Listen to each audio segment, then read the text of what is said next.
As they passed other slum dwellers on their way to Harper's hovel, Sunny couldn't help but feel like they were surrounded by walking corpses. Most of these people were already dead. They just didn't know it yet. But he did. The weight of this knowledge was slowly crushing him. Harper's small hut was even more pathetic than the other hovels in the slum. It was crudely constructed out of rotting pieces of wood, with plenty of cracks to let the cold wind in. Inside, there was nothing except for a pile of seaweed thatch that served as a flimsy mattress and a low wooden table. Sunny could understand why the gaunt sleeper was so desperate to return to the castle. At least there was a door. Once inside, Harper looked around with embarrassment and invited Sunny to sit on the floor in front of the table. Then, he dug a glass jar from beneath the seaweed and placed it in front of him like a rare treasure. Producing a crude iron knife from somewhere, Harper then opened the wax seal of the jar, placed the knife on the table, and poured a milky white liquid into a chipped clay cup. "Here." He handed the cup to Sunny and smiled. Sunny received it and smelled the strange liquor. He remembered many people in the outskirts who had drowned themselves in the bottle or killed themselves with cheap stimulants and drugs. Luckily, he was always too paranoid to allow anything to alter his mental state. Plus, for a long time, he couldn't allow himself to die before accomplishing a certain thing. That's why Sunny was not too familiar with alcohol. Bringing the cup to his lips, he held his breath and downed it in one go. A pleasant warmth immediately spread through his body, bringing with it a bit of sweet solace. "I can see the appeal. It wasn't too bad, really." Harper hurriedly refilled the cup and asked, "I heard about the latest hunt. By gods, you have survived an encounter with a spire messenger that must have been horrible." Sunny lingered for a bit, then shrugged. "I just stood at the back." The gaunt young man shook his head. "Still. You are incredible. I hear that you have been with Lady Changing Star from the very beginning, surviving more than 2 months in the labyrinth. Is this true?" He was a really bad actor. Even if Sunny didn't know that Harper was a spy already, he would have sensed something strange at this point. But it was easy to pretend not to notice anything. "Rats like me will tell you everything as long as you show them a tiny bit of respect, huh?" Flushed because of the liquor, Sunny slowly smiled. "Oh yes, in fact, if it wasn't for me, she would have been long dead. Do you know how many times I saved her life?" This part was entirely planned, aimed to create a false sense that Harper's plan to use pettiness and jealousy to loosen his tongue worked. However, the next words came out of Sunny's mouth on their own. Gritting his teeth, he suddenly paled and whispered, "And for what? Huh? For this? This wasn't supposed to happen. How did this happen?" Then, Sunny grabbed his head and forced out a dark laugh. "This is bad. What am I even saying?" Mistaking his terror for the sign of the liquor doing its job, Harper got a little braver. "You must have fought side by side with Lady Nephis a lot."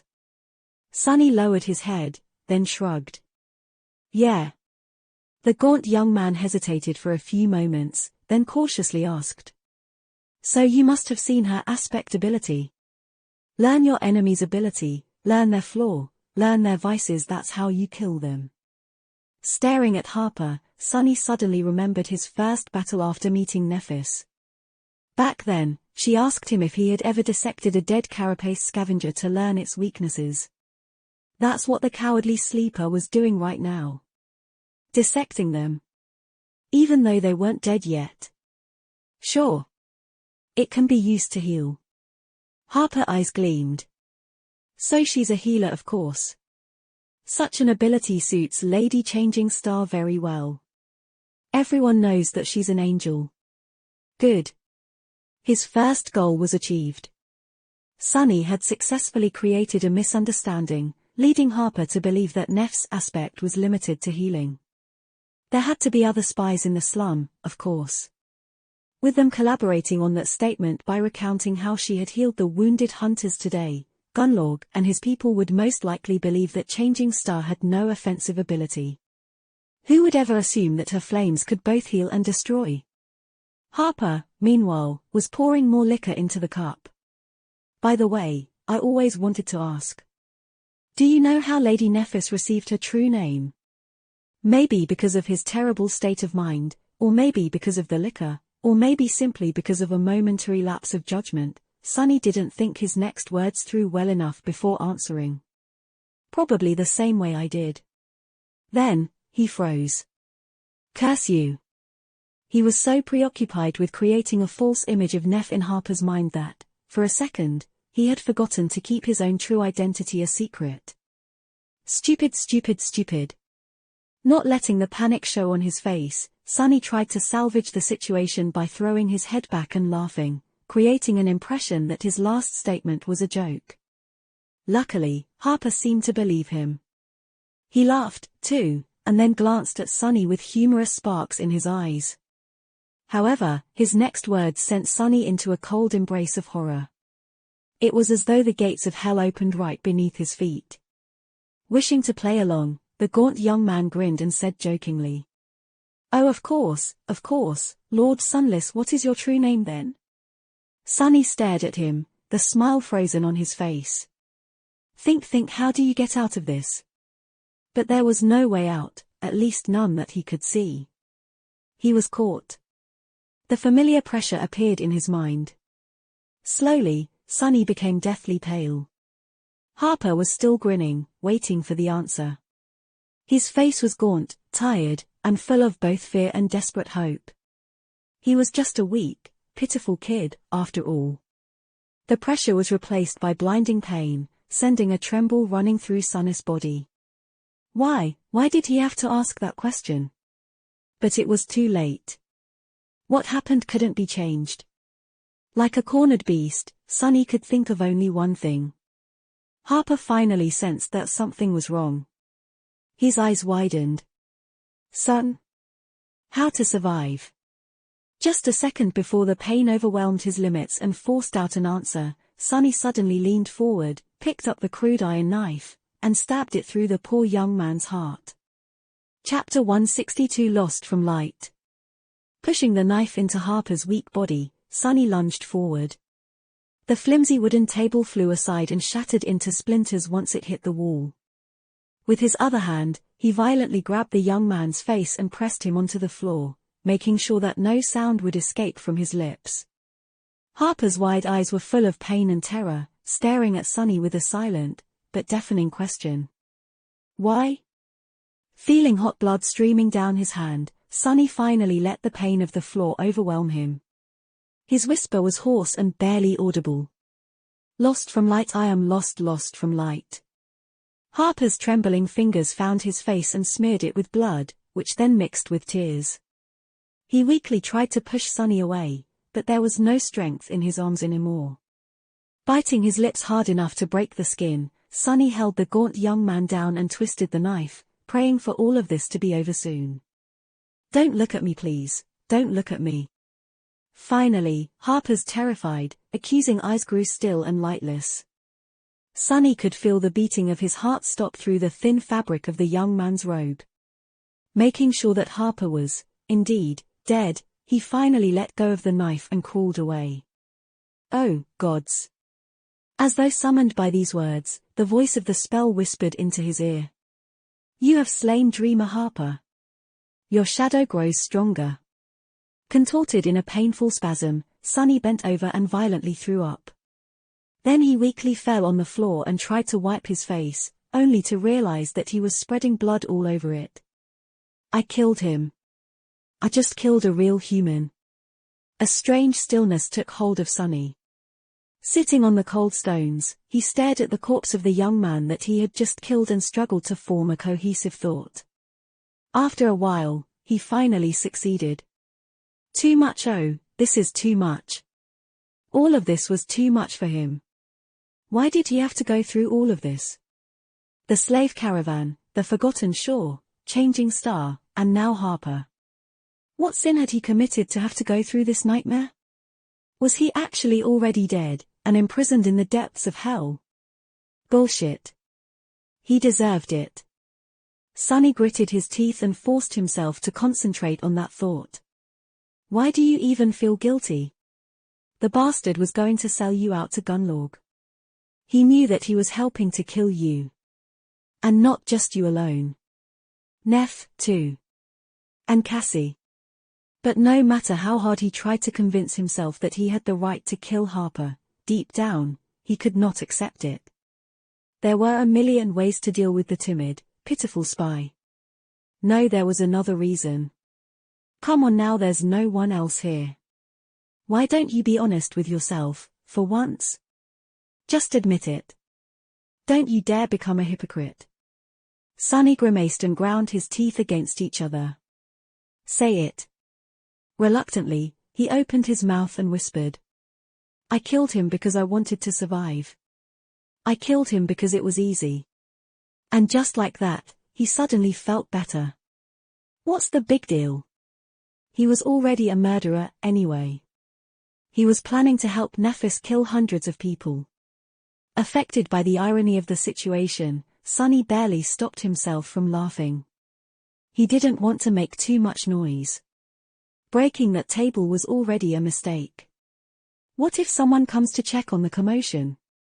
That would be bad. That would be embarrassing.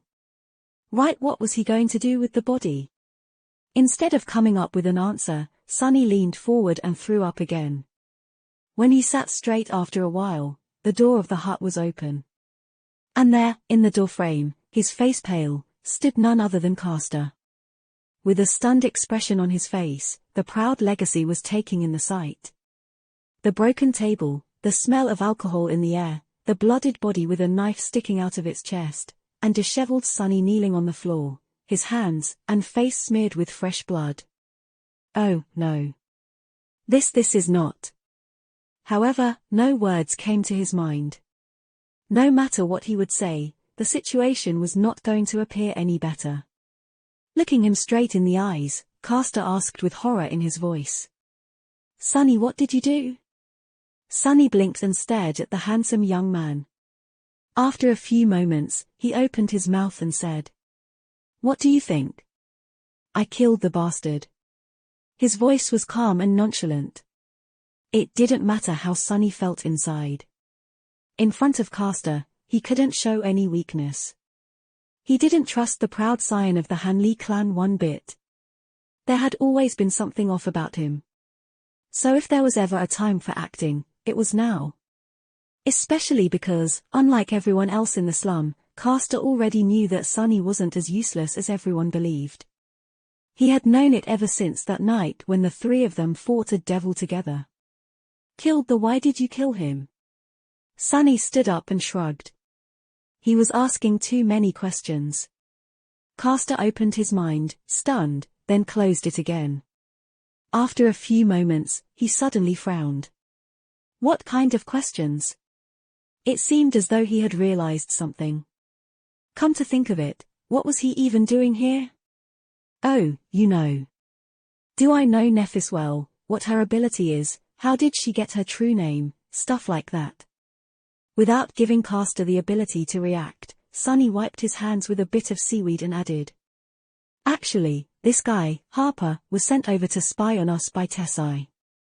I caught him making a report to a castle guard officer this morning. Castor remained silent for a while, then asked quietly. Do you have any proof of that? Sonny glared at him and raised an eyebrow. Is my word not proof enough? A wild thought suddenly appeared in his mind. Will I have to kill Castor, too? Would he even be able to, if it came to that? Not likely. Why, you don't believe me? Bad. The situation was really bad. Depending on Castor's next words, Sonny could find himself in a sea of trouble. And he was powerless to do anything about it. Anxious and uneasy, he stared at Castor. The proud legacy lingered. After a while, he came inside and closed the door behind him. No, I believe you. Actually, I suspected this kid myself. That's why I came here after hearing that the two of you were seen going somewhere together. But, Sonny, the others might not think the same. He smelled the air and grimaced. I am sorry to say that, but you have a reputation for having a bad temper. With alcohol added into the mix and no proof to connect Harper to the castle, you can see how this does not look good. That piece of crap. Sonny scowled, trying to pretend that he was calm. He saw where this was going. So? What are you going to do? Castor gripped his shoulder. Then, in a serious and grave voice, he said, "What else? I will help you conceal everything, of course. We are comrades, after all. But, Sonny, no one can ever know what you have done here. Especially Lady Nephis. This will be our secret. All right." Saying that, he looked Sonny right in the eyes and smiled. Chapter 163 The Past. Sonny stared at Castor with a grim expression. Despite the amiable smile and reassuring voice, he knew what the handsome legacy was doing. He grew up in the outskirts, after all. Castor had said, "I will help you." But what he actually meant was, "I will own you." Because there was no better leverage than a gruesome secret. This help of his was going to come at a price. But what choice did Sonny have, really? Unless he was ready to fight and kill Castor right there and then, thus silencing the only witness of his crime forever, he couldn't refuse. Plus, what Castor thought was going to happen and what would really happen was not as set in stone as it seemed. As long as Sonny was alive, there was hope of turning things around, somehow. He just had to get through this, one step at a time. Sonny forced out a smile. "Thank you, Castor. I won't forget it." Then, he glanced at the dead body lying at his feet and took a step back, escaping the quickly growing puddle of blood. His face remained calm, but a small, almost imperceptible shiver ran through his body. "So what do we do now?" The proud legacy lingered, then said in a solemn tone. "First things first, we can't let anyone see you like this. Wait here for a while. I'll bring something for you to clean yourself." Sonny sighed. He didn't really want to stay anywhere near Harper, but Castor was right. Walking around covered in blood was a bad idea. "And then what?" Castor hesitated. "Then we will need to get rid of the body. But it won't be easy to do without being noticed, if not by slum rats, then by guards. Don't worry, though, I'll think of something. Just wait for me to return." Sonny hesitated, wondering if he could trust the legacy. What was going to stop him from returning with a crowd of people? But no. Having Sonny in his pocket would benefit Castor more than getting rid of him completely. Still, he sent the shadow to keep an eye on things after the handsome young man went away. Left alone with the corpse, Sonny sighed and sat on the floor, resting his back against the flimsy wall of the hut. He was so tired. The night was slowly descending on the ruins, drowning everything in comforting darkness. Of course, he could still see the bloodied body lying motionless on the stones beside him. For the first time, Sonny wished that his eyes weren't able to pierce through the shadows. Harper's eyes were still open, staring at him accusingly. I am stuck with you forever, aren't I?" Without even looking into the soul sea, Sonny knew that a new shadow had joined the silent ranks of every creature he had ever killed. All he could do was wait. Time slowly crawled. It was taking Castor a long time to gather everything needed without raising any suspicion. He had to avoid prying eyes and waste a lot of time conversing with people who constantly wanted to win his attention. At some point, even Cassie talked to him. "Hey, Castor. Have you seen Sonny?" Away from their lodge, sitting on the floor near the corpse of a young man he had killed, Sonny smiled darkly and listened to what kind of excuse the legacy would come up with to account for his absence. After a while, his thoughts began to wander. He listened to the sound of rain falling on the stones outside and scowled. Rain always put him in a bad mood. Because of it, Sonny was always reminded of the past. Unlike Nephis, whose past was clouded in mystery and screamed of tragedy, he came from a simple background. His story was more mundane than tragic. A trivial story of unfortunate people living hard and bitterly in a dying world. Sonny's parents were both menial workers. They were poor, but not destitute. His dad was employed by one of the numerous maintenance crews that took care of the city's outer barriers. His mom worked in an underground factory that produced air filtration systems. Together, their income was barely enough to afford a small cell in one of the human hives in the outskirts. Several months after his sister, Rain, was born, when Sunny was around 4, his father was killed in a work accident, which was not a rare occurrence among the city maintenance workers. 3 years after that, his mother got sick and eventually passed away. Factory workers like her often got sick and died due to the harsh conditions, so it wasn't a rare outcome either. Sunny and Rain were sent to a government child care facility. His sister was young and cute, so she was eventually adopted. Sunny, however, was older and had behavioral problems, which made him pretty much completely undesirable. After enduring a few years in a series of increasingly vile foster homes, he finally managed to run away and learned how to survive on the streets of the outskirts. Out there on the streets, there were a lot of kids just like him, who had to do all sorts of distasteful things every day just to live to see another sunrise. However, even then, most of them didn't last long.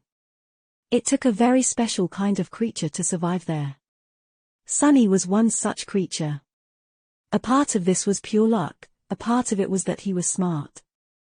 But mostly, it was because he had a goal. Sunny refused to die before finding his sister.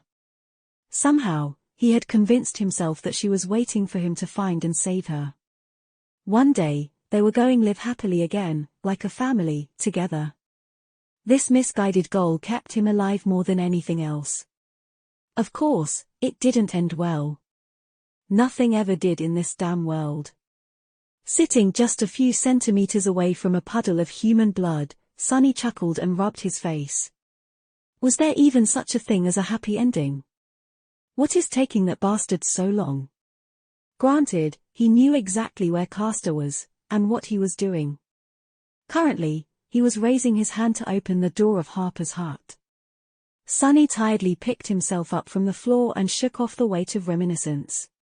What was the point of remembering the past? He had to survive the future. Chapter 164 Farewell. Castor brought him water, strips of cloth, and a crude tunic. While Sunny was washing the blood off his body, the proud Legacy carefully moved Harper's corpse into a corner, buried it under the pile of seaweed thatch, and wiped the blood off the floor as much as he could. This way, an accidental glance inside the hut would not reveal too much. Of course, even a little bit of scrutiny, and the signs of what had happened here would become apparent. While doing all this, Castor was speaking. The easiest way to get rid of a corpse is to simply toss it off the platform. With luck, it won't land on the road. But even if it does, no one would pay it a lot of attention. People die all the time out here in the Dark City, especially those living in the outer settlement. He paused, then continued. However, we can't do that because Harper isn't just a random slum rat, but someone who was working for the Bright Lord.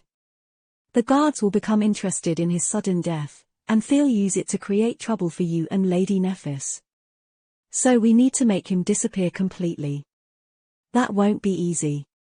Sunny glanced at him and frowned. What's the big deal? I can just carry him down the hill and dump the body somewhere in the ruins. It's night outside. No one will see anything. Castor shook his head. Castle Guard has various types of observers watching the road day and night. You will be noticed. Unless someone persuades them to look the other way, of course. He sighed. It won't be cheap, but I can make it happen. Tomorrow after sunset, you will have about an hour to carry the body to the ruins and return. Sorry, but I can't buy you more time. This will wipe what little shards I have left already. His voice sounded as though the handsome young man was genuinely concerned for his comrade, but in reality, he was just reiterating how much Sunny owed him now. And if that message was not enough, he could always threaten to reveal the secret of how Harper died in the future. Castor had him in the palm of his hand. Sunny smiled darkly. And what do I do until then? The Legacy shrugged. Just act natural and try not to speak to anyone. You're kind of a loner as it is. No one will suspect anything. After that, he thought for a few moments and added, "Oh. This no one should enter this hut for a long while. Harper lived in the castle for these past few months, so people in the slum won't notice his absence yet.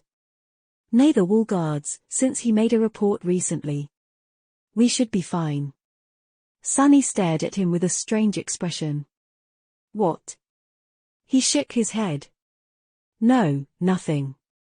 I'm just wondering how many bodies did you make disappear already?" Castor frowned. "This is my first, actually. In the Dark City, it is usually more advantageous to leave the body somewhere where everyone can see." Made sense. Why kill someone if not to make others think twice before attacking you in the future? Sonny was a real amateur when it came to murder. He really could not compete with the Legacies. Just like that, they left the pitiful hut behind and returned to the lodge. With no one paying him any attention, Sonny returned to his room and sat quietly on his narrow cot. He thought that he wouldn't be able to sleep this night, tormented by both the knowledge of what Nephis was planning and the memories of Harper dying by his hand. But in the end, his exhausted consciousness slipped into oblivion as soon as his head touched the pillow. In the morning, he woke up with a start, expecting a crowd of furious slum dwellers to be rushing inside, all eager to. Well, what could they really do? If push came to shove, very few of them could actually harm him. But no one was there. After hesitating for a while, he decided to act as he would on any other day. Leaving his room, Sonny walked outside to wash his face. Neff's little helpers either greeted or ignored him, just like usual. Their smiles were friendly and fleeting. No one looked at him twice. Strangely disturbed, Sonny escaped the lodge and looked up at the sky. Nothing had changed. Everything was the same as it had been yesterday, and every day before that. How could this be? He had violently murdered someone, but no one seemed to care. The world had moved on without Harper, indifferent to the pain and horror that were now frozen forever in the dead eyes of the timid, pitiful young man. Even the guards did not seem to notice the disappearance of their spy. Sonny rubbed his face, hiding a pained grimace. His head hurt with a terrible migraine. If they don't care, why should I? Forget about that fool. But he did care.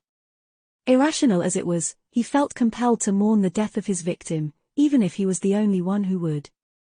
Maybe because this situation was eerily identical to how he had always imagined his own death to happen, utterly unnoticed. Discarded and forgotten, with not a single soul to care that he had ever existed. Pathetic. Returning inside, Sonny entered his room and sat on the cot, staring at the wall. He spent most of the day there, going out only once to pretend to train with the Midnight Shard. While he was repeating the katas, he thought that he caught sight of Nephis observing the movements of his sword with a frown on her face. But a second later, she was distracted and drawn away by the never-ending torrent of tasks required of her. Good riddance. Go chat with Castor, see if I care. Come to PANDNOVELCOM. His sudden anger surprised Sonny. Well, at least it was better than the grim apathy that reigned over him this whole day. What's wrong with my mind lately? It's like I'm back on the Ashen Barrow. Frowning, he dismissed the Midnight Shard and returned to his room. However, someone was waiting for him there. It was Cassie. The blind girl stood silently with her back to the door, holding the wooden staff in her hands. Her face was unusually still. It almost looked bleak. Sonny's heart skipped a bit. Did she find out? Forcing out a fake grin, he made his voice sound cheerful and said, "Oh, hey Cass. Do you want something?" She turned to him and, after a moment of hesitation, smiled. However, something about her smile was off. It was almost as though it was as forced as his own. The blind girl lingered, then said, "No, nothing in particular." Sonny blinked a couple of times. What's up with her today? Meanwhile, Cassie raised her hand and found his shoulder. No, actually, I have a present for you. He raised his eyebrow. A present? She nodded. In the next moment, a spark of energy suddenly traveled from her body into his. Sunny flinched. You have received a memory endless spring. Wasn't it that pretty glass bottle of hers, one that contained an almost endless amount of water? Why was she giving it to him? Why are you gifting me this all of a sudden? She was silent for a few moments, then gently shook her head. I just wanted to. Why? Can't I give you something, after everything that you have done for us? Sunny hesitated. I guess you can. I just didn't expect it. Cassie gripped his shoulder and remained motionless for a weirdly long amount of time. Then, she looked away and said, her voice light and even. We'll meet again soon, Sunny. Weirdo. He patted her hand and said, a little embarrassed. Of course we will. Where would I go? This lodge is too small for us not to bump into each other all the time anyway. She slowly removed her hand and chuckled. Yeah. You're right, of course. I'll go now. With that, she turned away and headed for the door. Sunny stared at her back and shrugged. All right. Bye. What has gotten into her? Reaching the doorway, Cassie froze for a second. Without turning her head and letting him see her face, she lingered for a while, then quietly said. Goodbye, Sunny. Chapter 165 Power. For the rest of the day, Sunny had nothing to do but count the hours until sunset. When the night descended, he would have to return to the scene of the crime he had committed, retrieve the body of his victim, and carry it into the ruins under the cover of darkness. How did it come to this? Alone in his tiny room, he stared at the wall and waited. Soon, the fear of going into the dark city at night overpowered the bleak and hollow feeling that reigned over his soul. People rarely risked leaving the hill after the dark. In the starless void of the forgotten shore, any source of light was bound to attract the attention of creatures that no human would even want to meet. Countless horrors stalked the streets of the city at night. Only a madman would risk entering the ruins after the sun was gone. Of course, there were plenty of madmen in the dark city. Sunny, at least, didn't need any light. He also knew the area surrounding the bright castle well enough to avoid most danger. The weeks he had spent learning from Effie didn't go to waste. I should be fine. With the shadows hiding his every movement, Sunny was sure of his ability to at least run away should something happen. Still, with each passing minute, his heart felt colder and colder. When the shadow of the Crimson Spire drowned the world and colored his thoughts with the eerie feeling of dread, he gritted his teeth. It's almost time. However, before the sun completely disappeared, another unexpected guest appeared at the doorstep of his room. Looking at Sunny with a scowl, Nephis gestured for him to stand up and said in an even tone. Come with me. Sunny's heart skipped a bit. What does she want? Suppressing the sickly fear of being caught, he lingered for a few moments, then slowly stood up and followed Changing Star out of the lodge. Together, the two of them walked to a secluded part of the slum.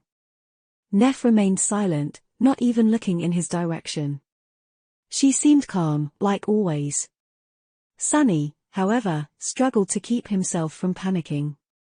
Various thoughts, one darker than the other, found their way into his head. Did that bastard, Castor, tell her everything? Finally, they reached the remote alley where no one would have been able to overhear their conversation. It was filled with nothing but the crimson light of sunset and deep shadows. Turning around, Changing Star looked at him with a frown. Sunny met her gaze, his face grim. He felt as though he was staring at his judge and executioner. I've seen you practicing with the sword today. Your moves were weak and aimless. It was as if you had lost all clarity. What were you thinking about? Sunny slowly exhaled. So, that's what this was about. She didn't know anything. She just picked up on the turmoil raging in his mind. He should have felt relieved, but for some reason, Sunny felt anger rising in his chest instead. With a crooked smile, he looked away and answered. Murder. I was thinking about murder. Nephis tilted her head, waiting for an explanation. Sunny remained silent for a few moments, then said, his voice strangely cold. You once told me that the essence of combat is murder, didn't you? She gave him a nod. He stared at her, then said. Well, how come you know so much about murder, Neph? Huh? I wanted to ask you that since the day you cut off Andal's head without so much as batting an eye. You are out here preaching about how we are all fellow humans, not some beasts. Was Andal not human? Come to Pandanovelcom. She scowled. Is this what it's all about? Sunny gritted his teeth. It's a part of it. Nephis was silent for a long time.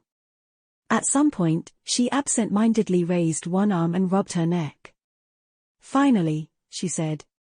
It's not that I have murdered a lot of people. It's that a lot of people have tried to murder me. Sunny blinked. Why would anyone want to kill you? She smiled. Why? All kinds of reasons, really. My family was really powerful once, don't you remember? But power, it's a dangerous thing, Sunny. You can't reach its peak without creating a lot of enemies. And when your power disappears one day, all those enemies remain. Turning her face away, she said with her usual indifferent voice. I think I was 5, 6 years old when someone tried to kill me for the first time. It was my nanny. She led me to an empty room, put her hands around my neck, and tried to strangle me. I thought that it was a game. For the first few seconds, at least. Neph looked at him with white sparks dancing in her eyes. That was how I learned what weakness is. And when my teacher, who happened to walk by, rushed inside and used his aspect ability to kill her, that was how I learned what strength is. So yes. I'm not a stranger to severed heads, Sunny. Is that what you wanted to know? He stared at her, then slowly shook his head. How frightened she must have felt, how powerless. Powerlessness, he knew how it felt all too well. Somehow, Sunny had never imagined that proud and indomitable Changing Star had tasted it, too. Was shaped by it. Just like he was. Meanwhile, Nephis smiled.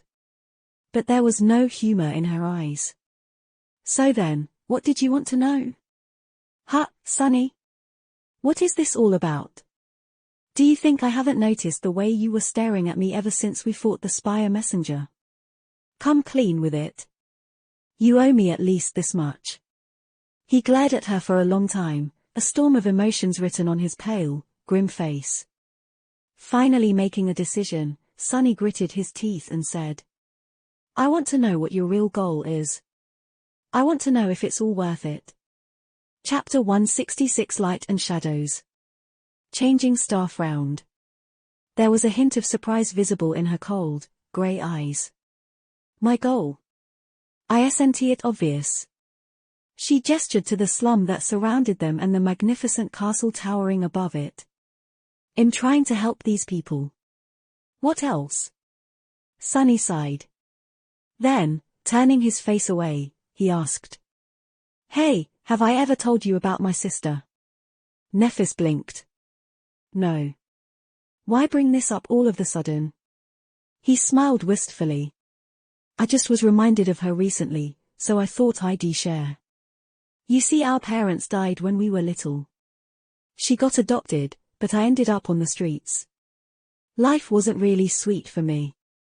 In fact, it was nothing but unsavory and bitter. So, young as I was, I simply imagined that it was the same for her. That's why I got obsessed with the idea of finding her. I had this fantasy in my head, you know, of saving and protecting her. Becoming a family again. Sunny grimaced. But how could a penniless undesirable like me find anyone? You know how the city databases are. Even if they're functional, unsealing anything requires you to be a citizen, and one of a considerable rank, too. However, I was ready to do anything to accomplish my goal. So, I saved up money. A street kid can't earn much, but even then, I saved up as much as I could. A dark expression appeared on his face. Even if I had almost nothing to eat, I would keep putting away the pathetic amount of credits I had earned through doing all kinds of horrid crap. And after 4 or 5 years of this, by the time I was nearly 17, I finally had enough to hire a private investigator. He smiled. You see, there was this detective who sometimes hired us nobodies to gather information for him. His services weren't cheap, but I trusted him. Or in him, at least. So I gave all my money to that guy and told him to find my sister. And you know what? He did. One day, about a month after we made the deal, he gave me a piece of paper with an address written on it. So I went there. Nefis hesitated for a few moments, then asked in a quiet voice. So what happened? Did you meet your sister? Sonny rubbed his face, glanced at the sky, and said. Sort of. I actually met her near the tram terminal. Only at that time, I didn't recognize her. You see, despite my lofty ideas of being her savior, I couldn't even really remember what she looked like. There was this girl, around 12 years old, wearing a tidy school uniform. She was walking in the same direction as me. I only realized that it was her after she entered the house from the address. He was silent for a while, then continued, his voice strangely emotionless. It was already dark. I think it was raining. The house was situated in a really nice district. They actually had the whole house to themselves. Just one family living in it, can you imagine? Well, I guess you can. Anyway, there was even a lawn. And a big window that shined light outside. Watching them through that window was almost like watching a television show. Sonny remembered the splendor of it, his own embarrassing astonishment, and tried to smile. However, he failed. Standing in the shadows just outside the edge of that light, I observed her family for a while. She had parents who loved her and treated her well. She had real food, and enough of it to never go hungry. She had pretty clothes and expensive textbooks. She even had cute younger siblings. They were all smiling, laughing, and having a great time together. Neff looked at him and asked. So what did you do? Sonny didn't answer immediately. Instead, he remembered how he just stood there, watching those happy people. How he looked down at his own frail body, his dirty and ragged clothes, the bruises on his bloodied knuckles. And realized how utterly out of place he was in that picture.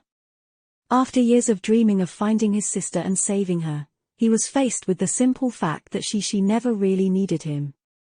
She probably didn't even remember that he existed. More than that, returning into her life would not bring anything good to her. He didn't have anything pleasant or beneficial to offer. He could only make things worse. Out there on that dark and rainy night, while Sonny was standing in the shadows, something in his heart was extinguished forever. Something inside him died. No matter what kind of situation he would find himself in after this, nothing would really compare to the darkness he felt in that single moment. After remaining motionless for a long time, he slowly backed away, turned around, and walked into the darkness. A few days after that, he began showing the first symptoms of being infected by the nightmare spell. And the rest was history. Shaking off the unpleasant memories, Sonny pretended to be carefree and shrugged. I did the only selfless thing that I have ever done. I turned around and went away. Do you know why? Nefis slowly shook her head. Sonny grinned, the anger finally finding its way into his eyes. Because even a cretin like me was able to realize that the person he wanted to save didn't need his saving. So please tell me, Neff, why is it that you, with all your intelligence and clarity, can't seem to do the same? She stared at him, a deep frown appearing on her face. Are you implying that I lied about my intention to help these people? If so, you are wrong. Sonny clenched his fists. Before he could stop himself, words flew out of his mouth. No. To be completely honest with himself, he had to admit that he simply did not want to stop them. He was too exhausted, hurting, and shaken to keep playing this game with Neff. It was time to bring everything to light. Maybe then, he would be able to regain clarity. Glaring at Changing Star, Sunny spat. "Fuck you, Neff." She blinked. "What?" He smiled crookedly. "I said go fuck yourself with that bullshit Saint Nephis. You might have fooled everyone else, but I know you. I know you better than anyone else. So I don't buy your whole savior act even for a second." Sunny repeated her gesture, pointing at the surrounding hovels. "Help these people. Please, what are you going to help them with? Help them turn into corpses? You and I both know how this ends. Cassie already told us. Fire and rivers of blood, right? Is this what you're planning?" Nephis stared at him, a dark expression written on her ivory face. Her cold grey eyes weren't calm anymore. Finally, there was a burning emotion in them. Was it confusion? Pain? Disappointment? She opened her mouth, then closed it again. Then, Changing Star slowly shook her head. Finally, she seemed to find the right words. Looking Sunny right in the eyes, she slightly raised her chin and said, "Fine. You got me." Chapter 167 Unforgivable. Sunny stared at Nephis, stunned by her answer. He didn't expect her to admit it so easily. Meanwhile, she just shrugged. "What? Was I supposed to deny it? Why should I? You are the one who is obsessed with lies, Sunny, not me." The corner of Changing Star's mouth twitched. "Actually, I have to thank you. If it wasn't for you, I would have never learned how to deceive people so easily. I had a very sheltered upbringing, for obvious reasons. Communicating with others had always been something I knew very little about." She smiled darkly. "How fortunate it was to meet you, of all people, on this forsaken shore. Lucky me. Right?" Sunny blinked. What was she talking about? He remembered. Read how, during their journey to the Dark City, Nephis had tried to mimic Cassie in how she spoke to people. Had she been studying him, too? Neph took a step forward and pierced him with an intense, burning gaze. "No one survives in the dream realm alone. I knew that I won't be an exception to this rule, so I watched Cassie and you and tried my hardest to learn from you both. That's when I noticed that nothing you ever said or did was true. Wasn't it? Crap." Sunny felt a cold shiver running down his spine. She scoffed. "No matter what happened, you somehow always managed to keep your real thoughts, desires, and reasons hidden. I've never seen anyone so adept at deception. Congratulations, Sunny. The mind games you played with us were almost as devious as the mental hex of the Soul Devourer. It was nothing short of inspiring." Changing Star paused and shook her head. "You can even easily turn truths into lies. How brilliant. I never even knew that such a thing was possible. Silly me. I didn't know a lot of things before I met you." She smiled. "So, you see, while you were learning how to use a sword from me, I was learning how to use people from you. So please, Sunny, accept my sincere gratitude. I could not have wished for a better teacher. Without you, none of this would have been possible." Nephis raised her hand and stabbed a finger at him. Then, with anger in her voice, she spat. "So where do you get the audacity to blame me for doing the same thing you do to everyone you ever meet?" Sunny trembled. Was she telling the truth? Did Neff actually learn how to be this manipulative and vile from him? Oh, no. Someone that inexperienced couldn't have found a worse role model even if they tried. What a cruel twist of fate, to be sent into the dream realm together with a damaged, vicious man like him. Sunny gritted his teeth. "That's not the same." Changing Star scowled.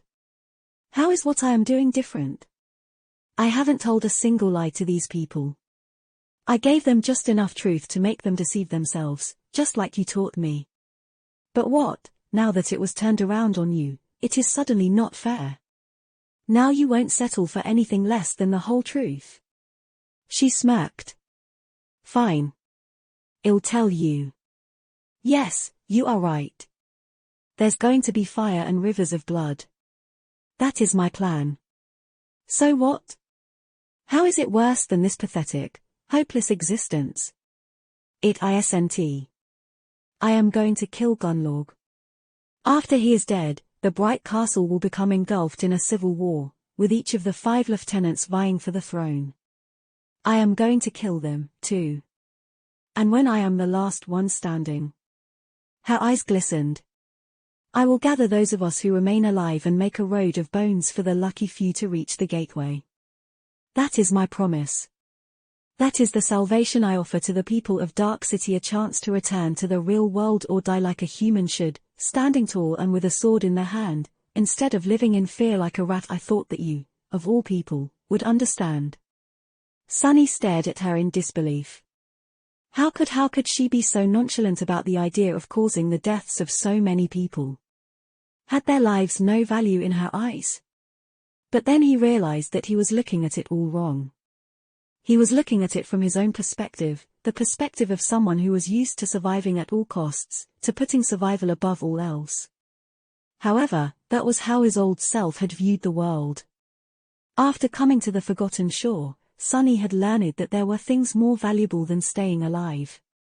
And he learned it from Neff. To her, a life that was not worth living was that much worse than a worthy death. Maybe, in her mind, she really was trying to help these people. But who gave her the right to make that decision on their behalf? Shaking his head, he whispered. Is it really so terrible to live here? Is Gunnlaug really so bad that you would rather see all of us die than let us remain under his rule? A dark expression appeared on Changing Star's face. With cold contempt ringing in her voice, she said. Gunnlaug has done many despicable things. But I won't judge him for those. Who knows if any of us would have done any better? Keeping 1,000 hopeless people alive in this hell is the kind of task that can turn a saint into a demon. No, there is only one crime he committed that I can never forgive. Sunny raised an eyebrow. Which one? She lowered her chin and gritted her teeth. It's that he gave up. She looked at Sunny and said, her voice full of intensity. It's that he never even tried to reach the gateway. With so many years to prepare and hundreds of powerful fighters under his command, do you really think that there was nothing he could do to enter the Crimson Spire? No, he simply changed his mind. Why return if he can live like a king here, in the Dark City? He abandoned his duty as an awakened and submitted to the spell. And because of how he reigned, destroying people before they grew powerful enough to threaten his rule, Gunnlaug also prevented anyone else from trying. However, Sunny glimpsed something else from what Nephis had said. A hint of her true motivation. The words she chose to condemn Gunnlaug were just too peculiar.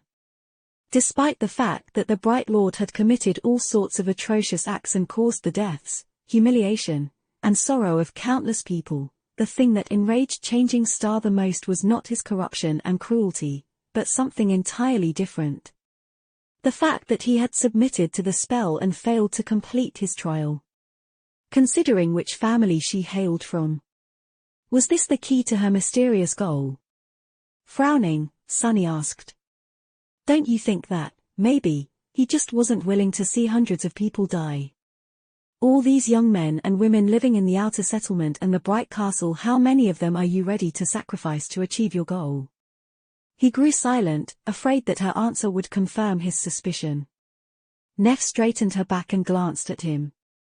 Once again, her eyes were firm and calm. Without pausing to think, she said, not a shadow of a doubt in her voice. All of them. Of course. Chapter 168. Outside. Sunny grimaced and turned away, feeling a terrible headache. The sun was almost gone, and the night was following in its footsteps. He didn't have much time left. With a desperate smile, Sunny looked in Changing Star and asked. What can be so damn important? What can be so valuable that you are ready to condemn everyone here to death? He shook his head, guessing that he already knew. Don't tell me that it's some stupid crap like bringing the glory of the immortal Flame Clan back. Duty of the Awakened. What, you gave a terrible oath to become the first human to conquer the fourth nightmare, like your father conquered the third, and your grandfather the second? Or even worse, is it something even more foolish? Are you planning to save the damn world? Nephis stared at him for a few moments, and then grinned. Something dangerous and unfamiliar awakened in her eyes. No, not completely unfamiliar. It was the same strange, maniacal glimmer he had seen once before, right after saying the three strange words to her. Asta, Song, Veil. Back then, for a few moments, Changing Star had turned from a calm and composed young woman into someone he wasn't sure he recognized anymore. With a soft chuckle, Neph shook her head. Save the world? No, I'm not going to save the world, Sonny. Then, the smile disappeared from her face, and white flames suddenly ignited in the depths of her cold, grey eyes. With dark and frightening conviction, she said, I'm going to destroy it. Her words echoed in the darkness, making Sonny feel an irrational feeling of dread. He stared at her, both failing to comprehend and afraid to believe in what she had just heard. Destroy the world? What? Deeply inhaling the cool air, Changing Star looked up at the sky. This world, Sonny. This cursed place. The dream realm. No, I won't be the first one to conquer the fourth nightmare. I will be the first one to conquer every nightmare. I'll go through them one after another, destroying anything and anyone who stands in my way. And when I get to the heart of the nightmare spell, I'm going to obliterate every part of it, I'm going to rip it to shreds, I'm going to decimate and bring it to ruin. She looked him in the eyes and said, You think Gunlord can stop me? You think a fallen terror can stop me? Those three gals can stop me? No, Sonny. Nothing will stop me. Anyone who dares will die. I'll kill them all. Taking a step back, Sonny stared at her with wide eyes. He shivered, feeling something cold touch the back of his neck. Then, he grimaced and asked, a hint of anguish in his voice. Why? Why do you want to destroy the spell so much? A corner of Changing Star's mouth curled up slightly. After a few moments, she simply said, Because I hate it. Sonny blinked, stunned by the simplicity of that answer. If it was someone else, he would have thought that they were lying. But Nephis lived in a strange, stark world. She did things simply because she wanted to, and apparently wanted to destroy an eternal, omnipotent existence simply because she hated it. Why the hell not? He closed his eyes and whispered. You are actually insane. Neph smiled. What does it mean to be insane in a world that has gone mad? I would be wary of anyone who remained perfectly sane in this hell. Then, she sighed. So, are we done here? Or do you have more questions? The sun is almost gone, so you'd better hurry up and ask them. Sonny shook his head and said, his voice hoarse. Yeah. Yeah, Neph. I'm done. With that, he slowly turned around and took a step forward. Left behind, Nephis frowned. Where are you going? Come back here. He waved a hand and said in a suppressed tone, refusing to turn his head. Sorry. I have an errand to run. We'll talk some other time. Her frown deepened. Looking at his back, Changing Star gritted her teeth and called. I said come back, Sonny, this conversation isn't over, come back here right now. But there was no answer. Sonny had already disappeared into the shadows, leaving her standing alone in the alley that was brightly lit by the last light of the dying sunset. Some time later, Sonny was walking through the ruins, Harper's dead body weighing on his shoulder. The young man was very gaunt back before he had been killed, so it wasn't much of a burden. Physically, at least. It was the early hour of the night. Surrounded by nothing but darkness, Sonny was left alone with his thoughts and emotions. But, strangely, both his heart and mind were empty. He couldn't be bothered to think or feel anything right now. It was all just too much and too sudden. Plus, he would much rather concentrate on not stumbling on some horrific monster. Ending up eaten by a nightmare creature right now would be very ironic, but still unpleasant. He felt guilty about murdering Harper, but not enough to die while trying to dispose of the body. He would much prefer not to die for his sins. Luckily, the area he was traversing was familiar to Sonny. He knew which streets were comparatively safe, and which he needed to avoid. Where the really horrible monsters' lives, and where he could pass without being sensed by anything. Finally, judging that he was far away into the ruins, he found a partially collapsed house, climbed over the rubble, then hesitated for a few moments and threw the corpse inside. Harper's gaunt body rolled down the rocks and disappeared into the interior of the house, where no one would ever see it. Here, done. That part, at least, was finished. It was time to go back. Sonny turned around and stared at the distant silhouette of the tall hill, with the magnificent castle standing on its top. Right now, hundreds of people were sleeping there, either in the pitiful hovels of the outer settlement or in the safe and warm rooms of the ancient stronghold. Neff, Cassie, and Effie were there. Harris, Gemma, and Gunlorg the Bright Lord were there, too. And many, many others. And most of them were going to die. Looking at the white marble walls of the castle, Sonny could see his future vividly. Watching helplessly as Changing Star builds here sect. Helping her defend herself from Gunlorg. Going on hunts, being invisible once he comes back. Afraid to get close to anyone, lest the same thing that happened to Harper repeats itself. Up until the moment everything ends in bloodshed and terror. Castor was there, too, waiting to use his leverage over Sonny to make him his obedient minion. Sonny wasn't deceived by the amiable personality of the handsome Legacy. He knew that nothing good was going to come of accepting his help. In the end, he just stood in the shadows and looked into the distance, at the tiny human enclave that persevered against all odds in the cursed nightmare of the Forgotten Shore like a lone glimmer of light. After remaining motionless for a long time, Sonny quietly sighed, turned his back to it, and slowly walked into the darkness.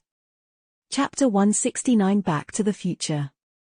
3 months later, Sonny was back at the castle. Well, to be precise, he had returned here once before, to buy a few items that were hard to come by in the ruins. However, back then, Nephis and her cohort had been away on a hunt. No such luck today. The moment he had been dreading for so long was finally here. Hearing Changing Star's voice, Sonny slowly turned around, glanced at her, and forced out a smile. "Hey, Neph. Long time no see." He tried to sound casual, but a slight tremble betrayed the storm of emotions raging in his heart. Why did she have to be here? The turmoil of their sudden meeting was exasperated by the fact of how different they looked. The past months only made Nephis appear more radiant and splendid. Her white armor was pristine and graceful, her silver hair clean and combed. Sonny, on the other hand, looked like a pile of dirt that had somehow come to life. Both he and the puppeteer's shroud had seen better days. He didn't want to see her, but even more than that, he didn't want her to see him in this sorry state. What if Neph gets the ridiculous idea that he was somehow miserable after falling out with her? Nonsense, he was doing better than ever. He lived in a palace, ate delicious food every day, and had even become incredibly wealthy. If anyone should be miserable, it would be her. You do realize that you said that out loud, do you? Sonny blinked, remembered where he was, and stared at Changing Star in shock. Huh, what? She smiled with a corner of her mouth. You just zoned out and mumbled, "Why did she have to be here?" under your breath. That was not very polite. Sonny hid his embarrassment behind a grin and said, "Yeah, well, I meant it." Neph sighed. "I'm glad to see you too, Sonny. It's good that you're alive." Trying to conceal his discomfort, he shrugged. "What, you didn't expect me to survive without you?" She looked at him for a while and slightly shook her head. "No. On the contrary, I knew that you would be fine." Then, she paused for a moment and added in a flat tone. After all, a cockroach like you is not easy to kill.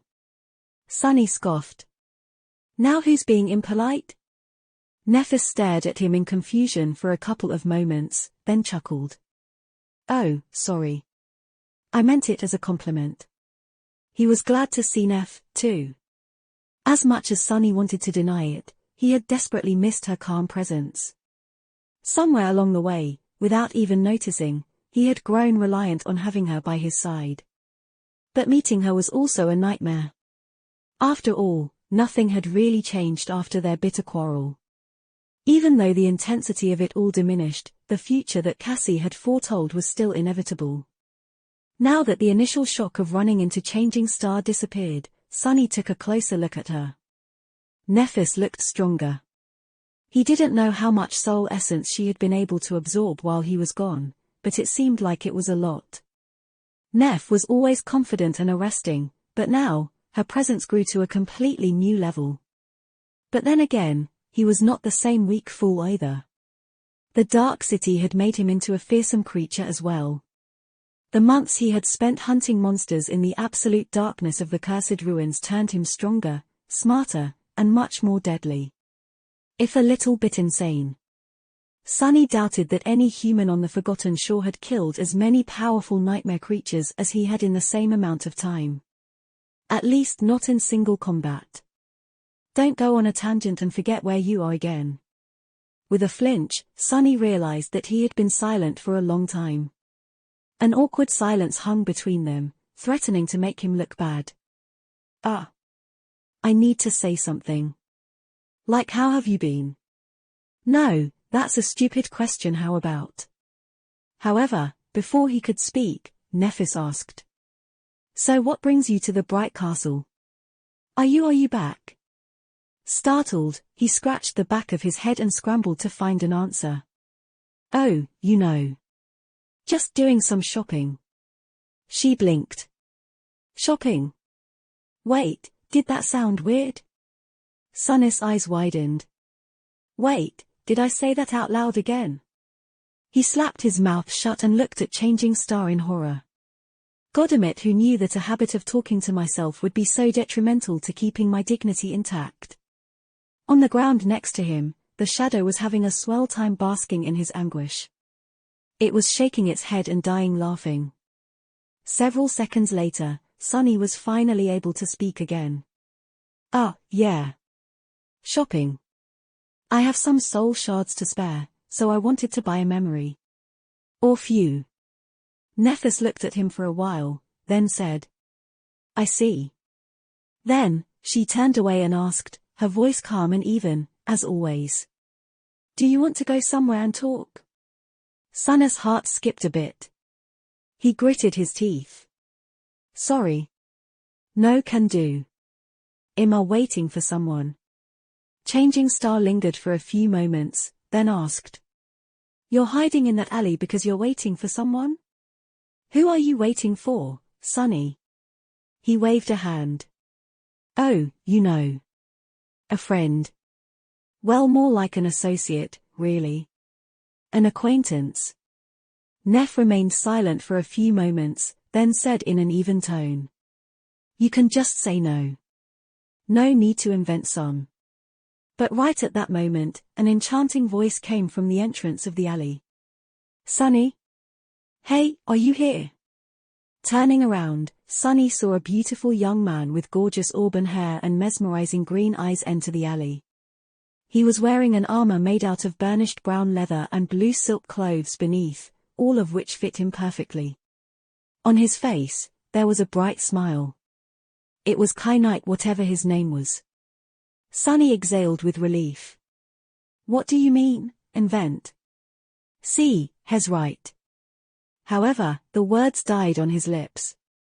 Because, when he turned to Changing Star, he saw something that he had never seen before. Looking at the young man whom he had set free from the bottomless dark well, Nephis took a step back. Her face was pale, and her eyes were wide and glassy. She seemed to be consumed by absolute, utter horror. Chapter 170 Star-Crossed. Sunny had never seen Nephis show fear before, not to mention being truly horrified. Instantly, every muscle in his body tensed, and a cold shiver ran through it. It can't be, it can't be.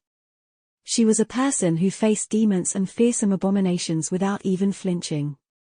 What could scare her so much? Was he mistaken? Was Kai an incarnation of some primordial evil after all? How could this be? Panicking, he turned back to face the charming young man and outstretched one arm, ready to summon the Midnight Shard. Not that it would help if even Changing Star was scared. But, to his surprise, Kai wasn't showing any signs of being an ancient terror. In fact, he was looking at him with a cute expression of confusion. Sunny? Who is your friend? No, it didn't make any sense. Not only was Sunny sure of his judgment, he had also seen multiple people greeting Knight as though they knew and liked him. He couldn't be a nightmare creature. Then what was wrong with Nephis? Keeping his shadow's gaze on the charming arch. Sunny slowly turned back and glanced at Changing Star. She was still standing there, seemingly paralyzed by fear. What was going on? Neph. She flinched and tore her eyes away from Kai. After a few seconds, Changing Star cautiously leaned forward and whispered. Sunny, what is Knight doing here? He frowned. He's the friend I was telling you about. She lingered, then shook her head. No, I mean what is he doing here? The emphasis was on the word here. Where else would he be? Completely lost, Sunny struggled to understand what was going on. Maybe she knew something about the kidnapping. That didn't make sense. Finally, he said. I saved his life in the ruins, so he's doing me a favor in return. Nephis stared at him with desperation, then shook her head again. No, I mean what is Knight doing here, on the Forgotten Shore? Sunny scowled. Did you guys know each other in the real world? Nephis looked at him with a funny expression. She opened her mouth, then closed it again. Finally, she forced herself to speak. You don't know who he is. Meanwhile, Kai, who was politely staying silent through this whole weird conversation, smiled dazzlingly and said. He really doesn't. Isn't it wonderful? Sunny gave him a dark look. How would I know who he is? Make sense, please. Neph was silent for a while, then loudly whispered.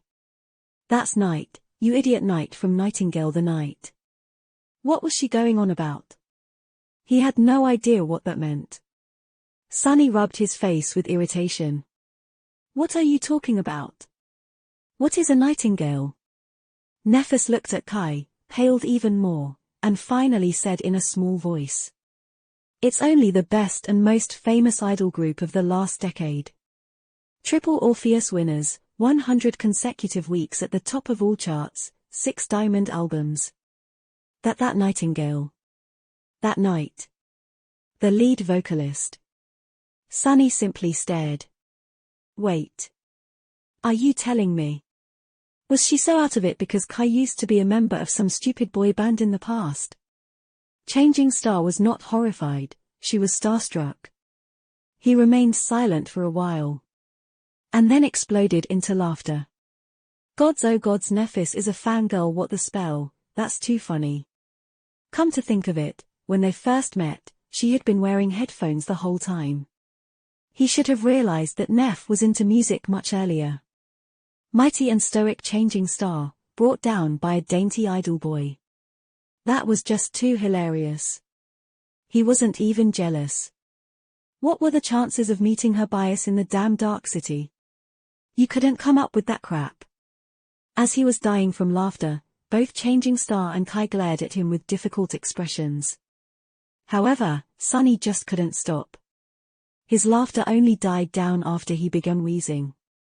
Sorry. I just didn't expect it. From you.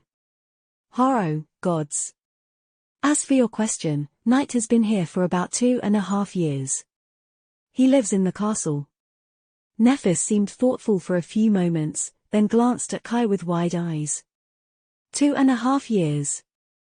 But I thought that Nightingale was just on hiatus because of Gale's solo project. Oh, there's a Gale, too. I can't even. Kai smiled apologetically. I'm afraid not. I have indeed spent all this time here, in the Dark City. My agency had to come up with some cover story, I guess. With how things are, they can't even spin things and release a posthumous album, poor guys. You know, since I'm not technically dead, or even hollow. Just asleep. Neff gave him a shy nod. Oh. I see. Trying to remove the awkward atmosphere, Kai offered her another smile. By the way, it's so nice to meet another friend of Sunnis. What a surprise, I thought that he was a complete solitary person. I'm sorry, but I didn't catch your name. Was it Neff? Looking at him, Sunny grinned. Then, he cleared his throat and said in a relaxed tone. Oh right, I forgot to introduce you. Sorry, by bad. Night, this is Nephis. Although these days she goes by another name. You might have heard it meet Changing Star of the Immortal Flame Clan.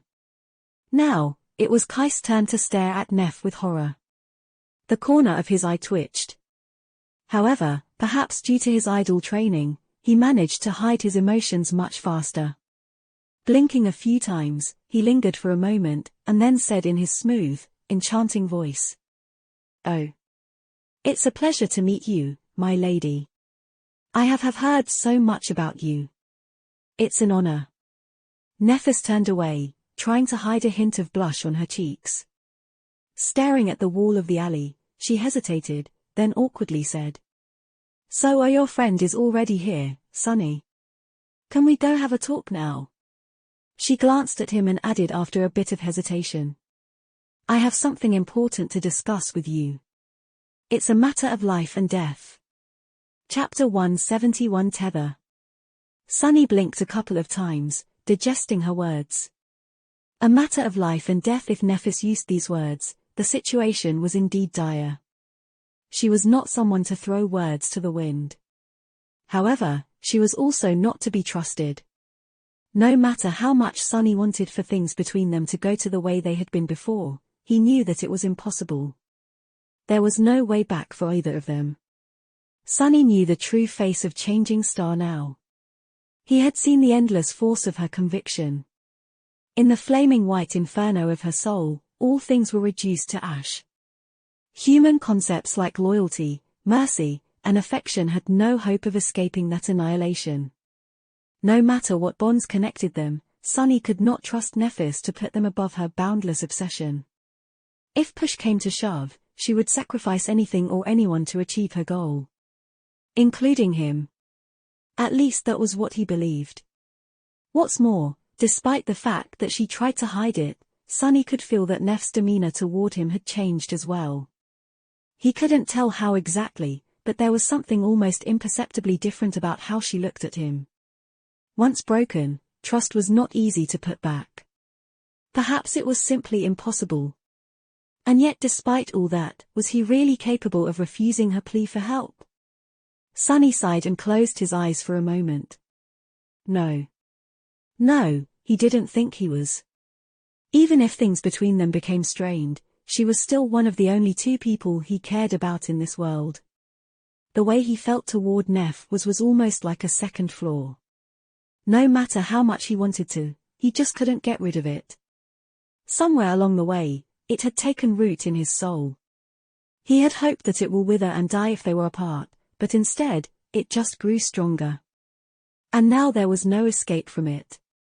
Sunny could feel himself being pulled back into the mess of humanity once again. Damn it, this was exactly why he had been reluctant to return here. After suffering so much to leave it all behind, why would he ever want to abandon his peaceful, pleasant, delightful life of solitude? Curses. But he just couldn't refuse Neff. However, that didn't mean that he was going to become her compliant sidekick again. Even if they were going to work together, they were going to do it on his terms. Focus, you came here to purchase memories to feed for the Stone Saint. Changing Star was looking at him expectantly. Sunny tried to appear confident and casual as he said. We can have a talk, but not right now. I'll come find you when I'm done with my business.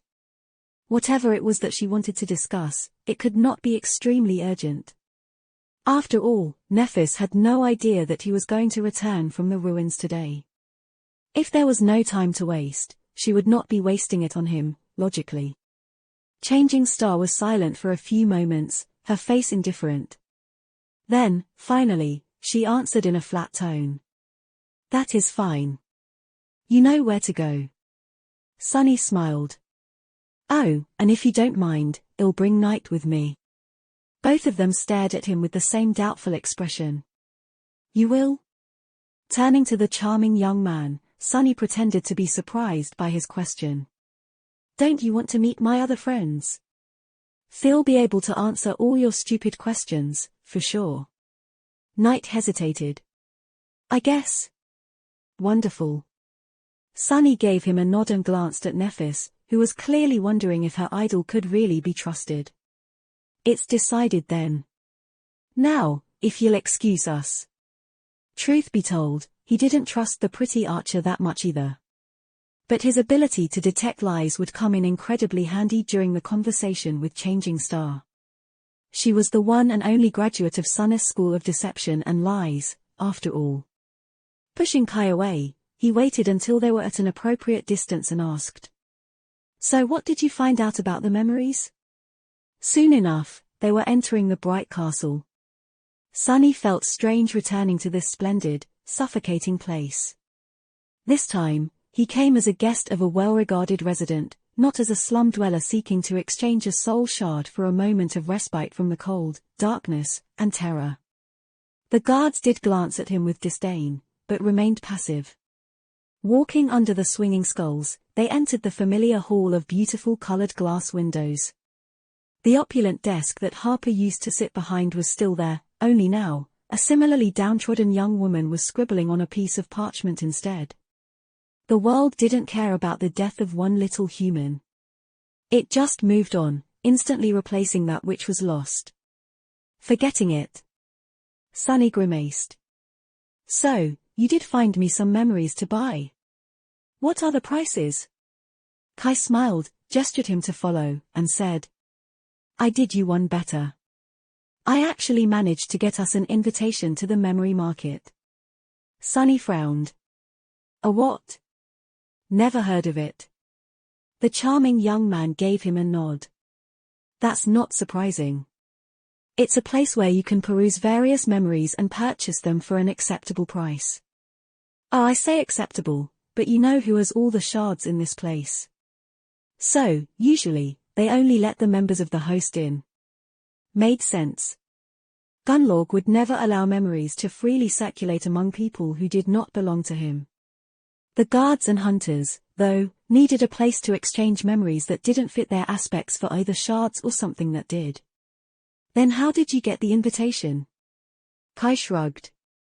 It's not that hard if you have the shards. Problem is, very few of us free folk do. To Sunnis' surprise, they actually entered one of the forbidden areas of the castle. After walking down a few long corridors and going down several flights of stairs, a sturdy wooden door appeared before them. There was a symbol of a sword and shield drawn on it. Winking at him, Knight opened the door and walked inside. Sunny followed. Once he saw the interior of the room, his eyes glistened with excitement. Chapter 172 Memory Market. Behind the door, there was a medium-sized hall that had no windows. It was illuminated by a strange lantern that levitated in its center, radiating a bright and stable glow. Along the walls of the room stood various weapon racks, wooden mannequins dressed in full suits of armor, and tables with a wide assortment of beautiful and intriguing objects placed upon them. All of it, the weapons, the armors, the objects, even the levitating lantern, were memories. Sunny felt a thundering thought explode in his mind. For a few moments, he was only able to think about one thing. Money, that is so much money. Inside this unassuming hall hid a fortune that could rival that of an entire corporation. He was barely stopping himself from drooling. Sunny?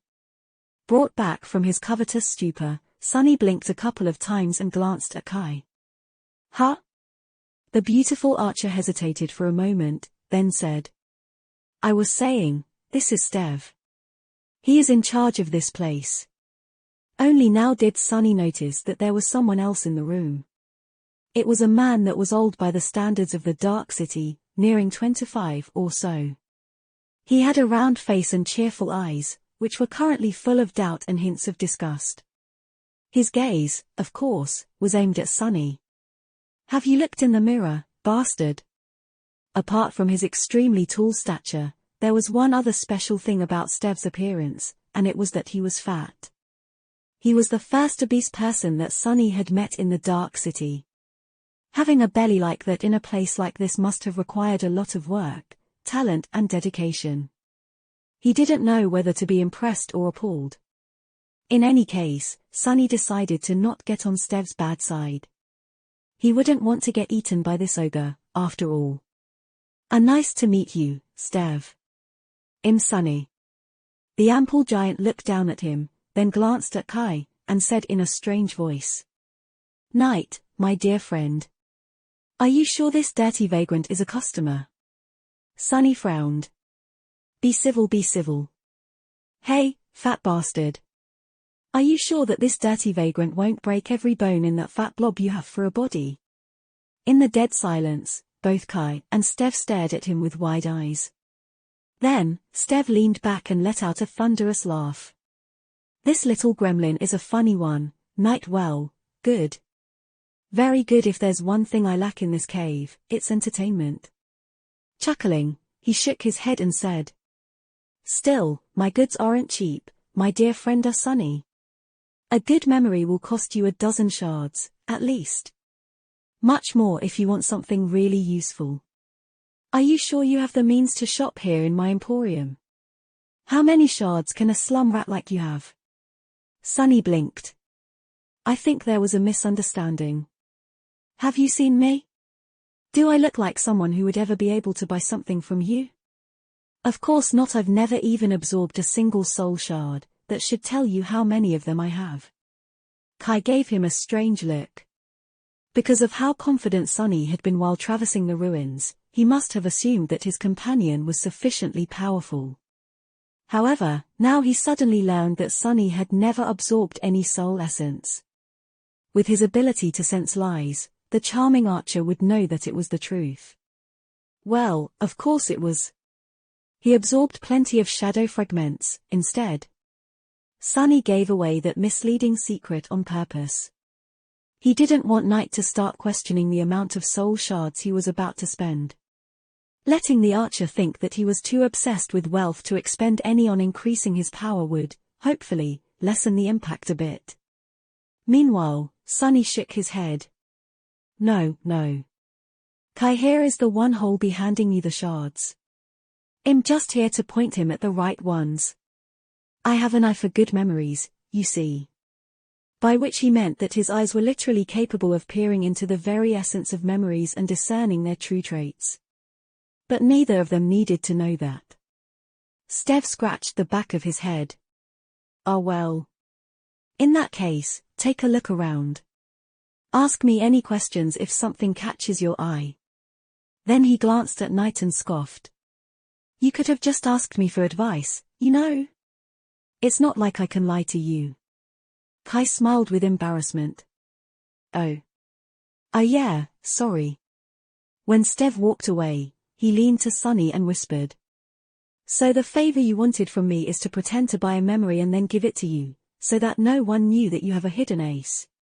Sunny stared at him. Actually, it was a good theory. Having a weapon or tool that no one knew about was a very good advantage. Unfortunately, Kai didn't really know who he was dealing with. Sunny shook his head. No. I don't want you to buy a memory on my behalf. Then, with an earnest smile, he added. I want you to buy around 10. Kai's beautiful green eyes widened. Leaving the charming archer struck dumb and speechless, Sunny walked away and started perusing the various memories on display. There were a lot of them. By his estimations, at least 100, if not more. All sorts of weapons immediately attracted his attention. There were straight swords, curved swords, estocs and rapiers, scimitars and sabers. Various daggers and knives called to him, shining in the bright light on the enchanted lanterns. There were a dozen or so of polearms, from spears to glaives to halberds to naginators. Several battle axes were displayed nearby. Further away, war hammers, maces, and flails radiated a silent feeling of crushing force. A few bows received a dreamy look from Kai. There were suits of armor, too. From leather to metal, light to heavy, scale to plate. Elegant, unrefined, graceful, barbarous, whatever a person could wish for. Some of them were shaped like actual armor, others looked like cloth garments. Placed on tables, various objects begged for his attention. Gods only knew what enchantments they possessed. Well, to be precise, gods and Stev. And Sunny. Walking among the memories, he would periodically place his hand on them. Immediately, the inner weave of the memory would be laid bare to his eyes, which were changed forever by the drop of weaver's ichor. Studying the logic of the weave, he was able to glimpse its purpose. Of course, there weren't any truly remarkable memories in the hall. Who would want to sell something like that? However, even then, he managed to separate really good ones from simply acceptable, from borderline awful. That last category was what he came here for. Quantity over quality, remember. Sunny was almost done choosing the absolute worst memories out of them all when his sight suddenly fell on a badly illuminated corner. In that corner, covered in a thick layer of dust, stood a seemingly discarded suit of armor. When Sunny saw it, his hands slightly trembled. Chapter 173 Black Armor. For a moment, Sunny froze. However, a second later he continued to behave just like before, as if nothing had happened. The first rule of haggling: never let the enemy see that you're interested in buying something. And Sunny was dead set on haggling until Stev's ears started to bleed today. Pretending as though he had not noticed the dusty armor, he walked around a bit more, slowly approaching the corner where it was displayed. Judging by the neglect with which the armor was kept, the master of the memory market did not know its true value. Sunny really wanted to keep it that way. Because, if he was right that armor was much more valuable than anything else here.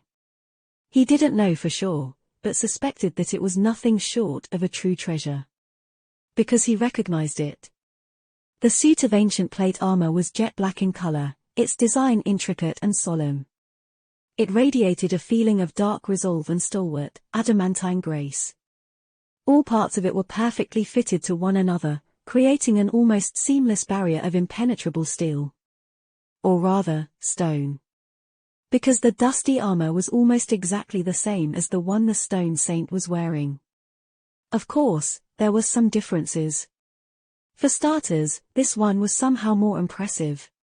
It felt as though it had once belonged to a creature of higher status than the steadfast Shadow. While Shadow's armor was made out of dark granite, this one was cut out of pure black onyx. Its glossy surface seemed to absorb and devour any light that fell on it. And that was just in its dormant state.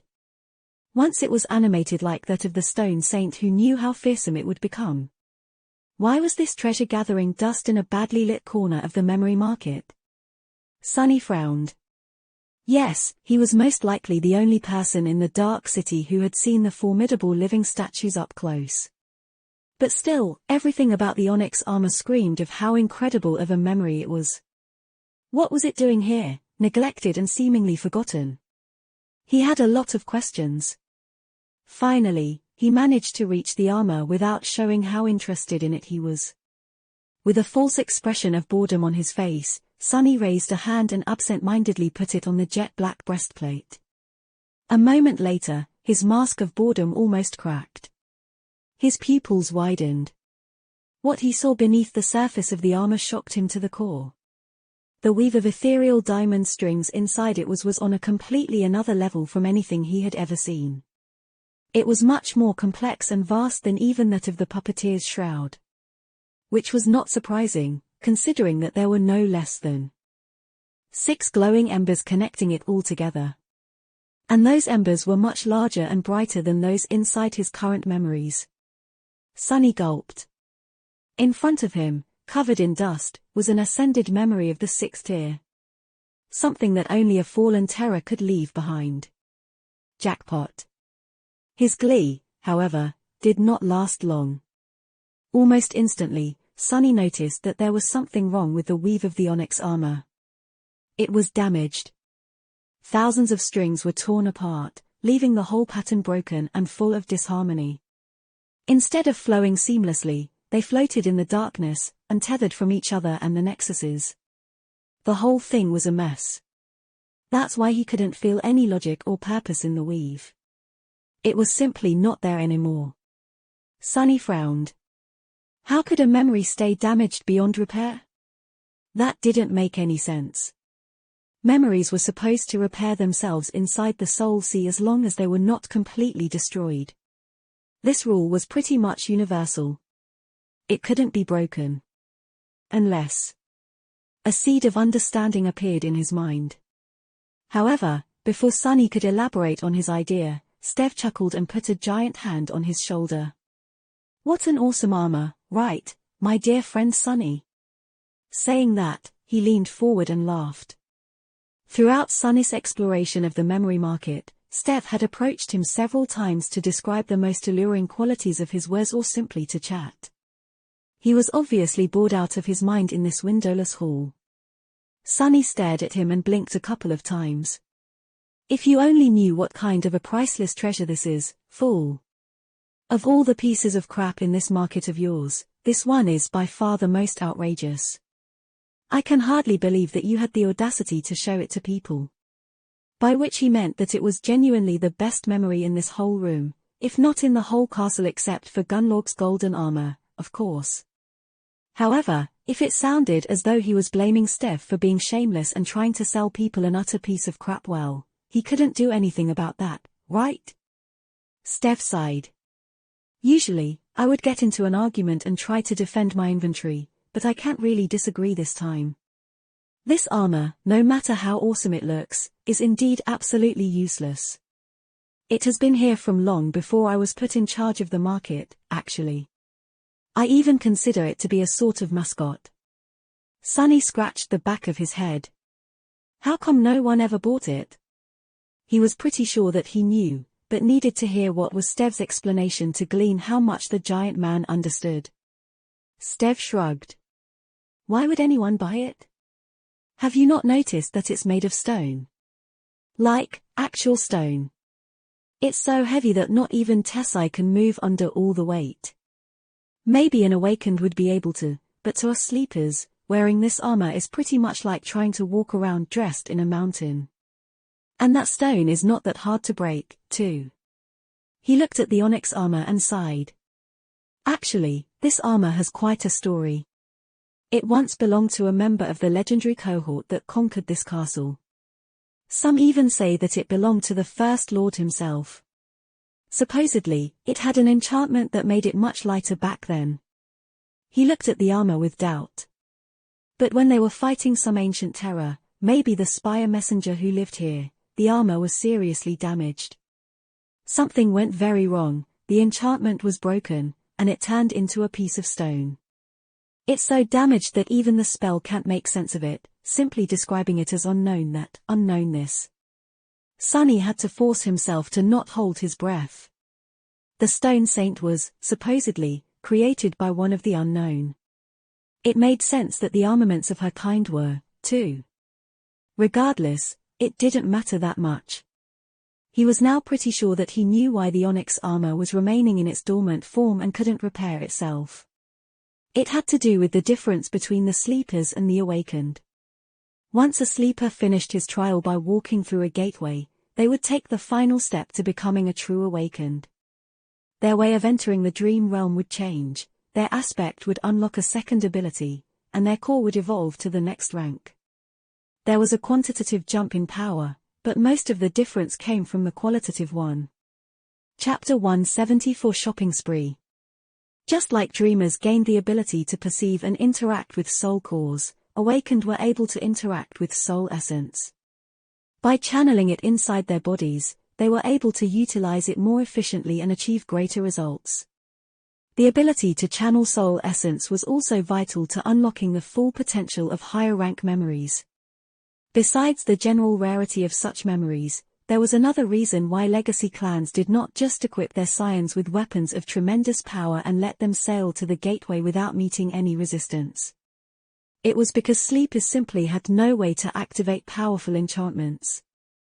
Even Gunlorg was mostly using his transcendent armor just for its durability, with a single passive enchantment serving as a nice, but unimportant bonus. In the hand of an awakened with the ability to channel soul essence into it, the golden armor would have been far more formidable. Which is where the paradox that rendered the onyx armor unusable came into play. From his experience dealing with the Stone Saint, Sunny knew that her armor, just like the strange creature itself, had a very special spell weave. It was, in essence, a living armament. Unlike most memories that could function on their own, it was simply a piece of dead stone when the main enchantment wasn't active. So, after the onyx armor was damaged, it had to be awoken with soul essence to assume its true form and repair itself. However, there was no human on the Forgotten Shore capable of channeling soul essence, and so it remained broken, which in turn made it useless to all the humans here. What a shame that I'll be able to buy it for a measly sum of soul shards from these fools and feed it to my shadow, huh? Sunny didn't really care whether the armor was intact or not. All he cared about was that it had 6 ascended embers that his Stone Saint could devour. Maybe she'll even gain something extra because of her close affinity with the armor after all, they came from the same source. For a moment, Sunny considered the idea that his shadow might refuse to destroy the memory for the same reason but then discarded it. She was just a shadow, after all. His will was her will, right? Now all that remained was to make the purchase. Sunny scoffed. So it's just a decoration? How tacky. Shaking his head, he threw one last glance at the onyx armor, forced himself to turn away, and continued to walk around the memory market. 10 minutes later, he walked over to Kai and silently handed him the rucksack. Then, he named the memories he wanted him to buy. The charming young men blinked a couple of times, then said, "Wait, you weren't joking? You really want to buy 10 memories?" Sunny frowned at him and hissed. "Keep your voice down, we need people to think that you are the one buying them, remember?" Kai hesitated, then massaged his temples. "Sunny, my friend, don't take it the wrong way, but you do know how much memories cost, right?" Instead of answering, Sunny gestured to the rucksack. "Open it, you idiot." The archer sighed and opened the clasp of the rucksack. Then, he almost dropped it. Inside the crude backpack, dozens of soul shards were softly glowing in the dark. There were around 70 of them in there, at least. Kai's hands trembled. Raising his head, he stared at Sunny with wide eyes and whispered with horror. Sunny, where did you get all these shards?" 70 shards was more than most of the people in the Dark City would see in their lifetime. The contents of the unassuming rucksack were enough to start a chain of bloody conflicts that could culminate in a small war. Sunny stared at him and shrugged. "What do you mean?" "They were just gathering dust in my bedroom. I would bring more, but the rest wouldn't fit in the rucksack." Kai looked as though he was on the verge of fainting. Then, he blushed in embarrassment. I bet he's remembering how he was bragging about being rich and tried to bribe me with a promise of 10 whole shards, which, in his words, was a small fortune. Ha! While Sunny was silently gloating, a sudden shadow ran over the beautiful archer's face. In a small voice, he said, "Wait, Sunny. Did you say bedroom?" Sunny raised an eyebrow. "Sure. Why?" Kai shut his eyes. "So you actually live in that cathedral?" There was no point in denying it anymore, really. "That's right." Looking at Sunny with a pleading expression, the charming young man asked, "Then what about the fallen devil? Is there really a fallen devil in that cathedral?" Sunny looked at him with confusion. "That bastard?" "Yep, he's there." "What about him?" A shaky breath escaped from Kai's mouth. Looking weak and defeated, he shook his head, opened his mouth, then closed it again and simply stared at a wall for some time. He had the look of a man who suddenly realized that nothing in the world made sense anymore. When Kai finally regained his ability to speak, his enchanting voice sounded strangely listless. "It'll go by the memories, I guess." Sunny offered him a bright smile. "That'd be great, thanks." Shaking his head, the archer called Stev over and slowly listed the memories that Sunny told him to buy, including the damaged onyx armor.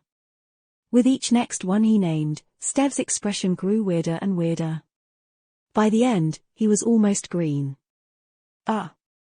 Night, buddy. I really don't want to offend our friend Sunny in your choice of advisors, but you literally chose the 10 worst memories I have in the inventory. By far, if it was anyone else, I would have been ecstatic to get rid of them. But I simply can't do this to you, please, reconsider. Kai glanced at Sunny, asking what to do. It seemed that he didn't want to see his new friend make a terrible mistake. Sunny smiled. "Worst, you say? You said it yourself, right? Everyone heard that? I guess you'll give us a big discount then." Stev stared at him with a bizarre expression on his face.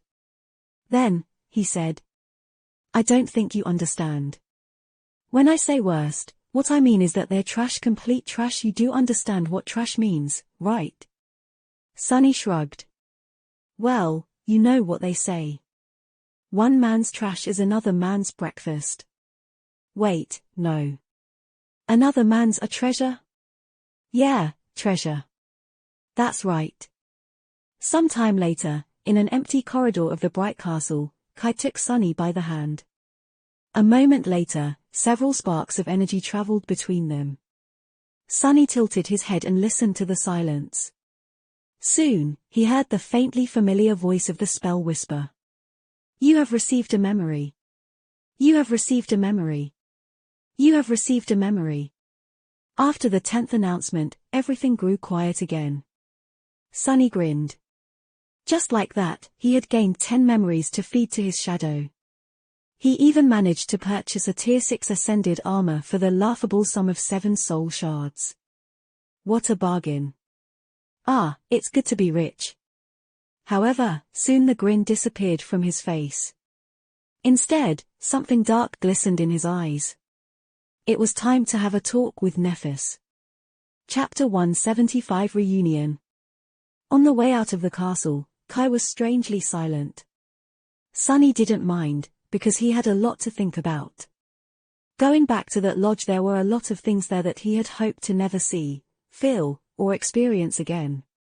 For a moment, he even thought about rushing straight back to his cathedral without making good on his promise. But why should he? It's not like he asked to be invited back. Nephis was the one who wanted his help with something. Just pretend like you don't care. Also, demand to be compensated for whatever it is they want you to do. You're an outsider now, and your services won't be cheap. Yeah, that was the best option.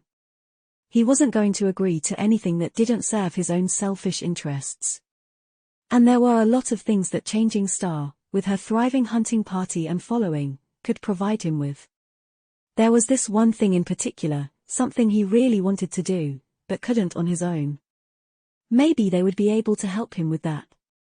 As they were approaching the lodge, Kai suddenly asked in a serious tone. "Sunny, why did you want me to come with you, really?" Sunny sighed. Glancing at the charming archer, he hesitated, then said, "I want you to tell me if I'm being lied to." Kai frowned. "I thought that Lady Nephis was your friend. Why are you so wary of her?" Sunny chuckled. Was she a friend? Even he didn't know what exactly the two of them were to each other. Worse yet, he wasn't sure what they would become. She's the kind of friend you don't really want to lower your guard around. He lingered for a moment, then added. There's also a guy called Castor. He's the one I especially don't trust. The archer raised his eyebrows. I've heard only good things about Castor. Why him specifically? Sunny cast a sideways glance at him and scowled. To be honest, Castor hadn't really done anything to deserve his hostility. But there just was something about the proud legacy that gave Sunny a familiar feeling. He was too perfect. In Sunny's experience, only people with bad intentions were capable of appearing so flawless. Perhaps he was wrong, but the policy of always assuming the worst had too clean of a track record to be abandoned now. He just gives me the creeps. Seemingly satisfied with this answer, Kai shrugged and followed Sunny into the lodge. The headquarters of Changing Stars hunting party had changed a lot since his last visit. It had already looked pretty presentable back when he was a member, but now, the lodge was much more impressive. The first thing that caught the eye was that it had grown much bigger. During the months of his absence, additional structures were built to expand it both horizontally and vertically. Now, it was by far the largest building in the outer settlement, almost starting to resemble a small town hall. It was heavily fortified, too, especially from the side that faced the White Road. A couple of lookouts were visible on the roof, observing the ruins below. They were wearing armor-type memories and holding bows in their hands. It was a far cry from how things were before. Inside, a lot of people were busy with various tasks. Sunny froze for a moment, disoriented by all the activity. He almost felt as though he had somehow mistakenly returned to the castle. The reason for it was not the neat and tastefully decorated interior, with warm carpets covering the stone floor and various tapestries hanging on the sturdy stone walls. No, the main difference was in how the people here comported themselves. The rot of hopelessness was almost gone from their eyes, replaced with energy and vigor. Sunny frowned. Why hasn't Gunlorg put an end to all this yet? From everything that he saw, Nephis was almost asking to be destroyed. How was all of this possible? His grim thoughts were disrupted by a young woman who greeted them with a smile. Welcome, can I help you with something? Sunny stared at the smiling girl, trying to remember if he knew her. No one came to mind. Trying to remove the scowl from his face, he answered in a flat tone. Neph is expecting me. The young woman blinked. Sorry. Who is Neph? Sunny rolled his eyes. Sorry. Lady Nephis is expecting me. You know, Changing Star of the Immortal Flame Clan. The young woman's eyes widened. Oh, I see. Let me show you the way. Sunny wanted to retorn that he knew the way, but truth be told, he wasn't sure that he did. With all the changes that happened to the lodge, he had no idea where things were.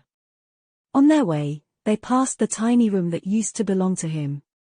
Just as they were walking by, Sunny glanced inside and saw that it was now home to someone else. In fact, he recognized a couple of things that the new owner left on the narrow cot. They were Castor's. A corner of his mouth curled upward. Figures. It seemed as though he was thoroughly replaced by the scion of the Hanley clan. Well, whatever. The cot was not very comfortable anyway, unlike his luxurious wide bed in the hidden chamber of the cathedral. Finally, the young woman led them to the area that used to be the central hall of the old lodge. Now, it was separated from the rest of it by a thick wall, with a sturdy wooden door barring the way inside. Sunny took a deep breath, then walked in. He had imagined that moment a lot of times in the past. Granted, he never thought that his reunion with the cohort would happen in the presence of an unreasonably attractive, washed-out pop star. But still. Inside the room, a wide window opened onto an eerily breathtaking view of the dark city. On the wall beside it, a map of the ruins was littered with various markings that contained valuable information. They seemed to be much denser than before. There was a large wooden table beside the window, around which stood 7 makeshift chairs. Currently, only 2 were occupied. Effie was sitting on one, her feet unceremoniously resting on the table. As always, she looked extremely comfortable and relaxed. On the chair next to her, a beautiful blind girl was cradling a cup in her delicate hands. It was Cassie. Nephis and Castor stood near the map, discussing something with each other. The 4 of them were the core of the Immortal Flame hunting party. Once Sunny and Kai entered, everyone turned to them. Sunny put on a brave face and forced out a grin. Oh, so many familiar faces. Hi, everyone. No need to say how much you missed me. Anyway, this is Kai. Kai, say hi to everyone. These are Cassie, Castor, and Effie. You already know Nephis. Giving him a strange look, the charming archer smiled dazzlingly and said in his stupidly beautiful voice. Hello. Lady Nephis, Cassie, Castor, Huntress Athena, it's very nice to meet you. Cassie giggled. You won't believe it, guys. I thought I just heard Knight from Nightingale say my name. Crazy, right? Kai blinked. Oh, sorry. I am Knight from Nightingale, actually. Effie leaned forward and extended one arm. Cassie's face, meanwhile, grew deathly pale. An expression of utter terror appeared on it. Her hands trembled, and the cup she was holding fell from them. Catching the cup just a moment before it hit the floor, Effie sighed and shook her head. Every time this happens, every time. Sunny furrowed his brow and glanced at the beautiful archer with disdain. Oh come on, was that reaction really necessary? Chapter 176, Coming Clean. The 4 people in the room reacted to his arrival differently. Nephis seemed to be indifferent, as always. However, Sunny knew her well enough to notice a strange tension hiding in the depths of her calm grey eyes. Castor greeted him with an amiable smile, but there was coldness hiding behind it. It seemed as though the handsome scion was not happy about this turn of events. Did he see him as a rival for Neph's attention, or was there more to it? In any case, it was not Sunny's problem. He did not plan on returning to the cohort on a permanent basis. Castor could have all the attention to himself. Effie looked at him with a genuine surprise. Doofus? You are actually alive. Sunny blinked and stared at her for a few moments, then said in an acrid tone. Sorry to disappoint. She shook her head. No. Just how the hell did you manage to survive 3 whole months in the ruins? He grinned. What can I say? I had a good teacher. Since Effie was the one who taught him how to navigate the Dark City, that compliment was directed at her. However, the huntress simply shook her head. No student of mine would be stupid enough to actually live in the ruins. Not to mention returning looking so feral. Do I look feral? Sunny took a mental picture of himself. Ragged clothes, dirty hair, a crooked grin, a hint of madness burning in his eyes. No, he couldn't see anything wrong with how he looked. In fact, the thought he looked great. With an offended frown, he glanced at Effie and said, Yeah? Well, you look like you've gained a little weight. In all the right places. Focus, fool. The huntress glared at him for a few moments, then laughed. A girl got to eat. But also wanna die. And finally, there was Cassie. Cassie seemed to have changed the most out of all of them. The changes were not instantly apparent, but to Sunny, who knew her so well, they were unmistakable. The blind girl seemed more mature. She looked older, somehow. It was as if there was an invisible weight pressing down on her, the kind that people usually accumulated with the flow of years. Her demeanor was calmer, more restrained. Almost cold. Welcome back, Sunny. I'm so happy that you are all right. Giving him a polite smile, she grew silent and turned away. This wasn't exactly the kind of welcome he had expected from her. He had been sure that the blind girl would give him a hug, at least. That was how it always happened in his head. Maybe she is shy because of Kai. However, Sunny had a feeling that he already knew the true reason for her subdued attitude. He just didn't want to admit it. It was the vision. That damn vision. Chasing away the feeling of dread, he sat down on one of the chairs and offered another one to Kai. So what did you guys want to discuss? Nephis and Castor exchanged glances. Before saying anything, Castor walked over to the door and closed it. After that, he summoned a memory that looked like a bone flute and placed it on the table. Immediately, something in the room imperceptibly changed.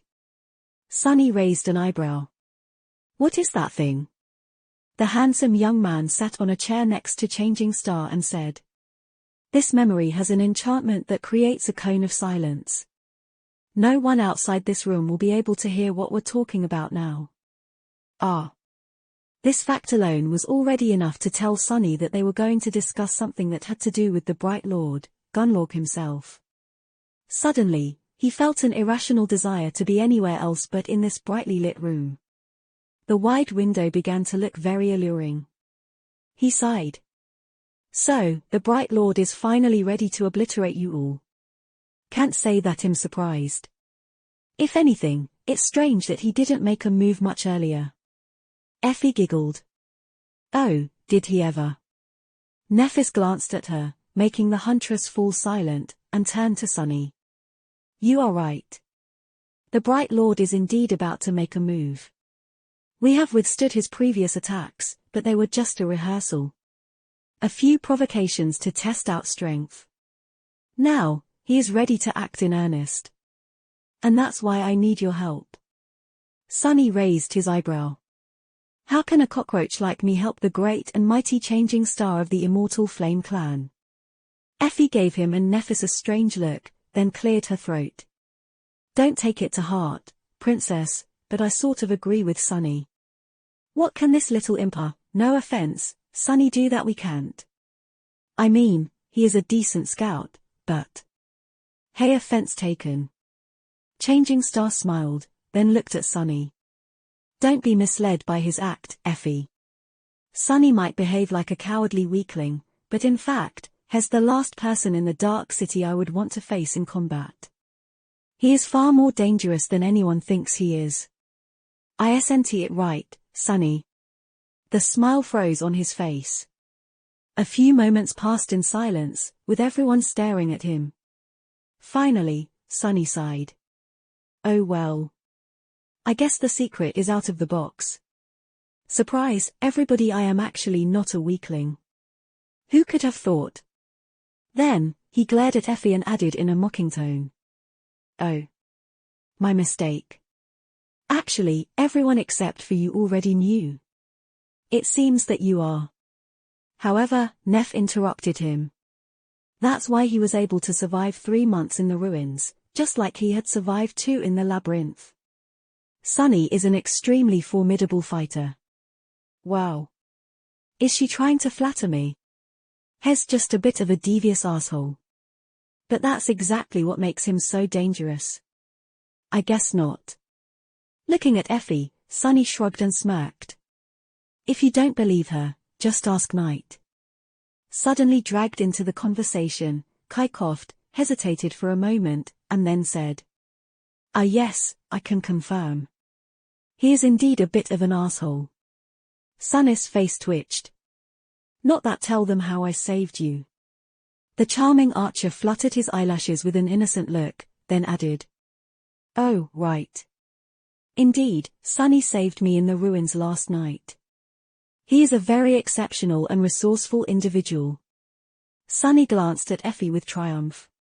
He didn't really want to provoke the tall huntress any further, but she did call him a little imp. "See, Knight has known me for just 1 night, but even he was able to see how fearsome I am. You and I, on the other hand, had hunted together for an entire month. How come you're so dense?" "Whatever. It's not like he would be spending a lot of time with Effie. Let her boil with anger." With a teasing smile on his lips, Sunny turned to Nephis and asked, "Anyway, what exactly do you want me to do?" Changing Star hesitated, then said, "I want you to take Effie to your hideout in the ruins and keep her safe there for about a week." Sunny blinked. "Oh, no. I'm dead." Chapter 177 Cloak and Dagger. Sunny grew silent and tried very hard not to look at the huntress, who was glaring at him with murder in her eyes. Did he hear it right? Excuse me. Keep her safe? Nephis gave him a nod, then hesitated for a few moments and sighed. I guess I owe you an explanation. With a frown, she glanced at the map of the Dark City. Her gaze was fixed on the symbol of a tower drawn in its center with white paint. The Bright Castle. After a few moments, she said. You asked why Gunlork hasn't killed us all yet. This is a good question. However, the answer is complicated. Changing Star turned her head and looked at Sunny. Partially, it is because I have not challenged him openly yet. I also haven't done anything to justify an intervention. Everything we have accomplished for the benefit of the outer settlement not only fell outside the purview of his reign over the castle, but also strengthened the human position on the Forgotten Shore overall. Officially, he has no grounds to accuse me. Sunny scoffed. It's not like Gunlorg really needs justification. He only needs the pretense of one, and even then just barely. Nephis slightly frowned. You are right. If he really wanted to escalate the situation and bring about an open conflict, he could have easily created a reason. Alternatively, he could have sent Harris under the cover of night to make me disappear without a trace. But he didn't. And we are not entirely sure why. Sunny blinked. You don't know? Glancing at Castor, Neff shook her head. There are several possible reasons. Perhaps he is uncertain if Harris will be able to dispose of me. Perhaps he is using the growing status of the outer settlement as a deterrent against his lieutenant's ambitions. Perhaps he is just confident and patient. Whatever the case, Gunlorg more or less tolerated our existence for these past 4 months. Castor sighed and added. Of course, there were still challenges we had to overcome. If we weren't cautious in how we dealt with these provocations, things would have been very different. Changing Star nodded. Indeed. There were several attempts to taunt us into confrontation already. Nothing too bloody, though. However, things seem to have changed.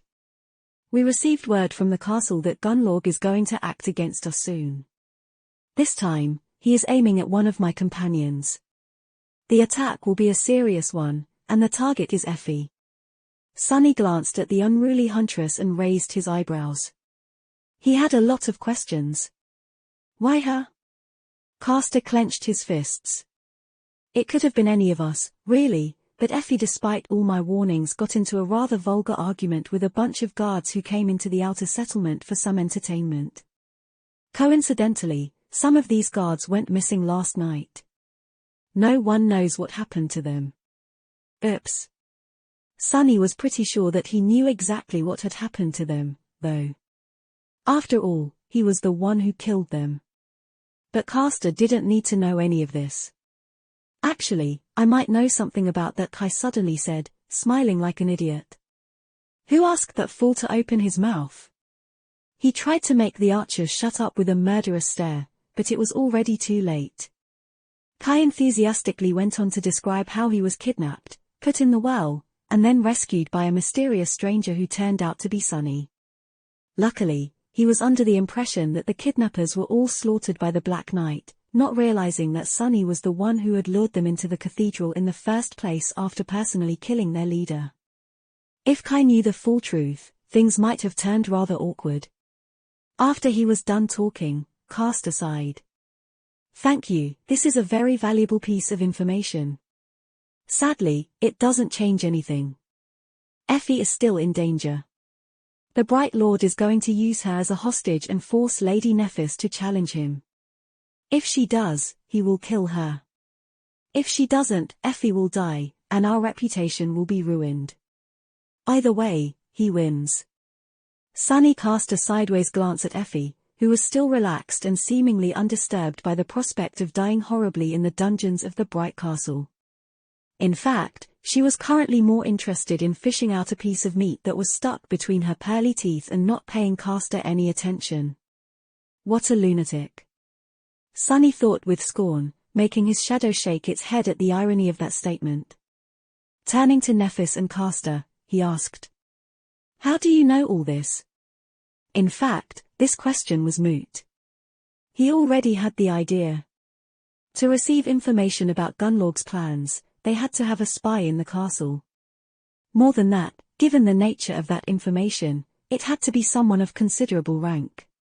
Perhaps even someone in the inner circle of the Bright Lord. Was Neff working with one of the lieutenants? Sunny counted the number of chairs in the room. There were 7 chairs, but only 6 people. Interesting. Castor hesitated, then reluctantly said, "We have an ally." Sunny decided not to press the issue any further. Frankly, he didn't really want to know. There was just one last question he wanted to ask. "I see. Well, there is this one thing that I don't really understand. You said to keep Effie safe for a week. What is going to change in a week? I doubt that Gunlorg will magically forget everything after a few days." A heavy silence descended on the room. No one seemed to want to speak first. After a few moments passed, Nephis finally broke the silence. Looking in the window, she leaned back and said in her usual even, indifferent tone, "In a week, we will be ready to leave the city." Sunny almost fell from his chair.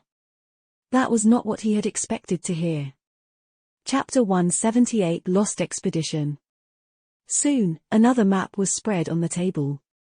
This one was drawn on a piece of crude parchment made out of monster hide, and much less detailed than the one hanging on the wall. Well, that was understandable. Because the second map did not depict the Dark City, but the Forgotten Shore itself. Sunny stared at it in stunned silence. Yeah. Nephis had not wasted any time during these 3 months. He had no idea how she had gathered all this information, but there was a lot more on the map than he could have ever imagined. At the center of it, a straight black light depicted the Crimson Spire. The labyrinth flowed from it, devouring the parchment like an ocean of blood. To the east, a small circle of black ink with a symbol of a white tower inside of it marked the Dark City. The city was perched on the edge of another, much larger circle. It didn't take too much effort to recognize the Cyclopean crater after all. Sunny had traversed it on a rickety boat once, a lifetime ago. However, only now, looking at it in scale, did he finally realize just how giant the crater was, and how vast the Forgotten Shore itself appeared.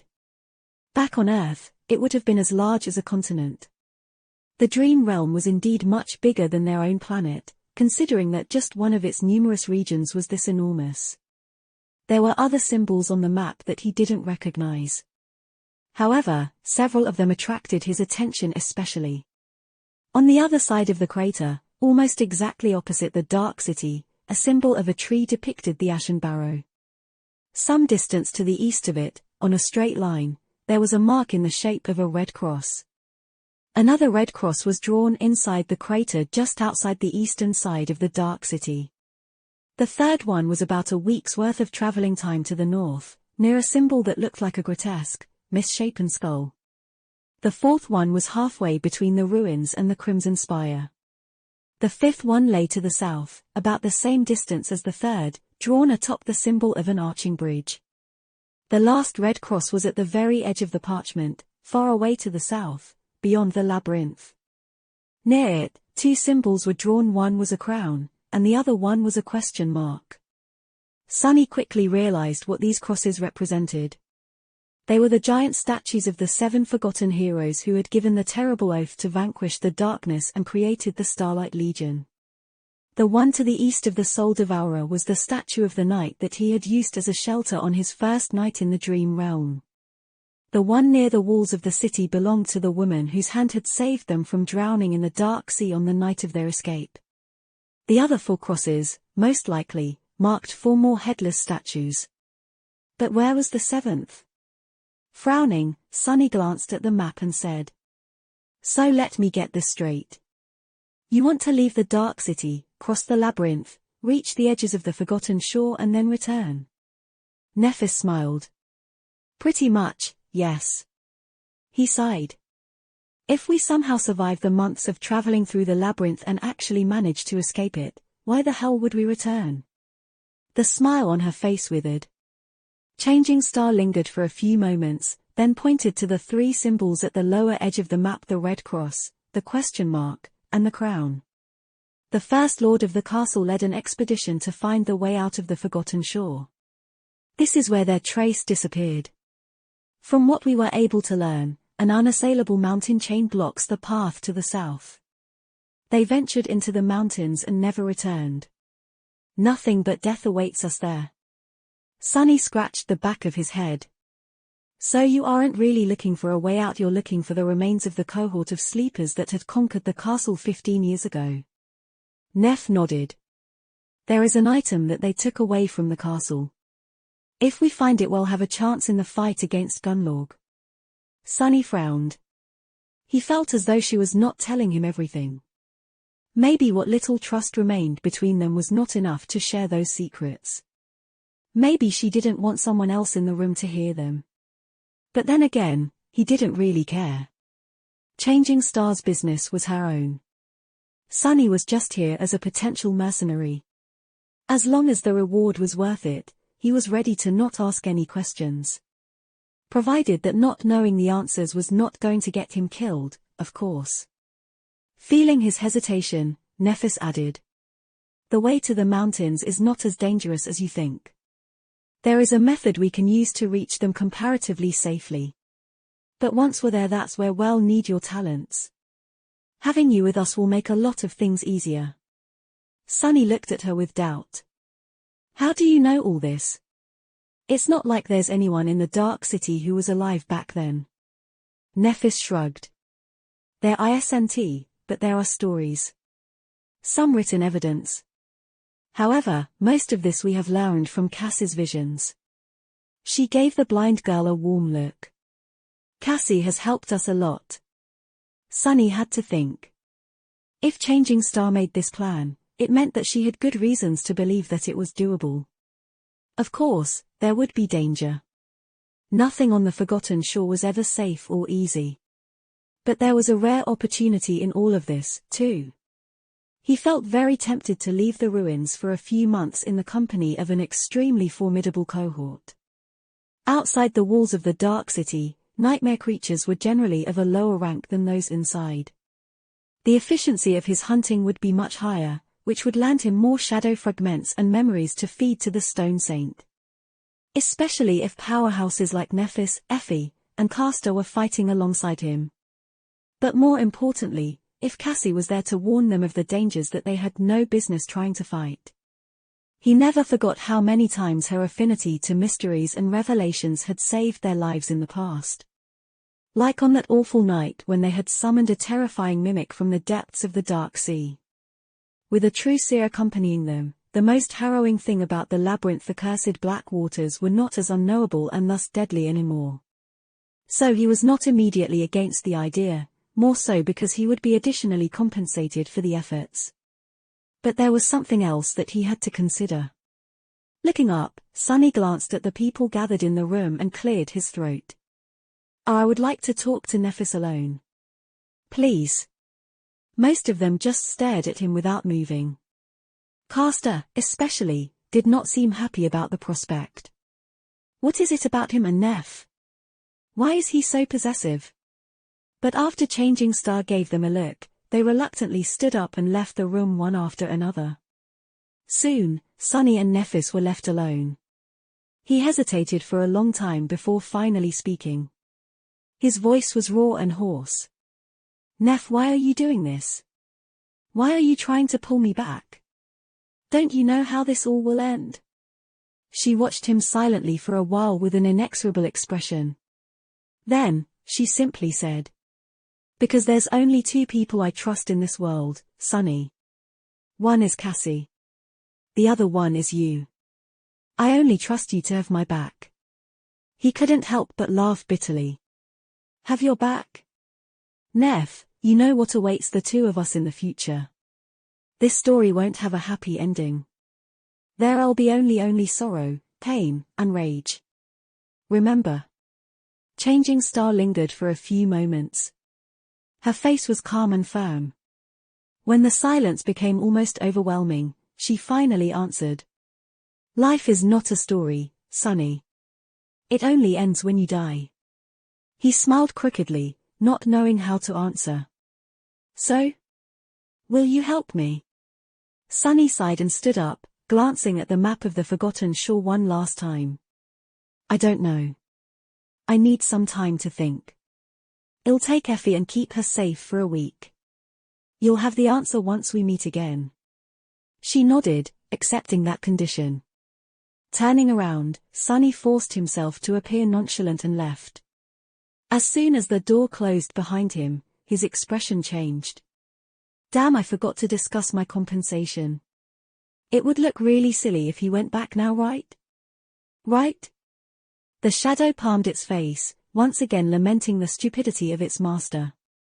Chapter 179 New Generation. Once outside, Sunny spent some time finding Effie and Kai. The two of them were in the dining area of the lodge, discussing something between themselves. There was no sign of Cassie anywhere, but he did notice Castor observing him from the stairs leading to the second floor.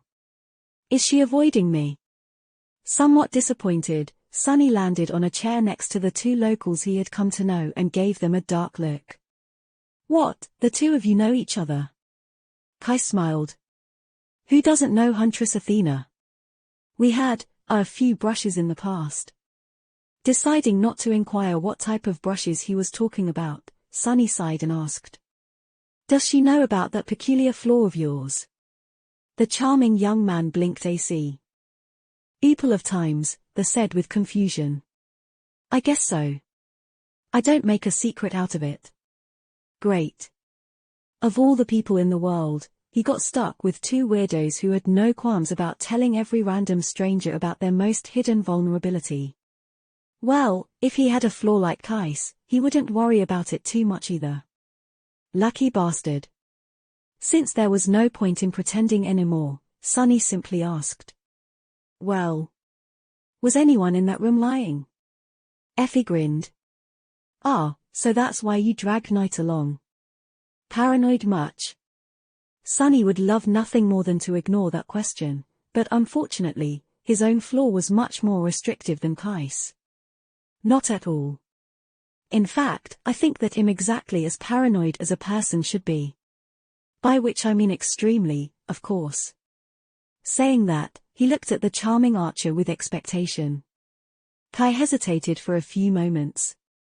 No, no one said a single lie. Your friends are all extremely honest people, Sunny. Oh, you poor lamb. Not knowing how to react to that display of knavit, Sunny shook his head and lowered his voice. Not even Castor. Kai gave him a nod. No, he was honest, too. Was Sunny wrong? Was Castor really just an honest and honorable guy? Was his distrust irrational? Somewhat unsure, Sunny lingered for a bit and then turned to Effie. Neff and I agreed to continue our conversation in a week. Until then, you'll be under my protection. The huntress giggled. Wow. That makes me feel real safe. Thanks, Shorty. He grimaced. Don't you worry. I might not look like much, but wait till you see my roommate. Kai suddenly choked on his drink and paled a little. Reminded of something, Sunny patted him on the back and said. Anyway, thanks for your help. Our deal is done. See you around, I guess. He was not going to miss this guy one bit. Sunny wasn't winning any prizes with his looks already, but next to Kai, he seemed downright barely above average. The charming archer looked at him for a few moments, then forced out a smile. Yeah, it was nice to make your acquaintance, Sunny. I can honestly say that spending time with you is an unforgettable experience. With that, he glanced at Effie with something that resembled pity, rose, and left. The two of them were left alone. The huntress looked around with a weary expression, and then asked in a neutral tone. So? When do we leave? Sunny didn't hesitate. Right now. Honestly, I can wait to get back to the ruins. This place, it gives me the creeps. Effie gave him a strange look, then shrugged. Sure, no problem. Let's ditch this scary place and go hide in the ancient cursed ruins. At least we can feel safe there, right? Sometime later, they were carefully walking through the streets of the dark city. Being here in daylight was not something Sunny was accustomed to, so he was justifiably tense. Luckily, both of them were experienced hunters and worked well together. Sunny fell into the familiar rhythm of cooperating with Effie without skipping a bit, as though 3 whole months had not passed since they last saw each other. It was honestly nothing short of jolly. At some point, the unruly huntress glanced at him and asked, "But seriously, how did you survive, Sunny?" He gave her a dark look, then shrugged. "How do you think? You know that I am very good at hiding in the shadows. I slept during the day and hunted during the night. Observed my prey carefully before striking at their weak spots. If I ever met something I wasn't sure I could kill, I ran." She became thoughtful for a while, then said, "It's noticeable, you know. You've changed. You feel like a true hunter now." Sunny grinned. "Well, I would hope so. I hunted more nightmare creatures than was reasonable, really." She smirked. "How many?" That was a good question. Sunny hesitated before answering. "Around 60. Yeah, no more than that, I think." Together with those terrors he had slain in the labyrinth, his kill count had long ago moved past 100. Effie blinked and looked at him with a dark expression. That many hunts in only 3 months, the number was nothing short of staggering. Actually, it was completely insane. Out in the real world, it was widely known that awakened nightmare creatures were too tough for mere sleepers to fight. Anyone who managed to prevail in a battle against one would earn themselves a proper reputation. Killing a dozen would make a person famous. If Sunny were to return home and claim that he had slaughtered 100, most of them in a cursed ruin populated by fallen abominations, the news of his accomplishment would fly around the whole planet in an instant. He would be hailed as an unparalleled genius and a hope of the entire generation. And yet, there were dozens of people just like him in the Dark City, many of them even more accomplished. Much more. Effie had several hundred hunts under her belt. There were a couple more hunters in the outer settlement whose track record was just as impressive, even if with the death of Jubei, their numbers had shrunk. Inside the bright castle, there was Gunlorg himself, his 5 lieutenants, all the pathfinders of the host, more than a few experienced hunters, and even a handful of guards with a lot of battle scars to prove their prowess. All of them were at a level that sleepers simply weren't supposed to ever achieve. The Forgotten Shore was truly an interesting place. If Nephis were to somehow succeed and bring even just several of them back to the real world, how would the world change? Would other things that had been considered impossible before suddenly have their status put under scrutiny?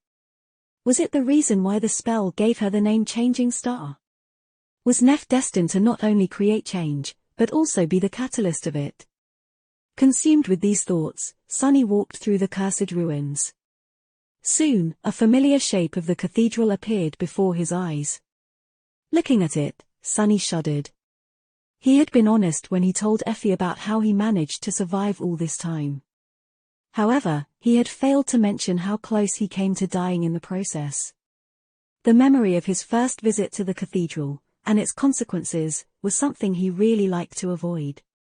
Chapter 180 Breakpoint. It happened a few weeks after he left the castle behind. Back then, Sunny was just starting to feel confident in the absolute darkness of the cursed night. He stalked the ruins, searching for prey and slaying one monster after another. Looking back, those few victories might have gone to his head a little. Or maybe he was just too sane to survive alone in the Dark City. It was the first meeting with the Black Knight that caused him to lose that state of mind. Sunny did not become interested in the ruined cathedral by accident, nor was he led there by empty curiosity.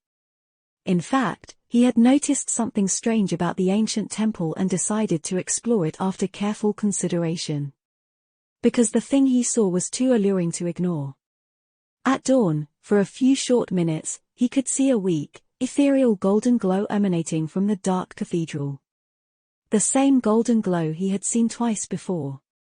Once deep within the ruby droplets of his own blood after consuming the drop of ichor, and another time exuding from Changing Star's unconscious body after her battle with the horror of the depths. Without having to guess, Sunny knew what this golden shine was. It was the light of divinity. With his own eyes altered by the drop of divine blood, which was left on the talons of the vile thieving bird after it had stolen Weaver's eye, Sunny was somehow able to perceive it. Considering that both Nephis and he possessed some measure of divine affinity, it wasn't hard to come to this conclusion. More than that, the circumstances surrounding the awakening of his ability to see the golden glow supported it. Thus, hoping to find another treasure equal to the drop of ichor, Sunny entered the ruined cathedral. Then he froze for a second, awed by its grandeur. That second was all it took for the Black Knight to skewer him on his sword. Sunny didn't know how the massive devil managed to avoid being seen by his shadow, nor how he got so close without making any noise. All he knew was that a menacing black giant suddenly stepped forward from the darkness that enveloped the temple and pierced him with a wrathful gaze. There were two scarlet flames burning in the impenetrable emptiness behind the visor of the knight's helmet. Looking at them, Sunny felt as though he was staring into the eyes of death itself. However, even though Sunny was caught by surprise, his body moved on its own. Countless hours of practice did not go to waste. In the end, it were the reflexes that Sunny had engraved into his muscles and bones that saved his life, even if only by a hair's breadth. Because of his quick reaction, the massive greatsword of the evil creature did not cut him in two. Instead, it simply disemboweled him. Feeling a blinding pain pierce his abdomen, Sunny staggered and looked down, only to see a river of blood flowing from his stomach, which was cut wide open. The red ropes of his intestines were clearly visible in the terrible wound, already on their way to falling out. The horror of seeing something that should have been inside of him moving to the outside was much more powerful than the excruciating pain of his flesh being torn apart. Pressing one hand against the wound, Sunny fell on his back and weakly tried to crawl away. However, the Black Knight was already moving, raising his greatsword to deliver a finishing blow. For a fraction of a second, everything froze. Sunny didn't have time to come up with an elaborate plan, nor even think things through. All he knew was that he had to buy himself a chance to crawl away somehow. Of all the memories at his disposal, nothing seemed to be of use. Not the austere and razor-sharp midnight shard, not the ominous and powerful puppeteer's shroud. His mighty Tier 5 armor did not even slow the black blade for a moment. Even augmented by the shadow, they were not a match for the terrifying devil of the ruined cathedral. In the end, Sunny simply thrust his hand forward and let a small and ordinary-looking rock fly from it into the depths of the ancient temple. His shadow wrapped itself around the little stone, enhancing its enchantments. In the next moment, the rock suddenly howled, replicating the scream of the last nightmare creature that Sunny had killed. Augmented by the shadow, the howl shook the walls of the cathedral, causing dust to fly into the air. The Black Knight stopped, then looked over his shoulder in the direction where the howl was coming from. He seemed to hesitate for a moment. Not wasting any time, Sunny pressed tight onto his terrible wound, rose to his feet and staggered away, almost slipping in the puddle of his own blood. Groaning from pain, he tried to reach the exit of the old temple. Miraculously, he did. The Black Knight stopped in the doorway, simply following the small figure of the mortally wounded human with the burning flames that served him as eyes. Then, it indifferently turned away and slowly returned into the darkness. Some time later, Sunny found himself lying in a ditch somewhere in the depths of the dark city. He had found his way to this ditch and crawled into it, hoping to hide himself from the monsters stalking the ruins at night. He was consumed by pain, fear, and disbelief. Was this how it was all going to end? Was this how he was going to die? He wanted to cry for help, but knew that no one would come. He wanted to simply cry, but, for some reason, nothing but laughter escaped from his lips. Funny, it was just too damn funny. An outskirt rat like him, dying in a ditch. What a fitting end. Why wouldn't he laugh? It was all just so hilarious. A laughing fit sent him into an ocean of suffering. Every time he moved, it felt as though invisible blades were cutting into his abdomen, slicing his flesh apart. And yet, he couldn't stop laughing. The funniest thing of all was that he couldn't even die. No matter how much he bled, his tenacious blood refused to give up. Guided by Bloodweave, it desperately tried to repair the damage done to his body. However, the damage was just too extensive. Even augmented by the shadow, the Bloodweave couldn't contend with it. In the end, he was locked in an endless cycle of excruciating agony, not quite alive, but also unable to die yet. Minute after minute, hour after hour, nothing but pain and suffering drowned his consciousness, until something inside simply cracked. Who wouldn't have gone mad? Through the fog that clouded his mind, Sonny hazily realized that the sun had come up, then disappeared again. This happened a few times until he finally let out a quiet sigh. Enough was enough. He couldn't take it anymore. It was time to give up. He had a good run, really. But how could anyone endure all this? He wanted to die. He was ready. Are you really ready? Sonny thought for a bit and then suddenly bared his teeth. Fuck no. He was not ready. Give up? Never, he was never going to give up. He refused to give the world the satisfaction of devouring him. Not unless it choked to death on his soul. No, I'm not going to die, I'm going to live, I'm going to thrive, I'll be the last one standing, no matter what. With that thought, he summoned the Midnight Shard and gripped its hilt with the last bit of strength left in his body. Memory enchantments unbroken. Enchantment description: this blade refuses to be broken, and thus is durable beyond reason.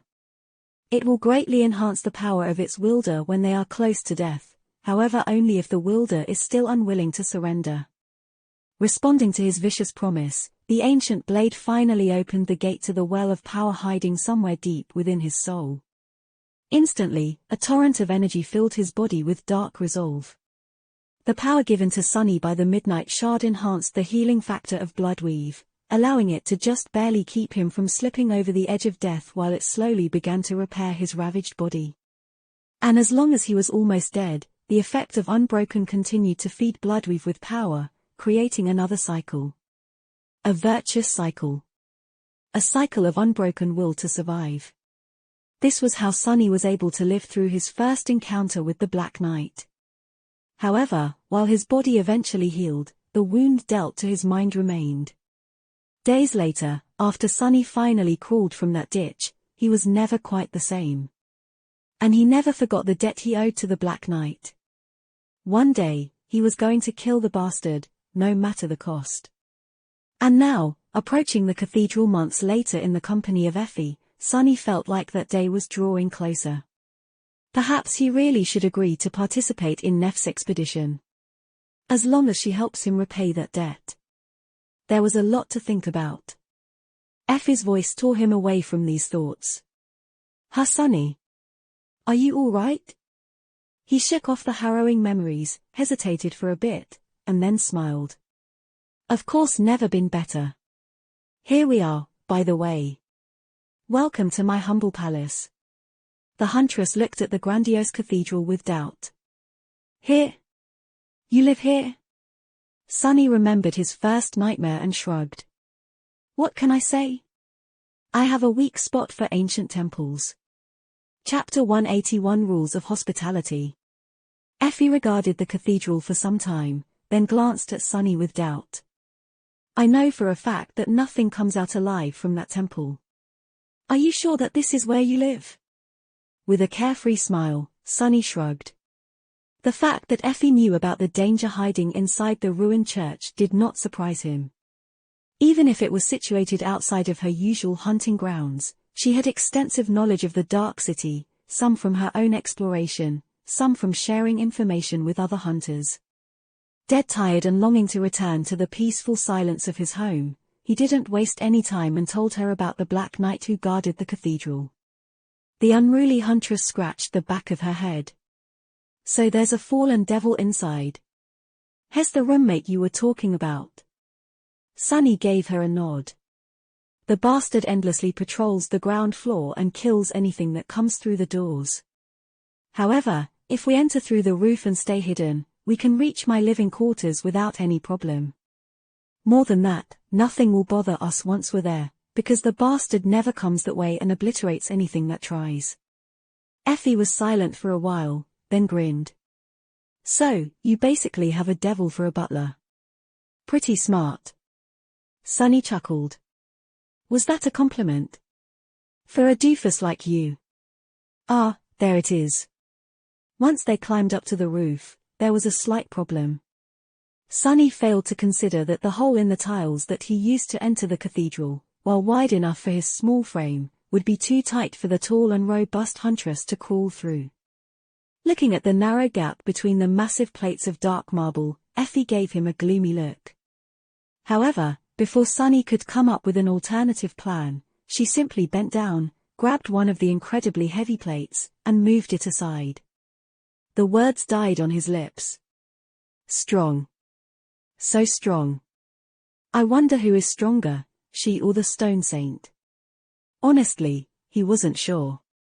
Before proceeding further, Sunny instructed Effie on how they were going to get her inside the hidden chamber and watched as the huntress reluctantly dismissed her bronze armor. With only a short white tunic covering her lovely olive skin and abundant figure, she looked very uncomely. For a moment, his displeasure of having someone intrude upon the secluded peacefulness of his lair evaporated. But only for a moment. Don't you get any strange ideas? Your armor is just too much of a risk. We can't allow ourselves to make any noise, that's all. Effie grinned. Strange ideas? Why are you talking about having strange ideas all of a sudden, huh, Sunny? He gritted his teeth, turned away to hide his blushing face, and crawled into the hole between tiles. Damn woman.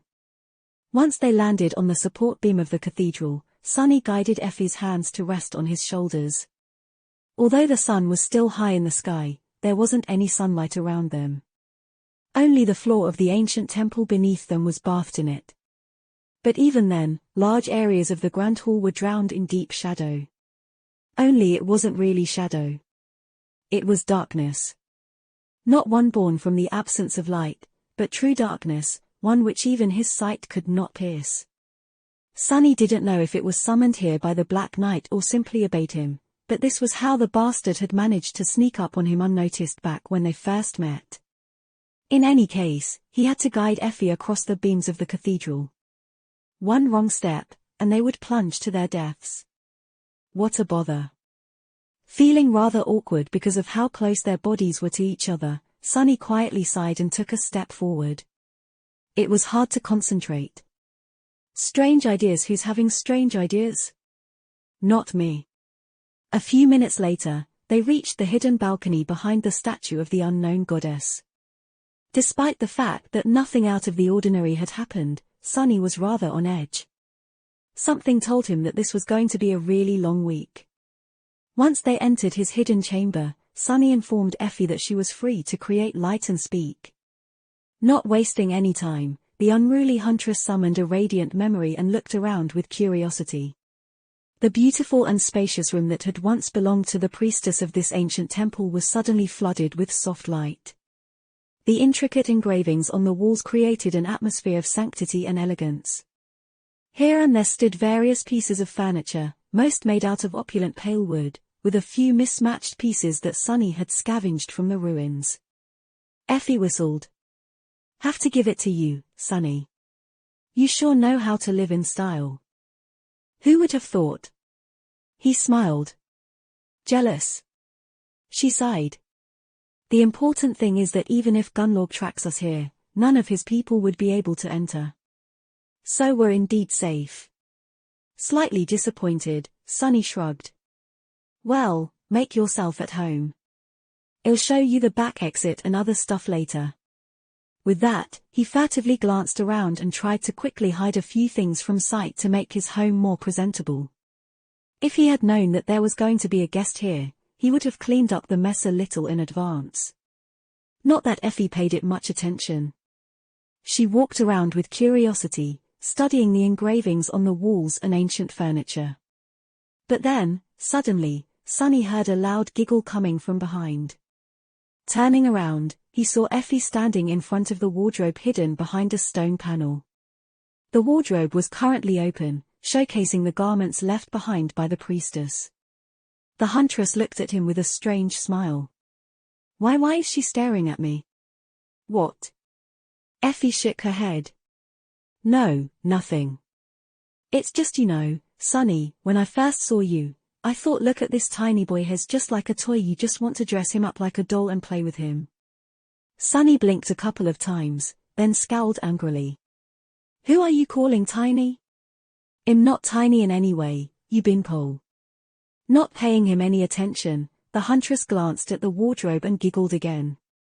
Then, suppressing laughter, she said. Who knew that you are into playing another kind of dress-up, huh? It took Sonny a couple of seconds to realize what she was implying. When he did, he turned bright red from outrage. The nerve, the gall, how dare she? What are you talking about? Those aren't mine, the priestess who lived here before left them behind. Effie nodded a couple of times. Sure. You just happen to have a wardrobe full of pretty dresses. By accident. That's the truth, I never lie. She looked at him with a wide smile. But of course it must be the truth. I totally believe you. Definitely. Sonny stared at her with his mouth wide open, not knowing what to say. Effie, meanwhile, looked around and innocently fluttered her eyelashes.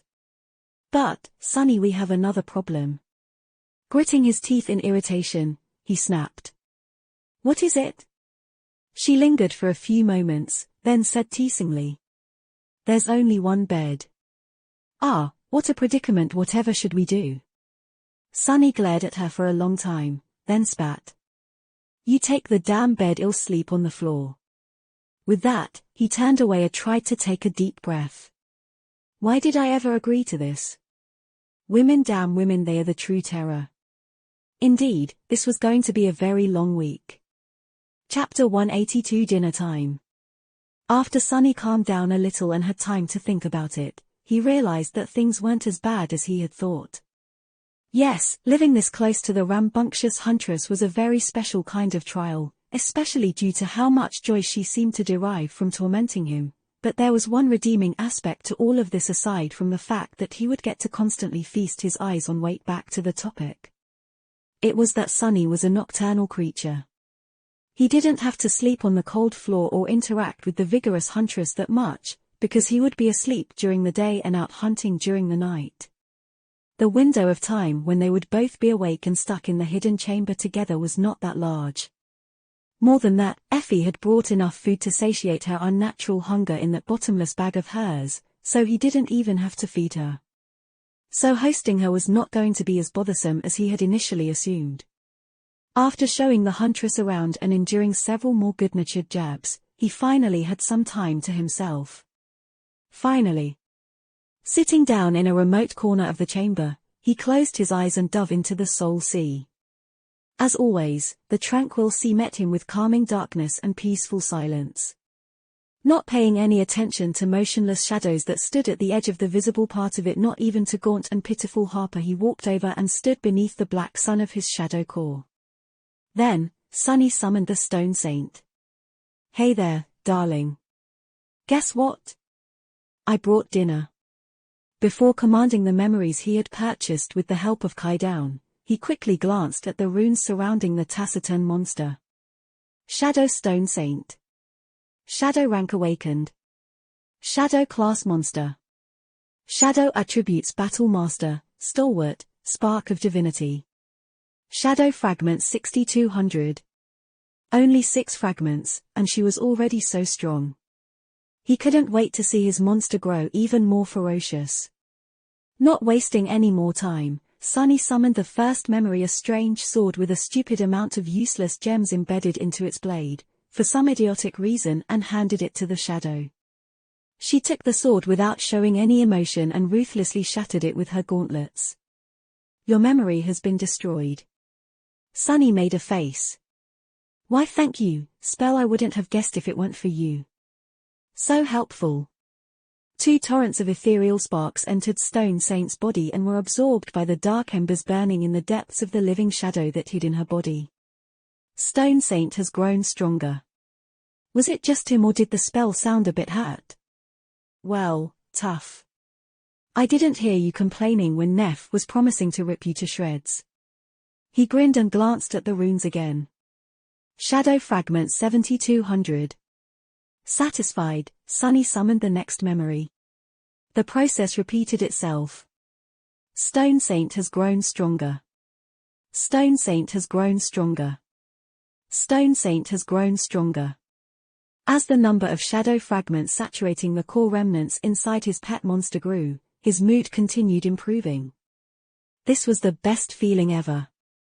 Shadow Fragments 8200. Shadow Fragments 10200. Shadow Fragments 11200. Finally, after the 9th memory was consumed, the runes describing the number changed to 20 out of 200.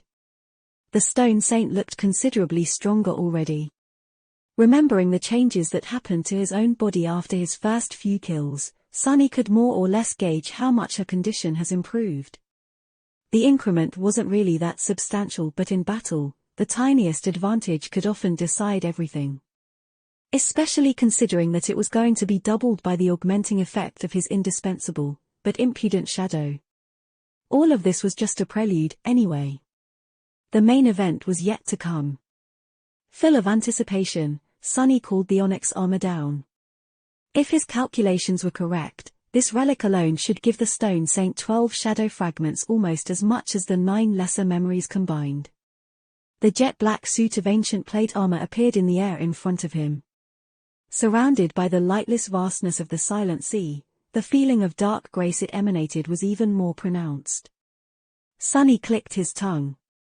Ah, what a beauty! It was almost a shame to destroy it. Almost. Slightly reluctant to part with the ancient armor yet, Sunny read the runes describing it. Stev was right. Even the spell couldn't make sense of the damaged memory. Memory M unold. Memory rank. Memory tier. Memory type unknown. Memory description PR First Army Shadowne. Memory enchantments. Many of the runes were missing, and those that did appear refused to coalesce into any sort of comprehensible words. However, Sunny did notice a few of the strange runes that made his head hurt, the same ones present whenever the spell mentioned the mysterious unknown. Just as I thought. The armor was clearly connected to the same tribe of nightmare creatures that the Stone Saint had belonged to before becoming a shadow. The origin of the strange living statues was tied to the unknown, so it was logical to assume that the onyx armor had something to do with them too. Well, no matter. He knew that this memory was severely damaged when he bought it. Sunny was never planning on using it, anyway, only feeding it to the saint. Time for dessert. With a wide smile, he pushed the beautiful black armor to the stone monster. However, the smile soon froze on his face. Because the Stone Saint did not move to take and shatter the armor like she did with all the other memories. Instead, she simply turned her head and looked at it. The hue of the crimson flames burning in her ruby eyes ever so slightly changed. It was almost as though they were filled with the tiniest shadow of sorrow. Come on, eat it. But no matter how much he tried to get the Stone Saint to destroy the armor, she refused. The living statue just stood there and did nothing.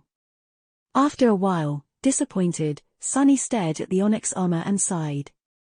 Well, serves him right. To be honest, he had a slight inkling that this would happen. Nevertheless, Sunny had decided to buy the armor anyway. It's not every day that you stumble upon a Tier 6 fallen memory, even if it's damaged beyond your ability to repair. Perhaps he would don it one day if Nephis would actually manage to open the path to the gateway, and he would somehow find himself among those lucky few to reach it alive and become awakened. Until then, the awesome black armor was pretty much useless. With a deep frown, he left the Soul Sea and summoned it into existence. Soon, the armor appeared on the floor of the hidden chamber. Effie looked at it with interest. Wow. What is this? Sunny lingered for a long time, and then finally answered. A decoration, I guess. The huntress raised her eyebrows. Really? Well, what are you staring at me for? He gritted his teeth. A few awkward moments later, Sunny said. Can you help me move it? It's too heavy for me to lift. Chapter 183 Learning New Tricks. Your shadow grows stronger. With a rather unpleasant noise, the monster's head fell down. Sunny indifferently bent his arm and wiped the midnight shard on the sleeve of his armor, watching as the massive body slowly toppled over. Standing on the other side of it, the stone saint simply flourished her sword in and stopped it abruptly mid-swing, sending every drop of blood flying to the ground. Then, she just stood there absolutely still, pretending to be a statue. Sunny sighed. That's a cool trick. I should learn it. Honestly, cleaning his blade on the puppeteer's shroud was not very fair to the Tier 5 armor. He felt guilty. Watch my back. With the taciturn shadow observing the surroundings, he summoned the prowling thorn and used it to recover the soul shards from the carcass. This was the fourth nightmare creature Sunny had killed this night. With the help of the stone saint, his hunts became much easier than before. Not even mentioning the fact that the shadow was as powerful as most of his marks, the mere fact that he had a partner to draw the enemy's attention away changed a lot of things. Sunny was somewhat capable of, but preferred to avoid engaging in direct battle with these abominations. His way of doing things was to strike from the shadows and, ideally, kill the enemy with a single strike. If everything went smoothly, the prey would never even see its killer. Of course, such a hunting method required a lot of cunning, patience, and preparation. He had to observe the enemy for a long time to learn its behavior and weaknesses. The confrontation itself took just a few seconds, but only because days had been spent in advance to make that immediate resolution possible. After hunting in that meticulous way for 3 months, Sunny felt strange simply overpowering the monsters with brute force. The combination of Stone Saint's indomitable defense and his swift blade was nothing short of miraculous. It was almost like fighting side by side with Neff. Almost. With a sigh, Sunny threw the soul shards into his rucksack and stood up. He was facing a problem that he had never expected to face. It was honestly rather bizarre. He was running out of monsters to kill. Awakened nightmare creatures weren't that abundant in the Dark City to begin with, let alone those whom he had already tracked, studied, and felt confident attacking. After 2 nights' massacre, pretty much every one of them was dead. Sunny had cleaned the house. But he was so much stronger now, so much more dangerous. With the help of the Stone Saint, maybe there was no need to be so cautious. No. This is how you get yourself killed. This was a dangerous mindset. Despite his recent growth, Sunny was still in no way the apex predator in the ruins. In fact, he was the opposite of that. Of all the creatures stalking these streets, he was the weakest. Pride is the gravest of all sins. Next thing you know, you'll be trying to hunt the fallen ones. Sunny would perhaps survive a confrontation with a fallen beast maybe, but actually defeating one was a whole other conversation. And if he had the misfortune to stumble on something of a higher class, his chances of making it out alive would not be very high. He could start investigating one of the awakened creatures that he knew of. Or simply go home. However, something was bothering Sunny. There was this feeling in his head that he had a seed of an idea, but then got distracted and failed to fully form it. What was I thinking about just now? Whether or not to hunt again tonight, how powerful he had become with the help of the shadow, how it was not very practical to wipe the blood with the sleeve of the puppeteer's shroud. Oh, right. Back when he saw the Stone Saint shake off the blood of her sword, he had thought that this would be a cool trick to learn. And at that moment, he got a feeling that he was onto something. I should learn it, I should learn it. Suddenly, Sunny's eyes became bright. If he could learn this trick from the Stone Saint, what else would he be able to learn from her? This shadow of his had an attribute called Battle Master, which apparently meant that she was proficient in all forms of combat. Was there a better teacher for someone like him? The answer was no. With his technique stagnating because of the lack of guidance, there was no one better than the masterful stone saint to learn from. Suddenly excited, Sunny summoned the taciturn monster back into his shadow and headed home. By the time he returned to his hidden lair, Effie was already awake. Sitting on the bed, she was lazily staring at the ceiling and whistling a cheerful tune. Her long legs were somewhat covered by the blanket, but still that white chiton of hers was way too revealing. Sunny had to be very careful to look the other way. It was very hard. "Oh, you're back. Good hunt?" Instead of answering, Sunny walked over to his chest, glanced at the huntress with suspicion, and opened it. Then, he poured the contents of his rucksack inside. 7 soul shards fell on the pile, which was sadly visibly diminished because of his recent expenses. It was still nothing to scoff at, though. Effie whistled. 7? How many heads is that? Sunny closed the chest and sat on it. 4. 3 monsters and 1 beast. Effie blinked, a bit stunned. 3 monsters? How did you manage to kill 3 monsters in one night? He hesitated, then sighed. Trying to hide the existence of the stone saint would be very bothersome, especially if he was going to venture on an expedition with Neff's cohort. Out there in the labyrinth, chances were that none of them would be able to hold back to hide their aces. That was if he was even going to agree to it, of course. Anyway, there would be not much harm in revealing her now. Or rather, the benefits outweighed it. "I'll show you. Just don't freak out." Effie giggled. "I'm pretty sure that nothing you're capable of showing can freak me out." Ignoring her teasing tone, Sunny glared at the huntress and summoned the saint out of his soul sea. Immediately, 2 crimson flames ignited in the depths of his shadow. A moment later, the menacing stone knight stepped from it on the floor of the hidden chamber and turned her head to Effie. Effie recoiled. What the hell is that?" Chapter 184 Value of Humility. The mighty huntress stared at the stone saint, her hand hovering in the air, ready to grasp the shaft of the spear. Her beautiful hazel eyes were full of tension and dark anticipation. The contrast between that fierce pose and the fact that she was still comfortably wrapped in a blanket was so funny that Sunny couldn't help but snicker. "Gee, relax. Haven't you seen an echo before?" Effie blinked. "That thing is yours. Wait, you got an echo?" He gave her a nod and gestured at the stone saint. "Yes, I did. Meet Saint. Ain't she a beauty?" The huntress stared at the taciturn creature, then scowled with outrage. "You lucky bastard, you do know that I haven't even caught a sniff of an echo after 3 years in this pit. How dare you get one before me, huh?" Sunny laughed. "Actually, this was my second echo. The first one got killed in the labyrinth." Effie glared at him for a long time, then shook her head with an expression of utter dejection.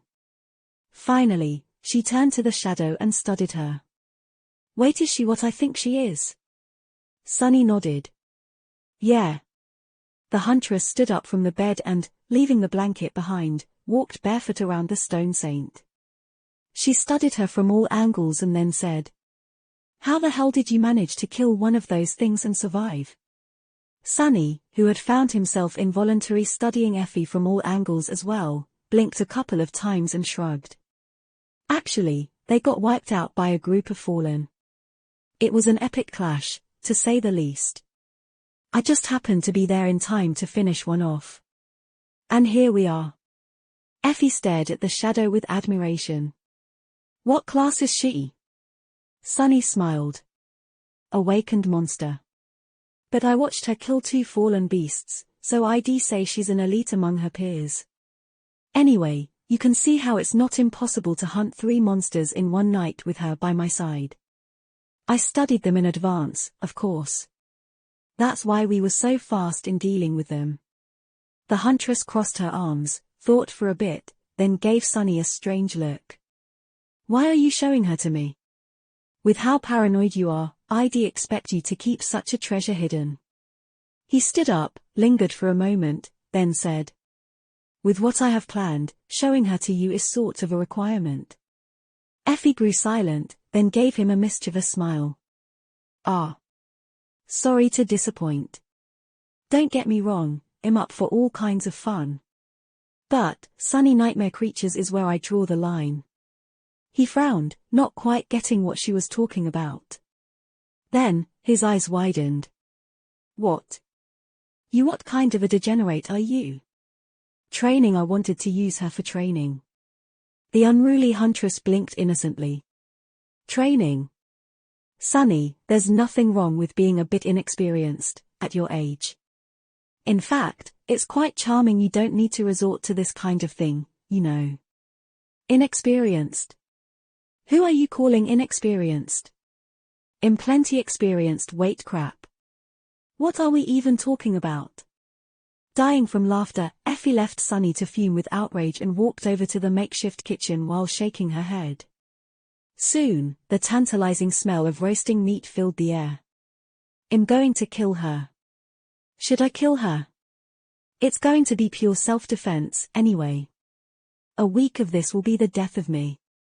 With a sigh, he tried very hard to calm down. When his thoughts returned to their usual cadence, Sunny stood in front of the stone saint and slowly exhaled. It was time to learn. On his way back to the cathedral, Sunny had made a hard decision. He decided not to augment his body with the power of the shadow during his practice with the stone saint. Even though he knew that this was going to bring him a lot of pain in the future, he was adamant about his choice. There were several reasons why he wanted to face his pet monster with his own physical ability and nothing else. The first and most simple reason was that Sunny knew that the shadow would not always be there when he needed it. Just like during the battle against the Spire Messenger, when it had been away scouting, circumstances in which he was going to have to rely on nothing but his own prowess were bound to happen. Not to mention that it had been his own reflexes, and not the shadow, that saved him from being cut in halves by the Black Knight. The second reason was less evident. It had to do with the existing hierarchy of power in the Dark City. At the very top, there were the Fallen. Beneath them, those creatures that were merely awakened. And at the very bottom, sleepers. Any fight that a human could face in that cursed place was going to be against an overwhelming force. With time, Sunny had adjusted to this reality and was able, these days, to face the lower classes of the awakened abominations on almost equal terms with the help of the shadow. He was still weaker, but not by that much. However, deep down he knew that, sooner or later, he would be forced to fight against fallen enemies.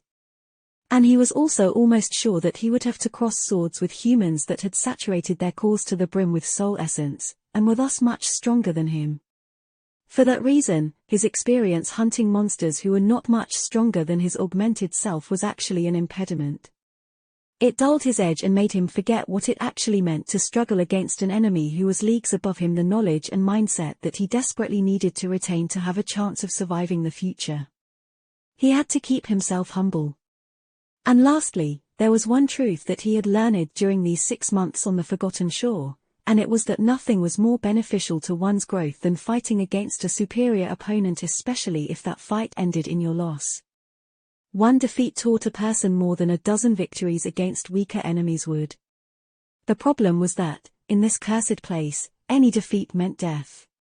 So Sunny actually had little experience losing to someone. From start to finish, he tasted loss only 3 times: once in a battle against the Carapace Centurion, once when he had faced Nephis under the branches of the Soul Tree, and once in this very cathedral, when the Black Knight's sword had sliced his stomach open. Each of those defeats taught him more than anything else did. So, having the opportunity to fight with a monster who was much more powerful than him, and yet had no desire to kill him, was an extremely rare and precious opportunity. That's why Sunny steeled himself and let the shadow rest on the floor while he faced the Stone Saint. Taking a deep breath, he summoned the Midnight Shard, assumed a defensive stance, and looked the menacing Stone Knight right in the eyes. "Attack me." Not wasting even a second, she did just as she was told. Oh crap. Chapter 185 Battle Master. The shadow attacked with the vicious strength of a true monster. Knowing perfectly well that his strength was not enough to block her sword, Sunny desperately moved the midnight shard to deflect the strike to the side. The countless hours of practice and hundreds of thousands of times he had repeated his katas had not been in vain. His body moved with lightning speed, placing the blade in the path of the Stone Saint's weapon at just the right angle. Feeling the impact reverberate in his bones, Sunny gasped from the pain and stood his ground. Guided by the midnight shard, the shadow's sword glided to the side and missed his body by a wide margin. However, before Sunny had time to congratulate himself, the saint simply continued moving forward and slammed into him. Being hit by her shield felt like crashing into a stone wall at high speed. Flying back, Sunny impacted against an actual wall and rolled to the floor. A small yelp escaped from his lips. Getting distracted from her food for a moment, Effie glanced at him and called, "Sunny? You're alive?" He weakly raised a hand and brought his thumb and index finger together in the shape of a circle. "Yeah." The huntress smiled. "Good, don't die yet, all right? It's going to be really inconvenient for me to get out of here without your help." Sunny gritted his teeth. "Is that all you care about? I'll try." Slowly rising to his feet, he staggered and had to lean on the wall for balance. The Stone Saint returned to her spot and stood there indifferently, not paying any attention to his furious glare. With a heavy sigh, Sunny walked back to stand in front of her, raised the midnight shard, and spat. Again. Over the course of the next few days, Sunny often wondered if he had really gone mad. Otherwise, why would he willingly subject himself to this torture? Per NDA. Novell. His life now consisted of only three things: spending time with Effie, practicing with the Stone Saint, and exploring the cursed ruins. Out of the three, the time he was spending in the deadly maze of the Dark City was by far the least dreadful. He even found himself enjoying it a great deal. Once you begin thinking about a cursed ancient ruin teeming with abominable creatures as a comforting place, you should really start thinking about your life choices. And yet, Sunny knew that he was on the right track. Painful as they were, his training sessions with the menacing shadow had turned out to be even more advantageous than he imagined. Every bruise, every cut, every drop of blood that he spilled was making him stronger. After a long period of stagnation, his technique was finally improving again. And it was doing so with noticeable speed. The best thing about it was that he had not even scratched the surface of the immense didactic potential of the Battle Master attribute. For someone like him, who had never received a formal education in combat, it was simply a boon. It was a hidden treasure. Back when he had observed the shadow in the fight against a carapace centurion, he had noted her distinct battle style. The taciturn creature fought with the firmness of stone, combining flawless defense with devastating offense. Each action was efficient and perfectly calculated, with blocks, dodges and deflections leading into deadly ripostes. It was solid, indomitable, and inevitable. However, this was not the only battle style that the Stone Saint was perfectly proficient in. Rather, it was something that she used based on her current weapons and opponents. Back when her original fought against two harrowing fallen beasts, her style was reckless and brutal, disregarding any form of defense in favor of an endless onslaught of vicious attacks. Although there were some foundational similarities between them, these two techniques were vastly different. It seemed as though she was able to switch between countless styles to suit the situation. Sunny couldn't wish for a better sparring partner. His own style, or rather, the kernel of one that had been given him by Nephis, was flowing and unpredictable. It focused on adaptability and making it impossible for the enemy to anticipate your next move. The more Sunny fought against the Stone Saint, the more he realized how extraordinary it actually was. However, it didn't mean that this style couldn't be improved. In fact, Sunny suspected that it was actually designed with the intention of being able to incorporate various elements from other sources. If so, it was a perfect foundational style to learn. All of this made him wonder where this strange style had come from, and if Changing Star had taught him its basics for a reason. In any case, he was determined to make sense of it, improve his mastery of the things he had already learned, and begin to incorporate elements of Stone Saint's stark technique into his own. However, this was easier said than done. At first, fighting against the menacing shadow appeared to be almost impossible. Every time he gave her the command to attack, he would inevitably end up on the floor in mere moments, groaning and consumed with pain. His whole body was bruised black and hurting terribly. If not for the tenacious enhancement of the blood weave, Sunny did not know if he would have been able to continue. Or at least continue at an acceptable rate. With its help, however, the speed of his recovery was considerably faster. It was almost inhuman. Because of that, he was able to train more intensely and for longer periods of time. Just as he had expected, every defeat taught him something new. Losing to a superior opponent was the best way to improve, indeed. Back in the real world, many people were foolishly obsessed with their pride and lived for nothing but to achieve victories against others. Not Sunny, though. He was perfectly content with losing time after time, as long as he continued to become stronger with each loss. The only person he wanted to defeat was the version of himself from the last fight, over and over again. Just like that, he had slowly begun to put up at least some resistance to the Stone Saint. At first, he was happy with being able to deflect one attack. Then, two. Then, several. Before too long, he stopped counting the number of attacks and started counting the number of seconds he remained on his feet. It was just a couple at first, then 4 or 5, then a dozen. Finally, he was able to fight with the menacing Stone Knight for vast amounts of time, sometimes even up to a minute. Even Effie seemed to be impressed. She usually paid little attention to his training, but after some time, Sunny noticed her glancing in his direction more and more. At first, he thought that the unruly huntress simply enjoyed watching him suffer in his suffering, but then he realized that she was actually trying to learn from his mistakes, too. Sunny didn't mind. His movements slowly became more confident, purposeful, and precise. His body, while damaged and bruised, was brimming with strength and agility. He was maturing. It was then, when his spars with the shadow turned less one-sided, that Sunny noticed something strange.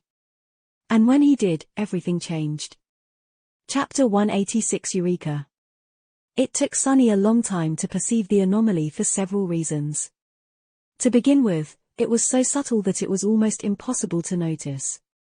His whole mind was concentrated on the thoughts of battle technique and styles, and still, he only saw it by accident. The second reason had to do with his decision to face the Stone Saint without the augmentation of his aspect ability. Because of it, the shadow had nothing to do. It returned to acting as a proper shadow and obediently repeated his every movement while he fought. The last reason was Effie, or, more specifically, the fact that she had brought a source of light into the hidden lair, making the shadow actually visible. Because of this unlikely combination of events, Sunny was able to see it. He was in the middle of a fierce battle against the Stone Saint, sweat and blood trickling down his battered body. The clamor of swords clashing against each other permeated the chamber, drowning the raspy sound of his laborious breathing.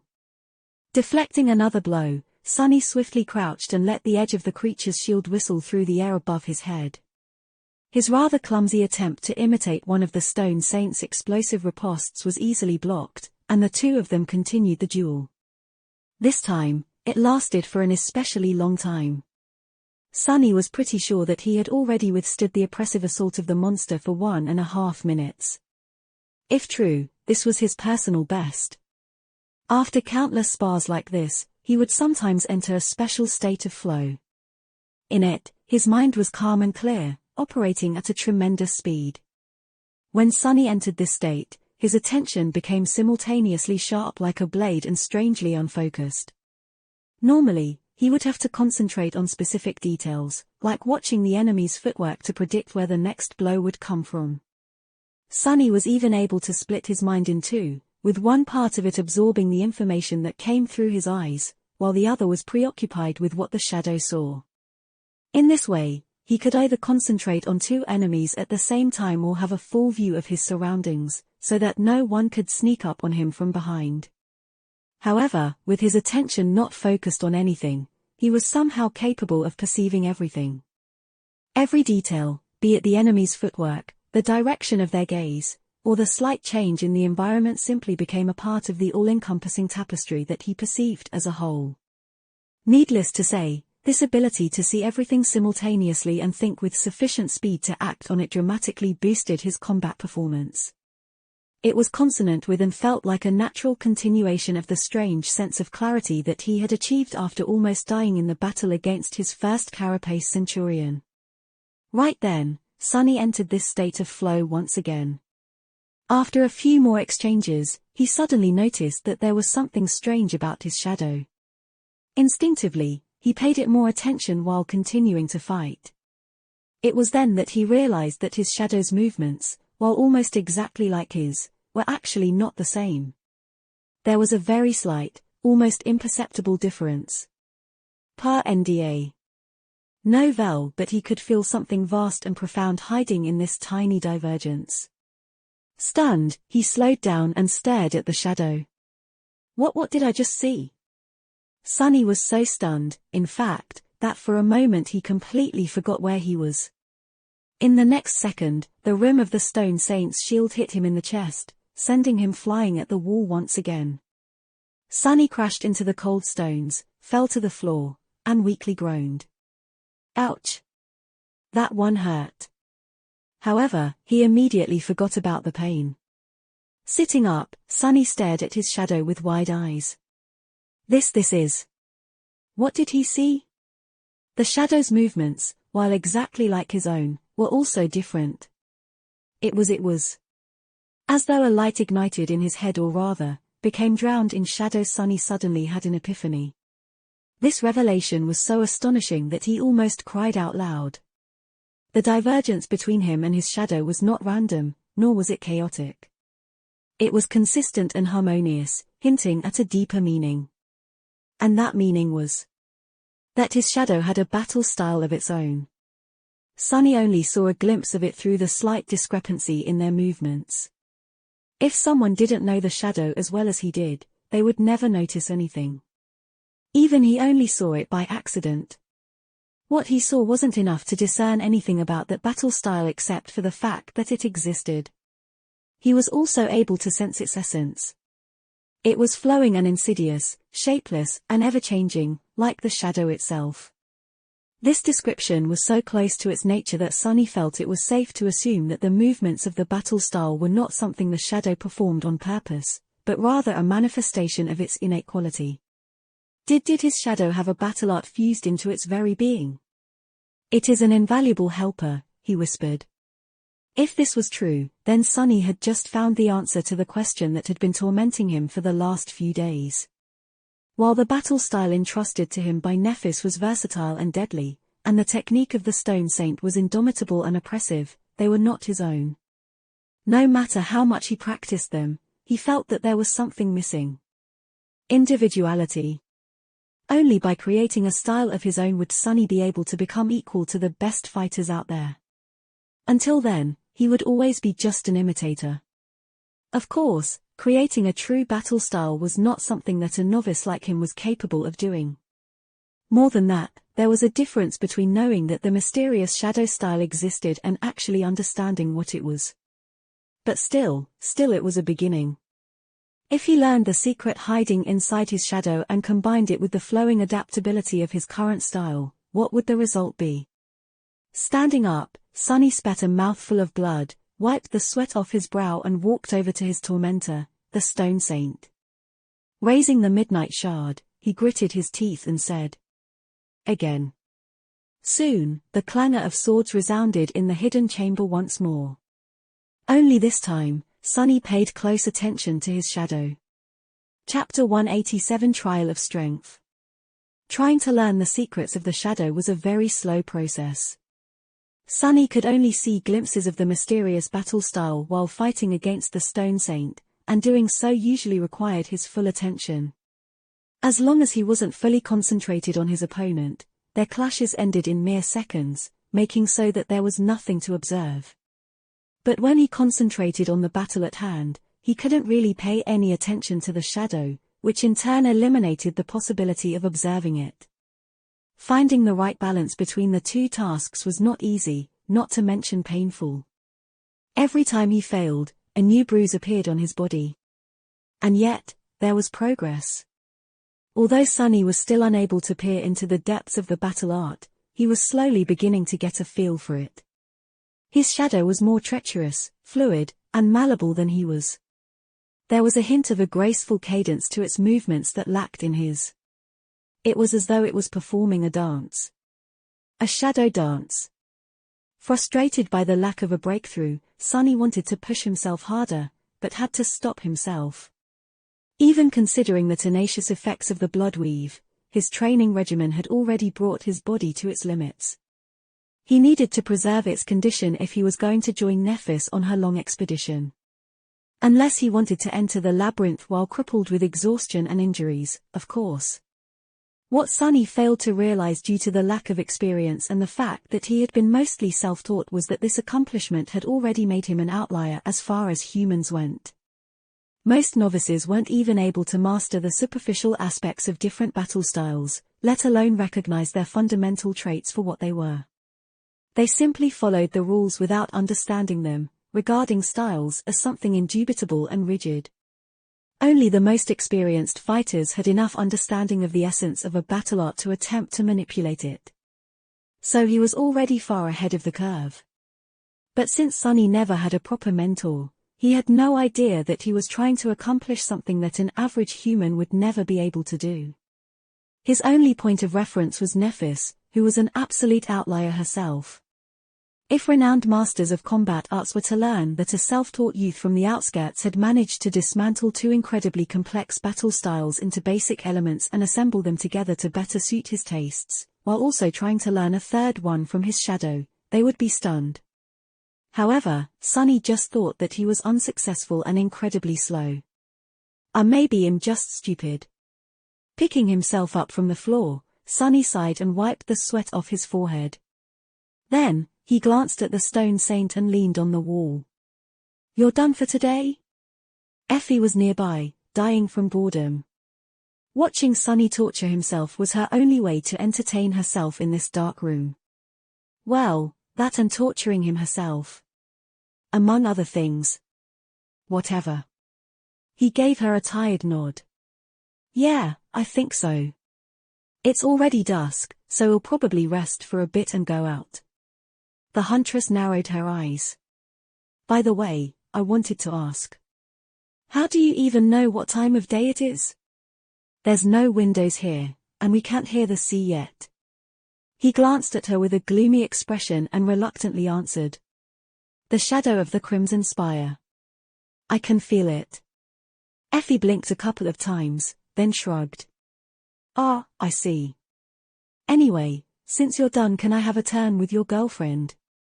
Sunny gritted his teeth and answered without even thinking. "She's not my girlfriend." Only then did he realize what Effie was asking. She had never shown interest in sparring with the Stone Saint before. Why now? Not that it mattered. And no, you can't. The H. Huntress titled her head. "What? Why?" Sunny scoffed. "Do I need to explain it? It's too dangerous. What if something happens to you?" Effie giggled. "So let me get this straight. You can train with her all day every day, but you think that, for me, she's too tough?" He shook his head. "Don't misunderstand. It's just that if something happens to me, the worst outcome is that I die. If something happens to you, however, I'm going to get killed by Nephis. The end result is the same, but one way is vastly better than the other. Get it?" She crossed her arms. "Oh, come on, I just want to see which one of us is stronger." Sunny scowled. "No way. Don't even think about it." Effie silently glared at him. "I said no, okay? There's no way I'm letting you fight her." The huntress grinned. "Ah, all right. That's not going to be a problem." A few minutes later, Sunny was staring at the scene in front of him in disbelief. How did it come to this?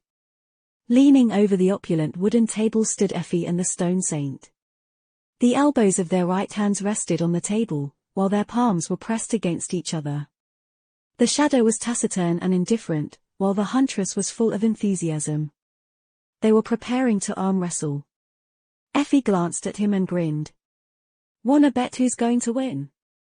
If I overpower your girlfriend, you'll owe me a shard. No, 10 shards. Sunny sighed. What if you lose? The unruly huntress winked at him. You know what, I don't even want to know. I don't gamble, so forget about it. Effie sighed. So boring. Anyway, let's do this.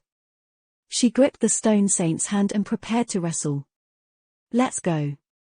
Instantly, both the shadow and huntress tried to bring the opponent's arm down. The table groaned, subjected to a crushing amount of pressure. For a moment, it seemed that the stone saint was on the losing side, but in the end, her hand only moved by a millimeter. The monster stared at the young woman with her ruby eyes, her face hidden behind the visor of the helmet. There was no emotion in her gaze. Effie's hazel eyes, on the contrary, were full of mirth. There was a relaxed smile frozen on her face. However, Sunny could see that she was putting her all into this struggle. The lean muscles tautened under the olive skin of her back. Her whole body was like a loaded spring, brimming with strength and overwhelming power. And yet, the shadow's hand did not move. It seemed as though neither of them could overpower the other. Ha! I wonder who will give up first. A second after second passed in silence, but nothing changed. Both Effie and the stone saint were persisting, not giving up even a tiny bit of ground. The amount of strength they were exerting to keep this volatile balance made Sunny sweat a little. They are both monsters. In the end, the first one to give up was the table. Not able to withstand the pressure anymore, it simply exploded. Covering his face to protect it from the flying splinters, Sunny froze for a moment, then stared at the pile of tiny debris. A feeling of deep sorrow and indignation pierced his heart. Oh no, my table. Chapter 188 of Heaven and Hell. Just like that, a week had passed. Miraculously, Sunny had survived. Even more miraculously, he had somehow managed not to kill Effie, which was a big accomplishment in and of itself. In fact, by the end of it, their forced cohabitation had turned rather pleasant. They were both solitary hunters, after all. There was an instinctive understanding between the two of them. His overall combat skill and particularly comprehension of both his own battle style and that of the Stone Saint had improved by leaps and bounds. He felt faster, stronger, and better prepared to face the horrors of the dream realm. Although he had yet to reach the same level of physical power that he had possessed before sacrificing 100 shadow fragments to create the Shadow Saint, Sunny felt that the current him was far deadlier of an opponent. Which was good, considering how fast the grim future was approaching. Currently, Sunny and Effie were sitting on the support beam of the main hall of the cathedral, looking down from the head-spinning height. Far below and away from them, the Black Knight walked through the patches of light and darkness, continuing his never-ending patrol. Effie scowled, then whispered. So this is the bastard? Sunny gave her a gloomy nod. Yeah. In the flesh or whatever he is instead of it. The unruly huntress gave him a long look. How the hell did you manage to live through a fight with that fiend? He grimaced. Barely. Also, calling it a fight is giving me too much credit. I just got myself gutted and crawled outside. He never leaves the cathedral, so I got away. She shivered. Are you sure that he won't hear us? Sunny pointed down. As long as he doesn't walk past that column, and as long as we're not too loud and keep our voice down, we're safe. Trust me. I've been studying that bastard for 2 whole months. Effie suddenly grinned. So how loud are we talking about? Because I can promise to. Sunny rolled his eyes. Can you stop? We're in a temple, for God's sake. He didn't need to hear the end of the phrase to know that it was going to be highly suggestive and very inappropriate. She quietly giggled. Fine, fine. After a couple of minutes passed in silence, Sunny looked down and saw that the pale light of dawn was slowly turning brighter. It was almost time for the two of them to leave the cathedral. He had yet to come to the final decision regarding Neff's request. Depending on his choice, he and Effie would, perhaps, never see each other again. Sunny quietly sighed. Then, turning to the huntress, he said, "Hey, Effie. Can I ask you something?" She looked at him with a silent question in her eyes and shrugged. "Sure. Go ahead, doofus." Sunny hesitated, feeling the somber mood of the situation. Then, looking away, he said, "Tell me honestly, were you dropped on your head a lot when you were a kid?" Effie blinked a couple of times, then suddenly pressed both hands against her mouth to suppress a laugh. In the process, she almost fell down from the support beam. Heavens, Sunny, do you want me to laugh out loud and get us both killed? What's up with that question? No, I was not. He looked at her with a dubious expression. Then why are you so damn cheerful all the time? It's not normal. You're like a crazy person, and I know a thing or two about that, mind you. The huntress smiled. Ah. That. Then, she shrugged. It's simple, really. Sunny waited for the explanation, noticing an unfamiliar air of melancholy around the vigorous young woman. Her usual infectious vitality somehow felt lessened.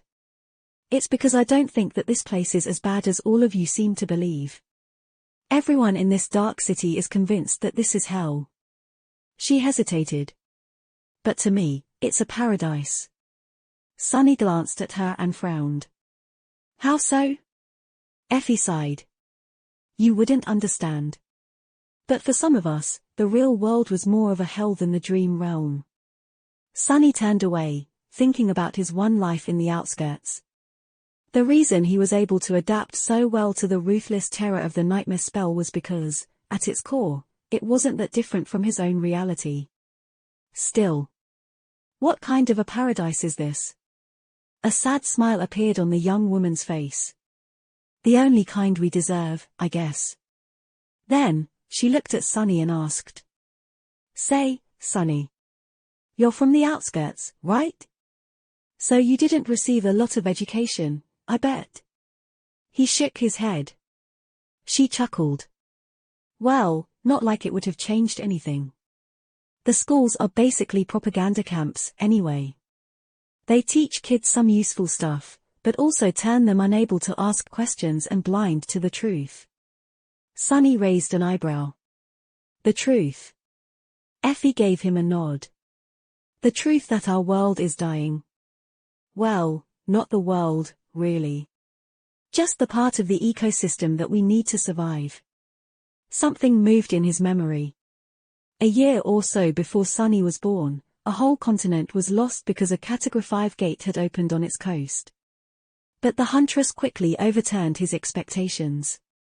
And I'm not talking about the nightmare spell. I'm talking about what we, humans, have done to our planet without anyone's help. There were more than 10 billion people on Earth a couple of 100 years ago, did you know? But now, there's barely 3. And half of them only have food and shelter because of us awakened and the powers we possess.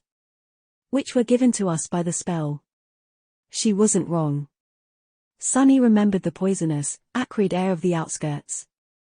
The inhuman conditions in the underground factory where his mother had worked. The towering barriers protecting the city from the deadly winds of the wasteland outside.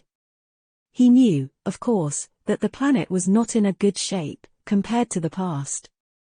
But he never really thought about it that much. To him, this was simply how life always worked. Effie shrugged.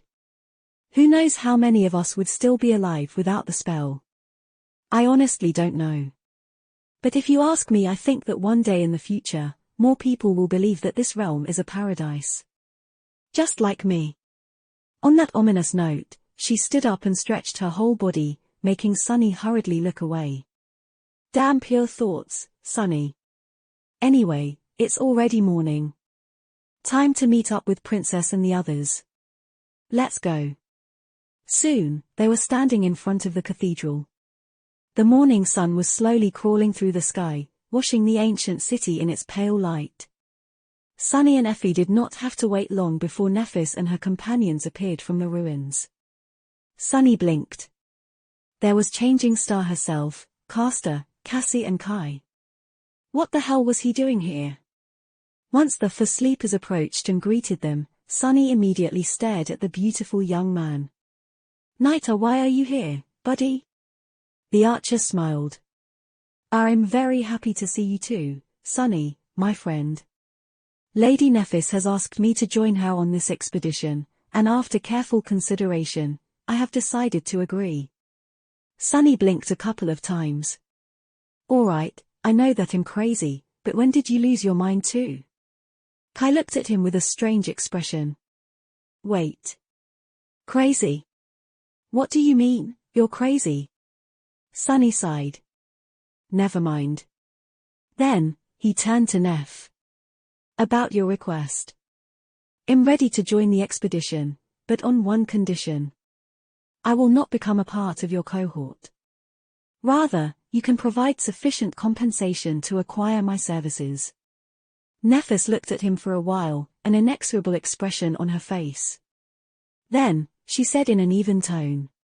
Do you have something in mind? Sunny grinned. As a matter of fact, I do. Behind us, you can see a magnificent ancient cathedral. Inside that cathedral lives a creature which is called the Black Knight. He's a fallen devil. In return for my help during the expedition, I want your help after it is concluded. Once we return. He paused for a moment, and then added. I want you to help me kill it. A dead silence fell on the small square. After a while, Castor finally spoke, an expression of subtle shock on his face. Sunny, did you perhaps misspoke? We are only sleepers, after all. How are we supposed to kill that Black Knight of yours? A nightmare creature of his rank and class. Sunny's grin widened. Then, with an immense feeling of vindication, he looked at Castor and said. It's just a fallen devil. Chapter 189 Sunny's Brilliant Emporium. Chapter 189 Sunny's Brilliant Emporium. The expressions on the faces of Casper, Effie, and Kai were simply priceless. Sunny had to stop himself from laughing out loud. His shadow, however, did not. Luckily, it had no vocal cords, so all it could do was hold its stomach and shudder silently. Hey, you behave yourself. Meanwhile, Nephis just looked at him. The corner of her mouth slightly curled upward. After a while, Castor was finally able to answer. Just a fallen devil. Did you say Jay? However, Changing Star interrupted him. Glancing at the cathedral, she simply shrugged and said. This is acceptable. Everyone became silent. They simply stared at Neph with bewildered expressions. With some satisfaction, Sunny nodded and said. Don't be so quick to judge. We won't be going into that battle unprepared. I spent months studying the bastard. I know his every ability, every trick, and every weakness. More than that, if you can't even handle someone like him, how are you going to challenge Gunnalug? I SNT that what this expedition is all about. Actually, he debated for a long time whether he should demand that they attack the Black Knight now or after the expedition was over. In the end, he decided that they were all too weak to face the devil for now. But after months spent in the labyrinth, things were bound to change. There were more nightmare creatures out there, and most of them were not impossible to kill. By the end of the expedition, every member of the cohort was going to have much more soul essence in their cores than they had now. They would also have a wider arsenal of memories at their disposal. More importantly, they would have time to hone and perfect their teamwork. If they wanted to have a chance in a fight against the Black Knight, this was the most important part. Nephis nodded. Sunny is right. It's not like it's impossible to kill a fallen creature. In fact, Both Gemma and Tessai had done so in the past, not to mention Gunlork himself. It just takes a lot of preparation and a little bit of luck. By the end of this, we should be able to take on a single devil and win, provided that we learn its secrets in advance. Sunny smiled. Exactly, oh, right. Speaking of preparations. While everyone was looking at him with confusion, well, except Cassie, of course he took the rucksack off his shoulders and placed it on the ground. Then, he opened it, revealing the soft shine of numerous soul shards. Welcome to Sunny's brilliant emporium. This here is around 50 soul shards, each of them of the awakened rank. Since we will be venturing into the labyrinth, I've decided to give you guys an opportunity to empower yourself a bit before facing the terrible dangers of that ghastly place. Of course, it'll give you a family discount per NDA. Novel. He had emptied his treasure chest before leaving the hidden chamber. Currently, all of his remaining shards were inside the rucksack. Of course, he hadn't done so out of the kindness of his heart. Sunny never had any money and so, understandably, didn't know a lot about how to handle it. But one thing he did know was that rich folk never allowed their riches to sit idly. Even money had to work to create more money once it fell into the hands of the wealthy. In the language of rich people, this was called an investment. By investing his shards into the cohort, Sunny was increasing his own chances of making it back alive. No matter how hard he thought, he couldn't imagine a worthier cause. Plus, he wasn't going to just give the shards away for free. The rules of the Emporium are rather simple. You give me memories, I give you shards. I don't care about how powerful or useful the memories are. In fact, the worse, the better any useless junk you have gathering dust in your soul sea will do. If you don't have any, no problem. You can just promise to give me a memory in the future, once you receive one in the labyrinth. He smiled at the members of Nef's cohort. Not bad, right? No need to thank me, really. Kai stared at the shards, then raised his eyes and looked at Sunny. Sunny buddy, please forgive my bluntness, but why do you need all these memories? What a good question. Sunny grinned. You see, how should I put this? Let's just say that there's a beauty I know who just can't get enough of them. If you know what I mean. Saying that, he winked at the pretty archer. With a strange expression, Kai turned away and shook his head. However, after this performance, no one else asked any questions. In the end, Sunny was able to exchange his shards for 5 memories. Nephis distributed the shards between the 5 members of the cohort, with each of them getting 10. This was a boon equal to slaying 10 awakened beasts. After absorbing the shards, all 5 of them were going to receive a significant boost to their power. As far as deadly expeditions went, this was the best start possible. Without wasting any time, Neph, Cassie, Effie, Kai, and Castor absorbed the soul essence from the shards.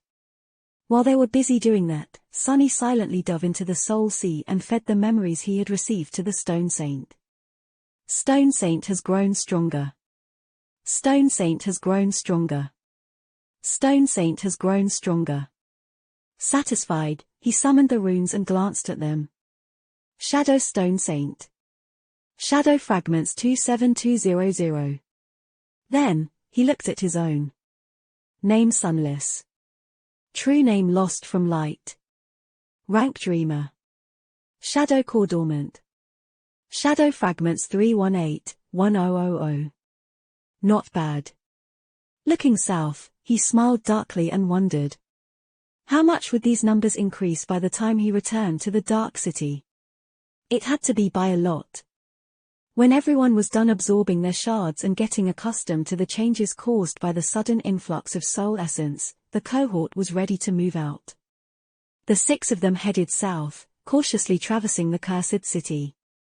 Nephis was walking in the front of the party, her stark black and white plate armor contrasted sharply against the grey stones of the ancient ruins.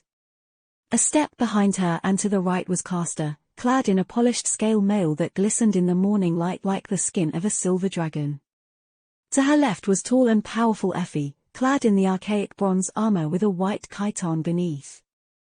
A few steps away, wearing his elegant lamella armor made out of burnished brown leather, walked Kai. On his back, there was a quiver full of heavy arrows. Cassie was walking beside him, her light tunic and bright cloak just the same as before. However, now there was a sheath with a graceful rapier attached to her belt. At the very back, with an unhappy expression on his face, was a pale young man with messy black hair and a ragged light armor made out of dark grey fabric and black, lusterless leather. He was periodically lowering his gaze and grimacing, as though unaccustomed to being in the sun. Of course, it was Sunny. Their journey to the edges of the Forgotten Shore had begun. Chapter 190. Point of No Return. Sunny was walking at the back of the cohort, but his shadow was scouting ahead. Without it by his side, he was rather uncomfortable. I wonder if I can summon the stone saint while it is away. How have I never thought to check it? Without both his shadow and his shadow, Sunny felt almost knacked.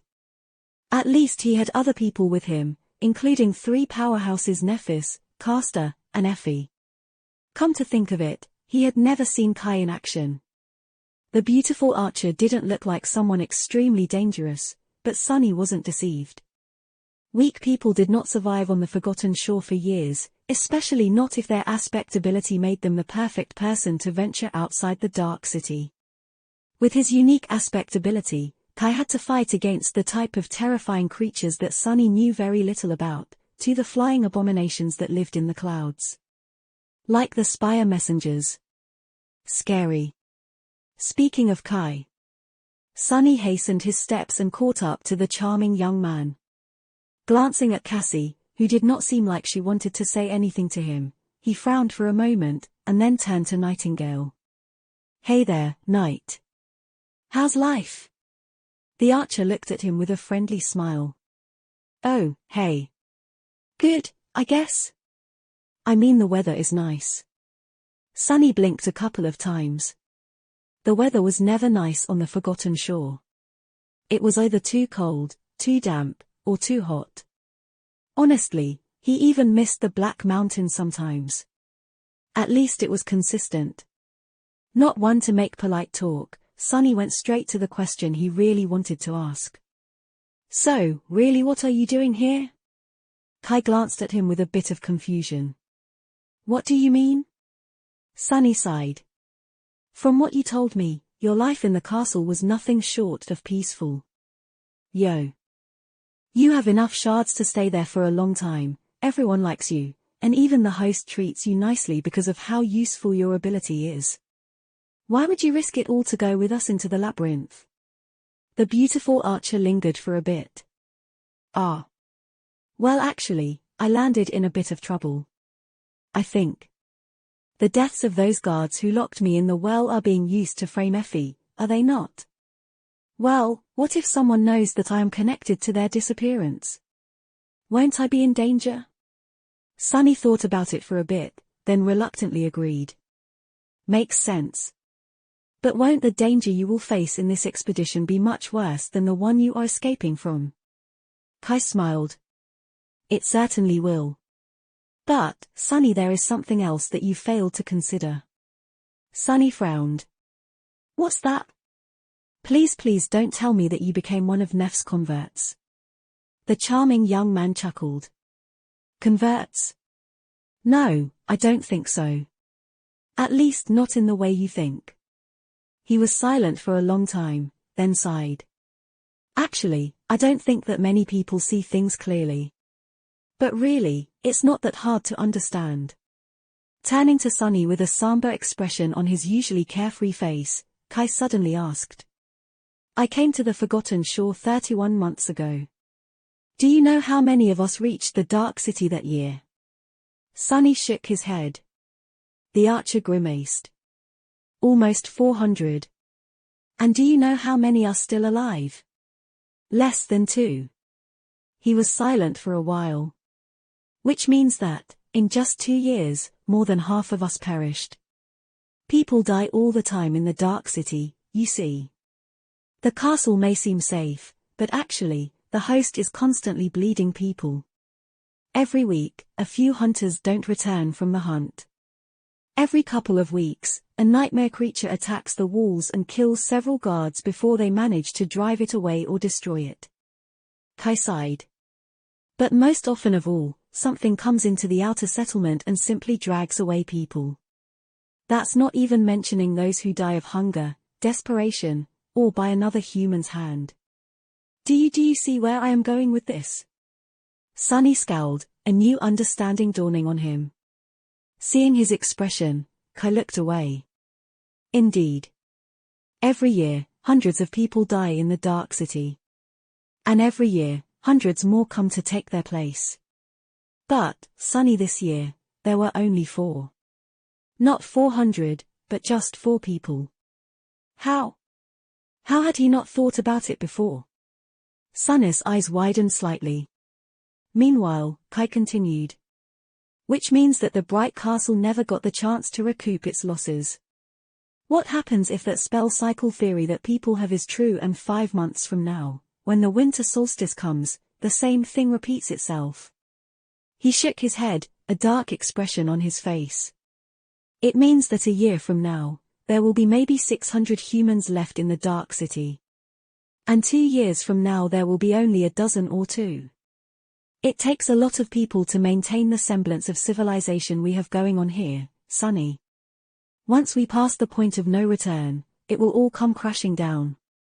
The beautiful archer glanced at him and added in a heavy tone. Every non-combatant will die. Every fighter who is not powerful enough will die. Eventually, only a few strongest ones will be left. Am I strong enough to be among those few? I'm not sure. And even if I am, who would want to live in a situation like that? He turned away and stared at Nephis, who was walking ahead of them. So no, Sunny, I am not a convert. But I will follow Lady Nephis to the edges of the labyrinth and back, because it's better to die trying to do something than to live on hiding your head in the sand. Don't you think? Just like that, their conversation ended.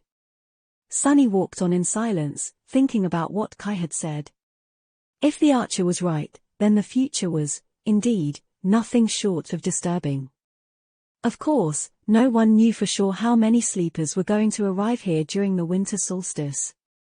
But now that he thought about it, Sunny felt that people who believed in the cyclic nature of the arrivals were almost right.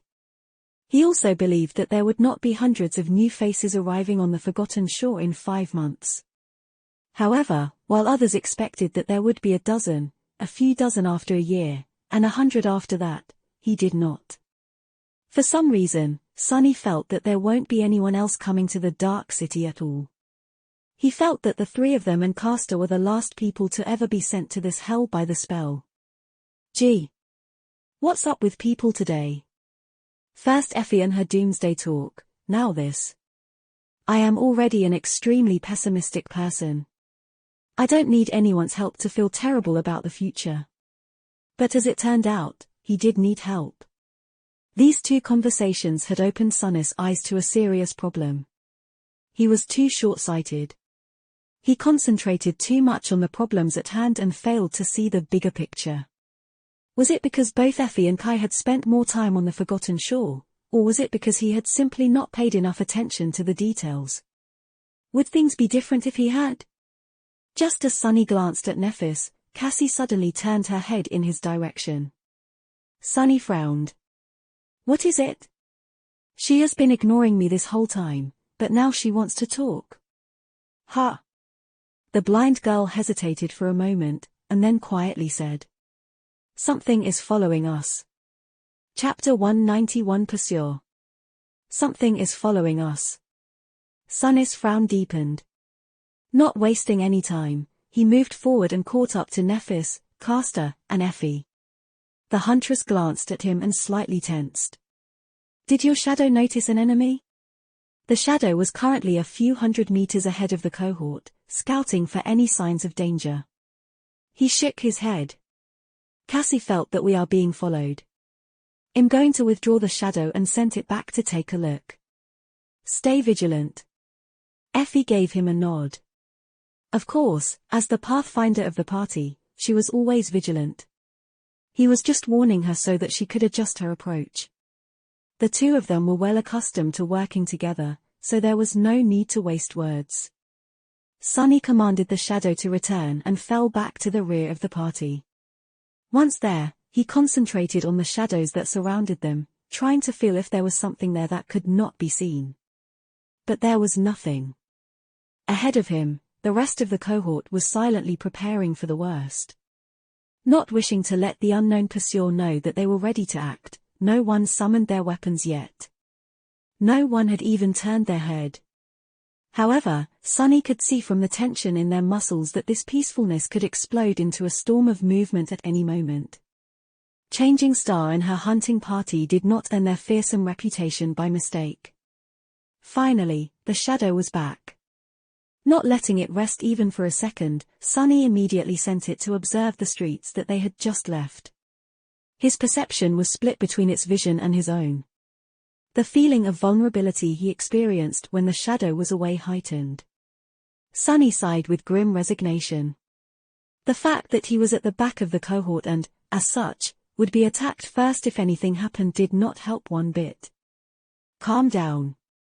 You don't even know what is tracking the cohort. A few moments later, the shadow was safely hidden in the darkness of a ruined building, observing the crossroad that one would have to pass to follow them. Sunny continued walking, pretending to not know anything. A few seconds passed in tense silence, then a few more. Where are you? What are you? Depending on the nature of the mysterious pursuer, their response would be different. If it was a nightmare creature, they would either have to fight it or try to throw it off their scent. However, if the creature turned out to be one of the truly horrifying existences that stalked the ancient ruins, then things would get really tricky. There was also another possibility. And that was that they were not being pursued by a monster, but by humans instead. A team of hunters might have been sent by Gunlorg to ambush Changing Star and her people. If that was the case, honestly, Sunny didn't know what would happen. However, he was sure of their ability to withstand an attack from the host, even if the enemy held a numerical advantage. The others seemed to share the same thought. After a few minutes passed, the shadow finally noticed movement. Someone was slowly walking in the middle of the street, not even trying to hide their presence. At first, Sunny thought that it was one of the revenants that populated the Dark City. The figure, while human in appearance, was strangely crooked, with a dark unadorned cloak hiding its limbs and features.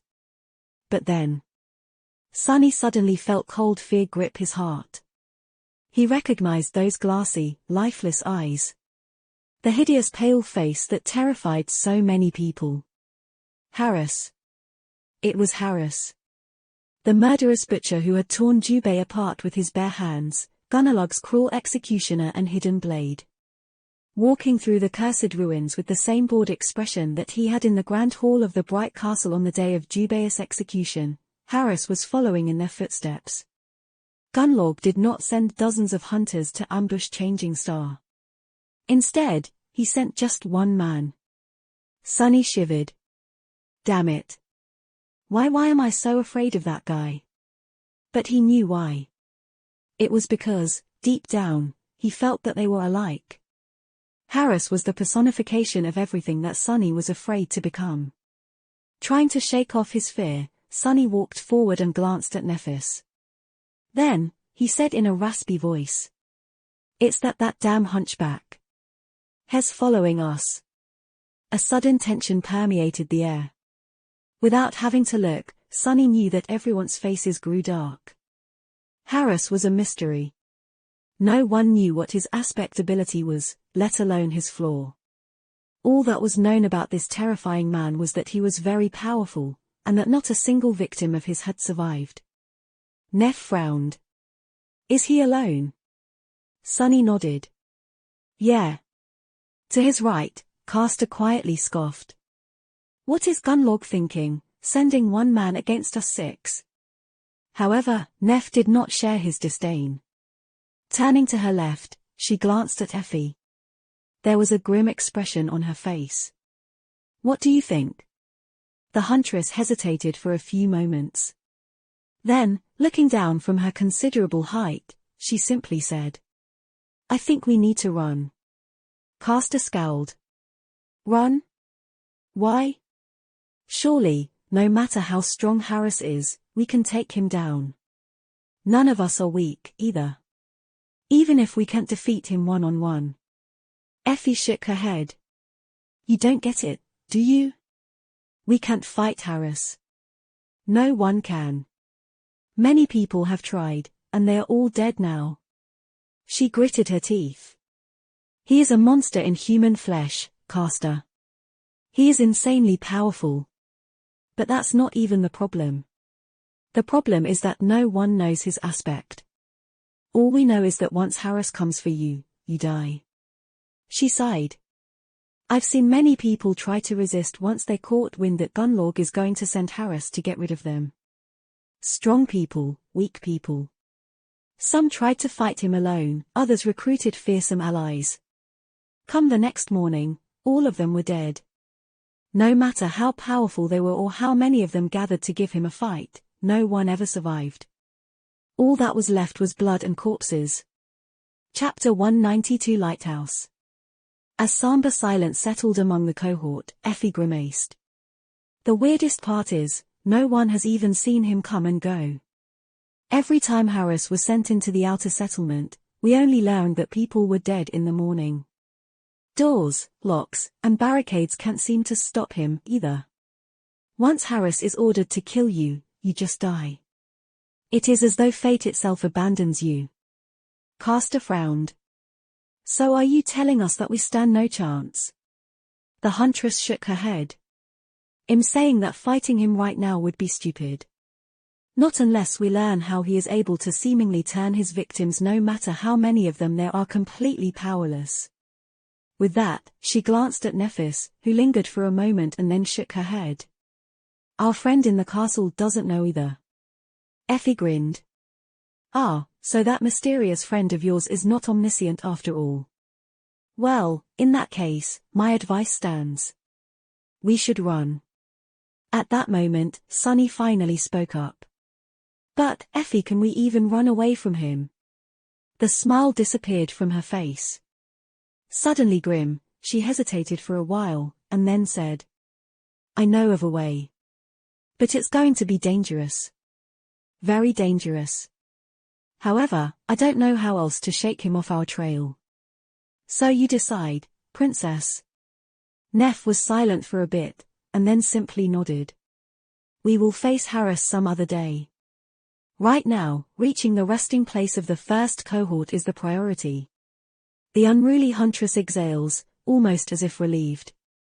Then, she said. Then follow me. And prepare yourself. After that disturbing discussion, Effie changed their course slightly. Instead of moving straight south, they were now traversing the ancient city heading for its eastern border. Sunny wasn't too familiar with this part of the ruins. During the past few months, he mostly stayed north of the Bright Castle, sometimes venturing northeast. He stayed away from the western areas because they were closer to the Crimson Spire, and had not explored much of the south because it was too far away from his cathedral. The last time he had been here was on the day of the bloody fight against the Spire Messenger. Back then, they were headed for the ruins of the lighthouse that had once stood near the impregnable wall of the Dark City. Not that he had a lot of time to observe the surroundings. Pretty much all of his attention was concentrated on Harris, who was following them like a hound. He didn't like having to stare at the menacing hunchback at all. Why don't you go fight some fallen creature and die, bastard? However, Harris seemed to know the ruins just as well as Effie. He somehow avoided the worst creatures on his path while never losing the scent of Changing Stars cohort. At one point, a lone blood fiend attacked him from the deep shadows of a dilapidated building. Gunlorg's executioner simply raised a hand and shattered the skull of the nightmare creature with one lazy punch. He didn't even blink. Big deal. I killed plenty of those, too. P.N.A. Novel, however, Sunny had to admit that he was deeply unnerved by the power of the murderous hunchback. Maybe because he couldn't get rid of the feeling that by the end of it all, only one of them would remain alive. And he wasn't sure which one. Soon, they were nearing the tall expanse of the city wall. Not too far away, the remnant of a giant tower lay broken on its side, stretching far away into the distance. The buildings that the tower had fallen on thousands of years ago were shattered and turned into dust. The ancient lighthouse might have been proud and magnificent once. Perhaps it had even served as a symbol of the defiant will of the people of the ancient city, burning as a shining beacon in the eternal darkness of the cursed night. But it had fallen a long time ago, just like the people that built it. At least its ruin remained. The ancient inhabitants of the dark city had just vanished, not even leaving bones behind. Sunny sighed. Where to now? Effie gestured at the massive ruin. Inside. They were currently hiding in a collapsed building near the collapsed tower. This area was populated by an especially vile tribe of monsters, and attracting their attention would spell trouble for the entire cohort. Call your shadow back and keep it close. When we enter the lighthouse, we will have to act quick. Somewhat relieved, Sunny did just that. Not having to look at Harris anymore was a reason for celebration. Staying low to the ground, the six of them dashed from their hiding spot to the broken lighthouse. Without wasting any time, they found a breach in its wall and climbed inside. Effie summoned her radiant memory, bathing the interior of the ruined tower in light. Due to the fact that it was currently lying on its side, they found themselves in a massive, echoing tunnel. Looking around, Effie found her bearings and led them deeper into the tunnel, extreme tension apparent in her every move. While walking, she began to speak. Listen to me very carefully and do as I say. Once we're inside, don't separate from the group. Stay together and keep your weapons at hand. The place we're going to is full of nightmare creatures. They're not too strong, but they're special. She bit her lip. Don't even try to kill them. Just defend yourself and keep moving. If you stop, you'll most probably die. Same thing if you slow down and get yourself surrounded. But if we can preserve our formation, we might survive. I hope. You hope? What do you mean, you hope? Before Sunny could voice his outrage, they reached their destination. Right in front of him, the floor of the tunnel was broken, forming a narrow crevice. It was filled with darkness, leading deep down into the ground and then deeper still. No matter how hard he tried, he couldn't see what was at the bottom. The huntress glanced at him. What are you waiting for, doofus? Jump. Sunny gulped. You want me to jump into that? By his side, Kai sighed and looked down on his freshly cleaned, stylish armor. An expression of pure sadness appeared on his beautiful face. Oh, well. Here we go again. Chapter 193 The Catacombs. Without wasting any time, Nephis silently jumped into the crevice. Just before she did, white flames ignited in her eyes. The darkness swallowed her lithe figure whole, like the maw of some unknown creature. Damn it all. With a resentful expression on his face, Sunny stepped forward. However, before he could approach the crevice, Castor inadvertently blocked his path. A moment later, the proud legacy was gone, too. Sunny lingered for a moment and then looked back. He wanted to check if Cassie needed help going down, but he didn't have to worry. Kai was already gently holding her in his arms. The charming archer softly rose into the air, hovered there for a second, and then glided into the darkness. Sunny blinked a couple of times and shook his head. Show off. Effie soon followed the rest of the party, taking her radiant memory with her. Left alone in the darkness, Sunny shivered, wrapped himself in the shadow, and jumped down. He fell for a few seconds and then landed on hard stone, the impact sending a painful tremor through his bones. Standing up, Sunny found himself in a narrow tunnel. Its walls were made out of weathered stone, clearly put there by human hands. The rest of the cohort was already there, preparing for battle. Nephis had summoned her silver longsword. Because the tunnel was not wide enough to freely use it, she was holding it with both hands. One armored gauntlet rested on the hilt, while the other was on the blade itself, halfway to its tip. Castor was wielding a sword, too. However, his was a graceful gem with beautiful patterns etched on its blade, with a triangular guard carved out of green jade. Sunny didn't know what was the tier of that memory, but he knew that it was extremely powerful. He had seen it cut through flesh, bone, and steel alike. Currently, the gem was emanating a ghostly green light. Effie had summoned her large round shield, but chose to leave the ancient bronze spear in the Soul Sea. While she was skilled enough to make use of it even in this narrow space, the shield would be much more formidable, especially considering her Herculean strength. Kai looked rather gloomy. Casting a mournful look over his shoulder, on the fletching of his heavy arrows, he sighed and outstretched his hand. Instead of a bow, an elegant falcata appeared in it. The beautiful curve of its blade glinted, reflecting the light. The last one to draw her weapon was Cassie. Unexpectedly, she unsheathed a slender rapier from the scabbard that was attached to her belt and let go of it. To Sunny's surprise, the rapier did not fall to the ground, but rather stayed floating in the air, as if attached to the blind girl by an invisible string.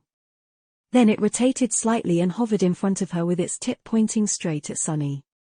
Pan da. Novel or what? Cassie smiled and turned her head to him. Ah, please forgive quiet dancer. She is shy around strangers. Sunny scratched the back of his head. Sensing his confusion, Cassie explained. Dancer is an echo and a partner of mine. We work well together. As if answering her words, the rapier suddenly circled around the blind girl and returned to its her previous position. It was still pointing at Sunny in a rather unfriendly way, though. How all right. Interrupting their conversation, Effie called out to him. Hey, Sunny. Now would be the perfect time to invite your girlfriend to join us. The rest of the cohort stared at them with confused expressions. Sunny gritted his teeth. How many times do I have to tell you, she's not my girlfriend? Noticing the weird stares that people were giving him, he sighed. Effie, tell them. The huntress did not even continue to tease him. Just this fact alone told Sunny how dire their situation really was. Sunny also has an echo, and a powerful one at that. Go on, summon her. He did, and a moment later, the stone saint stepped into the tunnel out of his shadow. Her ruby eyes were burning with crimson flames from behind the visor of the helmet. The taciturn monster briefly glanced at the people gathered around it, and then indifferently turned away to peer into the darkness. Just like that, their group of 6 had turned into a group of 8. Well, if a moody flying rapier could be counted to be a member. Suddenly, a distant noise made everyone freeze for a moment.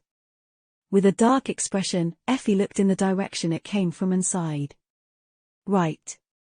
We've wasted enough time already. Follow me and be ready. With that, she took a step forward and headed deeper into the tunnel. Sunny followed, commanding the stone saint to stay close to Kai and Cassie. After a while, something crunched under his foot. Looking down, he saw a bone. A human bone. What is this place? The huntress glanced back, and then answered in a somber tone. The catacombs. He frowned. Since when are there catacombs beneath the Dark City? Why have I never heard you mention them? Effie lingered before answering. The catacombs were always here. They span beneath the whole city, it's just that most of the tunnels had collapsed a long time ago. As to why hunters don't like to mention them, it's because very few are crazy enough to explore what little remains of the catacombs, and even fewer return to tell the tale. Then, she added. No matter how powerful Harris is, a person can only survive here if they know their way around. And only a couple of us, outer settlement hunters, do. So we should be able to lose him. Meanwhile, Sunny noticed more and more bones littering the ground. All of them looked like they had once belonged to humans. I don't like this. Looking up, he asked. Can we get back to that thing you said about how very few people manage to escape from here alive? Why is that? The huntress grimaced. That's because. However, before she was done speaking, something appeared out of the darkness and barred their way. Sonny opened his eyes wide. Right there in front of them, a corpse was standing on the edge between light and darkness, staring at the 6 humans with the black chasms of its empty eye sockets. No, not really a corpse. A skeleton. Defying all laws of logic and physics, a creature made of nothing but human bones suddenly lunged forward, baring its teeth in a hungry grin. Chapter 194 Aching Bones. How the hell is this thing even moving? Defying all logic, the skeleton lunged at Effie with a speed that even Sonny himself wasn't capable of. With no muscle tissue connecting the bones together, the strange creature was still able to stand upright, run and attack with vicious strength. A moment before the undead monster closed the distance between them, Effie screamed. "Stay together." Then, she turned her torso and slammed her shield against the lunging monstrosity. With a thunderous crack, the skeleton was thrown back. Its skull and ribcage shattered, showering the tunnel with sharp bone splinters. Like a broken marionette, it fell to the ground in a shapeless pile. Sonny stared at the mess of broken bones within confusion. "Wait, that's it?" the huntress yelled, tearing him away from these thoughts. "Don't stop, move." The cohort rushed forward, following Effie into the depths of the catacombs. When Sonny was approaching the remains of the reanimated skeleton, he noticed something that made a cold chill run down his spine. The bones were still moving, slowly assembling themselves back into the shape that resembled a human. Just as he stepped past the creature, one skeletal hand suddenly thrust in his direction, trying to claw at his leg. If not for Sonny's quick reaction, it might have succeeded in injuring him. With one slash of the midnight shard, he crushed the clawing hand and threw it away. Falling on the stones a few meters back, the hand remained motionless for a moment, and then began crawling back to the quickly recovering skeleton. The monster was being rebuilt by some terrifying, invisible force. Drawn by its unseen pull, the bones were putting themselves back together one after another. Those too damaged to be of use were simply replaced by one of the bones scattered on the floor of the tunnel. Soon, the skeleton would inevitably rise again. A disturbing thought entered Sonny's mind. He finally realized why Effie had told them to keep moving instead of trying to kill the nightmare creatures populating the catacombs. Was it because these creatures were immortal? Or rather, undying? Sonny felt a sickening premonition that he was right. If so, things were going to turn from bad to harrowing pretty fast. It was at that moment that his ears caught a distant rustle coming from the darkness ahead of them. For a moment, he felt fear grip his heart, thinking that the dark sea had somehow found its way into the catacombs. But no, this wasn't the cursed sea. Instead, it was hundreds of skeletal feet scraping against the cold stones of the catacombs. Maybe even thousands of them. The hordes of undead monsters populating the catacombs were coming to rip the 6 humans apart. With a grimace of dark resentment on his face, Sonny gripped the midnight shard tighter and hurried after the other members of the cohort. Come and get it, bastards. Pretty soon, the undead creatures were upon them. First in ones and pairs, then in small groups, the bloodthirsty skeletons assaulted them in a constant stream. Appearing from the darkness of the catacombs, they lunged at the cohort in a whirlwind of bony claws and teeth, each bearing the same eerie skeletal grin. Effie and Nephis, who were at the front of the group, faced the brunt of the attacks. The huntress exerted her inhuman strength, bulldozing through the skeletons like an incarnation of ancient fury. Her round shield acted as a wrecking ball, shattering the undead monsters left and right. Nephis fought with the elegant fluidity of water but also with the crushing force of a devastating flood. She was holding the long sword by the blade, using its crossguard and pommel as an improvised mace. With white flames dancing in her eyes, she moved from one skeleton to another, skillfully deflecting their blows and crushing one skull after another. If anything got past them, Castor was there to deliver the finishing blow. His sword shone with a ghostly green light, slicing through bones as if without meeting any resistance. The proud legacy fought with graceful precision, always managing to immobilize the enemy with just one clean strike. The skeletons fell to his sword before even having a chance to retaliate. The three powerhouses made paving the path through the horde of monsters seem almost easy. However, Sunny knew that it was anything but. Each skeleton was stronger and faster than a human could ever be. It took incredible skill, resolve, and coordination to cut through their ranks without slowing down even for a second. Soon, he was forced to taste the true menace of these undead abominations for himself. Sunny, Cassie, and Kai were relatively safe at first, but with each passing minute, their situation worsened. The catacombs were a real maze. More and more often, the tunnels they were taking began to open into complicated crossroads and connect with other branching paths. When that happened, undead creatures could lunge at the cohort from the side, bypassing the impenetrable barrier of Changing Star and her two champions. More than that, as the number of skeletons destroyed by them increased and several minutes passed, the abominable monsters began rising back from the ground and dashing in pursuit of the party, soon attacking it from the rear. Eventually, the cohort was constantly assaulted from all sides. When Sunny first had to raise his sword to repel a straggler that lunged at him from the side tunnel, he acted with calm precision engraved into him by countless hours of practice. Slashing with the Midnight Shard, he cleanly beheaded the undead creature. Augmented by the shadow, his tachi managed to cut through solid bone without that much effort. Sunny knew that losing its head won't kill the skeleton, so he instantly shifted his balance and kicked the monster in the chest, throwing it back. Although he expected that this would happen, the lack of the familiar voice whispering into his ear still unnerved him. Usually, he would have heard the announcement of the kill already. But these abominations were immortal, so the spell remained silent. Lamenting the fact that he would not be getting any shadow fragments today, Sunny moved away from the decapitated skeleton and sighed. Well, at least this isn't as bad as I thought it would be.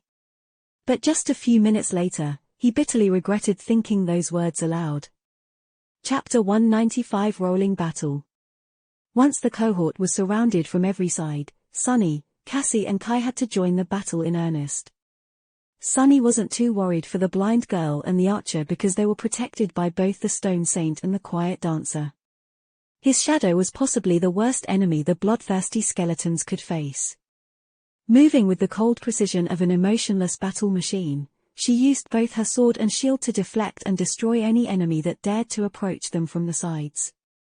The graceful and devastating dance she was performing was a true sight to behold. The Quiet Dancer zipped through the air, supporting the shadow and covering any lapse left in the barrier of steel created by her. If something got past the two of them, Kai was there, using the curved blade of his falcata to crush the undead monsters, almost as if felling them with an axe.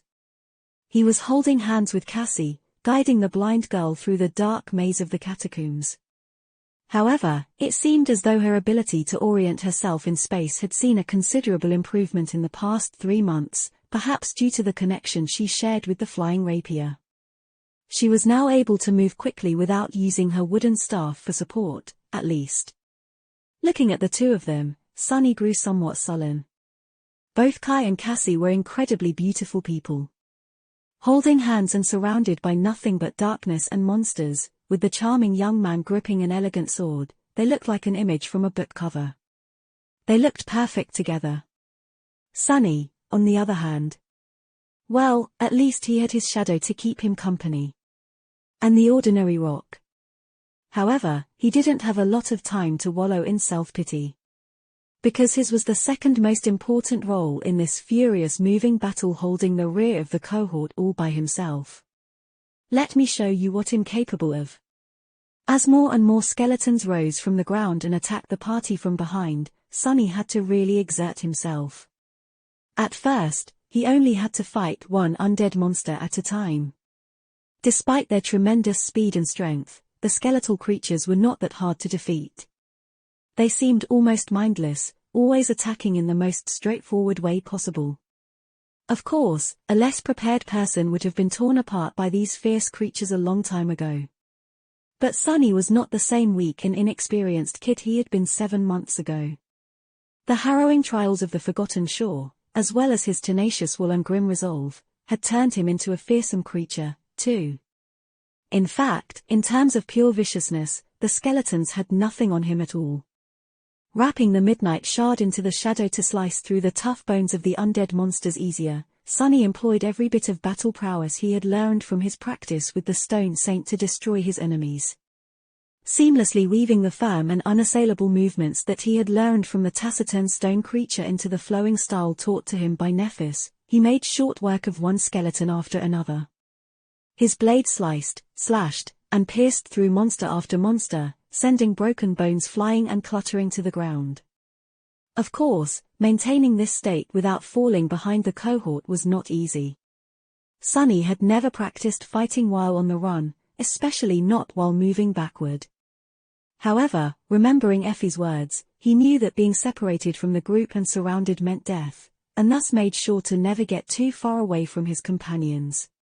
At first, the situation was if not easy, then at least within the scope of his capability. Sunny even thought that this was an excellent opportunity to put everything that he had learned in the past week to practice. Despite the fact that this battle was completely different from the way he had hunted monsters before, he was doing fine. Back on the streets of the Dark City, he hunted at night, always attacking the enemy from the shadows and aiming to finish the fight with one strike. The initiative was on his side, and so he was the one dictating the flow of the combat. However, right now, things were completely reversed. Sunny was the one being attacked, with enemies suddenly appearing from the darkness and instantly lunging at him. Put on the defensive, he had to react to the enemy attacks as opposed to being the one attacking. And yet, he was managing. He had anticipated that a situation like that would inevitably happen and put enough flexibility into his technique to withstand any type of peril. He was indeed putting his lessons to practice, cementing them in his muscles and bones. After all, just like Nephis had said, 1,000 hours of training was not as impactful as one real fight. But then, slowly, things began to change. After he had ruthlessly cut down a handful of undead abominations, suddenly, two attacked him at the same time. Sunny cursed and ducked to the side, narrowly avoiding having his head crushed by one of the skeletons. His sword blocked the vicious strike from the other one, and, being pushed back a couple of steps by the force of the impact, he struggled to keep his balance. Not letting the monsters continue their assault unobstructed, Sunny dashed forward and twisted his body. Kicking one creature in the chest, he used it to propel himself toward the other one and put all that weight into a devastating downward slash. The skeleton crumbled into a pile of broken bones, and the edge of the midnight shard scraped against the stones, causing sparks to fly into the air. Knowing that his momentum was too strong to stop now, Sunny instead went with it, rolled over his shoulder, and got back to his feet just in time to meet the attack of the remaining monster face to face. His sword cut a sharp arc, severing both arms of the skeleton. Sunny instantly sidestepped the undead creature and delivered a low horizontal slash, breaking its legs. Making sure that the monster wouldn't be standing up anytime soon by piercing its skull with the tip of the midnight shard, he hurried to catch up with the cohort. Briefly glancing at the rest of his companions, he made sure that they were not dead yet and swiftly turned around, ready to face the next monster. Then, his heart skipped a beat. Curses. 3 skeletons were rushing at him, menacing grins frozen on their skinless faces. Chapter 196 Divine Intervention.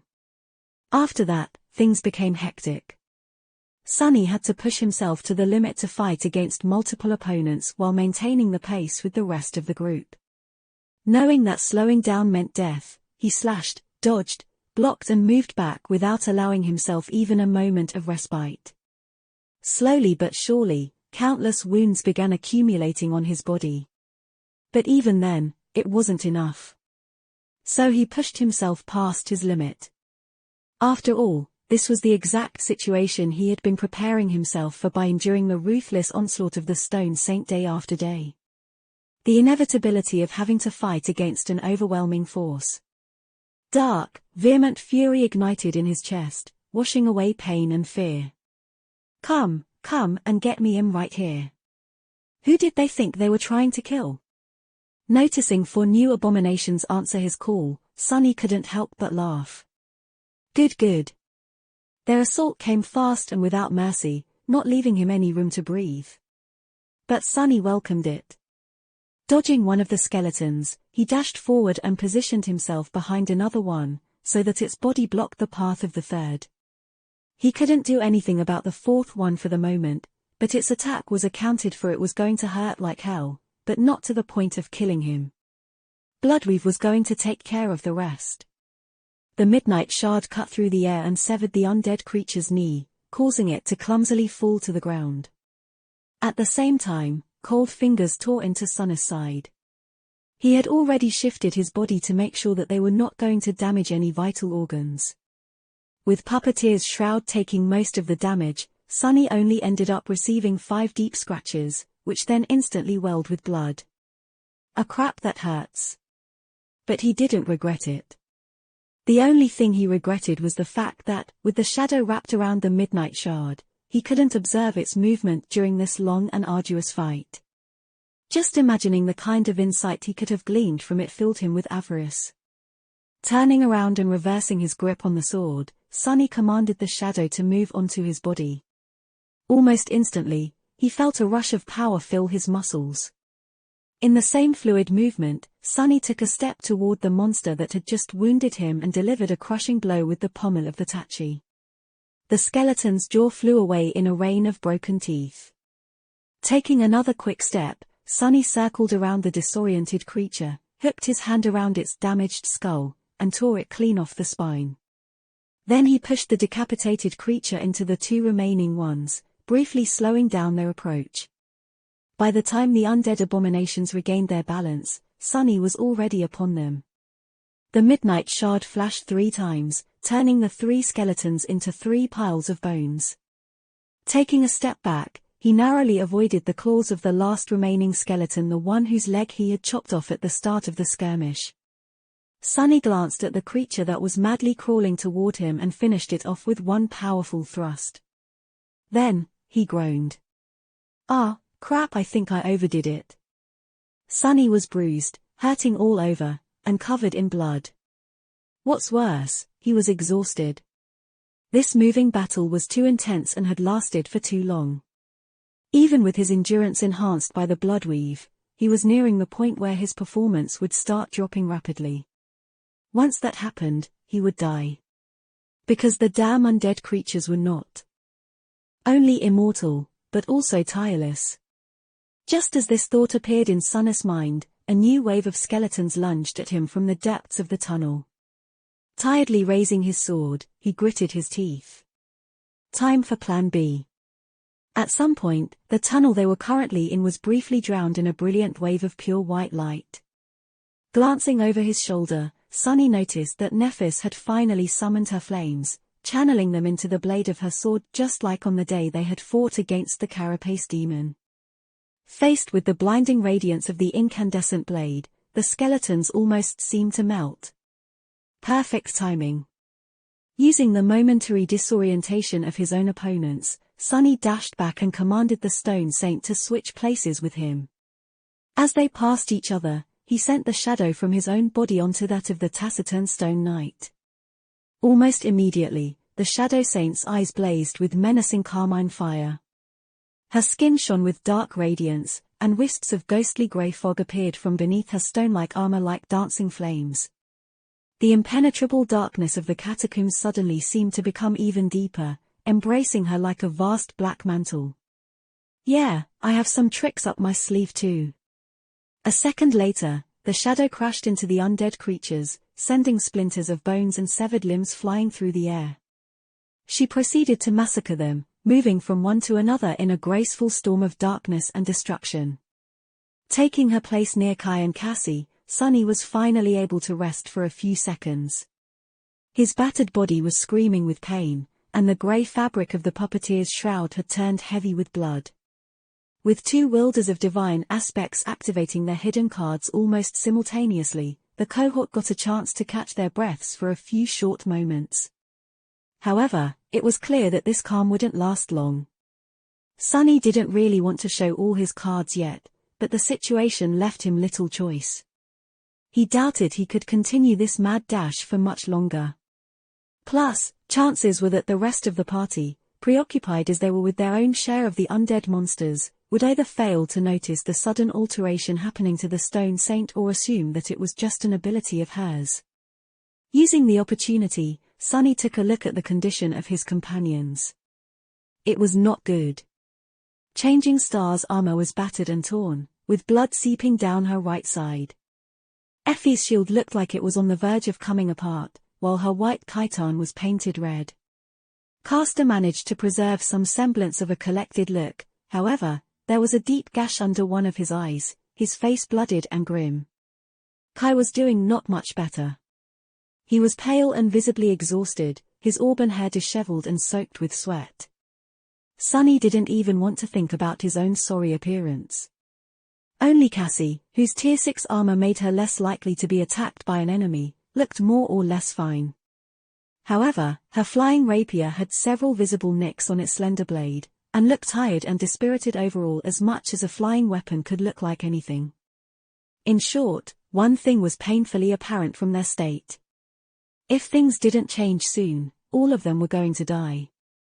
Skillfully using his sword to cut down a skeleton that had suddenly lunged at him from a side passage, Sunny strained his lungs and shouted. "Hey Effie, how far are we from the exit from this damned place? When is this going to end?" Swatting away an undead monster of her own, the huntress briefly glanced back and grinned. "What do you mean, end? What does she mean? What do I mean? Isn't it obvious?"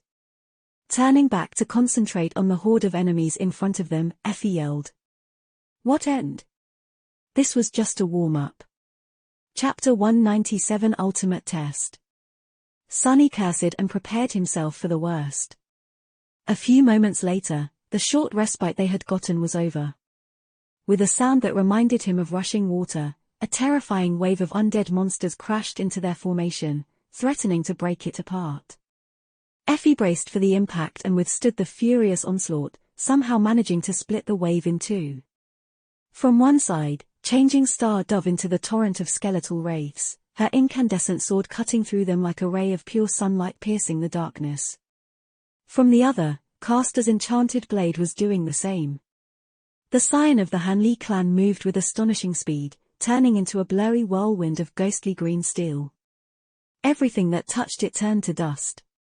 Sunny glanced at Kai and said in a hoarse voice, "Prepare yourself." In the next moment, the wave of monsters was upon them. Left without the comforting protection of his shadow, Sunny could only rely on his own ability, cunning, and technique.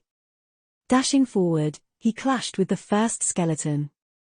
His sword flashed through the air with lightning speed, and a headless corpse instantly fell to his feet, blindly clawing at the stones in front of it. Sunny had never fought like this. From the first day on the Forgotten Shore, he always had something helping him resist the horrors of the dream realm, be it his shadow, cover of darkness, Changing Star, or the Stone Saint. Now, he had to face the torrent of nightmare creature with nothing but his own frail human body and resolve. This was the ultimate test of pure skill. Gritting his teeth, Sunny tried to remember the feeling of clarity he had experienced after the carapace centurion had crushed his ribcage with one strike of its terrifying bone scythe. All unnecessary thoughts were obliterated by his wool, leaving only two. Kill your enemy.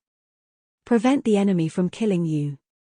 Using this clarity, he entered the state of flow. His perception expanded, absorbing every detail and aspect of what was happening in the dark tunnel. His thinking accelerated, turning the mayhem that surrounded them into a stark and streamlined pattern of cause and effect.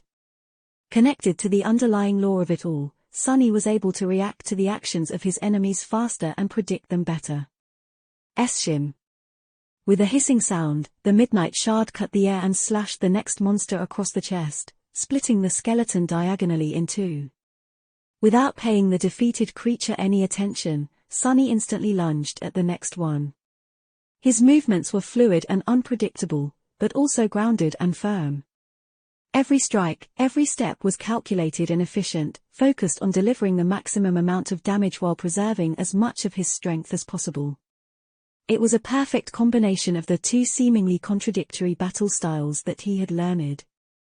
Just like that, Sunny danced between the countless undead monsters, his sword cutting one after another down. The Midnight Shard wasn't unimaginably sharp like Caster's Jian, nor filled with annihilating white flame like Nef's radiant longsword. However, it refused to give in and remained unbroken. No matter how many tough bones the Tachi cut, not a single dent appeared on its blade. With blood streaming down his body and sweat biting his eyes, his muscles on the verge of breaking apart and his lungs desperately burning for air, Sunny somehow kept up this mad tempo and fought. At some point, he heard a furious roar from somewhere ahead and briefly looked up, noticing that Effie had dismissed her battered round shield and finally summoned the beautiful bronze spear. With it in her hands, the huntress became even more deadly. Multiple skeletons burst into a shower of broken bones, cut apart by a wide arc of the ancient weapon. However, at the same time, more and more wounds started accumulating on Effie's body. Despite everything, things weren't going well for the cohort. Or at least, it seemed that way for a while. At some point, however, Sunny noticed that the number of skeletons attacking the cohort from the front had begun to diminish. Pretty soon, Nephis, Effie and Caster were getting a few moments to catch their breaths from time to time. The pressure on himself had also lessened. Ada or the Stone Saint, on the other hand, had to hold off an ever-increasing number of undead creatures attacking the party from the rear. When the balance of the rolling battle noticeably shifted, Changing Star gave a command to change the formation of the cohort. She quickly dashed back to reinforce the taciturn shadow, while Sunny moved forward to support Caster and Effie at the head of the group. Once he got there, the huntress gave him a tired smile. "Hey, doofus. You look like shit." Sunny glanced down and had to agree with her. With his armor torn in a dozen places and soaked through and through with blood, he looked pretty much exactly as dead as the nightmare creatures they were fighting. However, Effie's state wasn't any better. He smiled crookedly. "Thanks. You're quite a looker yourself, you know." The huntress scoffed and then turned away to face another of the undead abominations. "Hold fast, we're almost there." She told the truth. After several more minutes of furious fighting, the tunnel they were moving through suddenly opened into a large cavern. A few meters in front of them, the floor of the catacombs was broken, collapsing into a vast, seemingly bottomless chasm. That terrifying abyss was filled with darkness that even Sunny's sight couldn't pierce.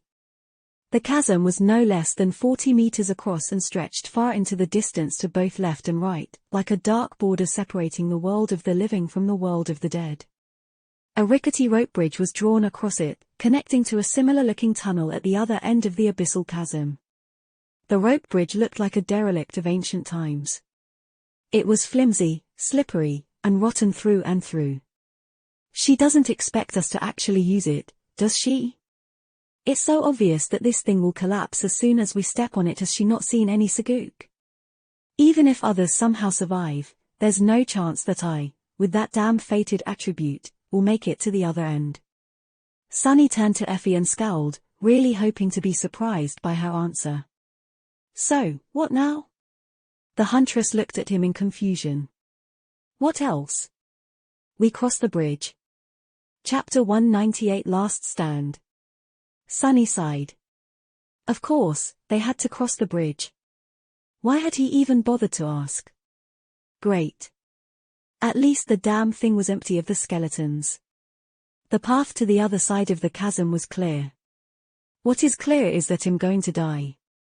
While Sunny was consumed by these unhappy ruminations, Effie and Caster quickly threw the few undead creatures remaining in front of them over the edge of the chasm.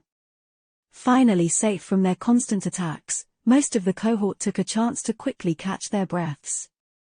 Only Nephis and the Stone Saint was still fighting. In fact, the overwhelming pressure of the pursuing horde had grown so heavy that they were barely holding on. Two figures, one shrouded in shadows, the other bathed in pure white light, were slowly buckling under the furious onslaught of the army of the dead. Sunny gritted his teeth.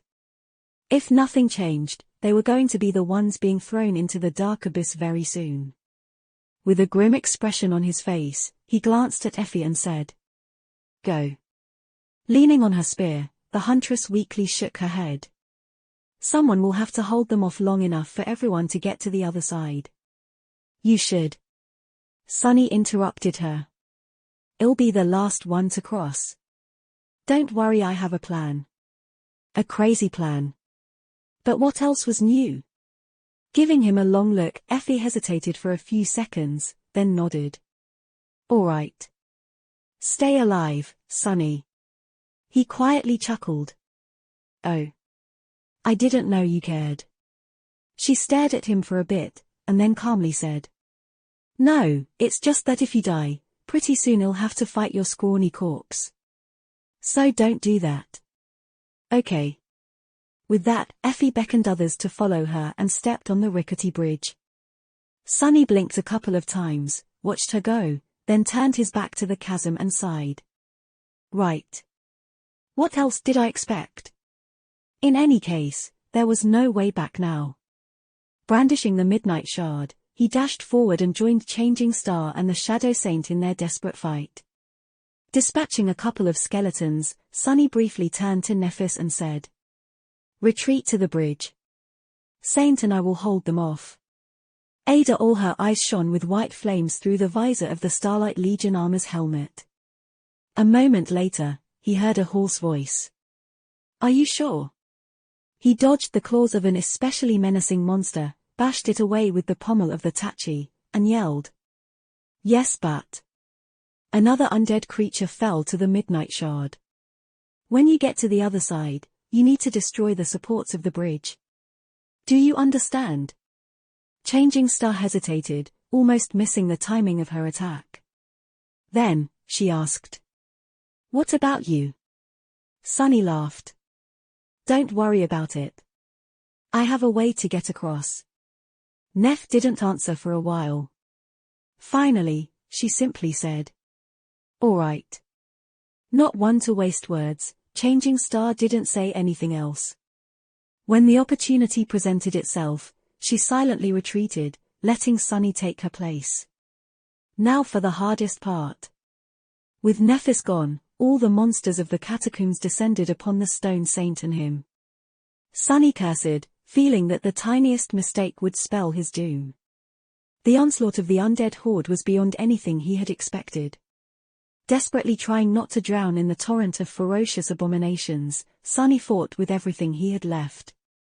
Damn it all, how the hell was she able to hold this position for so long? Not prone to heroic displays, Sunny used the shadow as a meat shield stone shield. And hid behind her from time to time, emerging from the cover of the taciturn monster only to deliver a strike or two and disappear again. The two of them worked beautifully together, almost as if sharing one mind. Well, what else did he expect? She was his shadow, after all. And his shadow was currently wrapped around her stone body. The armor of the menacing knight was still mostly intact. However, even it was battered and broken in several places. With a dark expression on his face, Sunny noticed a stream of ruby dust pouring from one of the breaches. The Stone Saint was wounded. This needs to end fast. Feeling his own endurance running out, Sunny wanted nothing more than to fall to the ground and rest, even if it meant dying. But instead, he doubled the intensity of his attacks. There was no need to hold anything back and preserve his strength anymore. He just had to last for a bit more, a dozen seconds, at most. But even a dozen seconds seemed like an impossible dream. Impossible, he knew someone who was in the habit of making impossible things happen. With a furious growl, Sunny cut another skeleton apart, received a glancing blow to his already wounded side, and stumbled back. The shadow appeared in front of him, enduring a rain of attacks with the help of her already battered shield. Her feet slid on the stones, but the taciturn knight stubbornly held. Goddammit, when? As if answering his silent cry, a loud rattle followed by a thunderous boom informed him that the bridge had been brought down. Now, there was nothing connecting the two sides of the terrifying chasm. Sunny was left alone against the horde of immortal monsters, with no way to retreat. Finally, turning his back to the undead creatures, Sunny peered into the darkness. Seeing the cohort waiting for him on the other side of the dark abyss, he lingered for a moment, sighed, and ran to its edge. The shadow slipped from the body of the stone saint and wrapped itself around his own. Suddenly weakened, the taciturn monster held the entire horde back by herself for a split second, and then dissolved into darkness, returning to the tranquil expanse of the Soul Sea.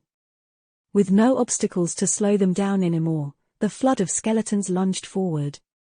They were just a meter or two behind Sunny, stretching their deadly claws to tear him apart. Too close. Approaching the abyssal chasm, Sunny briefly glanced into the impenetrable darkness that filled it. And, without pausing even for a second, jumped off the edge. Chapter 199 Cliffhanger. Crap. Jumping into the bottomless dark abyss, Sunny briefly regretted every decision he had ever made in his life. How did he end up in this situation? Where did he go wrong? However, there was no time for self-reflection. He wasn't ready to see his whole life flash before his eyes yet. There were more pressing matters. Before the momentum of his jump waned, Sunny summoned the Prowling Thorn. By the time the triangular dagger materialized in his hand, he was already beginning to fall. Not wasting any time, Sunny threw it with as much power as he could while simultaneously sending the shadow from his hand onto the blade of the kunai. The throwing dagger flashed in the darkness of the underground cavern, streaked the wide chasm, and embedded itself into the hard rock on the other side of it. Because of the enhancement of the shadow, it got deeply lodged in the stone. Yes. A moment later, the invisible string connecting the Prowling Thorn to Sunny's wrist drew tight. Instantly, his hand was violently jerked forward. Holding on for his dear life, Sunny swung through the darkness with incredible speed. Behind him, dozens of skeletons plummeted into the chasm, with more being pushed down with each second. However, he was already far away. Bite it, you bastards. A couple of seconds later, all humor was smashed out of him by the hard impact against the opposite wall of the crevice. Sunny tried to soften the blow a little, but it still hurt like crazy. His bones groaned, on the verge of breaking apart. A couple of them probably did. Sunny blacked out for a moment or two. When he came back to his senses, his wrist was in agony, with the invisible string of the Prowling Thorn slowly cutting deep into its skin. Hissing, Sunny gripped the thin string with his other hand and relieved a part of the pressure. Then, he looked up. 10 or so meters above him, 5 pale faces hovered above the edge of the cliff. On them were written expressions of horror, shock, and astonishment. Oh. Right. I guess they don't know about this memory of mine. To the cohort, his desperate trick must have looked like simple suicide. From the perspective of people who didn't know about the secret enchantment of the Prowling Thorn, Sunny just took a running start and jumped into the abyss, only to disappear into its darkness without a trace. It was as though he had chosen to sacrifice his life to give the others a chance to escape. Like some sort of a stupid hero would. Do they even know me? Like I'd ever do something like that? Swinging on the invisible string, Sunny strained his aching chest and yelled. Hey, idiots, I'm down here. Slowly, 4 of the 5 faces turned to look straight down. Their expressions were rather comical. Cassie simply tilted her head. But her expression was priceless as well. Grinning, Sunny began to climb up. Since the string of the Prowling Thorn could change its length at will, he commanded it to shorten and rode comfortably all the way up, stepping lightly on the vertical wall of the chasm from time to make the process faster. Soon, he climbed over the edge of the cliff and sprawled on the cold ground, breathing heavily. The rest of the cohort just stared at him. What? Effie was the first to speak. I'm glad you're alive, Sunny. But also what the hell? How did you do that? He simply threw her the kunai. Once the huntress bent down to pick it up, Sunny pulled on the invisible string and made the dagger fly back into his hand. Oh, that was a piece of cake. Nothing that a knife and a piece of string can't solve, more or less. He decided to omit the fact that he had almost soiled his pants in the few short moments between jumping off the edge of the chasm and successfully embedding the Prowling Thorn into the rocks. On the other side of it. Effie blinked a couple of times, then slowly straightened herself up. Cool memory. Where did you get it? Sunny dismissed the kunai and tiredly waved his hand. You know those porcupine monsters back in the city? I got it off one of those. With that, the others left him alone. They were all hurt and dead tired, too. Everyone needed to rest and patch up their wounds. Nephis made a move to try and heal them, but was stopped by Effie. The huntress darkly shook her head. Not yet. There's one last hurdle to overcome. We'll need you to be at the top of your game. Changing Star glanced at her, lingered for a few moments, but then sat back down. Out here, the word of the Pathfinder was the law. If Effie said that Nephis needed to save her strength, then she had to obey. Sunny was too exhausted to care. He knew that he was not going to bleed out thanks to the bloodweave, and that was enough for now. He just wanted to rest. Some time later, he heard a shuffling sound and looked up to see Kai sitting down near him. The charming archer looked way too pretty and put together for a person who had just lived through the same mayhem as them, but Sunny was starting to suspect that this infuriating trait was just something he would have to come to terms with. Maybe Kai had some weird attribute that made him look good no matter the circumstance. Looking at the beautiful young man, Sunny sighed and said, "Hey, Knight. How are you doing?" Kai scratched the back of his head and answered, All right, I guess. That was intense back there, huh?" Sunny nodded. "Yeah. So what's up?" The charming archer hesitated for a bit. "Nothing, really. I just wanted to say 3 things to you." "What a strange guy." "Oh? All right, go on." Kai looked at him thoughtfully and said, "Well, first of all, I now fully understand what you meant when you said that you are crazy. Because that jump of yours, that was really crazy." Sunny chuckled. "I guess so. I'm alive, though, aren't I?" The archer gave him a nod and smiled.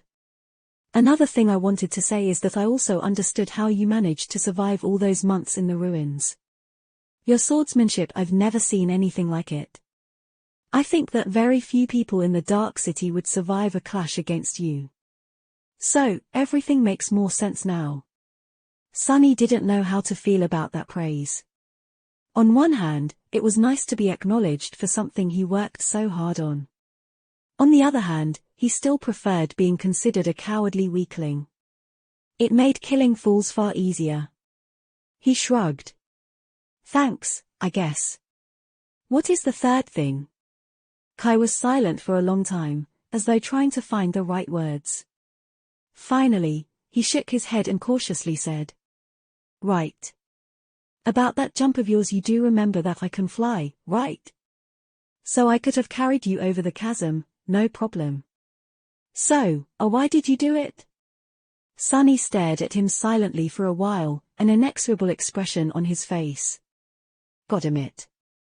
To be honest, in the chaos of it all, he did forget about this crucial detail.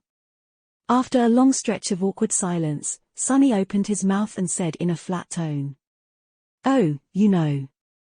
It just seemed like a good idea at the moment." Kai blinked and gave him a strange look. A good idea?" Sunny cleared his throat, then glared at the charming young man. "It worked, didn't it? So let's not talk about it again ever." "Okay." Chapter 200 Descent. After a while, Sunny regained enough of his senses to warily look around. The tunnel they were currently in was somewhat different from those they had traversed while fighting the horde of undead monsters.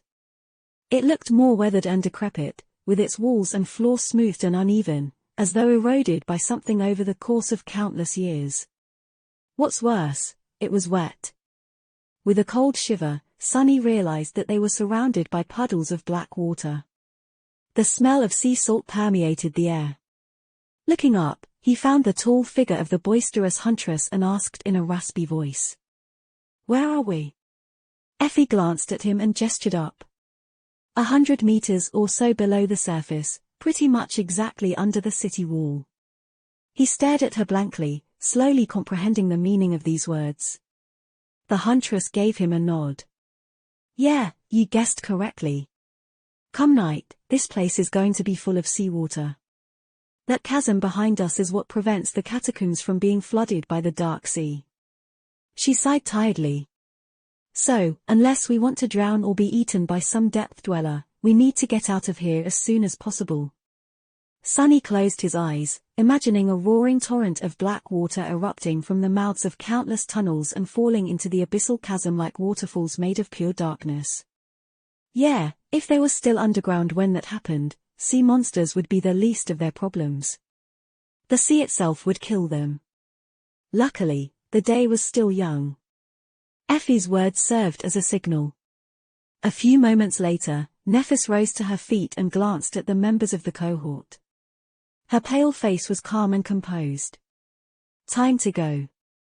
Gather your strength. With sighs and groans of pain, everyone stood up. Sunny was the last one to follow suit. Ouch, that hurts. I'm really starting to wonder if fighting Harris was a better choice. But no, it wasn't. Terrible as it might have been, the battle with the skeletons was at least predictable. The damned hunchback, on the other hand, was a complete unknown. There was nothing worse than facing an enemy that you knew nothing about. As the cohort headed deeper into the tunnel, Sunny caught up with Effie and asked with a hint of idle curiosity in his voice. By the way, how do you even know your way around the catacombs? It wasn't like she could have leisurely explored these deadly tunnels alone. The huntress gave him a dubious look and shrugged. This knowledge is sort of passed down between the outer settlement hunters. I've been here a couple of times before, trying to escape from especially terrible nightmare creatures. Although, to be honest, I only descended this deep into the catacombs once. Effie shivered. I was new in the Dark City at that time. Back then, the strongest hunter in the outer settlement sort of took me under her wing. We went down here with an entire party. Sunny scratched the back of his head and grimaced when his battered body protested against the sudden movement. Yeah? That party must have been very strong, to return from this place alive. The huntress glanced at him and smiled darkly. Who said anything about returning alive? Actually, they all died. I was the only one to survive. Sunny stared at her for a long time, and then asked. If they all died, then why the hell did you bring us here? Effie shrugged. Because no matter how strong that party was, they weren't even close to this one. Do you even realize how powerful the 6 of us are, all put together? Goddamn. I wouldn't want to be our enemy. Then, she hesitated for a few moments and added. Plus, this time, I know what we're going to face. Well, get out of here in one piece, trust me. Sunny wasn't a particularly trusting person, but at this point, he didn't really have a choice. Leaving the tall huntress alone, he walked in silence for a while. The tunnels were now strongly angled down. With each minute, the cohort was descending deeper and deeper underground. Slowly, his curiosity awakened. Now that the harrowing battle against the army of the dead was behind them, Sunny began to wonder about something peculiar. Where exactly did all those human skeletons come from? There were hundreds, if not thousands of them down here in the catacombs.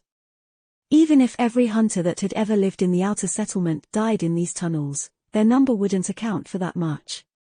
Not to mention that people who perished in the Dark City tended to end up eaten by some terrible monster, their bones pulverized into dust by its teeth. His pointless pondering was interrupted by Effie, who suddenly gestured for the cohort to stop. After discussing something with Nephis, she gave her a nod and turned to the rest of them. Listen up. We're close to the central chamber of this maze. The exit to the surface is right ahead. However, getting to it won't be easy. The tall huntress hesitated, and then said. If we want to make it outside, we will have to act fast. There's a big fat bastard of a nightmare creature that lives in that chamber. However, it takes time for it to fully wake up. So don't stop to look at it, don't panic, don't lose your cool. It might look scary, but if you follow Neff and do what she tells you to do, you should be alright. She waited for a bit to make sure that everyone understood her meaning, and then grinned. Alright. If everyone is ready, let's go meet the Lord of the Dead. What Lord of the Dead?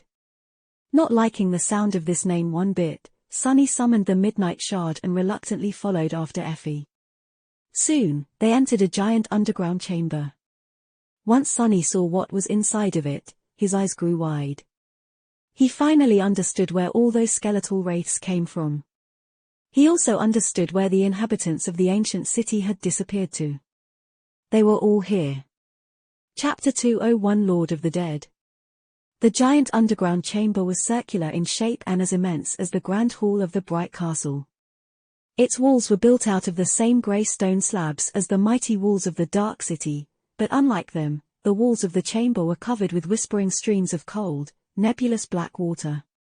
In the center of it, a vast mountain of human bones rose from the ground, reaching almost halfway to the distant ceiling. Thousands, no, hundreds of thousands of people must have perished to create it. With a harrowing realization, Sunny finally understood where the people who built the ancient city and the impregnable walls surrounding it had disappeared to. They were all here, piled onto each other in this vile monument of death. This horrid dark chamber was their final resting place. An old memory suddenly surfaced in his mind. Back beneath the branches of the Soul Tree, Cassie had seen a vision of a blood-soaked hill formed from countless corpses. On top of it, a tiny black seed was floating in a pool of blood. Was there a similar mountain of bones hiding under the soil of the Ashen Barrow? Was that how the Soul Devourer had been born? Sunny shifted his gaze, only now noticing the veins of crimson coral growing from the harrowing hill of white bones, almost like muscle tissue of some colossal creature. Following the coral pillars up, he finally saw that the dome of the immense chamber was broken, with pale sunlight streaming through the breach and falling on the ghastly visage below. A giant stone hand was reaching down through the broken dome, its palm open, as though trying to caress the mountain formed from the bones of those people who had once populated this dark, forsaken land. Looking at the stone hand, Sunny suddenly realized where they were. The vast underground chamber was situated directly underneath the headless statue of the graceful woman who had once saved them from drowning in the black waters of the Cursed Sea. One of her hands was raised toward the heavens, as if trying to embrace them. The other had broken off and fell down thousands of years ago, lying in the mud at the base of the giant statue. Reaching into the depths of hell, that was the hand Sunny was looking at right now. It was also their way out of here. Doofus, wake up. Brought back to reality by Effie's yell, he shuddered and looked around with a new understanding. So the exit the Huntress had told them about was the breach in the dome of the underground chamber. With Kai's aspect ability and the help of the golden rope, escaping through it was not going to be a problem. But where was this Lord of the Dead that she had mentioned? From Effie's colorful description, Sunny had expected to see a giant monster slumbering in the heart of the catacombs. If memory served, her exact words were a big fat bastard of a nightmare creature. But he couldn't see anything. Unless. His eyes narrowed. And just at that moment, the mountain of bones suddenly moved. When the mountain moved, everything suddenly made sense. At first, Sunny thought that the unknown creature was sleeping inside the ghastly hill of bones. But then he realized that no, it wasn't. The mountain itself was the nightmare creature. This was the Lord of the Dead. Each of the countless bones piled on top of each other in the underground chamber was a part of its body. For a moment, Sunny was paralyzed by fear. Fat bastard. That is what you call a fat bastard. But then, the disparate pieces of information clicked in his mind, assembling into a vivid chain of cause and effect. Of course. Why didn't I realize sooner? The mountain of bones, the horde of immortal skeletons, the Lord of the Dead, it all connected. The nightmare creature in front of him was a fallen tyrant. Tyrants were a fifth step in the evolution of nightmare creatures, and the name of that class was not coincidental. The fifth step represented rule and authority. That's why the blind monstrosity he had faced on the slopes of the Black Mountain was named a king, and that's why the abomination in front of him was named a lord. Classes differed from each other in terms of pure might, but most of the distinction between them was caused by a more fundamental reason. Higher classes possessed characteristics that, while not directly affecting the quantity of their power, gave it a qualitative change. For example, while beasts were mindless, demons and those above them were intelligent. That's why a demon, even if it was only slightly stronger than a monster, was in fact 10 times more dangerous. The characteristic of the tyrant class was that these nightmare creatures were capable of creating and controlling large amounts of lesser creatures. The Mountain King's larva that Sunny had slain during his first trial, which was born when a tiny worm living inside the Mountain King's body entered the corpse of a dying slave, was one such lesser creature. However, this power had its limitations. The minions created by a tyrant couldn't be of the same rank as it. That's why the larva was a dormant beast, while Mountain King itself was awakened. Similarly, while the skeletons that the cohort had faced were awakened, they had to be created by a fallen tyrant. And something told Sunny that their immortality was tied to the Lord of the Dead, too. If someone wanted to destroy the undead army, they would have to destroy the abominable bone colossus first. Said colossus, meanwhile, was slowly waking up right in front of Sunny. And if when it did. Damnation. Nervously gripping the midnight shard, he glanced at Nephis. The golden rope was already in her hands, and she was passing it to Kai. Before the beautiful archer could take it, though, the mountainous creature suddenly rippled. A moment later, a twisted pillar of bones shot from its body, flying in their direction with the force of a siege ram. Chapter 202 Risk and Reward. Nephis and Kai dove away, and the massive pillar of bones shot past them.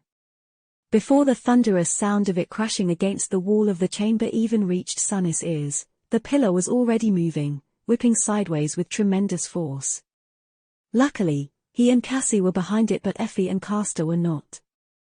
Both of them reacted with admirable speed and fell to the ground, allowing the terrifying limb of the gargantuan creature to fly above their heads. Rising from the stone floor, the huntress screamed. "It's just thrashing in its sleep. Move, we need to get out of here before the bastard wakes up." Cursing, Sunny dismissed the midnight shard and faced the mountain of bones, trying to predict its next move. He was beginning to understand how Effie's original hunting party had perished in the catacombs. A sword wouldn't be of any use in this situation. The Lord of the Dead was slowly coming to its senses. The bones constituting its repulsive body moved and rippled, unfurling from within the white mass-like giant, twisting limbs. It seemed to be slowly turning from a shapeless hill into some semblance of a creature. What shape that creature would assume once it fully awoke, Sunny didn't want to know. Another twisting pillar limb suddenly shot from the mass of bones, blindly striking at the empty space behind the giant abomination. Sunny gritted his teeth, his ears ringing from the thunderclap of its impact against the wall. What followed was a deafening noise of thousands of ancient bones scraping against weathered stone. The massive pillar whipped left and right, then fell to the ground and slowly retreated back inside the body of the Lord of the Dead. Meanwhile, Nephis was back at her feet. Dashing toward Kai, she pushed one end of the golden rope into his hands and pointed to the breach in the dome of the chamber. In the next moment, the archer soared into the air, flying to his destination with incredible speed. With a terrifying scraping sound, the whole white mountain rippled once again, and several devastating pillars of bone shot to intercept him. However, Sunny had no time to check on Kai. Enovel. Because the Lord of the Dead had extended 2 more limbs in his direction. Diving under the first one, Sunny felt a wave of fetid air rush past him. Knowing that he only had a second left to live, he then strained his muscles and jumped with all his shadow-augmented might. Sunny's body flew several meters into the air, avoiding the rushing bone tentacle only by a few centimeters. Landing in a roll, Sunny cursed and got back to his feet. What kind of an infernal jumping rope game is this? The Lord of the Dead was slowly coming to its sense. More bone tentacles appeared from the mass of corpses, each moving with growing precision. But Kai was already standing on the palm of the giant stone hand, the golden rope looped around one of its fingers. Cassie was the first one to climb up. With the flying rapier loyally hovering over her shoulder, the blind girl effortlessly moved up the rope, reaching the distant ceiling of the underground chamber less than 10 seconds later. It was easy to forget that she had absorbed as much soul essence as the rest of them. Her delicate arms hid much more power than one would assume. However, back on the ground, those seconds were a real hell. The mountainous creature was waking up, making it hard for the rest of them to stay away from its blindly thrashing limbs. They needed to get out of here fast. Effie was the next one to take the rope. The huntress practically flew up, pushing herself with agility and Herculean strength worthy of an ancient hero. Then, it was Castor's turn. Effortlessly dodging a pillar of bone with his incredible speed, the legacy grabbed the rope and turned into a barely visible blur. A second later, he was already landing on the giant stone palm. Nephis and Sunny were the only ones left in the reach of the fallen tyrant. Glancing at Sunny, Changing Star yelled, "Your turn." However, Sunny did not respond. His eyes were fixed on the base of the gargantuan abomination, where, amidst the ancient bones, a weak golden glow emanated from a small, partially concealed object. Sunny lingered for a moment, his thoughts moving with incredible speed. He knew that he was a greedy person by nature, and one cursed with insatiable curiosity, too. However, first and foremost, he was someone who put a tremendous amount of value on his own survival. That's why, right now, his reasoning was cold as sober. It was a question of risk and reward, as well as his ability. Would he be able to reach the object shining with the light of divinity and come back alive, or not? A second later, he looked at Nephis and answered, "You go. It'll be just behind you. It would be a shame to go through all of this and not receive anything in return." He had to try. With that, Sunny turned around and dashed toward Lord of the Dead. The decision was made, and now all that was left was to execute it. Summoning the prowling thorn, he threw it at the mountain of bones. Of course, Sunny didn't hope to wound the tyrant. He just wanted to lodge the kunai in its body. Just as the throwing dagger pierced the mass of bones, a white limb suddenly shot in his direction, obstructing everything with its repulsive expanse. Commanding the invisible string to contract, Sunny jumped high into the air and flew forward as though launched from a cannon. Landing on the other side of the pillar, just a few steps away from the unencompassable mass of bones, he gritted his teeth. Ada all and then thrust his hand inside the fallen tyrant's body. A moment later, his fist closed around the concealed object, and with some effort, Sunny pulled it out in the clatter of breaking bones. A sharp pain pierced his forearm. Opening his fist, he saw a small, intricate iron key. It looked almost ordinary, if not for the ethereal golden glow emanating from within it. In the next moment, Sunny suddenly staggered, feeling a wave of weakness washed over his body. Rotating his forearm, he stared blankly at it for a split second, trying to comprehend what he was seeing. And when he did, his eyes widened in terror. Chapter 203 Corpse Eater. Glistening in the dim twilight of the underground chamber, an enormous leech was attached to his forearm. The creature was about a meter long, its slimy skin slightly translucent and red as dried blood. It was indescribably repulsive. What's worse, though, was that its sucker had effortlessly broken through the leather vambrace of the puppeteer's shroud and sunk deep into Sunnis' arm, splitting open his skin and muscles. Currently, the leech was gorging on his blood, its belly slowly ballooning as crimson fluid rushed into it with frightening speed. Arrgh! With a sense of disgust and horror, Sunny slammed his fist into the spongy flesh of the revolting monster. Augmented with the power of shadows, his punch was powerful enough to easily break a human skull. The abhorrent slug, however, did not even react to it. It just continued sucking out his blood.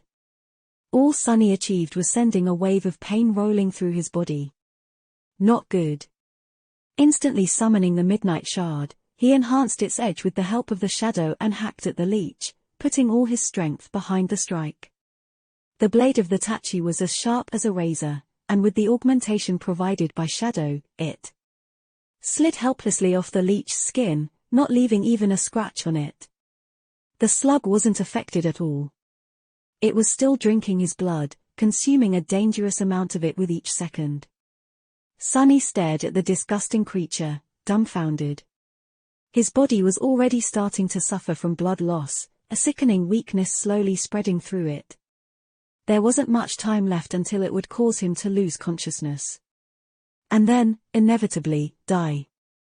Think. The leech had broken through his Tier 5 awakened armor without any effort. It was immune to the damage done by the Midnight Shard, which had never failed to cut down any monster he faced before. This could only mean one thing. The damn slug was a fallen beast. Sonny blinked in disbelief. That thing is a fallen one? Are you kidding me? If this was true, then nothing he could do would harm the leech. Maybe if he was at the very peak of his rank, there would be a chance. But with his core mostly empty and his aspect ability focused on versatility as opposed to pure might, like Effie's, there was none. The gap between their ranks was just too wide. Enovel. Stone Saint could probably wound it. But it would take several seconds for the taciturn monster to appear and take action. Seconds that Sonny didn't have. By the time she was able to do anything, he would already be dead, either sucked dry by the abominable slug or crushed to death by the Lord of the Dead. That left Sonny with only one option. If he couldn't get rid of the leech, he was going to have to cut off his arm. Ada or maybe Nephis would be able to grow him a new one. Or not. In any case, he had to do it in order to survive. Raising the tachi over his head, Sonny gritted his teeth and hesitated for a moment. Despite understanding that this was the only way, he was still struggling with the idea of crippling himself so terribly. Don't think if you want to live, just do it. With a desperate resolve, he forcefully brought the Midnight Shard down but then stopped it at the last second. The sharp blade hovered mere centimeters away from his skin. This was not due to the lack of determination, but because Sonny noticed a subtle change happening to the leech. Its belly, which had been expanding rapidly as his blood filled it, stopped ballooning at some point. Now, strange spasms were running through it. What the? In the next moment, the vile creature suddenly convulsed. Letting go of his arm, it dropped to the ground and writhed in agony. Through the translucent film of its skin, Sonny could see the innards of the giant slug bursting open. It was as though it was being torn from within by some invisible force. No, not a force, it was being killed by his blood. The damn leech got poisoned by it. It seemed that Bloodweave was far more odd and tenacious of an attribute than he had thought. A second later, the whole body of the fallen beast simply ruptured, spilling blood everywhere. Sonny stared at it with a blank expression. Bringing him out of the daze, the voice of the spell whispered. You have slain a fallen beast, Corpse Eater. Your shadow grows stronger. Ha! You have received a memory. As his eyes grew wide, Sonny shook off his astonishment and lunged forward. He still had to escape from this damn place. Grabbing the blooded soul shard from the eviscerated remains of the abominable leech, he turned around and sprinted to the golden rope. Dodging a bone tentacle that burst from the body of the gargantuan tyrant to pursue him, Sonny rolled on the ground, jumped over a pile of broken bones, and finally reached his destination. As soon as he grabbed the rope, it began contracting, bringing him out of the underground chamber. When Sonny was nearly reaching the hand of the stone goddess, a deafening roar thundered from below, washing over his body in an almost palpable wave. The Lord of the Dead was finally awake. But it was already too late. His prey had escaped. Climbing out of the mud, Sonny fell to his knees, and then tiredly lowered himself to the ground. The breath was escaping from his lungs with laborious, raspy sounds. Weak. He felt so weak. And tired. But it was so good to see the sun again. The wounds he had received in the catacombs had finally caught up with Sonny. With adrenaline gone, he was now in a sea of pain. A quiet groan escaped from his lips. That was not fun. While Sunny was contemplating this, a shadow fell over him. Looking up, he saw Nephis glaring at him with a dark expression. She was bloodied and battered, with a deep frown contorting the graceful lines of her usually calm face. "What?" Kneeling beside Sunny, Changing Star grimaced and said. "Are you insane? Why did you do that?" He tried to chuckle, but ended up twisting in an excruciating coughing fit. When Sunny was finally able to breathe again, he said weakly. "Yes, no? Maybe. I don't know. I just saw something shiny." With that, he opened his fist and showed Changing Star the glowing crystal of the ascended soul shard he had scavenged from the corpse of the vile blood-sucking leech. She stared at it for a few moments, and then sighed. Without saying anything else, Nephis placed her cool hands on his chest and closed her eyes. A moment later, the purifying white flame spread through his body like a warm embrace, repairing any damage done to it. Even knowing how much pain this cost her, Sunny couldn't help but be happy to feel its touch again. Soon, his pain disappeared. With his head cleared of the fog, he realized that they had done it. They had successfully escaped the Dark City. Who knew it would be so hard? Chapter 204 Mysterious Key. A while later, they were resting in the shadow of the giant statue. Every member of the cohort looked nothing short of terrible, however, beneath the bloodied lotes and broken armor, their bodies were whole and sound. Changing Star had healed them all, and now, she was the only one who was weak and exhausted. Using the white flame so much had taken a heavy toll on her. Sitting in the mud, Sunny raised his head and looked at the giant statue of the faceless woman. She was just like the last time he had seen her, slender and graceful, with her light flowing robe rippling in the wind, as though made out of actual fabric and not hard stone. The statue was tilted slightly to the side, with its one remaining hand reaching high into the sky. A long time ago, on the night of their harrowing escape from the Ashen Barrow, Sunny, Cassie and Nephis had taken shelter in her palm. It was from its height that he had first seen the walls of the Dark City. Looking down, Sunny stared at the other hand of the giant statue, which had broken off a long time ago and fell down, crushing through the dome of the underground chamber. The speed was too fast, and with a swoosh, Wang Xian was pulled into the whirlpool, like a little crucian carp that had been hooked and was violently pulled out of the water. With a sigh, he closed his eyes and thought, "Thank you for saving us again." Then, his face darkened. Remembering the events that had transpired in the catacombs, Sunny felt his good mood evaporating.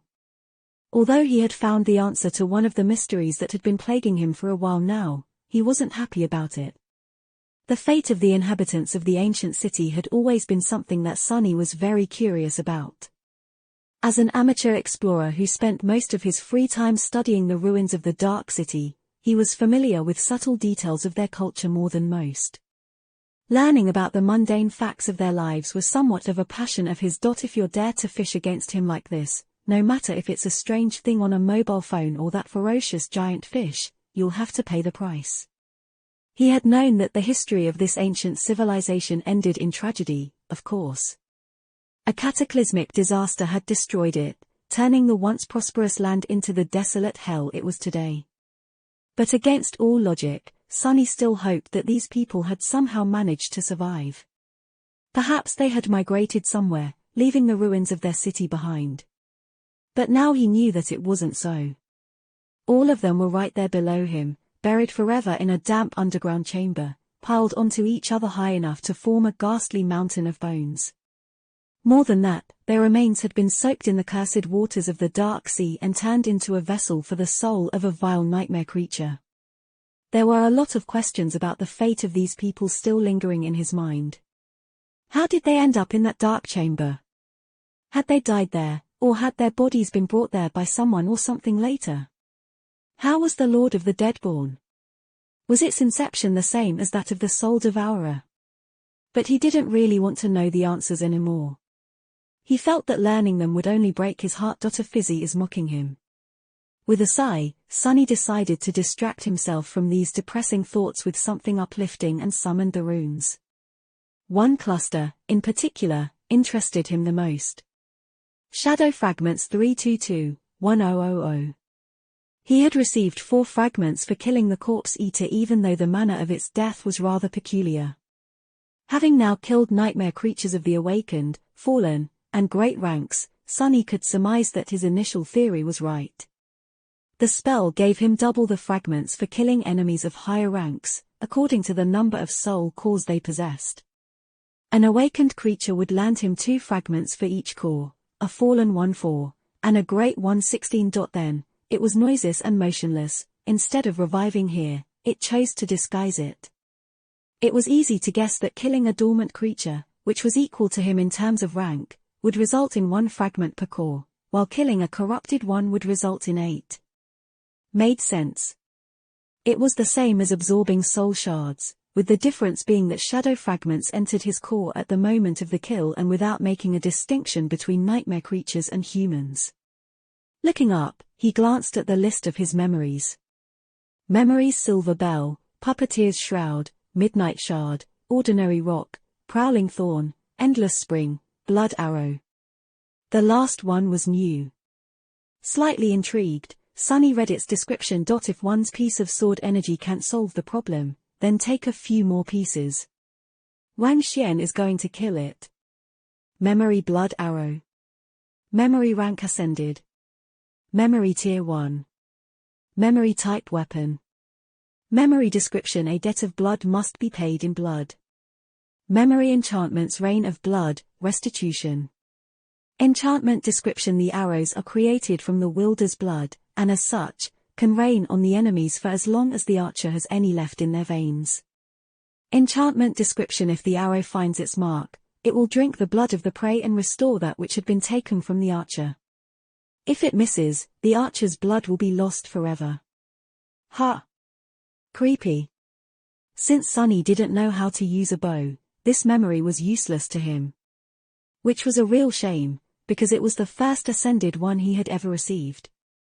Memories of that rank were extremely rare on the Forgotten Shore.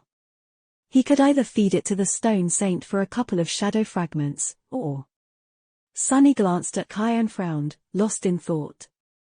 While the blood arrow was of no use to him, it would be a real boon for the charming archer. With it at his disposal, he wouldn't have to carry a quiver with him, not to mention that each shot he made would be much more devastating. As long as Kai didn't miss, of course. If he did miss, he would be sacrificing his blood for nothing. Transferring the blood arrow to Kai would have made the cohort much stronger. But Sunny wasn't sure that he was ready to give up his first and only ascended memory. Not for free, at least. Torn, he dismissed the runes and decided to think about it later. In other news, the Bloodweave had revealed a new trait. Turns out, Sunny's blood was poisonous, or rather, damaging to anyone who ingested it. At least it seemed that way from the manner of Corpse Eater's death. He would have to experiment to find out more later. Or not. Honestly, Sunny didn't even know how one would go about checking something like that, and wasn't particularly eager to find out. After dismissing the runes, Sunny finally decided to take a look at the mysterious key. Subtly glancing around, he furtively took it out from beneath the vambrace of the puppeteer's shroud, where he had hidden it earlier.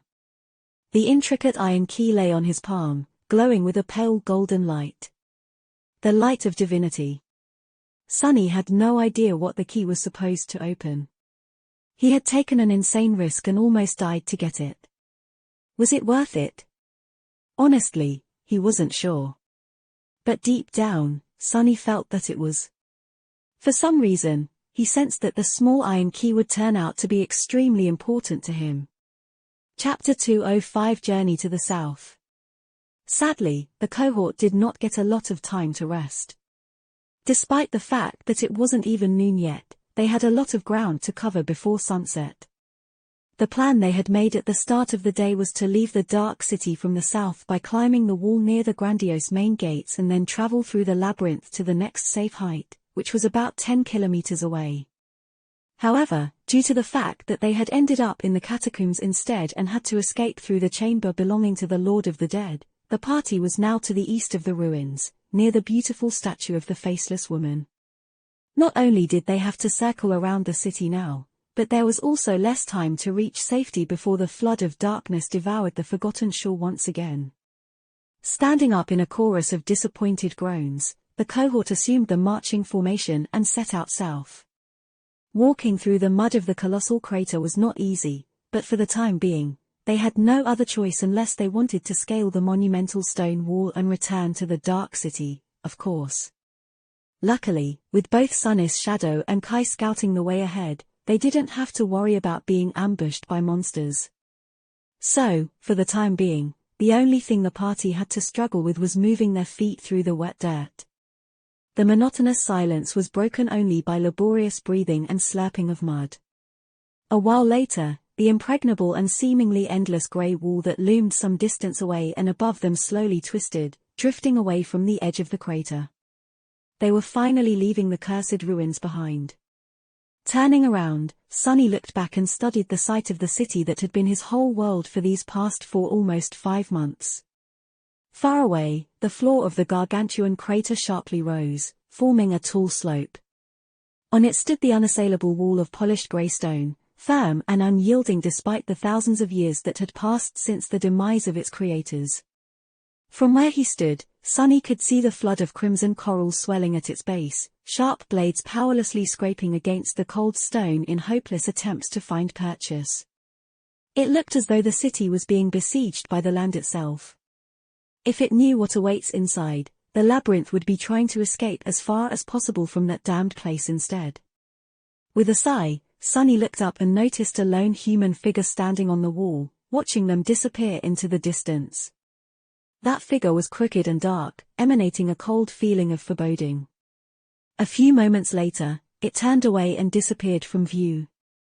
Harris had chosen to return to the bright castle.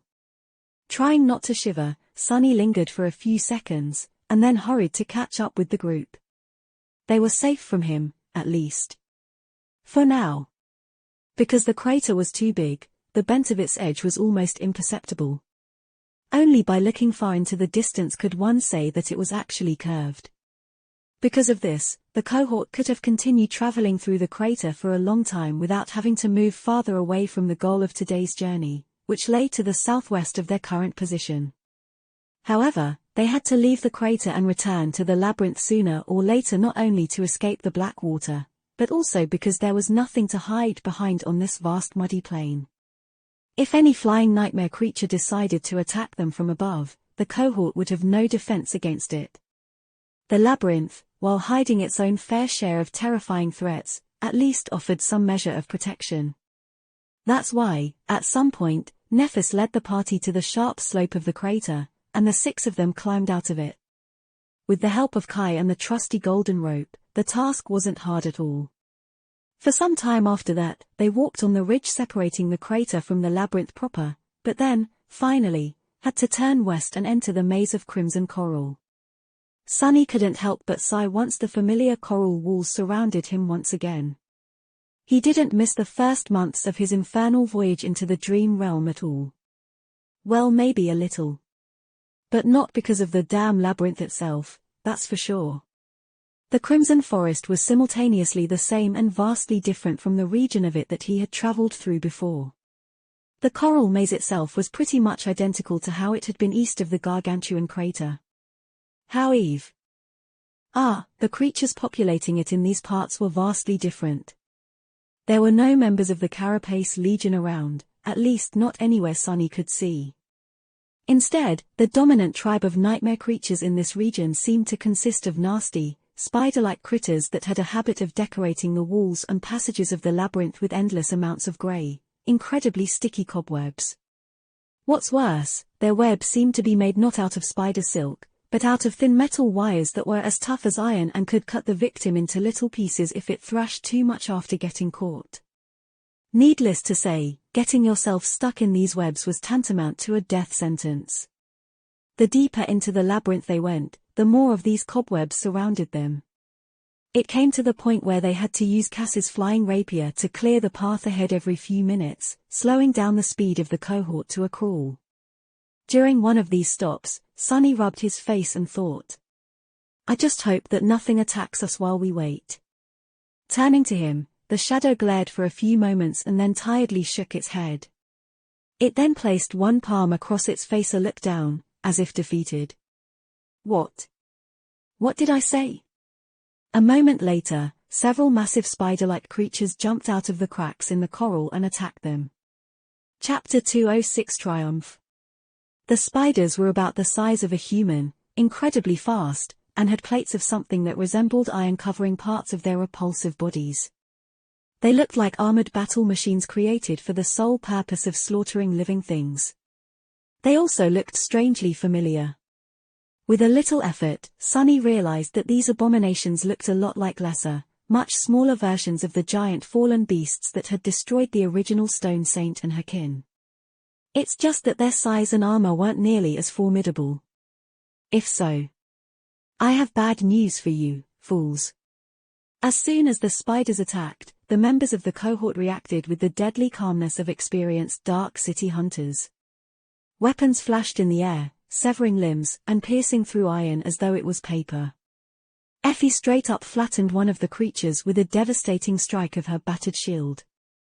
The poor beast didn't even have time to understand what a huge mistake it had made. The others were no less efficient.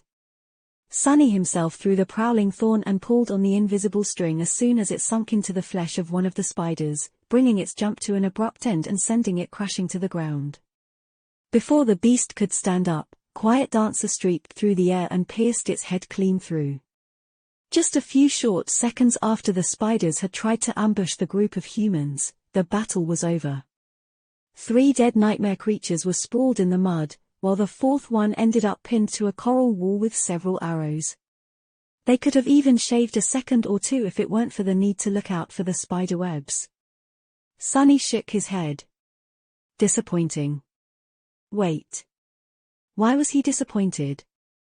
Great, this was great. Not every victory had to almost cost him his life. If there was one thing to feel disappointed about, it was that this one was so swift that he had not even gotten the chance to finish any of the enemies himself, thus not receiving any rewards from the spell. But even then, he would be glad to only fight easy battles like this in the future.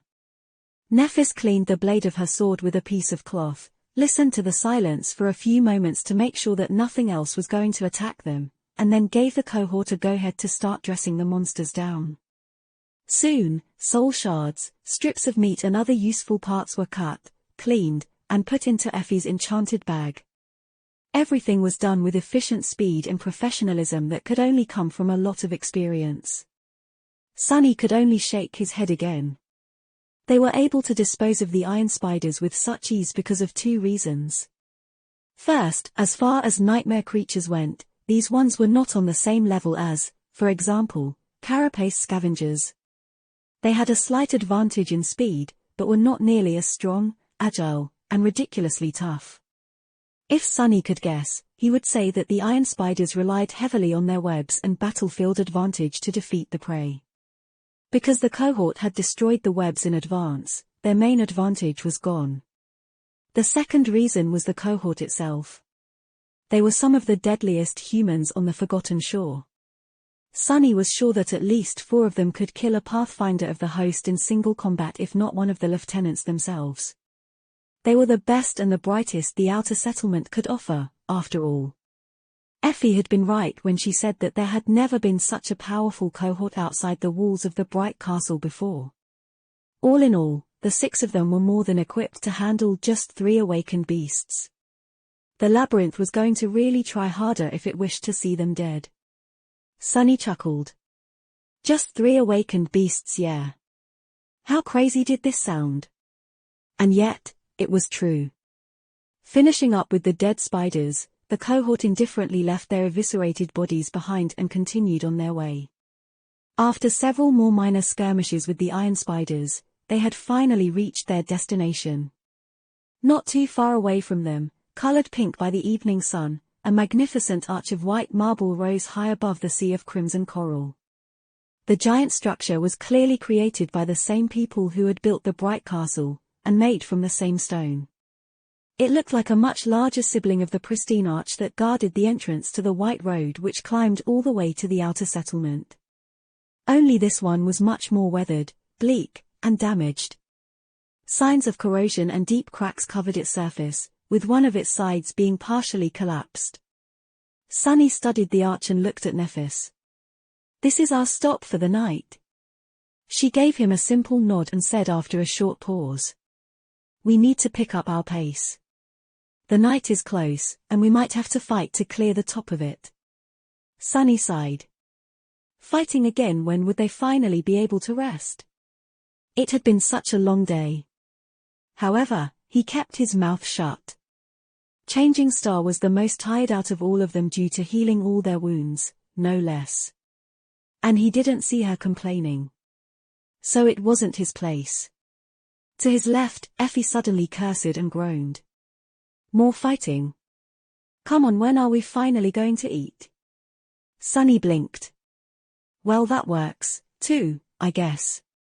Staring at the huntress, Nephis shook her head and silently walked forward.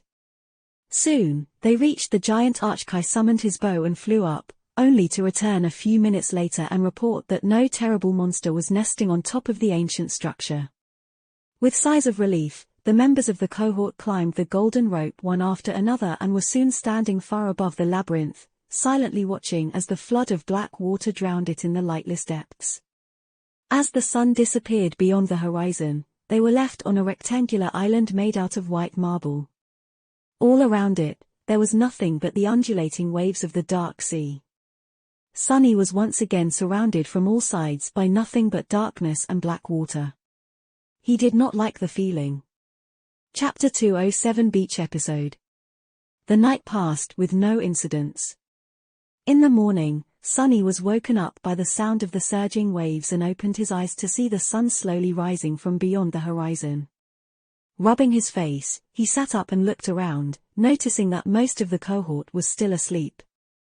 Only Kai, who had been the last one to stand watch, was awake, sitting on the edge of the arch and admiring the dawn with a dreamy look on his face. Sunny wanted to call out to him and warn the charming archer not to sit this close to the edge, but then remembered that Kai could fly.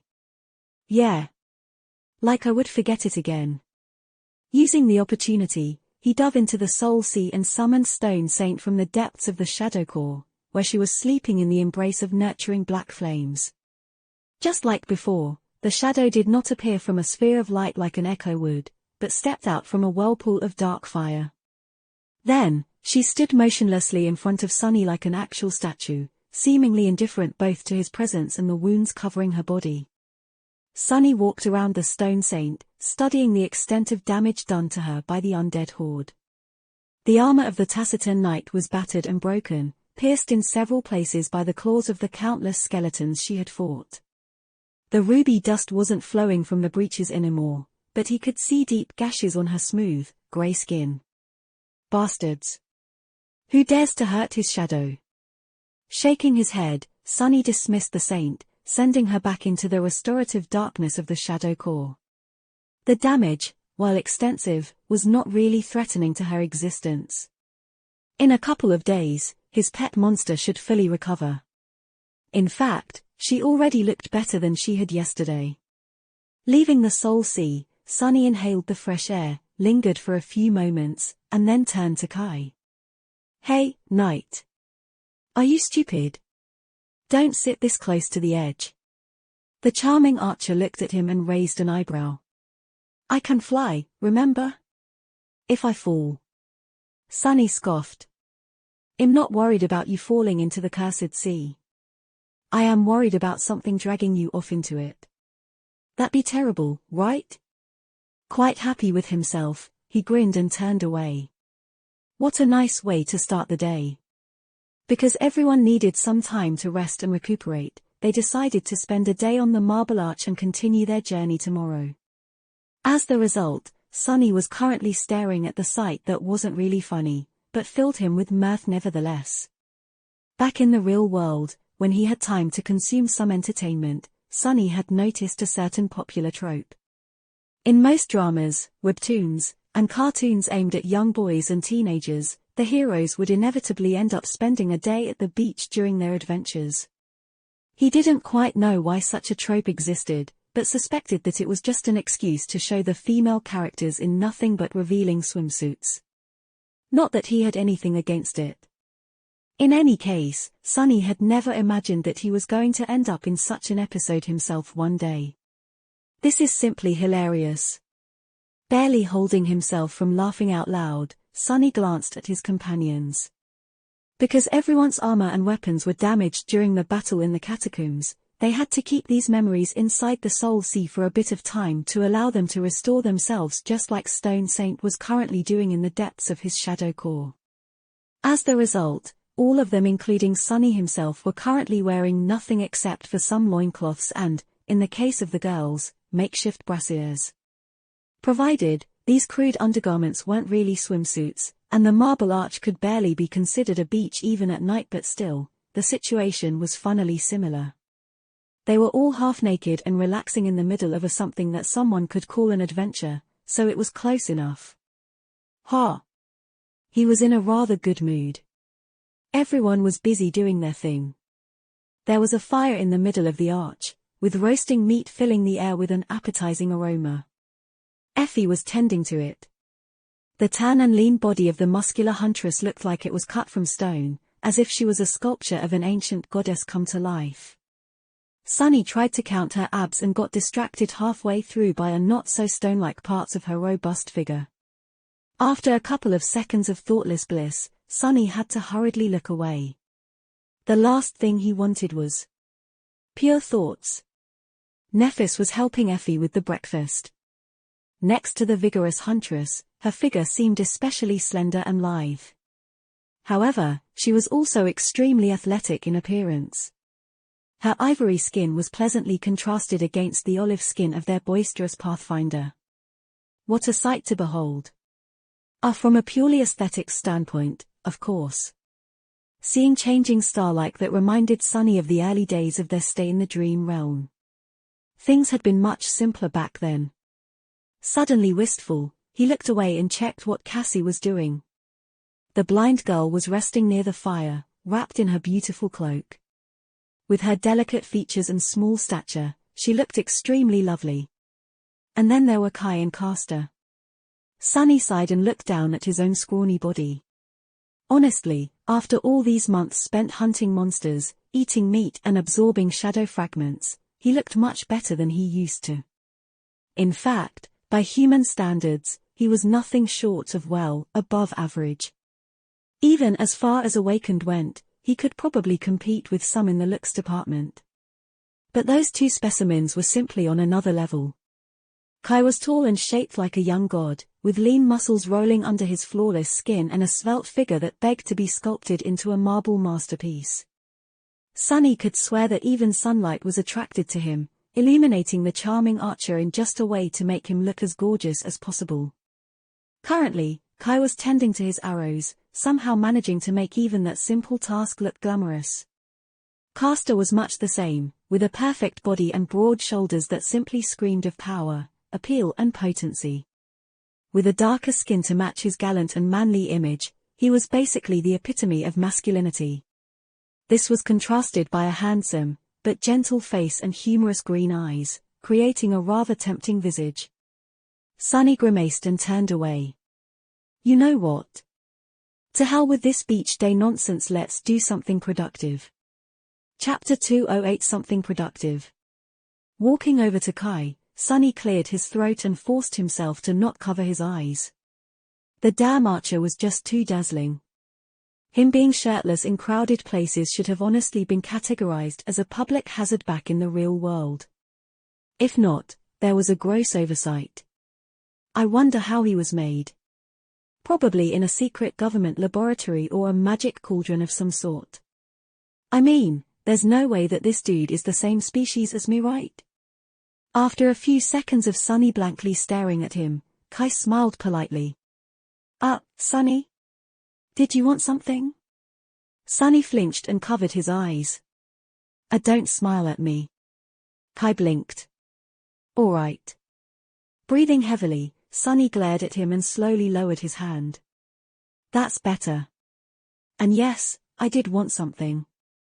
Kai suddenly livened up and pointed at his chest. What is that? An accessory. What is he? Lowering his gaze, Sunny noticed the mysterious key hanging on a thread tied around his neck. He didn't really want to show it to anyone, but with the puppeteer's shroud restoring itself in the Soul Sea, there were not a lot of places where he could hide it. None that he was willing to use, at least. Plus, no one else was supposed to be able to see the light of divinity, so to them, it just looked like a small iron key. Sunny frowned. It's not an accessory. It's a key. Kai hesitated. Oh. What does it open? Sunny shrugged. How should I know? The charming archer seemed a little confused. But if it's not an accessory and it doesn't open anything, why are you carrying it around? His questions were starting to get tiresome. Sunny sighed. To open something, of course. Kai scratched his nose. But you just said that you don't know what it opens. Sunny gritted his teeth. It's a damn key, right? So it has to open something. I just carry it around in case I find something that can be opened by that damned key. What's so hard to understand? The beautiful archer gave him a strange look. Oh, I see. That definitely makes sense. Curses, that's not how I plan to approach him. Sunny instantly changed his expression and looked at Kai with a wide smile.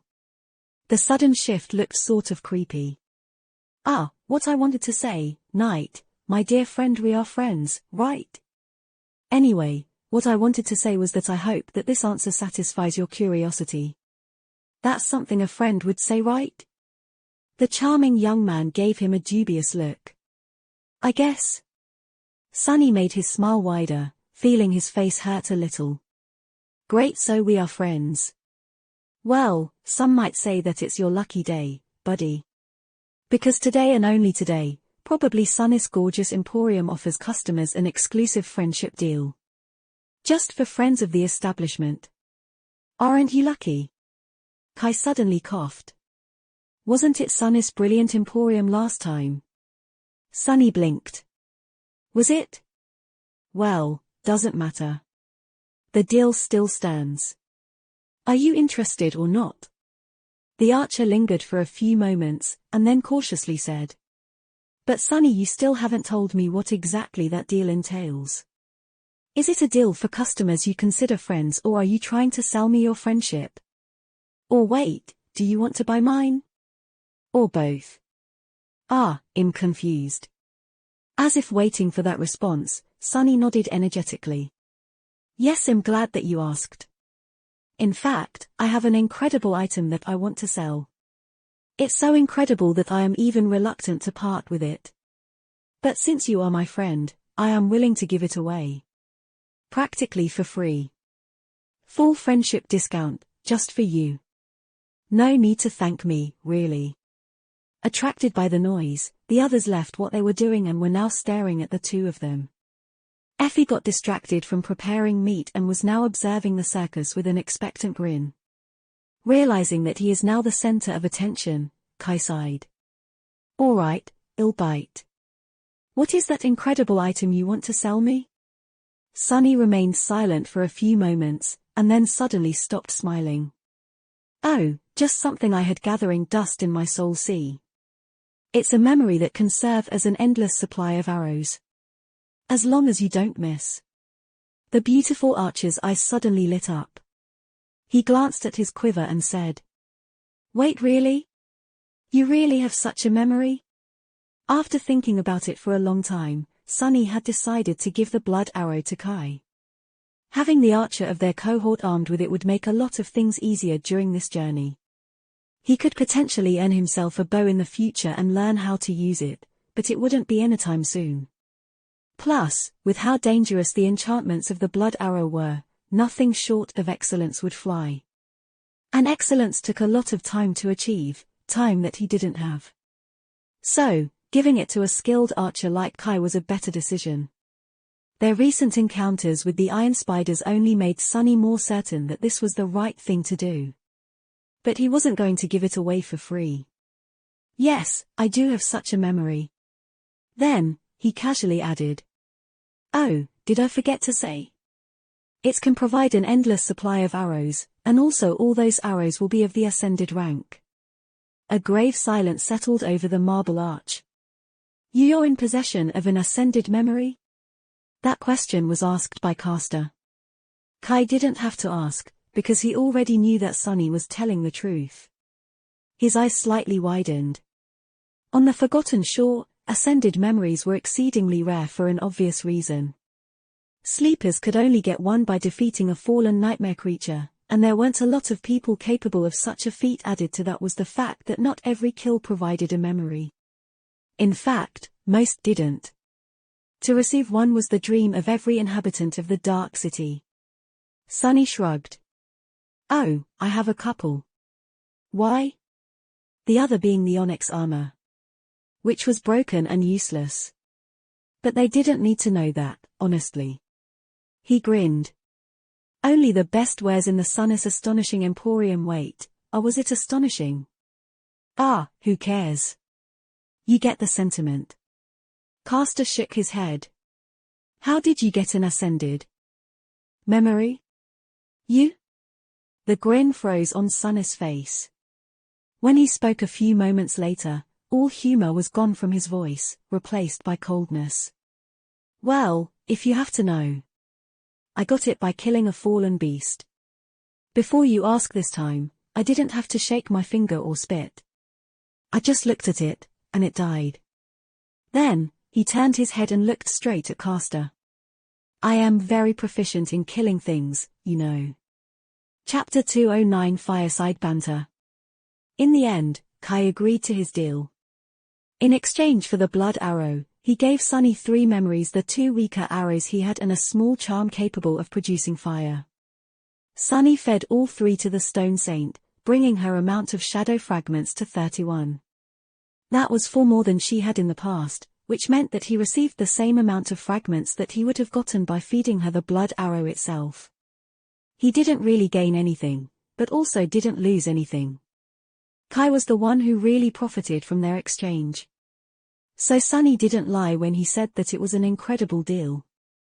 After breakfast, which transpired in somewhat awkward silence, Sunny sprawled on the ground and smiled happily. You know, guys. These past few weeks made me realize something. Actually, it was all thanks to Kai, who introduced me to Stev. Effie stretched, making Sunny stutter and lose the train of thought for a second, then smiled with satisfaction and glanced at him. Really? And what is that? Sunny hesitated for a few moments and said. When I was a little kid, I loved reading webtoons about the Awakened. You know, the ones where they always explore ancient ruins, battle nightmare creatures, and grow more powerful with each victory. He chuckled. The hero and his cohort decide on an adventure, vanquish evil, gain mighty memories, then return to the real world and sell their spoils at the adventurer shop.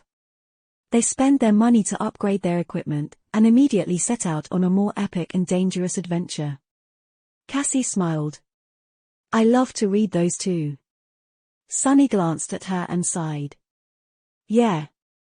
But when I got older, I couldn't help but think, what are they thinking about? Exploring ancient ruins is not a wise thing to do.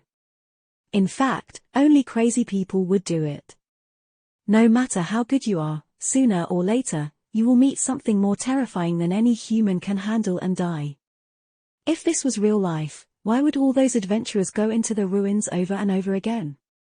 The blind girl tilted her head and opened her mouth, but then closed it again. Sunny smiled. But then it hit me, they were not doing it to vanquish evil. They were doing it to collect a wide variety of powerful memories. You see, the real dream is not to be the hero, one of their companions, or even the love interest. The real dream is to be the owner of the shop where the hero sells his trophies and buys new equipment. That way you can live a pretty life without risking your neck. That's the real goal. He crossed his arms and added. After a few short years of adventuring around the dream realm and collecting memories, you can retire, open a shop, and leave comfortably for the rest of your life. All you need is to sell a memory once every couple of years. Maybe make some money off the younger, less fortunate adventurers, too. Kai laughed and looked at Sunny with curiosity. So say that we somehow manage to return to the real world and become true awakened. Is this what you're going to do? Sunny thought about it for a few moments and shrugged. I don't know. I don't really have a lot to do in the real world, apart from compiling all the things I've learned about the Forgotten Shore into a report and giving it to a teacher who was kind to me back at the academy. So maybe? I don't have enough memories yet to open a real store, though. He glanced at the charming Archer and smiled. What about you? What is the thing you really want to do if you return to the real world? Kai suddenly turned away with a look of embarrassment on his face. Oh, I don't know. I haven't really thought about it. But after several seconds, he suddenly said in a shy voice. Avatar singer. Sunny blinked. A what? The Archer hesitated for a while, and then explained.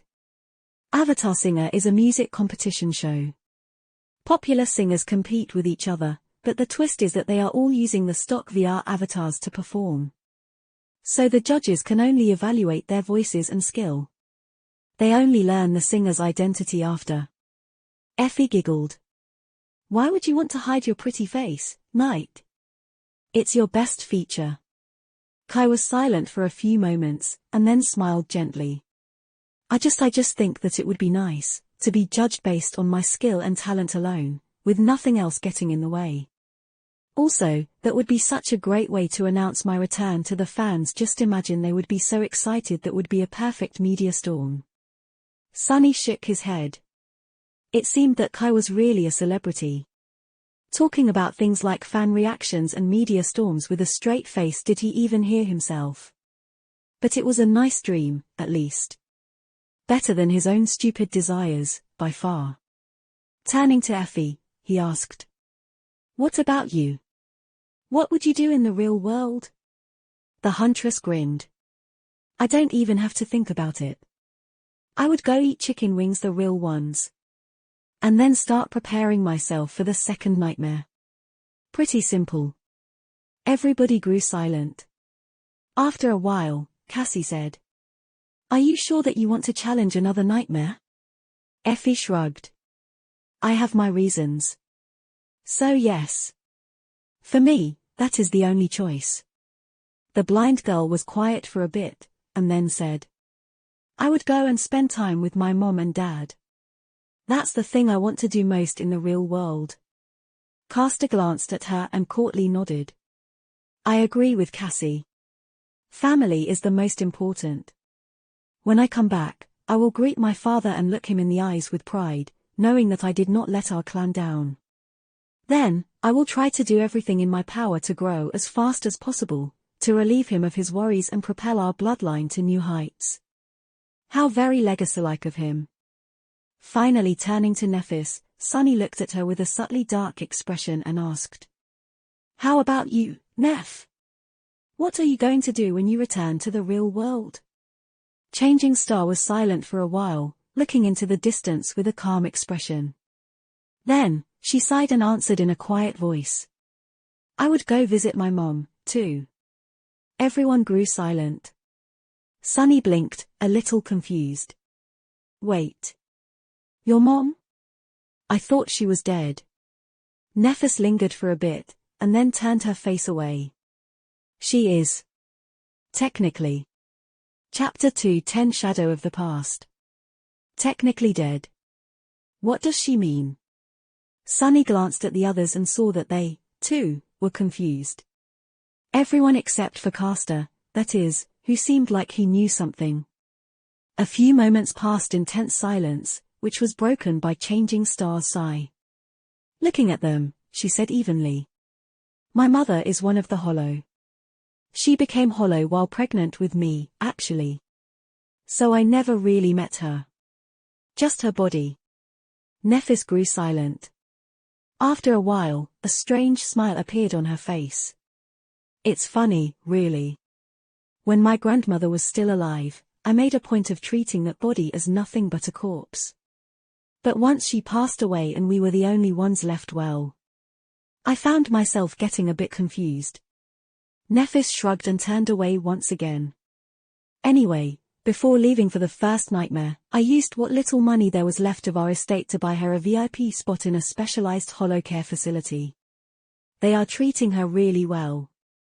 But still I don't like the idea of her being alone there. So when I return, that's what I'm going to do. Visit her. No one said anything, heavily affected by her words. Sunny stared at Changing Star, trying to imagine what it must have felt like, growing up in the company of your parents' soulless shell. With death staring at you through those empty eyes every day, always looming over you like a dark shadow both of your past and your future. Maybe that was a part of the reason why Neff hated the spell so much. Sensing the heaviness in the air, Changing Star glanced at them and smiled darkly. What? Is this your first time meeting a Hollowborn? Well, I can't blame you. Creatures of my breed are pretty rare. In fact, even I have never met another one. Then, she sighed and stretched her legs, moving them closer to the fire. So yeah, that and dye my hair. These are the things I would do in the real world first. Sunny blinked. Dye your hair? Nephis nodded. How is that a priority? Feeling that he was missing something, Sunny scratched his head and asked. Why?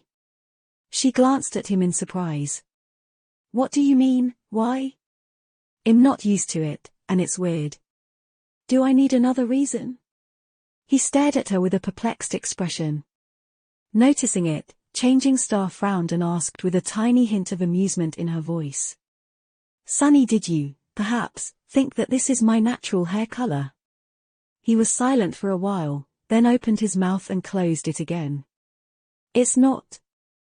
Nephis looked at him for a while with a strange expression, and then suddenly exploded with laughter. Her laugh was melodic, pure, and very pleasant to the ear. With regret, Sunny realized that he had never heard it before. He wished that their lives were different, so that people could hear Nephis laugh more often. But they weren't, and would probably never be. After a while, she glanced at him and smiled. Sunny, it's silver, for spell's sake. Who has natural silver hair? Luckily, at that point, Kai suddenly came to his rescue. Actually, I thought that it's natural too. It suits you very well, Lady Nephis. Changing Star turned to him with an expression of utter surprise. Then, she glanced at Effie with a silent question. The huntress nodded. Yeah, me too. I mean, who knows what you legacies are even made of? Nephis blinked a couple of times, then shook her head in bewilderment. Well, no, it's not natural. It became like that after my first nightmare. Kai leaned forward with curiosity. Really? What color was your hair before? She shrugged. Black. A normal human color. The charming archer stared at her, and then smiled. That would suit you very well too, Lady Nephis. I can just see it. However, Sunny couldn't. The idea of Changing Star without her arresting, eye-catching silver hair simply could not fit into his head. Let alone the fact that she was a brunette. How was this even possible? That would look so wrong, right? Well, as it turned out, life was full of surprises. Today, he learned not one, but two entirely new things about the person he had thought he knew the best in the world. Who would have guessed that this would happen? There might be something else except for skimpy swimsuits to these beach episodes, huh? After that, they spent some time resting and lazily conversing with each other. However, pretty soon, people started to get restless from boredom. To combat it somehow, Sunny suggested the idea of playing a sports game. His motives were not at all dictated by a secret desire to see a bunch of absolutely gorgeous young people jump around and wrestle with each while very lightly dressed. Nope, not one bit. However, things didn't go as he had envisioned them. Pretty soon, Sunny found himself cursing as he was desperately pulling on the golden rope in a furious match of tug-of-war. Well, it was supposed to be furious. But what was actually transpiring was Effie casually holding the rope with one hand while the four of them, Sunny, Cassie, Kai and Castor, were trying to move her from the spot with no visible results whatsoever. After a while, the huntress simply pulled on the rope and sent their entire team to the ground. That's cheating. With a satisfied grin, Effie walked over and towered above him, her arms akimbo. Looking down directly at Sunny, she smirked. Weak. When did you lose your spirit, Shorty? Then, she winked and said in a mischievous tone. Back at the cathedral, you were able to perform better. Not to mention last longer. Sunny grew bright red and gritted his teeth. Shut up, people will misunderstand. The huntress looked at him with a shocked expression. Misunderstand? What are you, oh? Then, she pretended to be horrified and covered her mouth with one hand. You what kind of a degenerate are you? Training I meant while you were training. While Sunny was staring at her in utter disbelief, his mouth wide open, Effie snorted, then turned away and exploded with laughter. Shaking her head, the boisterous huntress giggled one last time and walked away. No more sports games ever, that wretched troublemaker will win them all, anyway. He needed to teach himself how to come up with better ideas. Chapter 2:11 Game of Lies. With a bit of disappointment, Sunny realized that all types of physical activities were out of the question. Not only because Effie was going to win every damn game, but also because Cassie couldn't participate in most.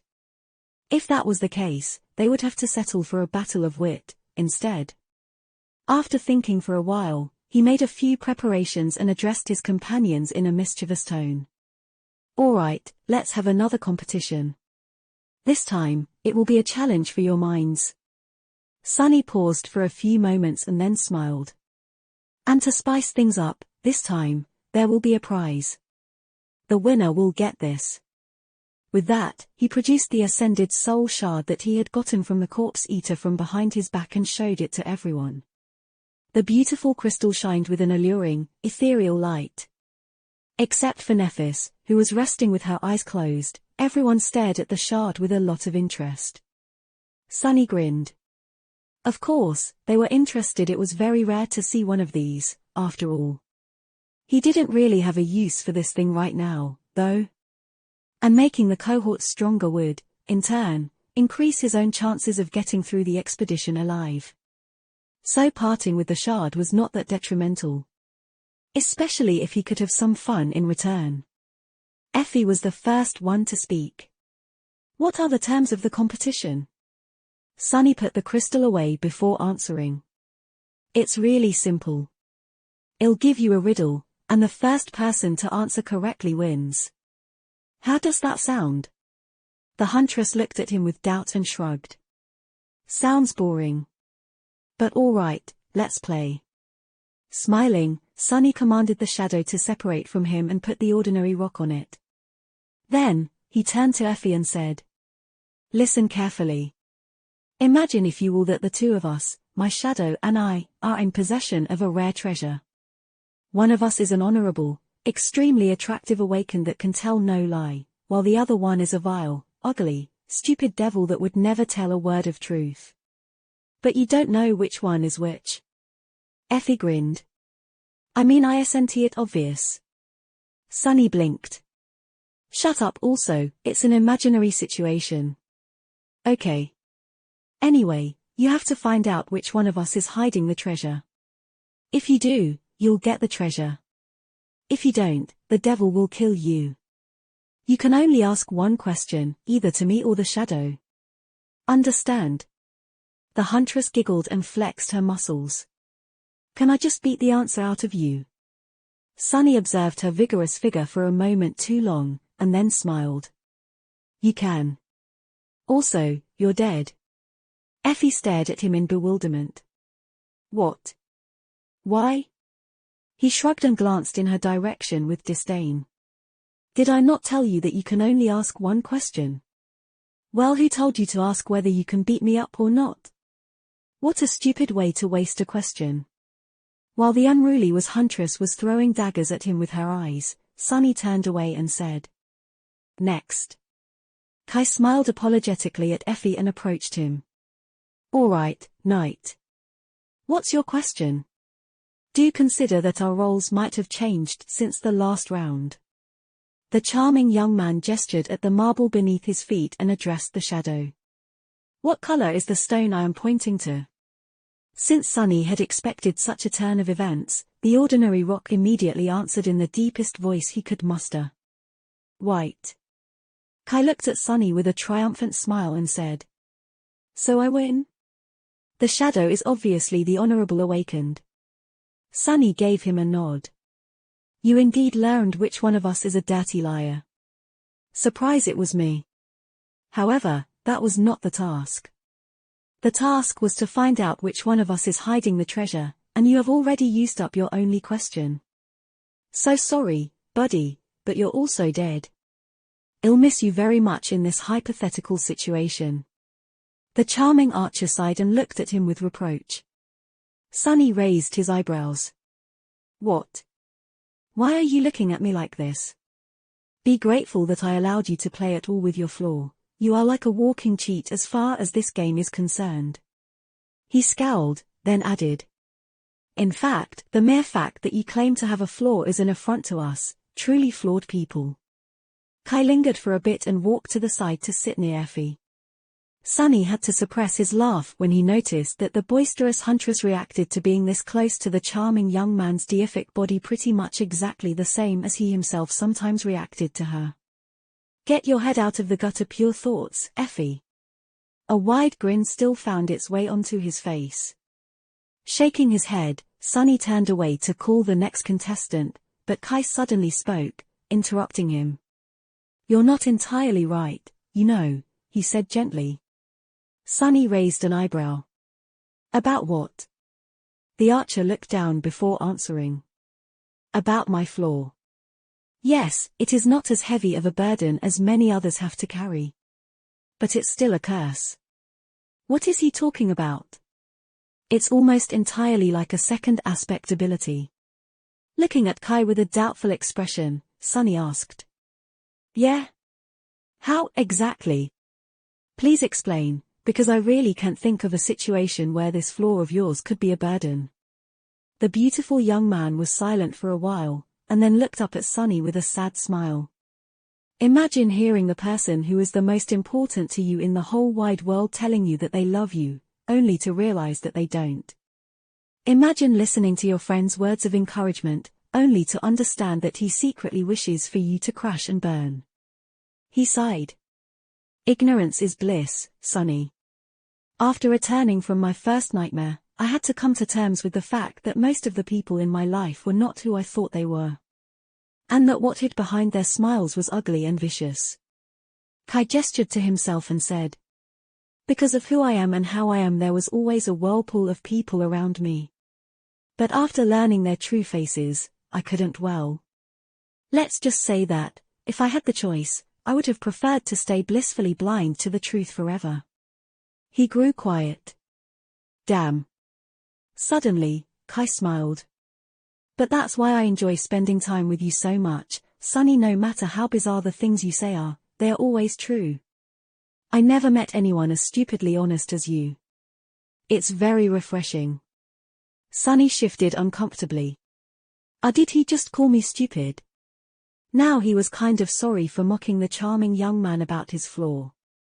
Perhaps it would be useful to someone like Sunny. But to a person like Kai, who always attracted the worst kind of attention from people, it could really be incredibly painful. The spell knew what it was doing. It always hit you in your most vulnerable spot. Damn spell. The being that weaved it must have been the worst kind of a sick bastard. Chapter 2, 12 Knights and Knaves. Ashore. One day Kai would inevitably learn that Sunny was not as honest of a person as he considered him to be, but until then, having the naive archer believe in this ridiculous notion was rather beneficial. Turning away with a bit of awkwardness, Sunny glanced at Castor and called. Next. The proud legacy was looking at Nightingale with a heavy expression. Hearing Sunny's voice, he lingered for a moment and then shook his head. It seemed that Castor did not want to plough. Why his game? Sunny was also suddenly painfully aware that between the six of them, 4 people had openly shared their flaws with the rest, be it out of necessity or because of trust. Only 2 had not. One of the two was Sunny, and the other one was Castor. Sunny knew why he was hiding his flaw from everyone, but what was the proud scion's reason? It sort of went against his whole honorable and dependable persona. With how devoted he acted toward Nephis and the cohort, it was strange to see him keeping secrets. Was his reason the same as Sunny's, a dire vulnerability that the flaw would uncover? Or was there some other reason? Maybe he didn't trust the members of the cohort as much as he tried to make them think he did. And if so, why? With a shrug, Sunny left Castor alone. There was no point in lingering on these thoughts now. Until he had more information, any conclusion he could make would be useless anyway. Looking at Cassie, he smiled and said, "Hey, Cass. Wanna give it a try?" The blind girl hesitated for a bit, and then slowly approached him. While she was walking over, Sunny couldn't help but think back to a conversation he had with her in the distant past. Back then, Cassie had told him that knowledge could be the heaviest thing in the world. The burden of her flaw, while completely different from Kai's, was at the same time eerily similar. They both longed for the bliss of ignorance, but were doomed to always bear the crushing weight of unwanted knowledge. When Sunny thought about it, he found that all members of the cohort were connected with each other by invisible strings. Many things about them were like reflections, simultaneously the same, but also completely opposite. Like the fact that he could tell no lie, while Kai could not be lied to. Or the fact that Nephis was like sunlight, while he was made of shadows. Cassie could not see, while he had basically two pairs of eyes. Changing Star dreamed of destroying the nightmare spell, but Effie dreamed of making it her paradise. And so on. Were these the strings of fate? Or was he just making empty connections because that was what humans were prone to do? Come to think of it, only Castor didn't seem to be connected to any of them in any kind of a meaningful way. What was that all about? Cassie sat down near Sunny, pulling him out of his thoughts. He forced out a smile. "Ah, right. Just like I said, the roles might have switched. So, what is your question?" Cassie smiled and gestured to the shadow.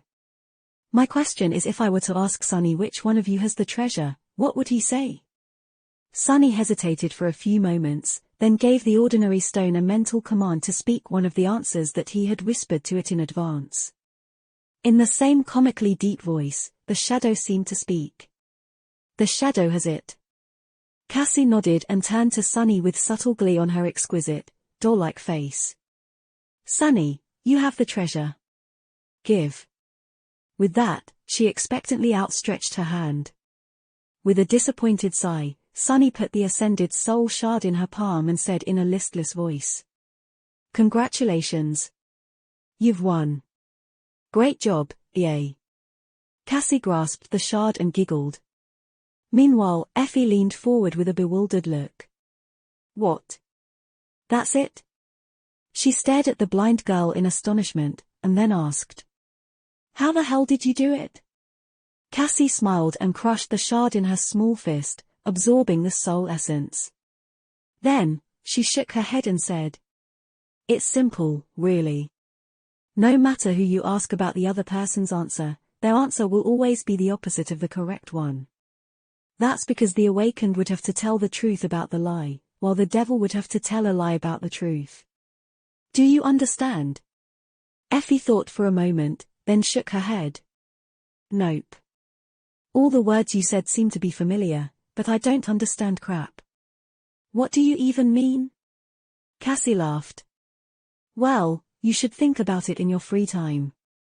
Or, just beat Sunny up the next time he decides to tease you with such riddles." With that, she went away, quite happy with herself. Sunny watched her go with his mouth wide open. Did she really just say that? Meanwhile, the perplexed huntress was staring at Sunny with a deep frown. "Yeah, I might just do that the next time." He paled. "What's up with that? This was an honest competition, don't be a sore loser."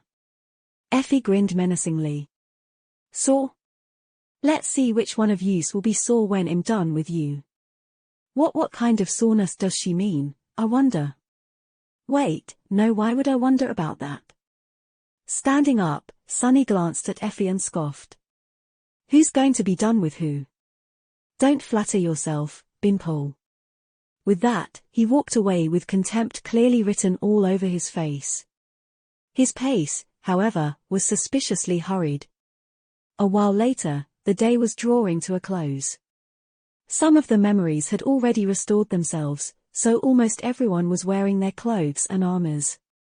Which, as far as Sunny was concerned, was a real shame. From a purely aesthetic point of view, of course. However, something else attracted his full attention. At the far end of the Marble Arch, Nephis and Castor were standing facing each other, with sharp swords in their hands. They were about to clash. Chapter 213 Sword Saints. Back when Nephis was teaching Sunny how to use the sword, he had never been good enough to be her sparring partner. Once he learned enough to be of any use in a training fight, their fragile alliance had already broken and shattered to pieces. So, apart from that short altercation on the somber slopes of the Ashen Barrow, they had never actually crossed swords with each other.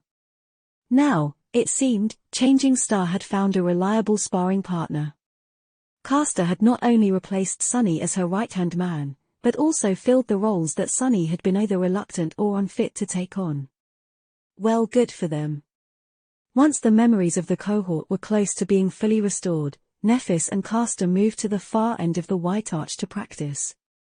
Now, they were standing opposite each other, ready to begin. Although no one called him over, Sunny approached the two legacies and sat down, ready to enjoy the spectacle. He was keenly interested in observing these two immensely skilled swordsmen in action. Both of them had been trained for combat from the day they could walk. Watching them would surely be helpful to his understanding of battle styles and techniques. Not to mention that he was very interested to see the rematch between Nephis and Castor. The last time he saw them fight, Changing Star had lost, but not by much.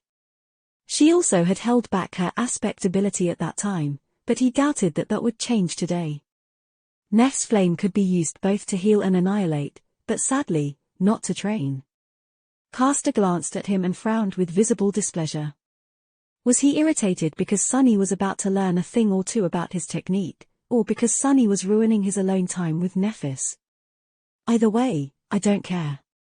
What are you doing? Sunny shrugged. Watching.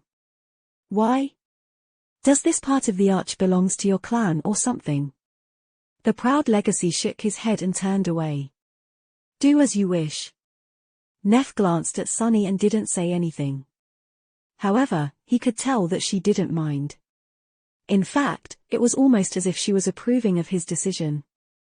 Without wasting any more time, the two of them clashed in a whirlwind of steel, moving with the kind of speed that made it difficult for Sunny to follow along. The clangor of swords filled the air. A bit stunned, he stared at the furious fight with a blank expression. Damn.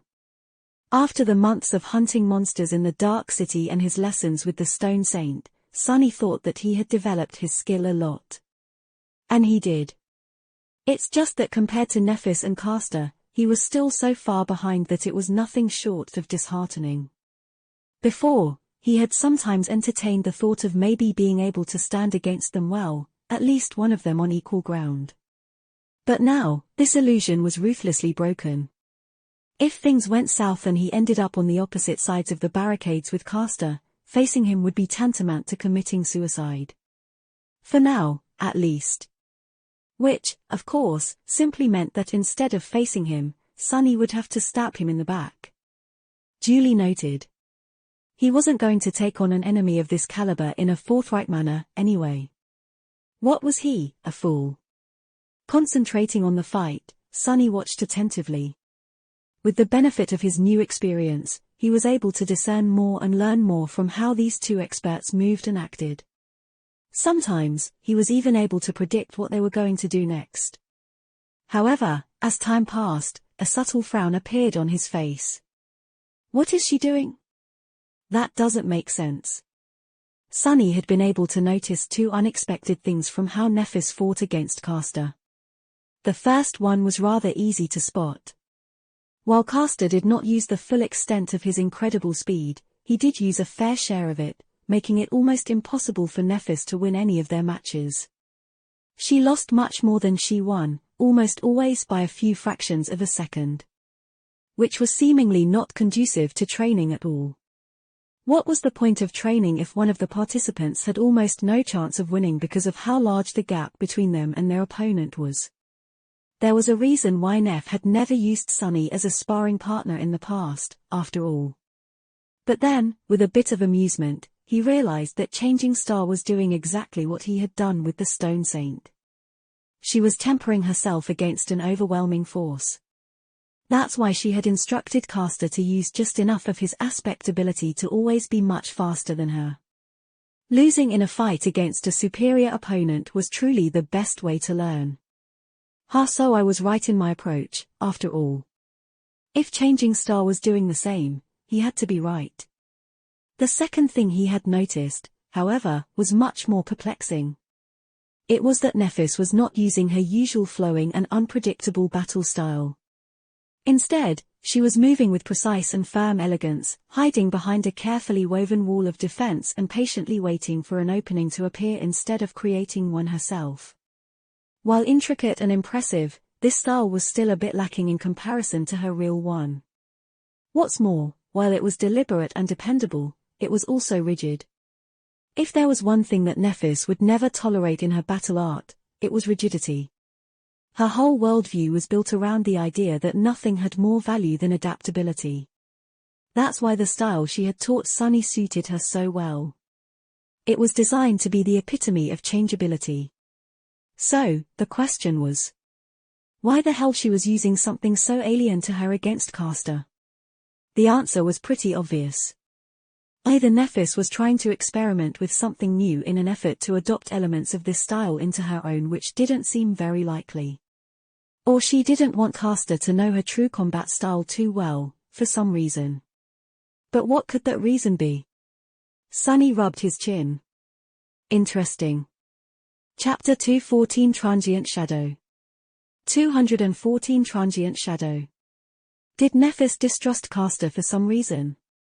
Sunny surely did, and to be entirely honest, he didn't even need any reason to do so. His intuition and general paranoia were enough.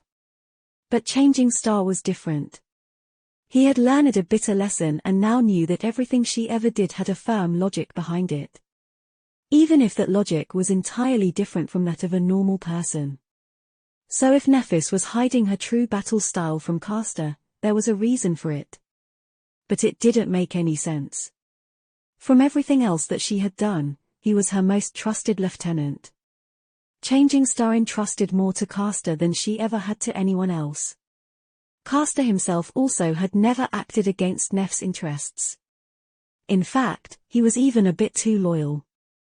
The bastard was always near Nephis, as though glued to her side. He also didn't seem to like it when others got too close to her. In that regard, he was almost like that flying rapier of Cass's. During their entire day on the Marble Arch, the unfriendly Echo somehow always managed to remain between the blind girl and any men who tried to approach her for whatever reason. The message it was sending was quite clear. "I'm watching you." It was honestly rather comical. Sunny shook his head. The dynamic of Changing Star's relationship with Caster was really weird. But once again, he didn't have enough information to make any conclusions. All he could do was keep his eyes open and try to sleep with one of them open when the handsome Legacy was on watch duty. Maybe it was some strange legacy thing. Like guarding the secrets of the clan against the prying eyes of other clans. Who knew? Glancing at the fighting swordsman, Sunny suddenly got an idea. After considering it for a bit, he looked at them again. This time, his eyes were burning. That actually might work. The problem with his technique at the moment was that it lacked true individuality. Sunny knew that there was a secret hiding inside his shadow that could become the foundation of his own unique battle style. He just couldn't understand what that secret was. His progress at deciphering it had stalled. While training, Sunny had trouble keeping his eyes both on the Stone Saint and on the shadow. Whenever he tried, the taciturn night would inevitably send him into a sea of pain. But even if he managed it somehow, there was an invisible wall standing between him and anything even remotely resembling understanding. He was in a dire need of a breakthrough. So what if his shadows tried to imitate someone else instead of him? And not just someone, but a real sword expert in the middle of a fight. Not only would Sunny be able to observe every tiny detail of its movements, but there would also be something to compare them against. The shadow was a part of him, after all. It was hard to tell where Sunny ended and the shadow began. That's why the difference in how it moved and how he moved was almost imperceptible. But if it followed someone else, he would be able to separate the cadence and pattern of that person's movements from the shadows by contrasting it against his own. This had to work. Burning with anticipation, Sunny waited for Nephis and Castor to take a short break, and then send the shadow over to the handsome legacy. Leisurely strolling over the white marble, the shadow approached Castor and brazenly glued itself to his feet. Then, it crossed its arms and glared at the legacy with almost palpable disdain. Castor stared at the shadow for a couple of seconds and then raised his head to look at Sunny. There was a very strange expression on his face. What are you doing?" His voice did not sound happy at all. Sunny shrugged with a carefree smile. "Oh, don't mind him. This cretin just lost me an ascended soul shard. As a form of punishment, I've decided to make him your shadow for a bit. So, just do your thing and don't worry about it." The shadow turned its head and pierced him with a menacing look. Sunny could practically hear its thoughts. "Who are you calling a cretin, you cretin?" That had to be it. Did I guess right, huh? Oh, sorry. I forgot you cannot answer. Not paying the offended shadow any more attention, he just smiled wider. Castor frowned, hesitated for a few moments, and then said through gritted teeth. "I would prefer if you wouldn't." Sunny sighed. "Ah, all right. Whatever." With that, he gave the shadow the command to leave the proud legacy alone. It separated itself from Castor, pretended to wipe its legs in disgust and sauntered over to Nephis, only to get attached to her feet with visible delight. It even bowed gallantly to her own shadow and made sure to not get in its way. What is this Moran doing? Of course, Sunny had ordered the shadow to approach Neph himself. But he didn't expect it to be so visibly pleased by it. It was as if the shadow was simply beyond itself to finally follow someone competent.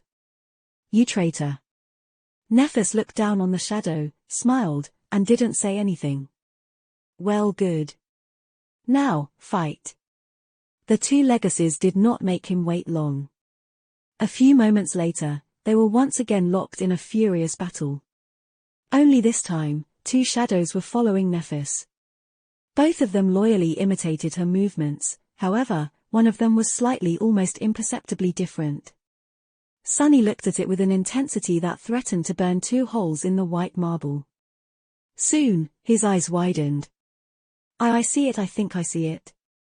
There, in the tiniest difference between the way Changing Star's own shadow moved and the way his shadow moved, he finally saw it. He had found his breakthrough. Chapter 2:15 Shapeless. Observing the motions of two shadows that followed Nephis, Sunny was finally able to understand the foundation of the elusive shadow style. Before, he only sensed a hint of its essence. He knew that just like the shadow, the hidden battle art was insidious, shapeless, and ever-changing.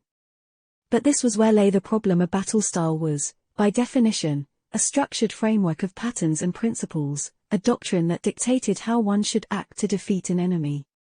That doctrine was used as a foundation and expanded into a variety of specific movements to create a style. But if something didn't have a shape and its form was constantly changing, how could it ever be stable and structured? Sunny had no idea how the concepts he felt were at the core of the shadow style could create something even remotely applicable to practice. Insidious, shapeless, ever-changing. What was he supposed to do with that? But now, he understood. The key to it all was so simple and evident that he almost laughed. Why had he not guessed earlier? It was so obvious. The idea that tied everything together was as innate to the nature of shadows as formlessness and elusiveness. It was imitation. After all, what were the first two things that came to mind when one thought about shadows? That they lived in the dark and imitated the things that hid them from light. The foundation of the shadow style was indeed insidious, shapeless, and ever-changing. Its core concept was to steal that which made the enemy strong and use it to destroy them. To master that style, he had to learn how to behave like a shadow. Sunny stared at Nephis and Castor, but didn't see them. His mind was consumed completely by the sudden revelation. He had no time to pay attention to their fight anymore. This style had endless potential. If he managed to master it, he would be able to counter any style or technique used against him, not to mention become an immensely unpredictable opponent. What could be more unpredictable than a formless shadow? Of course, it was easier said than done. To begin with, while the ability to imitate the enemy was incredibly powerful, it also demanded an incredible amount of talent, experience, and insight from the user. You couldn't imitate that which you didn't understand, after all. More importantly, this was just the foundation of the style. He still had to expand it into the actual collection of specific principles and retrain himself accordingly. That was a mammoth task. Creating a complete style from scratch could take a true battle master years, if not decades. Sunny had not even scratched the surface of this ambitious undertaking. However, this was all right. It was a start. Personal battle arts were not created in an instance, anyway. It was a long and arduous process, with endless iterations coming and going while being tempered by the crucible of combat. It's not like the style would be useless until it became perfect. Sunny just had to get it to the point where it could be applied in battle in one form or another. That alone would tremendously enhance his technique. He smiled, congratulating himself. However, the next moment, a deep scowl appeared on his face. But how, exactly, am I supposed to do that? A while later, when the sun was already touching the western horizon, Sunny was sitting by himself and staring at his shadow. He was motionless like a statue and deep in thought. On his face, there was a troubled frown. When someone approached him, Sunny lingered for a few moments and then slowly looked up to see who was disturbing him. To his surprise, it was Nephis. The leader of their cohort stood there for a bit, her graceful figure illuminated by the setting sun. Then, she sat down near him. Sunny blinked. Hey Neph. Enpeis gave him a nod. Hey, Sunny. He waited for a few moments, and then asked. Did you want something? The corner of her mouth slightly curled upward. With a sigh, Changing Star glanced at him and said. It's nothing much. I just wanted to say that I saw you fighting in the catacombs. You have improved a lot in these 3 months. Well done. Sunny smiled. That. Well, it's not like there's a lot of opportunities to lead a peaceful life in the Dark City.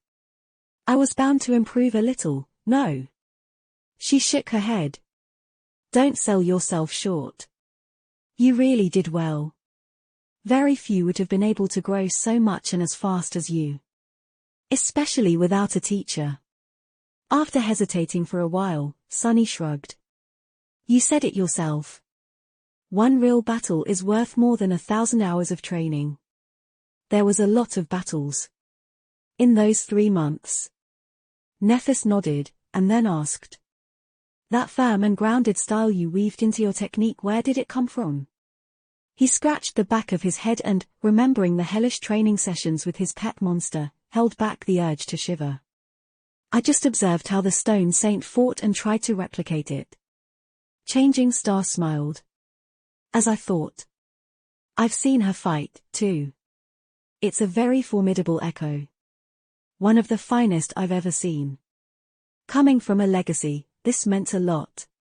Sunny was indeed really lucky to be in the right place at the right time to get the echo of the Stone Saint. If the fallen siblings of the Iron Spiders had not brought her to the brink of death, he would never have been able to survive a battle with the living statue, let alone defeat her. He was even luckier to have a divine aspect that allowed him to turn echoes into creatures that were even more fearsome. All in all, Sunny was extremely fortunate. His fortune was exactly as incredible as his misfortune. He grinned. You know my attributes. I do get lucky a lot. She lingered for a few moments, and then said, I'm glad that you were able to understand the true design of the battle style I taught you. So he was right on this point, too. The style Changing Star had given him was indeed designed to be as adaptable as possible and seamlessly incorporate elements of other styles. It was a perfect foundational battle art for those talented enough to make use of it, of course. Which were, most likely, extremely few and far between. Sunny glanced at Nephis and, after some deliberation, asked. That style of yours is truly unique. Where did it come from? He had been too inexperienced to realize this at the time, but what Neph had taught him could have been considered a rare treasure. The style he took for granted was, in fact, a work of pure genius. It deserved to be famous and ubiquitous. But it was not. Which suggested that this treasure was a secret one. Changing Star lingered for a bit, and then said, It's a part of my inheritance. Sunny blinked and stared at her, stunned. Then why the hell did she teach it to me? Chapter 216 Tacit Understanding. Sunny stared at Nephis with a complicated expression. After a while, he asked, Why did you entrust me with something so precious? She glanced at him, lingered for a few moments, then shrugged. We had a deal, remember? My knowledge in exchange for your share of the spoils we earn. There had indeed existed such a deal. However, he had not exactly acted in good faith when proposing it. After all, he had no use for those spoils, in the first place. Sunny scowled. If Changing Star had really revealed a family secret to him because of a lie, she had a valid reason to be resentful of him. Just like he was of her. With a dark smile, he looked away and said, You must have realized by now that I have cheated you in that deal. Nephis turned to him and said, her voice calm and even. You mean the fact that you don't need to absorb Soul Shard to grow stronger? Sunny froze for a moment, then gave her a nod. You don't seem very surprised. Figures.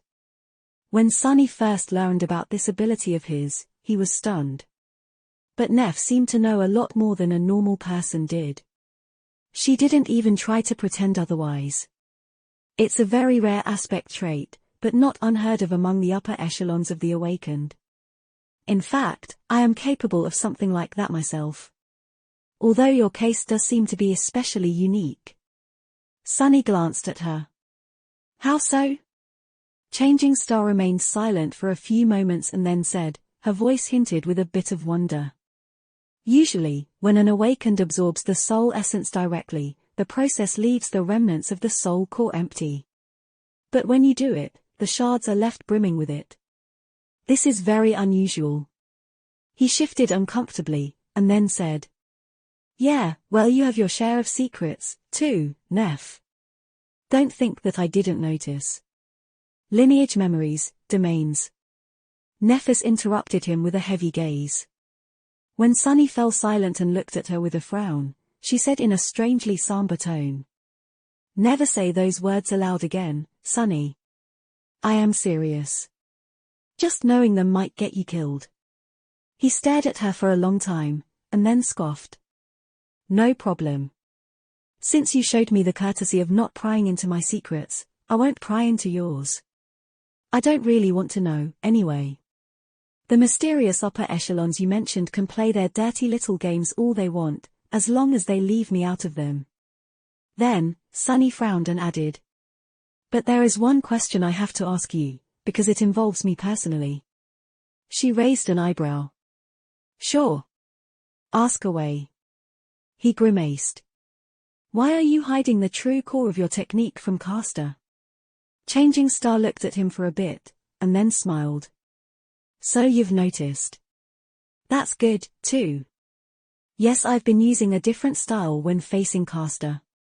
Sunny looked at her with a humorless expression. Why? She shrugged. Why did you incorporate elements of the Stone Saint's technique into your own? He shook his head. To become stronger. Also, nice try at misdirection, but I won't fall for your tricks. I'm the one who taught them to you, remember? So just stop. Answer my question. Nephis sighed and turned away, glancing at the silhouette of the crimson spire that loomed in the distance. After a while, she said. I'll answer you when we return to the Dark City. It won't change anything until then, anyway. Your safety won't be compromised in any way. What is that supposed to mean? As he glared at her, Changing Star stood up and turned to leave. Before that, however, she lingered for a moment and said, Keep sharpening your sword, Sunny. I expect big things from you. With that, she walked away, leaving him speechless. And what does she mean by that? After Nephis left, Sunny returned to staring at his shadow. However, despite the fact that he had figured out the essence and foundation of the elusive battle art that hid inside it, he had no idea how to go about creating an actual style out of them. He did not have enough experience and mastery to be able to create something out of nothing. It was a dead end. Curses, why even hide that damn mystery inside the aspect if I can't do anything with it? Perhaps in the distant future, he would be able to. But right now, it was as though he had found the door, but was not strong enough to turn the key and unlock it. It just stood there and teased him endlessly, just like the damn gateway inside the Crimson Spire. It was pure torture. Maybe I wasn't supposed to notice the existence of the hidden style so soon. But he did, and he worked so hard to gain insight into its secrets. Was it all for nothing? All the pain, all the effort? Why would spell do this to him? Do you have to ask? That's the damn spell we're talking about. Why wouldn't it do something like this to you? With a bitter sigh, Sunny turned away and tried to forget all about the shadow, techniques, and battle styles. It was almost dark, anyway. Time to sleep.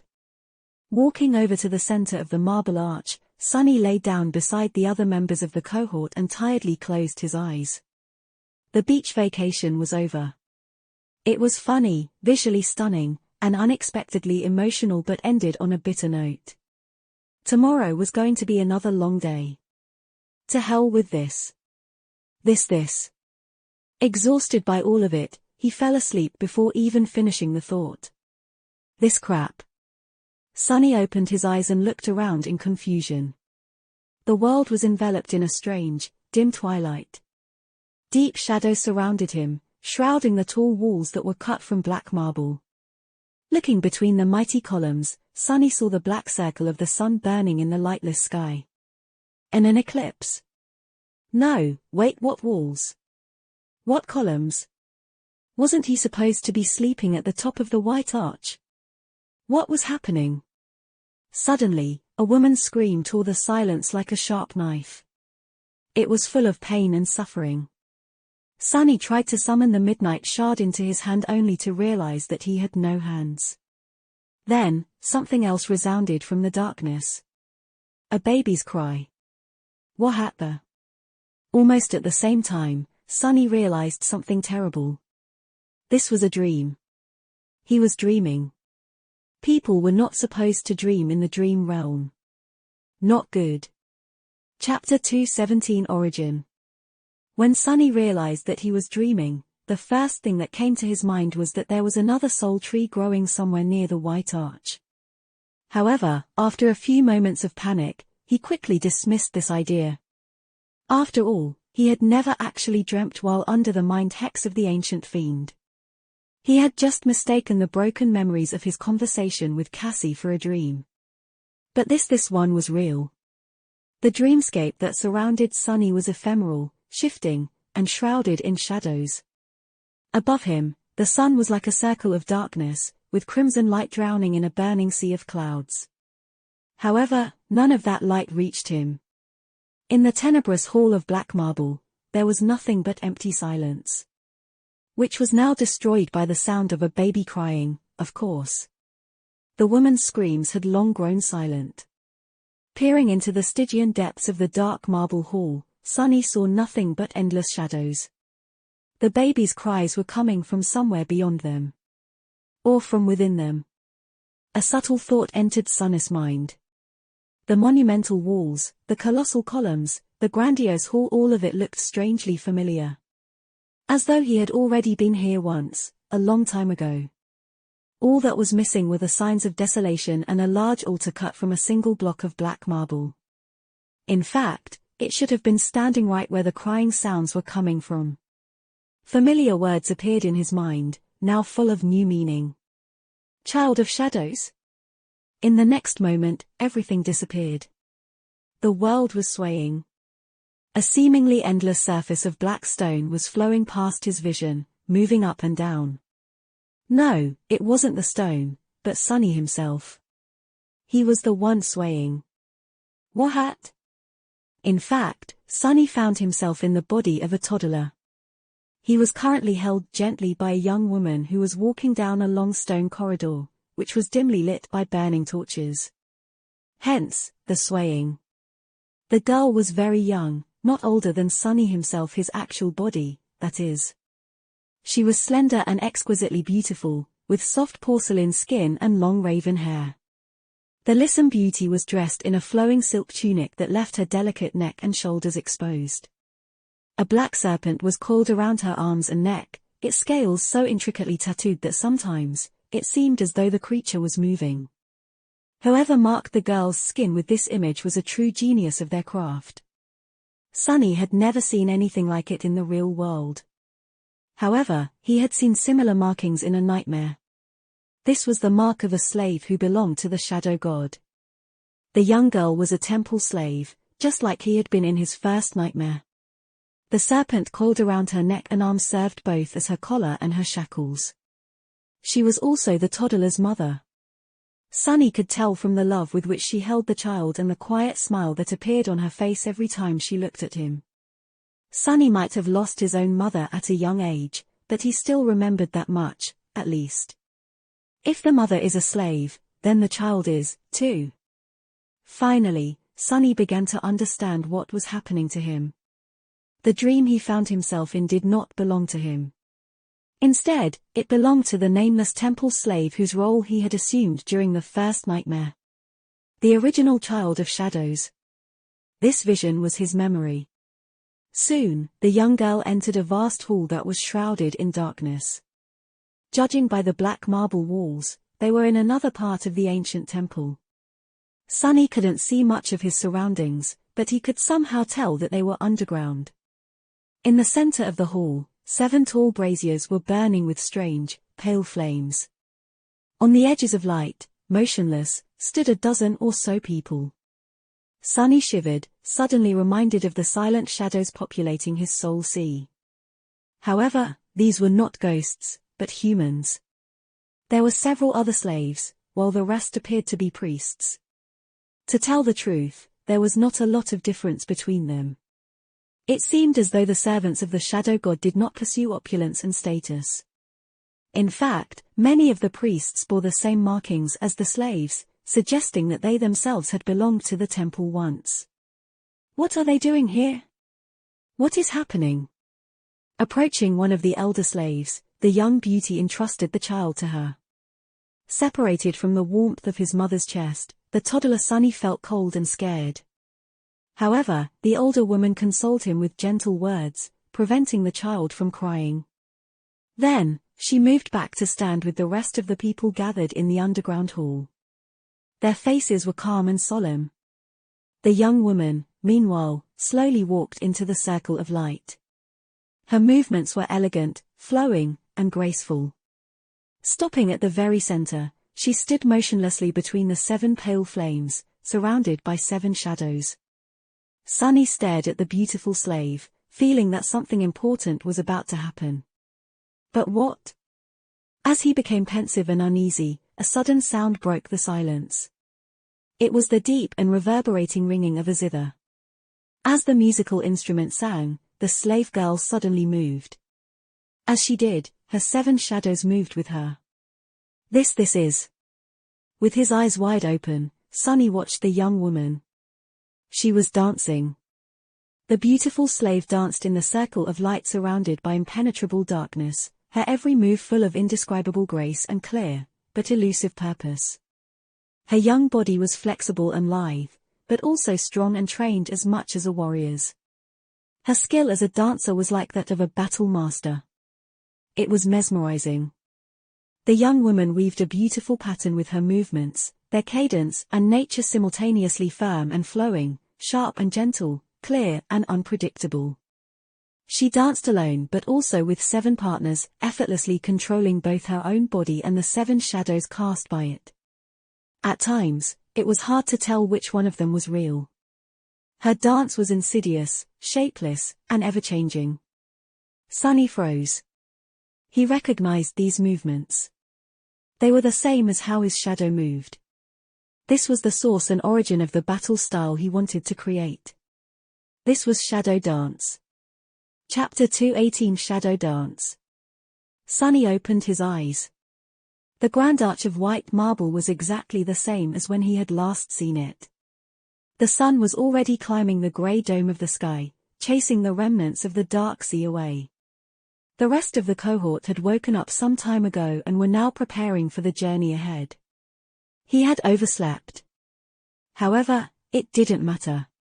With eyes burning with excitement, Sunny sat up and recalled everything that he had witnessed in his dream. The memories were still there, clear as day.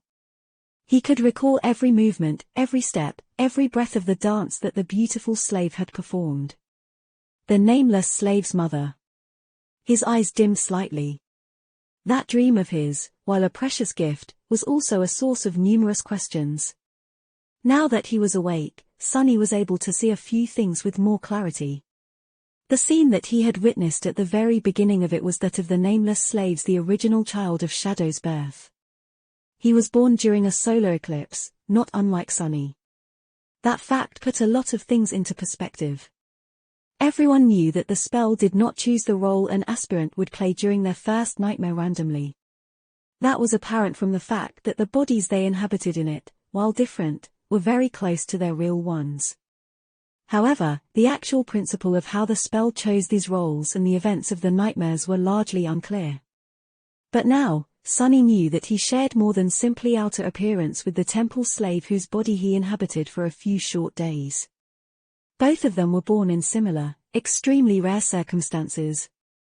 Both of them were at the very bottom of society, oppressed and unwanted, surviving against all odds instead of because of them. Both of them were left without a family at a young age. The tough life in the outskirts took Sunny's parents and sister away. To the nameless slave, it was the servants of the mighty war god that destroyed his childhood home and life. Sunny didn't know what happened to the beautiful dancer after the last Temple of Shadows was destroyed by them, but he doubted that it was anything good. With a heavy sigh, he looked down. Fate. It was fate. What he shared with the temple slave was a similarity of fate. Sunny was growing more and more convinced that the spell was connected to the strings of fate in some way. Perhaps it was weaved from them. Remembering the void he had found himself in after completing his first trial, Sunny looked into the distance with wonder.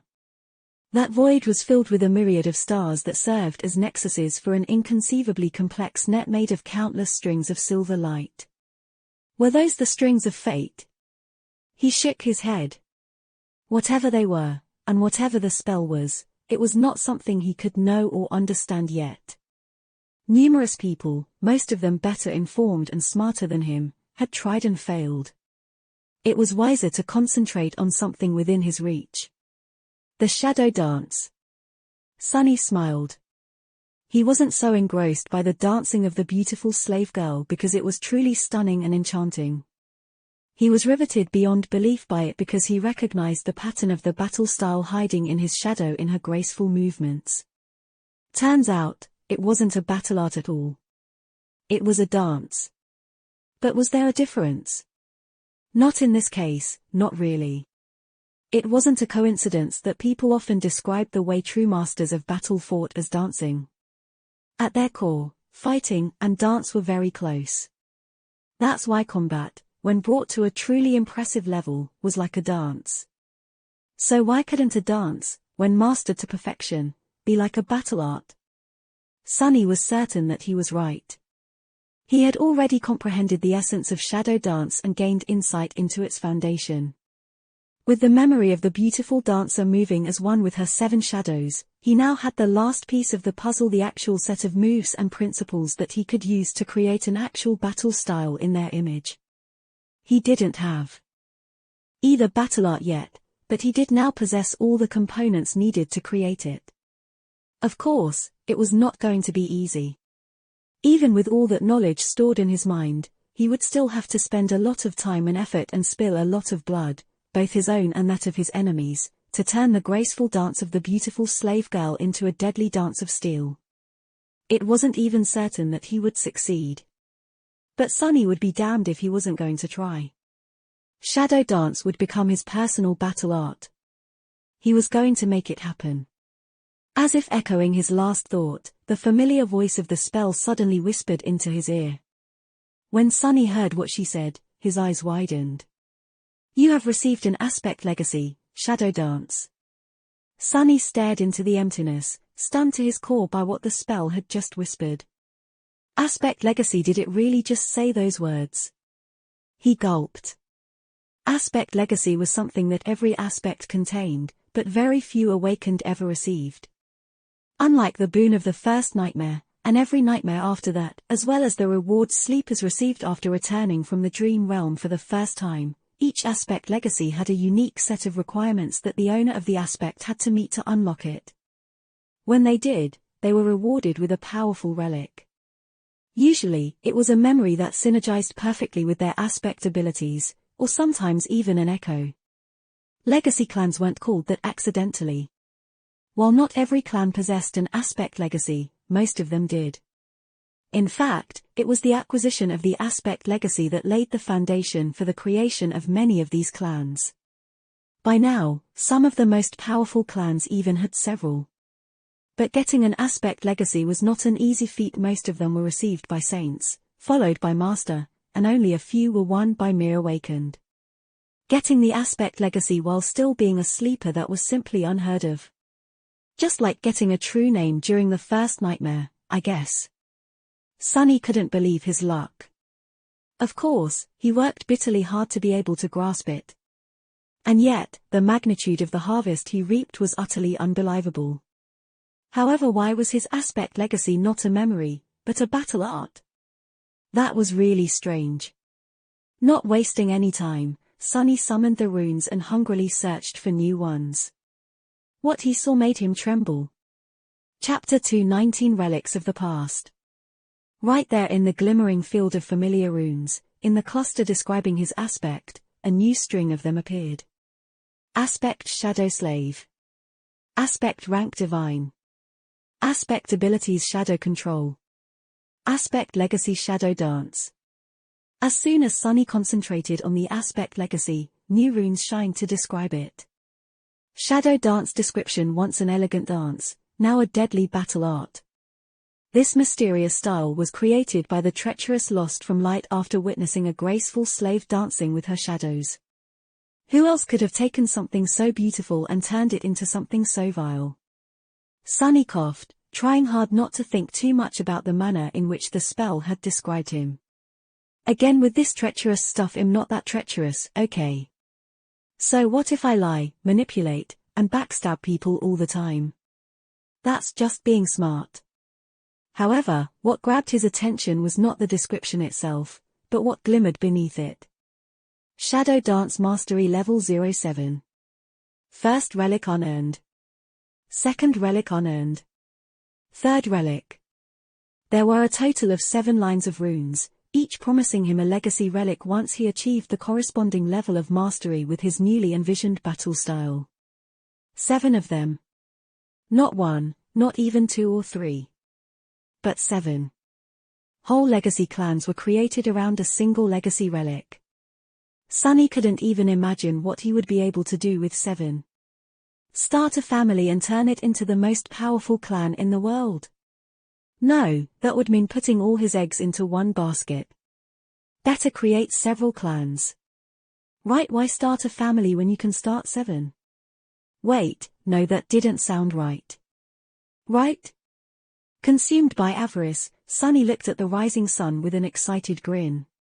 This was great, this was incredible. However, his excitement was short-lived. Yeah, right. I would have to get back to the real world first. And that's not going to happen. Turning his head slightly, he stared at the distant silhouette of the Crimson Spire and lost himself in thought. A while later, Effie's voice brought him back to reality. Hey, doofus, breakfast is ready. Why are spacing out and smiling like an idiot? Sunny answered without thinking. Just thinking about creating a legacy clan. Have you ever thought about creating a clan, huh, Effie? The robust huntress stared at him for a few seconds with a strange expression, and then grinned. Is that an invitation? Still lost in thought, Sunny tilted his head and glanced at her astutely. Huh, not bad, not bad. The choice of a partner has to be of utmost importance when starting a legacy clan. Take Effie, for example. She is a very fearsome awakened. Her aspect is extravagant and powerful beyond belief. Plus, her physique is nothing short of divine. Any heir she gives birth to is bound to be both strong and gorgeous, a very suitable candidate, I guess. Huh, what? No, not an invitation. Just considering different options. At that moment, Sunny suddenly realized that he had been unceremoniously ogling Effie up and down for a better half of a minute, and that her grin had long turned dangerous at some point. The huntress stretched her neck and said lazily. I see. So you have chosen death. He blinked. No, wait, I didn't mean it like that, I was just, theorizing. The unruly huntress cracked her knuckles and smiled menacingly. Oh, so you were theorizing about me, huh? Do tell, do tell. No, wait, stop, Stu. Surprisingly, Sunny survived. Barely. Soon after that, they left the grandiose marble arch and continued their journey into the depths of the labyrinth. Before the expedition started, Nephis had told him that they had a fast and comparatively safe way to reach the southern edges of the Forgotten Shore, as much as anything could be safe in this cursed place. Without it, getting to their destination would have taken them months. Now that they had left the Dark City, Sunny finally decided to satisfy his curiosity and asked what that mysterious method of traveling with incredible speed was. When he heard the answer, he just stared blankly at Changing Star for a few minutes, trying to guess if she was kidding or not. She wasn't. In the end, he didn't even ask any questions and just waved his hand dejectedly. There was no point. If Nephis had come to know of this secret from Cass's visions and believed that it was doable, then he did not have to worry too much. It's not like he could turn back now, anyway. Plus, the expedition had shown itself to be extremely lucrative for him so far. Mere days after its start, he had already gotten plenty of shadow fragments and an ascended memory, not to mention making a breakthrough in his exploration of battle styles and earning an aspect legacy for his effort. In any case, they had to travel about a week's worth of time south to get the chance to access that fast method of travel. The heights they were going to use on the way as shelters during the nights there were planned in advance with the help of the Forgotten Shore map Nephis had created. To make sure that these shelters were really where the map showed and remove any possibility of ending up stranded in the middle of the labyrinth with no way to escape the Dark Sea, she had even employed Kai during the week that Sunny had spent with Effie. The charming archer scouted the way ahead and confirmed that her map was correct. Now, the only danger they really faced from the Forgotten Shore itself was that of a sudden storm. However, with a true oracle in the ranks of the cohort, this danger was dramatically diminished. Now that Cassie had grown into her powers and absorbed a lot of soul essence, she was often able to warn them in advance if something like that was going to happen. There were also the usual perils of the labyrinth, of course. And as they went deeper into its deadly maze, the situation slowly began to turn from bad to worse. Chapter 220 So you're a spider, so what? Chapter 220. So you're a spider, so what? As they ventured deeper into the southern reaches of the Crimson Labyrinth, the situation slowly turned worse and worse. The iron spiders that had been not too threatening to the cohort of powerful, experienced Dark City hunters at the start of it all were growing more and more deadly with each step of the way.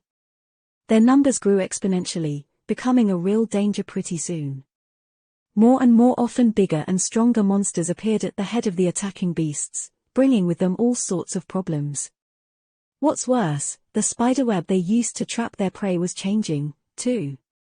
The metal wires from which it was weaved became so thin that it was at times almost impossible to notice it, and sharp enough to cut through armor and bone while maintaining the resilience of superb steel. The whole labyrinth was covered in it, turning from crimson to dull gray. The cohort bled much more because of the invisible webs than they did because of the spiders themselves. Of course, the iron spiders were cunning creatures, too.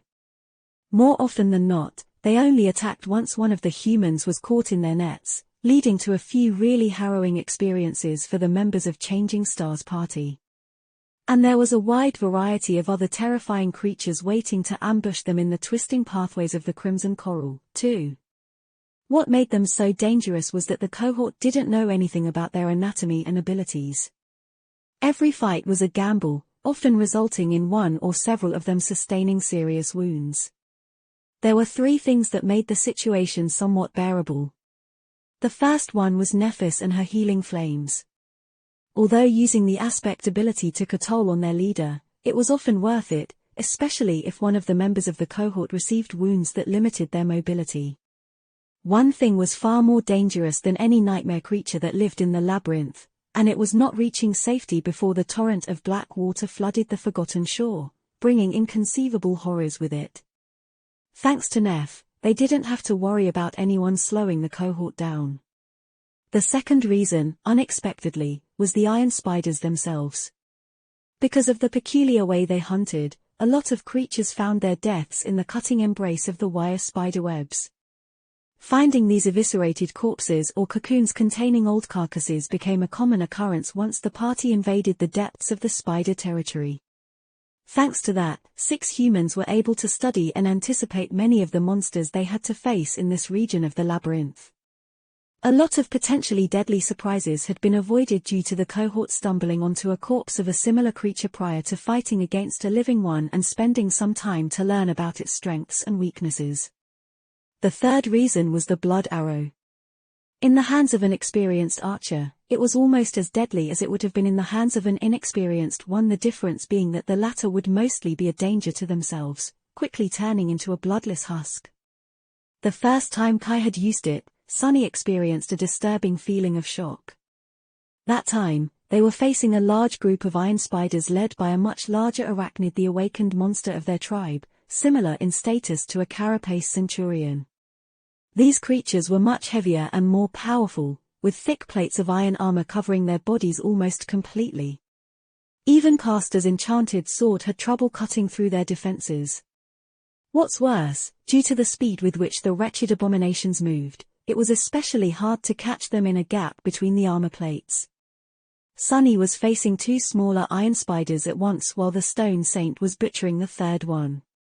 With his shadow observing what was happening behind his back, he didn't miss the moment when the cunning awakened monster suddenly disengaged from Nephis and dashed into his direction, its mandibles moving in anticipation of tasting human flesh.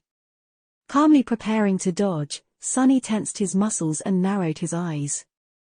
Whistling over his shoulder, a menacing black arrow suddenly streaked through the air. Its shaft was made out of dark polished wood, with black feathers for fletching and a vicious white arrowhead that seemed to be cut from pale white bone, like a sharp fang of some terrible creature. The arrow easily pierced the thick iron plate protecting the spider and tore deep into his body. Even though Kai messed up his shot a bit and hit the monster in its abdomen instead of the head, the results were nothing short of harrowing. In the next moment, the awakened monster suddenly slowed down and staggered. Then, it tried to lunge forward once again, but ended up losing its balance and weakly falling to the ground. Its limbs moved slightly, quickly losing any form of cohesion. Their movements grew slower and then stopped. Beneath the iron plates, the spider's body grew taut and shriveled, like that of a mummy. Soon, it seemed completely drained. Sunny blinked, shaken by this disturbing image, and couldn't help but glance briefly at his forearm. If not for the blood weave, he might have ended up as a shriveled corpse, too. He would have gone through with cutting off his arm and survived, most likely. But if he had been a couple of seconds too late, better not to think about. Anyway, he was glad that the blood arrow was on their side now. Not too far away from him, gliding through the air, Kai suddenly made a strange gasping sound. Sunny didn't know what it felt like to have your blood magically drained and then suddenly return to your body, but he doubted that it was pleasant. Also, there was this question: if Kai's blood was used to create the arrow and then returned to him if he had hit his mark, of course, then where did the blood drained from the prey went? He wasn't sure that he wanted to know. In any case, with Nightingale in possession of the morbid ascended memory, their battles with iron spiders and other inhabitants of the labyrinth became a bit less perilous. The blood arrow did not have any enchantments that needed to be activated by manipulating soul essence, so the charming archer could use it to its full potential. Although Sunny was still a bit bitter about having to give such a menacing weapon away, he was now more confident than ever that his decision was the right one. Just like that, 6 more days passed by. During this time, he didn't gain any new memories, but managed to accumulate 18 more shadow fragments, bringing his total to 340. He was still not as strong physically as he had been before creating the Shadow Saint, but getting closer and closer. In the evening of the 6th day, blooded and exhausted, the cohort had finally approached the goal of the first leg of their expedition. Looking at it, Sunny couldn't help but stop in his tracks. His eyes slightly widened. Of course. Chapter 221 Zenith. In front of them, the ground was shattered, creating a titanic fracture. The canyon was so deep and vast that Sunny had to strain his eyes to see the other side of it. Crimson coral clung to its walls, spilling over the edge like a torrent of blood. A long time ago, a graceful bridge of white stone connected the two sides of the canyon together. Now, however, it was broken, with only its base remaining in place. Looking at the bridge, Sunny realized that there must have been an ancient road somewhere beneath their feet. It led directly to the main gates of the ancient city, moving across the colossal canyon by means of the miraculous bridge and passing beneath the grandiose arch of white marble. Come to think of it, the headless knight, the ashen barrow, and the graceful woman whose hands had saved him twice were also situated in a straight line. Perhaps there was another road leading east, too. However, this thought disappeared from his head as quickly as it had appeared. All his attention was drawn to the remnants of the stone bridge, where stood another giant statue. Right above the weathered ruins stood a colossal stone warrior. He was clad in an archaic cuirass, with a beautiful spear resting on his shoulder. The warrior was facing south, as though greeting the travelers who traveled on the road to reach the ancient city. Of course, his head was missing. More than that, the whole statue was covered in vast sheets of dull grey spiderweb, as if dressed in a solemn burial shroud. Sunny shivered, afraid to imagine what kind of creature was capable of creating the thick metal cables of the web that encompassed the stone colossus. Noticing his expression, Effie smiled. Scary, huh? Sunny gave her a nod, hoping against all hope that they would not have to find out the answer to his question. For once, his hopes were not shattered to pieces. The vivacious huntress sighed. I haven't seen it myself, but I heard stories of the creature that used to make its nest here. It was the mother of all these damnable spiders we've been dealing with for the past week. A huge menace of a nightmare creature, as big as a house and utterly deadly. Armored like a hover tank, too. Sunny gulped and cast a sideways look at Nephis. What's a hover tank? Effie blinked a couple of times, then answered in an amused tone. Oh, right, you're a school dropout, I almost forgot. You've seen a PTV before, right? PTV stands for a personal transport vehicle, as you know. I hope. Well, a tank is sort of like that, only much bigger and heavier, with thick armor and a kinetic or energy cannon installed on it. The government sometimes employs them to support Awakened when a gate opens near populated areas. Sunny tried to imagine such a vehicle and hazily remembered seeing something like this on the news when he was a kid. Mostly, these tanks Effie had described were shown opened like tin cans, with their crews pulled out and eaten by attacking monsters. He shivered. Mundane people had no business fighting against nightmare creatures. To be completely honest, even Awakened had no business facing them. It's just that they had no other choice. We're not going to try and kill that big spider, are we? Effie laughed. Actually, it's your lucky day. We won't be meeting the spider mommy. In fact, no one ever will. She's long dead. Sunny sighed with relief and glanced at the huntress. Yeah, great. But how do you know? She shrugged. She was killed by the second ruler of the Bright Castle before he went and got himself killed trying to conquer the Crimson Spire. The huntress who showed me the ropes when I arrived on the Forgotten Shore had actually been one of the members of his cohort once, if you can believe it. In fact, she was the one who dealt the finishing blow to that abomination. Effie looked at the giant mass of spiderwebs and shook her head. It must have been one hell of a battle, huh? Anyway, I'm glad that she did. That's how she received the Zenith Shard, which I then inherited. Sunny frowned. What exactly are you talking about? The huntress leaned on her beautiful bronze spear and patted its shaft. My spear. It's a Tier 5 awakened memory, so the big bad spider was an awakened tyrant, I guess. Can you imagine? All these creepy crawlers serving a sentient commander. Thank gods it's dead. Sunny looked at her with a dubious expression. Why would that mentor of yours give away such a treasure? Effie was silent for a few moments, then smiled. We were kind of close. Plus, she had no idea how to use a spear. Sorcerers, am I right? In any case, she gave the Zenith Shard to me. Despite her carefree tone, he could tell that that smile was fake. Effie did not let it show, but Sunny could tell that the death of this huntress whose name he didn't even know had affected her more than she was telling. Who knows? Since Effie's original cohort had perished in the catacombs, their corpses might still be somewhere there, in those cursed tunnels. However, something else was on his mind. Sunny furrowed his brow. Midnight Shard, Zenith Shard. Was there a connection?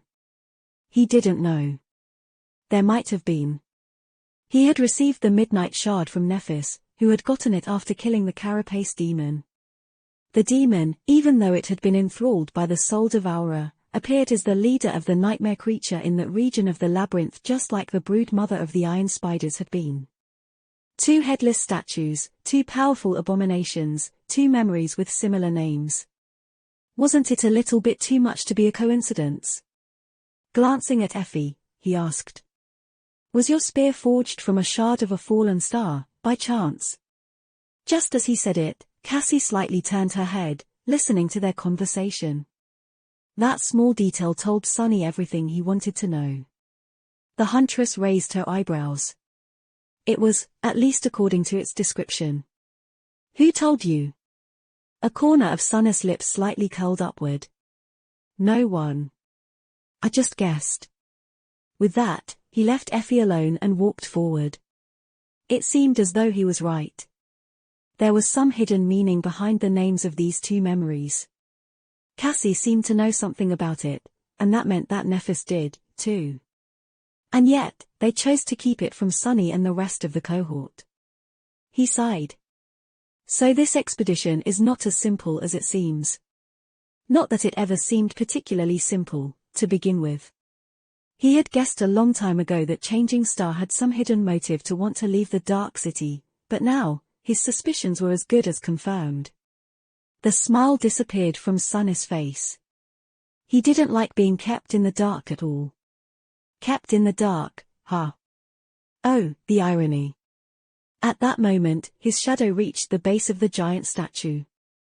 With a deep frown, Sunny summoned the Midnight Shard and glanced at Nephis, putting all needless thought aside. There's a nest ahead. We will have to destroy it to access the statue. Lots of spiders, some bigger ones, too. She gave him a nod and turned to face the others. We need to clear the nest and climb the statue before the sun sets. Prepare for battle. Chapter 222 Clearing the Nest. A clear and melodic sound of a ringing bell reverberated through the air above the labyrinth, alerting the monstrous spiders hiding in the enormous cocoon of grey webs that a new prey came knocking on their door. Moments later, swift bodies clad in heavy plates of iron armor shot from beneath the grey spiderweb, moving through the steel wires with terrifying speed. There were enough nightmare creatures in that wave to obliterate anything that stood in their way seemingly. However, what stood in their way were two figures, one tall and boisterous, the other one on the shorter side and radiating a strange feeling of indifferent firmness. They were Effie and the Stone Saint. Both held their shields raised, the tips of their weapons resting on their edges. As the huntress grinned, the shadow silently struck the rim of her shield with the blade of her sword twice. As if answering that call, a vicious black arrow suddenly appeared from somewhere above, hitting the leading spider right in one of its many eyes. The monster's legs buckled, and it fell to the ground, forcing those creatures that followed behind to either dash around or jump over the massive body. A fraction of a second later, the wave of spiders crashed into the small shield wall. A deafening roar of iron striking against iron resounded under the grey skies of the Forgotten Shore like a thunderclap. Despite the furious force of the assault, Effie and the Stone Saint somehow held, at least for now. As soon as the momentum of the iron spiders was slowed down a little, Nephis and Castor appeared out of nowhere and attacked the massive repulsive creatures from the sides. At the same time, a stone-like sword and a beautiful bronze spear lashed out from behind the shields. Black blood splashed into the air. Meanwhile, Sunny softly landed on the ground behind the nightmare creatures and stealthily moved through the shadows, swiftly approaching them from the back. The midnight shard flashed, sending one of the spiders into the embrace of death. You have slain an awakened beast. Without listening to the spell, Sunny used the precious moments before the enemy noticed his presence to wreak as much havoc as possible. His tachi moved twice more, severing several limbs and heavily wounding another abomination. After that, the spiders finally reacted to his treacherous attack. Not treacherous, just smart. With Effie and the Stone Saint holding the front, Nephis and Castor attacking from the sides, and Sunny closing the trap from behind, the monstrous arachnids were now surrounded from all sides. Well, sort of. Of course, a small group of dormant humans could never hope to truly surround this many superior nightmare creatures, not even with the help of a monster of their own. Trapped or not, as soon as the iron spiders had the time to react, they could easily overwhelm and tear them to pieces. Especially Sunny, who was behind the line, these vicious creatures and all alone. If the spiders decided to shift the focus of their attack, he would be dead in seconds. As another black arrow hit one of the larger spiders in the abdomen, Sunny hissed and dove under a spider scythe, then thrust his sword forward, ruthlessly piercing the head of the beast through its open, salivating mouth. You have.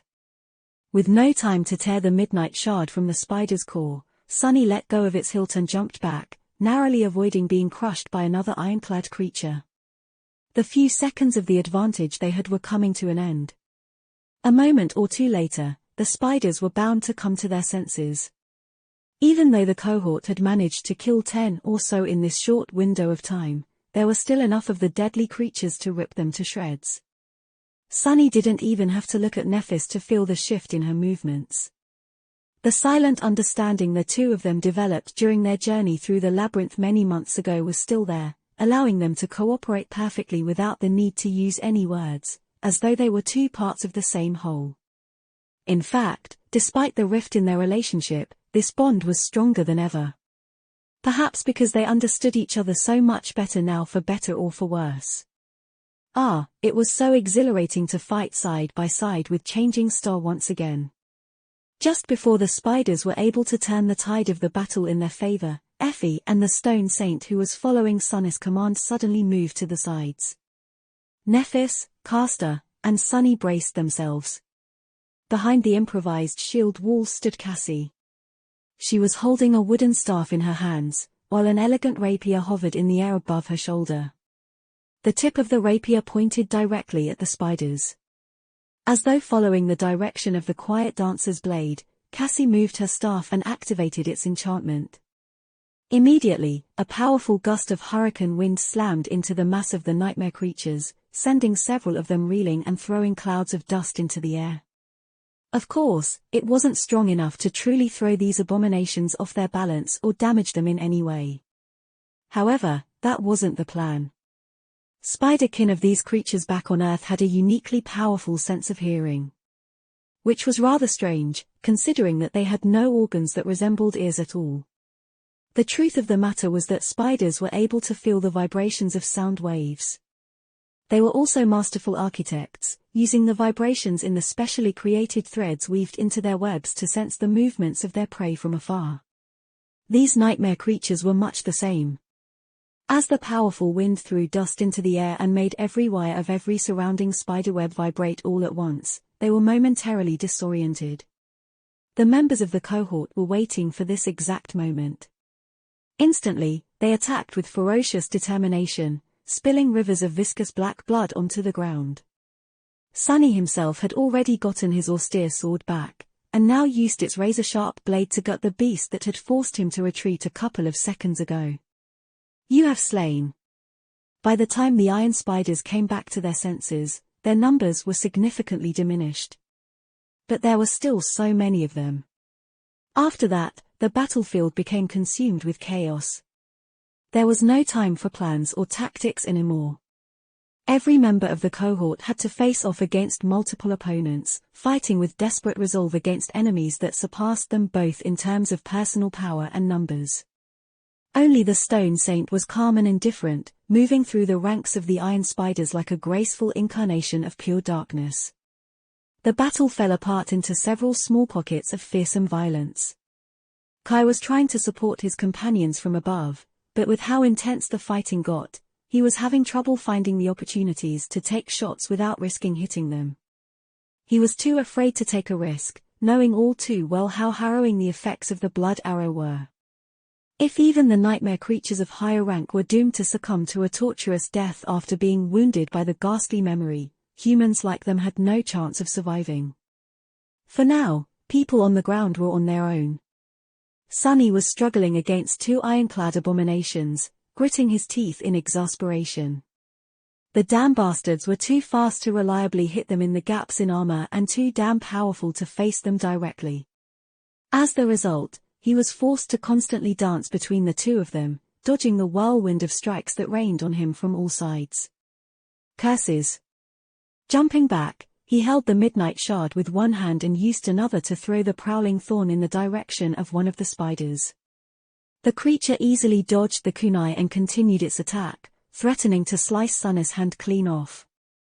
He had no choice but to retreat once again.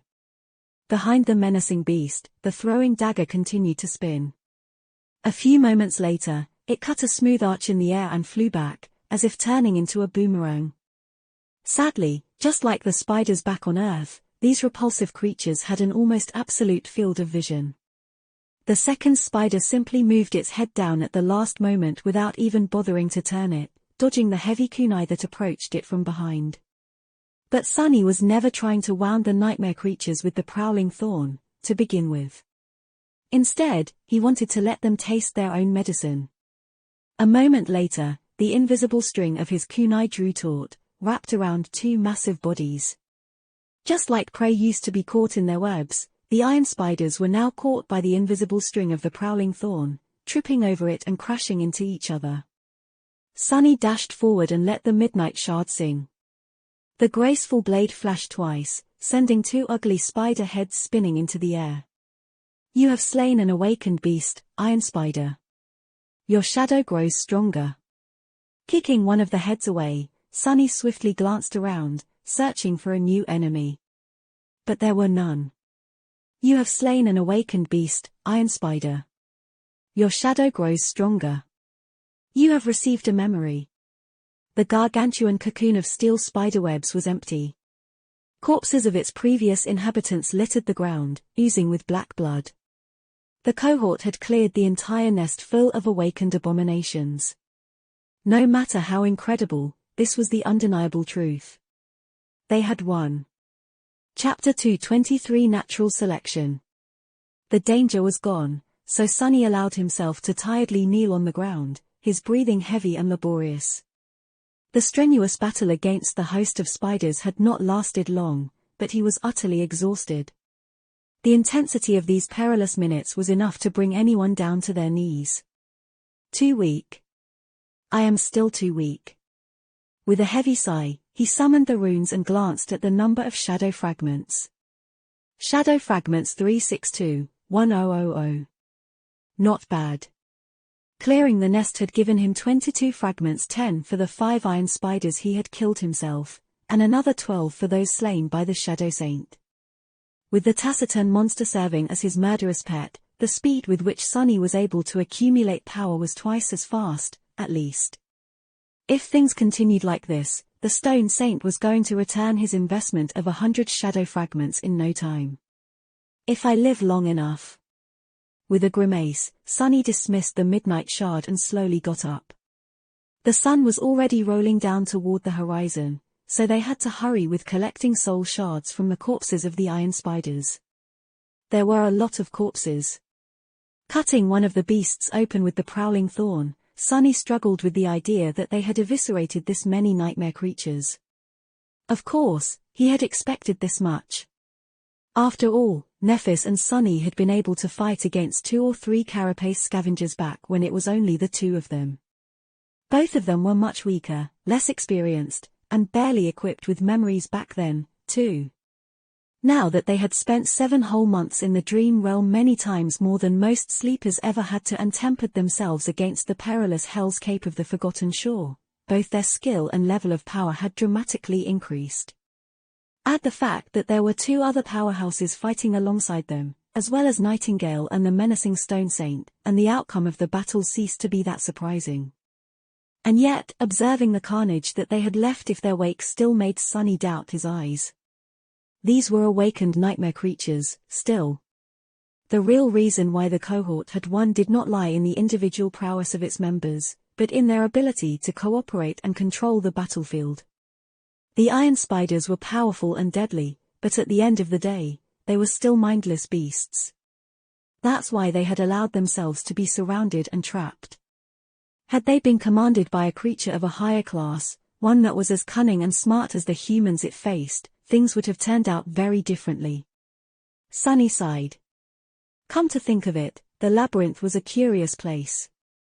It teemed with abominable creatures of all kinds, but almost all of them were of the mindless variety.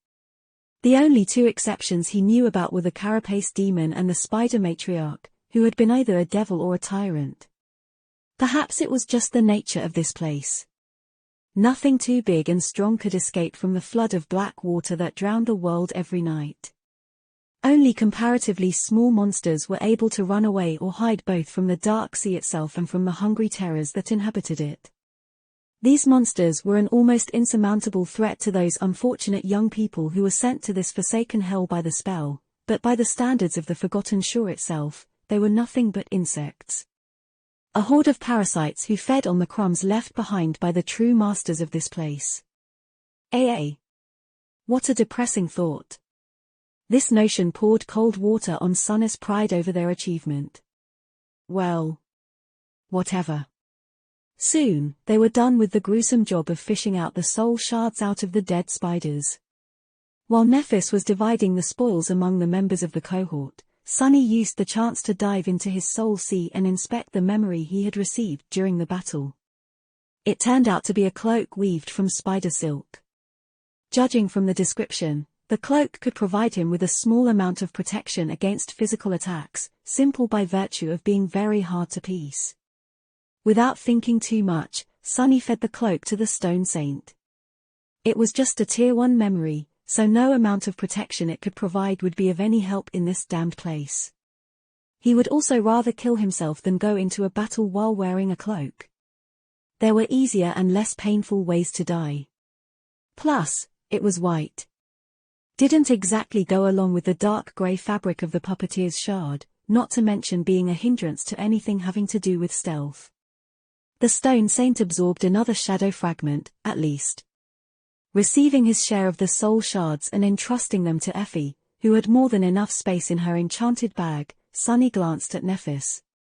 Changing Star was looking at the sun, calculating something in her head.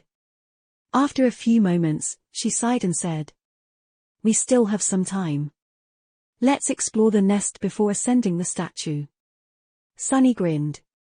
As an amateur explorer, this was exactly what he wanted to hear. The nest was formed by endless wires of the strange metal web and resembled a vast sphere. It was built around one of the legs of the stone colossus, effectively blocking the path to the bridge. The entrance was situated high above the ground, and extremely wide. Looking at the diameter of that hole gave Sunny an understanding of just how big the spider matriarch had been. He shivered.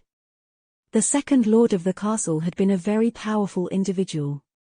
Sunny didn't even want to imagine what the battle with the giant arachnid must have looked like. Inside, it was dark and damp. Drops of black water were falling from above, creating an ominous melody. Peering into the darkness, Sunny suddenly stumbled and froze for a moment. This he didn't expect. Chapter 224 Pyre. Inside the giant nest of spiderwebs, a desiccated corpse of the colossal matriarch lay shriveled on the floor, its iron carapace shattered by some devastating blow. The creature was long dead, but the sight of it was still terrifying. The vast abdomen of the broodmother, however, appeared to have been severed much later than her fatal battle against the lord of the Bright Castle. It almost looked as if it was torn apart from within. Inside the terrifying wound, Sunny noticed the shattered remnants of 5 giant, metallic eggs. The size of them was about the same as that of the 5 monstrous fallen beasts that had destroyed the original Stone Saint and her brethren back in the Dark City. So that was where they came from. Looking away with a shiver, Sunny noticed numerous cocoons of spiderwebs attached to the walls of the nest all around the dead matriarch. Inside them, withered carcasses of nightmare creatures of all shapes and sizes were preserved in a strangely good condition. This was a true museum of terror. The nightmare creatures appeared as though they were kept alive inside the cocoons for a long, long time before finally succumbing to death and turning into mummified corpses. Perhaps the abominable spiders stored them there for later consumption. Or not. Noticing a few cocoons that had been broken open and what was inside of them, Sunny had to try hard to stop himself from vomiting. The iron spiders did not use the monsters caught in the cocoons for food. They used them as incubators. The creatures in the broken cocoons had been devoured from within. A few of them still had hundreds of small, moist eggs embedded into their flesh, with embryonic spiderlings moving weakly behind the slightly transparent shells. Curse it all. Damn these spiders, damn the labyrinth, damn the forgotten shore, and especially damn the damned nightmare spell that had brought him here. Sunny suddenly felt tired of this long, feverish, never-ending nightmare he had found himself in. But the worst was still to come. He was the first to not ice it. With a dark grimace suddenly appearing on his face, Sunny called out to his companions.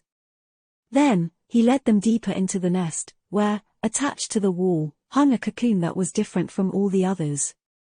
Because this one hid a rough silhouette of a human body. The 6 of them stood somberly around the cocoon, each consumed by their own dark thoughts.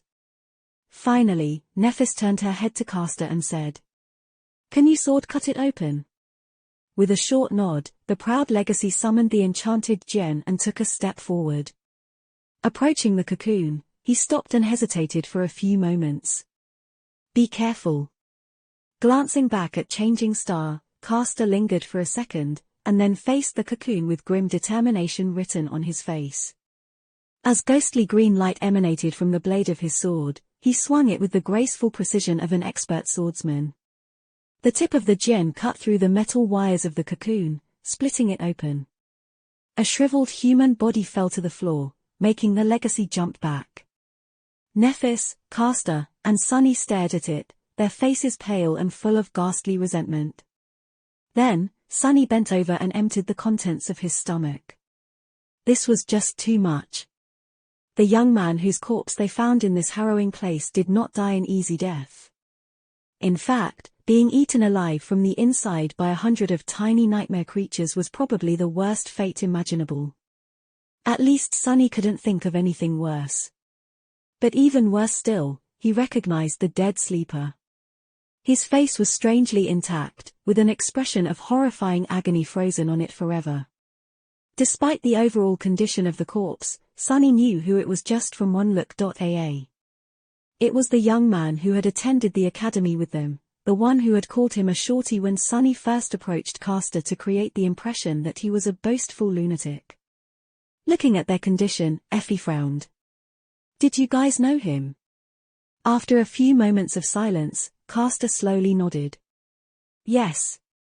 His name was Stephen. He was the youngest heir of the Pandavar clan." Stephen. Sonny had not even bothered to learn the name of this arrogant young man back when they were preparing to venture into the dream realm at the academy. In fact, he had really disliked him, and for a good reason. But looking at the hideous, terrifying corpse in front of him, he had forgotten all about it. Sonny would never wish this fate on anyone, let alone one of his fellow students. Slowly, a solemn mood took the cohort. They had already known that the other 3 sleepers sent to the Forgotten Shore this year never made it to the Dark City, which meant that they had perished somewhere in the labyrinth. However, finding one of them served as a stark reminder of how fragile their own lives were. Who knew what would happen to them in the future? If not today, death could be waiting for them tomorrow. Perhaps years from now, it would be their corpses that someone would stumble upon by accident. Some time later, Nephis gritted her teeth and turned away. "Then," she said, her voice suppressed and hollow, "we need to leave. The sun is setting." Her words broke the silence and brought everyone back from their grim reveries. Castor lingered for a few minutes, then spoke in a hesitant tone. Aren't we going to bury him?" Changing Star shook her head. "There's not enough time. I also don't want anyone touching the bodies infected with these eggs. It's too dangerous." The members of the cohort looked at each other. No one had a reasonable objection, but it felt wrong to just leave their fellow human here. Finally, Nephis sighed. A complicated expression appeared on her face, and then she said, "All right. Go. I'll catch up with you guys later." Sonny stared at her for a few moments, and then slowly turned away. One after another, the 5 of them glanced at Changing Star and left, leaving her alone with the dead young man and numerous cocoons, each hiding a slain nightmare creatures. As soon as the last member of the cohort climbed out of the nest, a beam of pure radiance suddenly shot from the dark hole of its entrance, followed by a wave of scorching heat. The purifying fire unleashed by Changing Star engulfed the remains of their fellow student and then spread to the numerous cocoons, the nightmare creatures inside of them, and even the corpse of the spider matriarch herself. The insides of the nest turned into an incandescent, incinerating furnace. Everything inside of it was doomed to be annihilated and turned to ashes. A few minutes later, the whole structure was consumed by furious white flames. Nephis had escaped the burning nest shortly after the rest of her cohort, her face pale and tired. Leaving the grandiose funeral pyre behind, they began ascending the statue of the ancient warrior. The night was approaching. Chapter 225 On the Shoulders of Giants. Once they climbed all the way to the broad shoulders of the statue and found a suitable place to make camp, everyone looked down without having to say anything. Far below them, the giant nest was still aflame. The cables that constituted it were melting and turning into rivers of liquid metal, flowing down from the edges into the vast abyss of the canyon. The turbulent black waters were rising from below to meet them. When the 2 streams met, one lightless, the other incandescent, billowing columns of hot vapor shot into the air. For a few moments, it seemed as though light and darkness were on equal footing. But then the cursed sea rose from the depths of the canyon in a surge and washed away the brightness of melting iron away. The flood of blackness crashed into the burning nest, dousing it. A minute or so later, the white flames were gone. The surface of the dark sea continued to rise, as though nothing had ever happened. Sunny sighed and turned to Nephis. Now that they had reached their goal, it was time to face the real danger. With a grim expression on his face, he asked, "So now what?" He knew the general concept of how she was planning to reach the southern edges of the Forgotten Shore in a short time, but not the details. Changing Star glanced at him, lingered for a moment, and then said, "We arrived at the canyon faster than I expected. There are still 2 days left before we can act. So, make yourself at home. Well, rest tomorrow and start preparing for it the next day." Sunny smiled. Rest, that sounded swell. Plus, he wasn't really looking forward to making use of the fast and comparatively safe method of traveling through the labyrinth that Nephis had talked about. In fact, he would rather never have to use it at all. Just like that, the cohort found itself with nothing to do for the next 2 days. Before leaving the Dark City, Changing Star had anticipated that various things could slow them down and padded the schedule of the expedition with extra time. Who knew that they would actually make it to the broken bridge so fast? In any case, Sunny wasn't complaining. He had a lot to do and think about. For example, the mysterious connection between his Tachi, Effie spear, and the headless statues that stood around the Forgotten Shore. The statues represented the 7 valiant heroes that had made an oath to return light to this cursed land thousands of years ago. Sunny had seen 3 of them by now: the knight, the graceful woman, and now this mighty warrior. Did every statue have a connection with a specific memory? If so, what was that connection and why was Nephis so reluctant to share this information with everyone? Well, it wasn't like he and Changing Star were very close now. Sunny had drawn a clear line to denote the nature of their relationship himself. He insisted that he was not a true member of the cohort, but merely a hired specialist. Why would she share her secret with him? This was a logical conclusion, but Sunny couldn't help but feel a bit resentful. Despite the fact that he was her first partner, now, the situation had changed. Nephis had other people to rely on like Castor.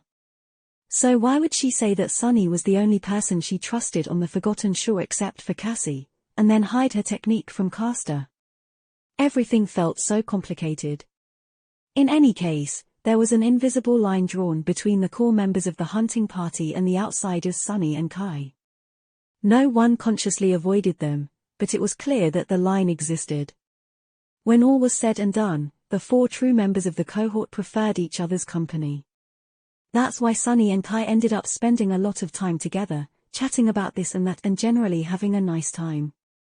Honestly, Sunny couldn't complain. As far as companions went, the charming archer was not the worst option. Plus, their conversations were extremely entertaining. Kai had a lot of fun stories about his life as a celebrity, while Sunny had plenty of macabre anecdotes about his life in the outskirts. Their life experiences were so vastly different that it was almost as if they were from different worlds. As a result, both felt like they were listening to fictional stories about some strange and fantastical land that they had never heard about before. Sunny spent the rest of his time training with the sword, trying to turn shadow dance from an ethereal concept into a practical set of core principles. The progress was painfully slow, but now there was progress, at least. He was having so much trouble because his chosen battle style was so strange and elusive. Unlike most styles, which started with certain movements and steps, this one was supposed to imitate any movement and any step instead of introducing its own. So it was more about the state of mind and the flexibility of his physical behavior. Sunny had to create a set of training exercises that would allow his body and muscle memory to become capable of adapting to any style and turn pliable like a shadow.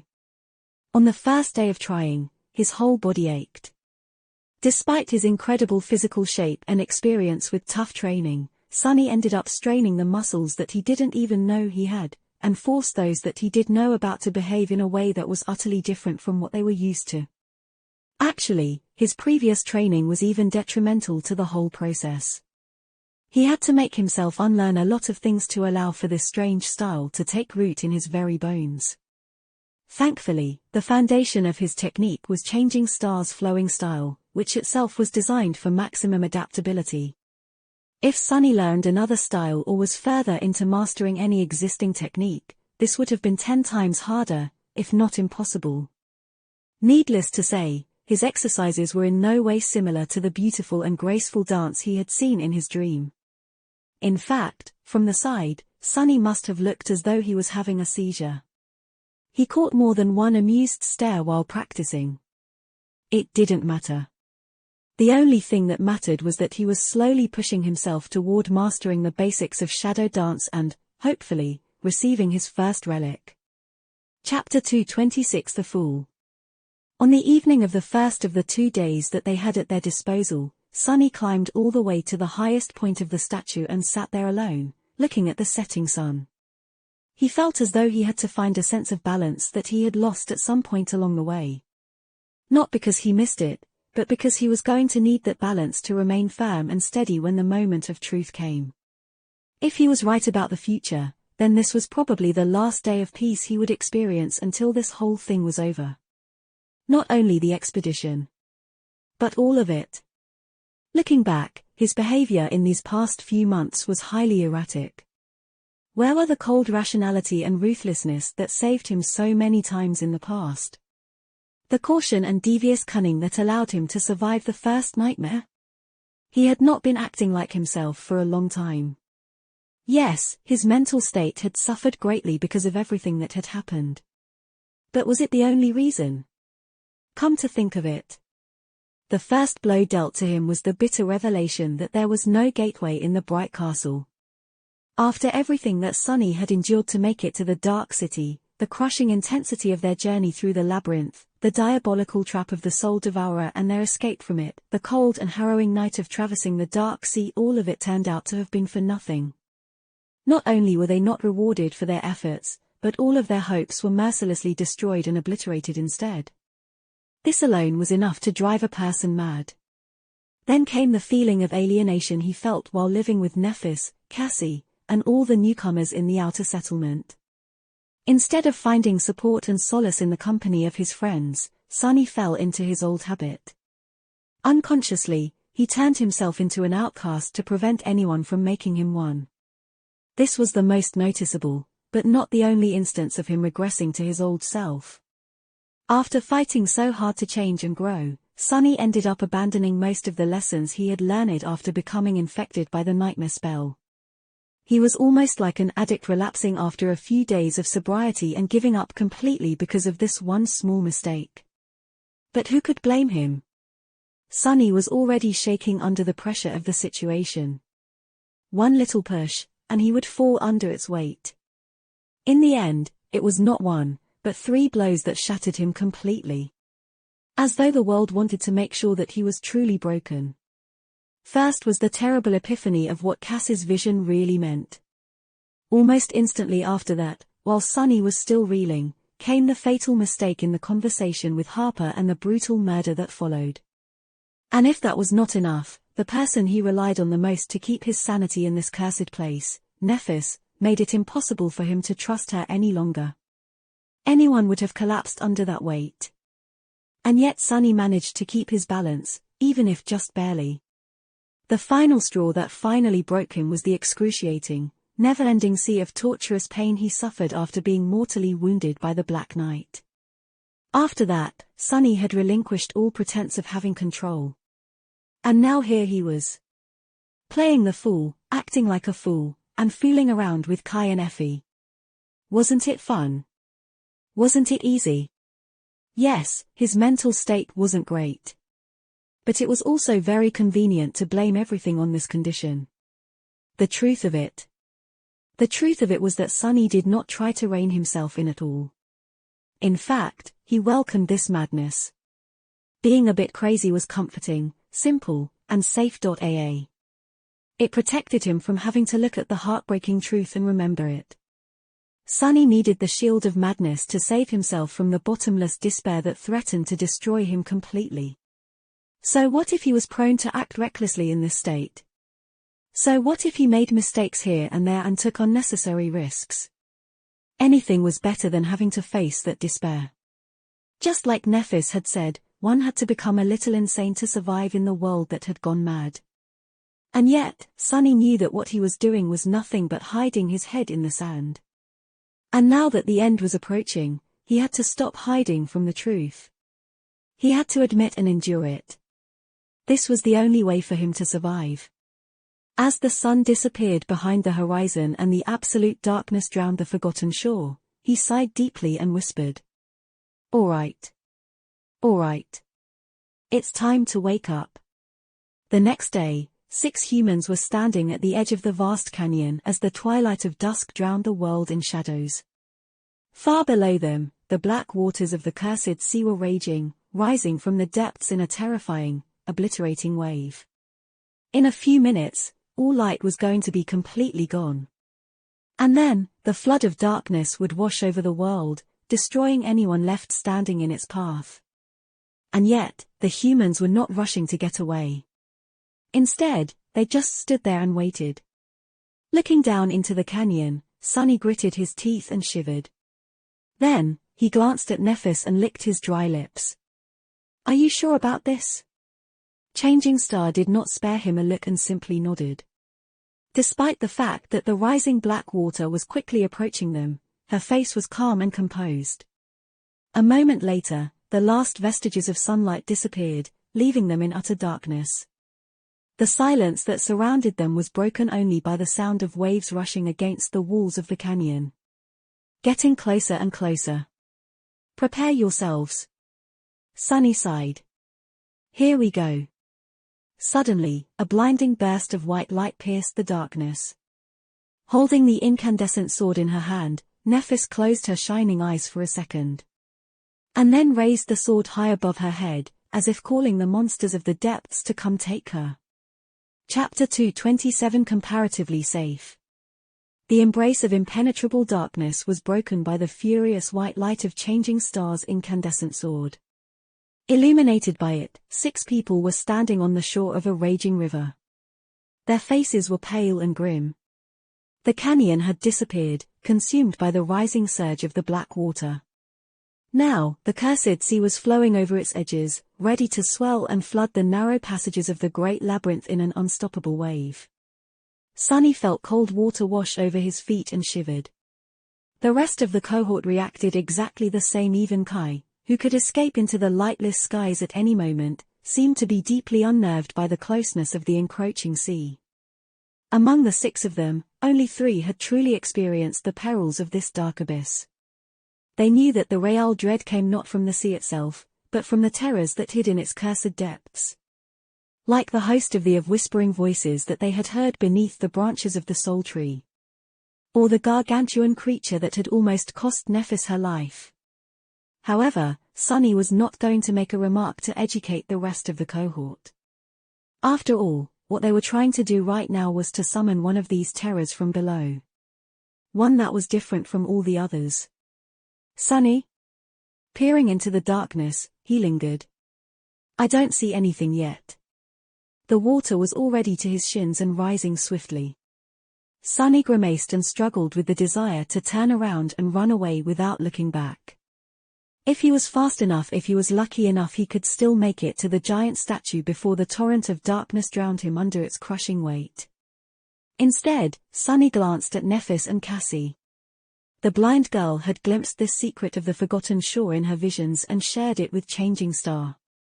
Changing Star had devised a plan to make use of it. Both of them were confident that they were going to succeed. So, he was going to be confident, too. Sunny didn't fully trust either of his former companions, not anymore. But he trusted their judgment. Just as that thought appeared in his mind, there was a subtle movement at the edges of his vision. Turning his head, Sunny stared into the darkness and trembled. "It's here." Out there in the distance, a massive shape was moving through the waves, attracted by the light of Changing Star's incandescent blade. The sea seethed and swirled around it, the black mass of water easily pushed away by the approaching creature. Nephis gritted her teeth and somehow made her flames burn even brighter, forcing the darkness to retreat another dozen steps. "Get ready." A few moments later, the furious sounds of a massive body moving through the dark water reached their ears.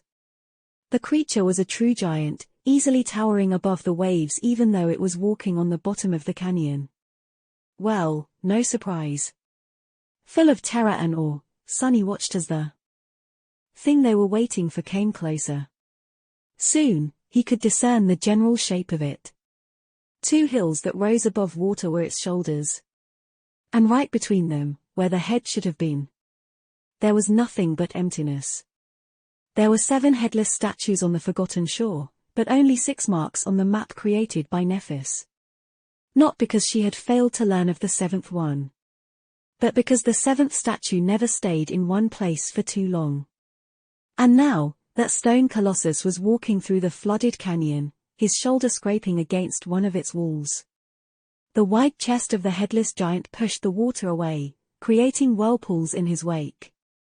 Raising one colossal arm, the statue easily destroyed the protruding remnants of the ancient bridge that got in its way. The debris rained into the black waves, disappearing into them without a trace. This was their fast and safe comparatively method of traveling to the edges of the forgotten shore. Truly insane, Sunny thought, stunned by the sheer scale of everything that was happening. Come to think of it, it was really ironic. The next day after he had decided to return to some semblance of sanity, something this crazy was about to transpire.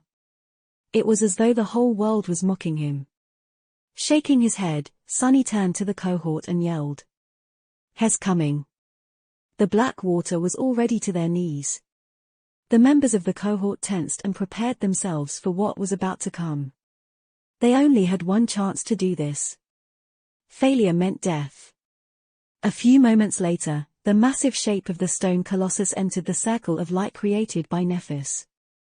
Its shoulders rose above the waves, close enough to the now invisible shore of the flooded canyon for them to see every tiny crack on the surface of the weathered stone. Now wasting any time, Changing Star ran forward and jumped. A moment later, the blade of her sword hit the surface of the statue and slid deep into it, as if melting the ancient stone. Using the sword as purchase, Nephis started to climb to the giant's shoulder. The other members of the cohort were following closely behind her. Kai was carrying Cassie in his arms, flying to the top of the colossus with no problem at all. Castor seemed to simply disappear and appear a moment later on the giant's shoulder, standing side by side with Changing Star. Only Sunny was having trouble. With him not being very tall and the water level rising with each second, he found it hard to gain enough momentum for a proper jump. Damn, how irritating. However, before he could come up with a solution, Effie simply grabbed him by the collar and tossed Sunny into the air. What? For a few short moments, Sunny was flying. All he could hear was wind whistling in his ears. Then, he landed on top of the giant statue, rolled, and barely prevented himself from falling back into the cold embrace of the dark sea. Before he could even stand up, the mighty huntress landed near him and grinned. Such a light. However, before she could finish the phrase, the stone colossus moved, making everyone stumble and fall. Leaving the ruins of the bridge behind, he turned around and indifferently began walking away from it. He was walking south. Chapter 2:28 Crossing the Canyon. The stone colossus wandered the forgotten shore aimlessly for thousands of years. Cassie did not know what power had brought him to life, nor what he was searching for in the depths of the dark sea. She had seen a vision of the headless giant passing the ruins of the ancient bridge on a certain day and then traveling south to the very edges of this desolate land. She also knew that the leader of the cohort that had conquered the bright castle pursued the 7th statue across the labyrinth for a long time before leaving on his doomed journey. His reasons for doing so were, presumably, unknown. Sunny wasn't sure that the blind girl had told him the whole truth about the wandering colossus. In fact, he was certain that there was a deeper layer of secret surrounding the 7 ancient statues and their importance to the riddle of the forgotten shore. However, he was in no hurry to hunt these secrets down. Sunny knew that all 3 of them, Nephis, Cassie, and himself, were bound together to this cursed place. The strings of fate were wrapped around them tightly, stretching far into the future, where the final revelations waited. He was going to learn the truth sooner or later. Until then, Sunny was content knowing no more than he needed to know. The stone giant walked across the dark sea, cutting its surface with his wide chest. The 6 humans were gathered on the circular platform of his severed neck, pressing themselves against the swaying stone. The cold water was spraying into their faces and the furious winds were threatening to throw them off the moving statue into the deadly waves below. Nephis had long extinguished her flames, so they were surrounded by absolute darkness. Sunny was the only one who could see what was happening around them, so his role was to serve as the eyes of the cohort. Using the strength of the shadow to hold onto the slippery stones, he looked forward with a grim expression on his face. Currently, there was only one thought on his mind. Were they going to make it in time? The Colossus was swiftly approaching the other side of the canyon. Sunny could identify it by the remnants of the ancient bridge that was still above the turbulent black waves. However, the water level was rising much faster. Sunny? Looking toward Effie, who called out his name, he lingered for a few moments and then yelled. Prepare yourself, we're going to be underwater for a couple of minutes, at least. A chorus of curses served as the answer. Unseen by anyone, Sunny smiled darkly. This was going to be his second time diving into the dark sea. Wasn't this how Gunlorg had begun his journey to the throne of the Dark City? Maybe Sunny would be a king himself, one day. Now. The black water rose higher and higher. The shoulders of the giant were already submerged in its lightless depths. The circular platform was going to be next. They were so close to the shore. As the stone colossus moved across the bottom of the canyon, the platform rose and fell. After another fall, it was finally lost beneath the waves. The cold, salty water crashed into them and then swallowed the entire world. The members of the cohort desperately held onto the cracks in the stone, trying to prevent themselves from being washed away by the raging current. No one would be able to save them if they were. Sunny closed his eyes, knowing that he would not be able to see anything through the impenetrable darkness of the cursed sea. Instead, he relied on his shadow sense, hoping that it was going to help him feel if something approached them from the depths. Now, all Sunny had to do was hold tight and hope that the headless giant would reach the shore of the canyon before he ran out of breath. Thankfully, everyone present was strong and powerful. Their physical form was either at the pinnacle of human ability or slightly above it. Several minutes underwater were not going to kill them most likely. Placating himself with this thought, Sunny waited, and waited, and waited, struggling against the terrible current with all his strength. At some point, he thought that he sensed an unclear shape swim close to the walking statue, but then the sensation disappeared. Any second now, any second. But the relief he was so desperately waiting for was not coming for far longer than Sunny had expected. Soon, his lungs began to burn, and his muscles began to spasm. Damnation. If he was having trouble, then others must have been in far worse shape. After all, oxygen traveled through human bodies with blood, and their blood had not been altered and comprehensively enhanced by the forbidden legacy of the mysterious Weaver.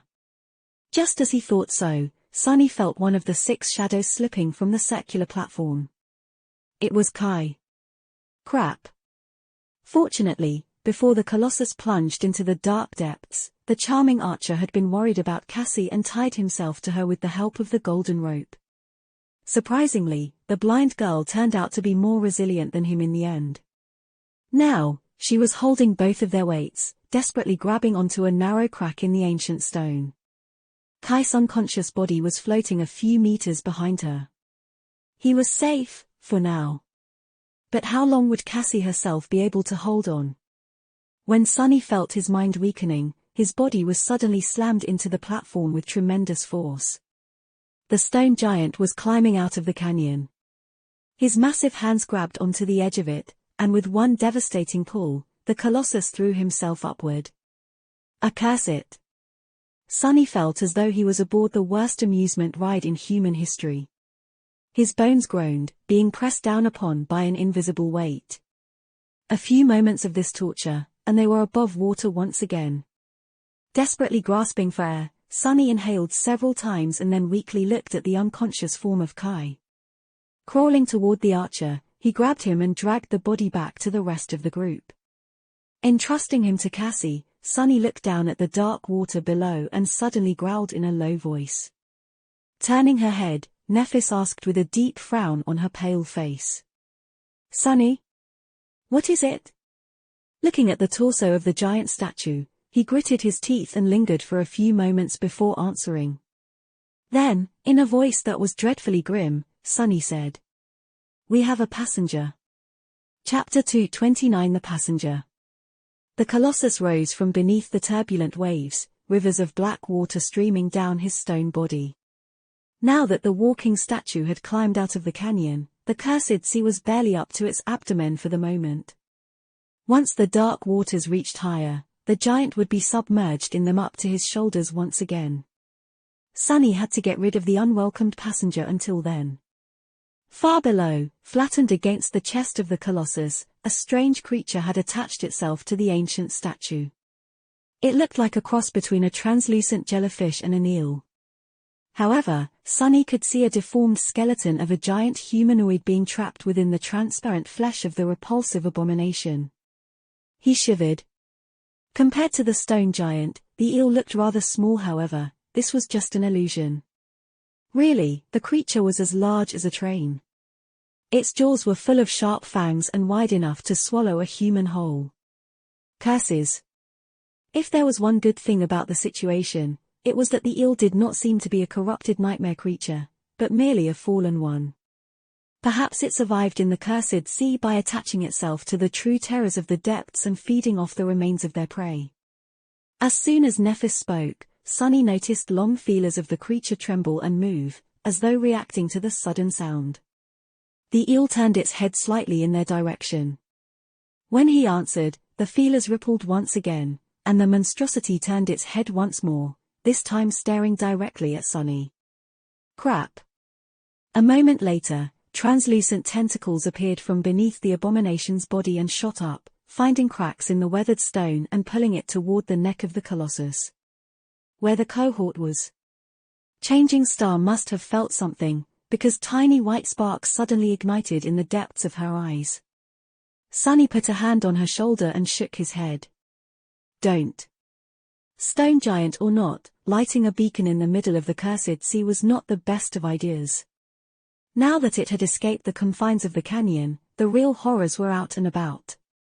Just like the cohort had discussed before, light was their last resort, something they would summon only if the moment came where there was no other choice but for all of them to fight. And whether Sunny liked it or not, that moment was not upon them yet. With a reluctant scowl, he turned away and said, "I'll handle it." The giant eel was his problem to solve. Yeah, that's great and all. But how the spell am I supposed to get rid of this thing? Looking down, Sunny calculated that he had a dozen or so seconds left before it was time to act. The repulsive abomination was slowly crawling toward them, scaling the torso of the giant statue at a disturbingly steady pace. Think. Several seconds later, Sunny approached Effie and kneeled by her side. Taking the huntress by the hand, he put something into her palm and said, "Do you feel the Colossus moving up and down? That's his steps. I need you to start counting them. If I'm not back after 30 steps, throw the thing I gave you in that direction as hard as you can." "All right." Effie gave him a nod. Her usual humor was gone, replaced by grim determination. "Good. Well, wish me luck." The huntress lingered for a moment and then said, "Good luck." When he was ready to walk away, she suddenly gripped his arm. Sunny stopped and raised an eyebrow. "What?" Effie hesitated before speaking. "Listen, Sunny, if you die I can have your soul shards, right?" He stared at her for a second, his face twitching. "This wench." "Absolutely not. If I die, all my shards are to be thrown into the sea. No one is to get anything, understand?" With that, he left the cohort behind and walked to the edge of the swaying stone platform. "Here goes nothing." Jumping down, Sunny slid to the giant's shoulder and caught himself from falling all the way into the raging waves by grabbing onto a crack in the stone. To his right, the shoulder was slowly moving as the colossus swung his hand. To his left, a curved path of stone led all the way across the chest of the statue to its other shoulder. This curving path was, in fact, the collar of the giant's tunic, carved masterfully from stone by the unknown sculptor. Stepping on it, Sunny struggled to keep his balance on the swaying slippery surface and hurried forward. Soon, he was directly above the climbing eel. The abomination was already close, allowing Sunny to discern every repugnant detail of its translucent, giant body. What the hell? Why does everything have to be so disgusting? A moment later, he sighed. Let's try this. Summoning the prowling thorn, Sunny gritted his teeth and cut his forearm, smearing some blood on the blade of the kunai. Then, he used all the strength he had in his body to hurl the dagger down. The prowling thorn spun in the air and hit the giant eel right in the place where its eye should have been. Sunny did not notice any visual organs on the creature's body, but on the deformed humanoid skull hiding beneath the flesh, that's where the eye socket was. The kunai wedged itself deep into the monster's head, causing a small fountain of crimson blood to erupt upward. Of course, such a tiny wound was nothing for a creature of this size. For a moment, everything became silent. Then, hundreds of slender tentacles suddenly exploded from the eel's flesh and shoot in Sunny's direction in a chaotic, slithering mass of translucent flesh. Damn it. Forced to dismiss the prowling thorn to avoid being thrown off the ledge, Sunny lunged forward. A moment later, the tentacles reached his previous position and crashed into the stone, sending shards flying into the air. Sunny kept running, knowing that the tentacles were just a second away from piercing him. The sounds of breaking stone were thundering just behind his back, getting closer and closer with each moment. The prowling thorn appeared in his hand once again. Reaching the end of the path and with nowhere left to run, Sunny cursed and jumped straight into the darkness. Chapter 230 Precarious Battle. The eel tried to catch him, but was a second too late. Crap. Falling toward the dark waves, Sunny threw the kunai in the direction of the stone giant's hand. Instead of a weapon, the colossus was holding a tool that resembled a mason's hammer. The kunai curved in the air and wrapped the invisible string around its shaft. This is going to hurt. Sunny plunged into the darkness. A moment later, the string drew taut, and he found himself swinging through the air at a terrible speed. Flying underneath the colossal stone fist, he almost touched the black water with his feet, but then the inertia pulled him up and away. After a few seconds of weightlessness, Sunny landed on the hammer's head and let out a shaky breath. Without wasting any time, he dislodged the prowling thorn and pulled it into his hand, then wedged the dagger in a narrow crack on the surface of the giant hammer. Landing on it was one thing. Staying here, though, that was something else entirely. The colossus was swinging his arms as he walked, so Sunny basically found himself on top of a giant pendulum. Not only was the hammer swaying back and forth, but the angle of the surface he was standing on also constantly changed, making it hard not to fly off or slid into the raging sea. Almost kneeling, Sunny held onto the kunai and tried to keep himself from falling. Then, his face pale and grim, he looked up and glanced at the eel. "I'm right here, you slimy worm." The abomination lingered for a few moments, considering whether it should continue to climb up or follow the sound made by the prey. Finally, it twisted its long, repulsive body and slid over the shoulder of the giant, crawling down his arm. Toward Sunny. Come on, come on. He was hoping that his blood will have the same effect on the giant eel as it had on the corpse eater. Both were, presumably, fallen creatures. If one was poisoned to death by bloodweave, why couldn't the other? Sunny had not cut himself with the prowling thorn for the fun of it. Sadly, his blood seemed to have no effect on the eel whatsoever. The monster continued to pursue its prey without showing any signs of being poisoned. So it's not poisonous, really. It just tore that leech from inside because the stupid thing swallowed a whole lot, and the weave imbued my blood with the odd quality of always being attracted back to the larger mass of it. The corpse eater's innards were in the way, so damn it. His hopes of killing the eel were crushed. Now, Sonny was stuck on the swinging hammer, with his only path of escape blocked by the swiftly approaching abomination. Damn it all. Letting go of the kunai, Sonny summoned the midnight shard and slashed at the slender tentacle that approached him. Even enhanced by the shadow, the blade of the tachi failed to cut the flesh of the fallen creature, and instead simply battered it away. Not good, not good. The eel had two types of tentacles. Some were thick, powerful, and few in number. These ones were used to push its massive body forward and hold onto the swinging arm of the colossus. The other tentacles were slender, long, and numerous. These were the ones that Sonny now had to dodge and fight against. The closer the eel got, the more tentacles assaulted Sonny from all sides. Dodging and deflecting them while maintaining his balance on the chaotically swinging hammer was an almost impossible task. Luckily, Sonny had practiced the firm battle style of the Stone Saint and incorporated it into his own technique. Its steadiness and indomitability were translated through grounded footwork, which allowed him to plant himself on the stone surface of the hammer and refuse to be thrown off or moved even by an inch. Between choking breaths, Sonny couldn't help but think that Nephis was right. The best fighters weren't those who were the strongest, but those who were the most adaptable. The foundational style he had learned from her had served him well on the streets of the Dark City. But if he had continued to follow it narrowly and neglected to add flexibility to his technique by incorporating the Stone Saint style into it, he would be dead by now. The dream realm was wild, unpredictable, and often defied logic. It threw all kinds of horrors at those unfortunate enough to step foot inside its vast expanse.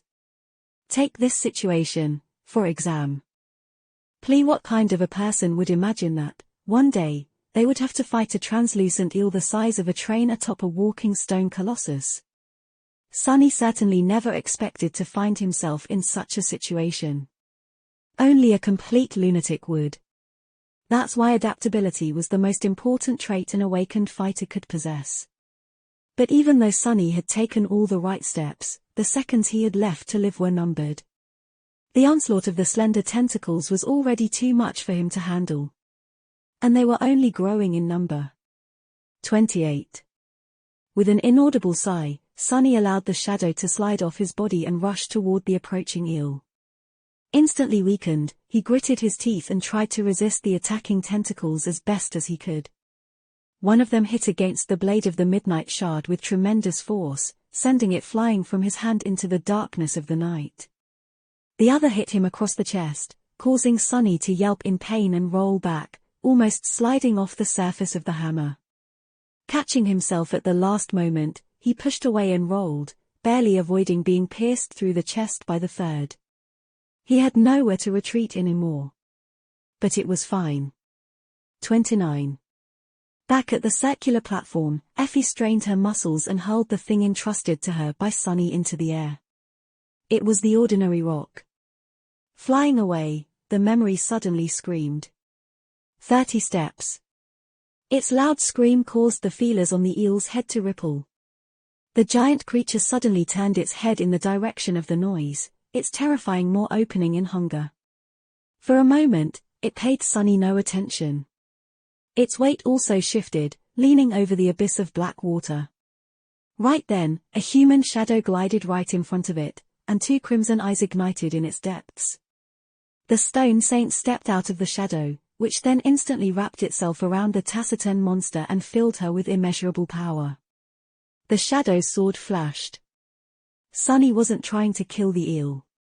Despite all of the Stone Saint's might, she was too weak to slay something that abominable. He just wanted to sever one of the main tentacles that supported most of the eel's weight.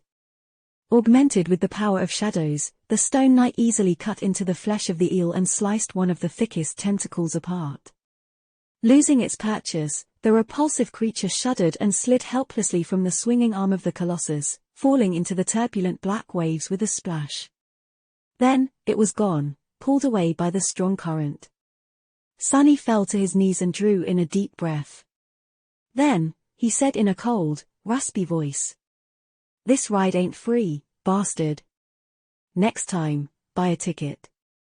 Chapter 231 Stone Giant. Sunny remained on the swinging hammer of the Colossus for a while, resting and trying to catch his breath. However, very soon, the dark sea rose high enough to make his position perilous. With a deep sigh, he stood up and dislodged the prowling thorn from the stones. Waiting for the Colossus to raise his hand, Sunny jumped down. The wind whistled in his ears, and a few moments later, he landed on the wrist of the giant in a roll. As soon as Sunny got back to his feet, the stone surface beneath plummeted down. Thrusting the kunai in another crack, he gritted his teeth and held on to his dear life. Soon, the ground he was standing on sloped down, and then turned into a vertical wall, with nothing but the dark abyss of the cursed sea visible below. Hanging off that wall, Sunny cursed and waited for the Colossus to bring his arm back up. When it finally happened, Sunny immediately dashed forward. He had several precious seconds before the pendulum swung again, and had to cover as much distance as possible with each swing of the giant's arm. Too slow, and the cursed sea would catch up to him. The closer he got to the elbow of the walking statue, the more inclined his path was. Eventually, Sunny had to climb instead of run. His hands were tired from fighting and supporting his weight, but he stubbornly continued moving forward and up. Once Sunny reached the elbow and climbed higher, the amplitude of the swinging reduced considerably. Now he just had to scale the vertical wall and reach the shoulder of the giant. Climbing the slippery stone was not easy, but he had gotten used to such tasks a long time ago. In any case, it was way better than that time Sunny had to race against the rising sea during a furious storm, only to get swept away by the black water and be saved by Nephis at the last moment. This time, at least, he didn't need her to save his life. That would be embarrassing. Some time later, Sunny climbed over the edge of the circular platform, crawled to its center, and sprawled beside the other members of the cohort, who were waiting for his return with tense expressions on their faces. "Sunny? Are you all right?" Kai was back to his senses, looking a little bit disheveled, but still ridiculously gorgeous. Sunny stared at him in dismay, then sighed. "I'm alive." A short while later, Nephis called out to him. "What were you fighting?" Sunny grimaced. "A big ugly worm. I threw him back into the water." With that, he reluctantly sat up and looked at the surface of the dark sea, which was already flowing over the shoulders of the stone giant. Its surface was black and tranquil. No one was pursuing them, it seemed. "It's gone now, so rest up. I'll keep watch." He stayed awake until the break of dawn and then woke the members of the cohort. When they rose to their feet, Sunny lay down on the cold stone and tiredly closed his eyes. Yesterday, he had thought that he would not be able to fall asleep atop the walking stone giant. However, Sunny had underestimated how exhausting this long night would end up being. Even the body of a powerful sleeper needed rest. Actually, the swinging of the stone platform was sort of soothing. Soon, he was fast asleep. When Sunny woke up, the sun was already high in the sky. Yawning, he sat up, summoned the endless spring and greedily drank some water. Someone had left a plate of food near him, so without thinking too much, Sunny picked it up and had himself a late breakfast. "Ah, that hits the spot." Recognizing the taste of Neff's cooking, he glanced at their intrepid leader and smiled.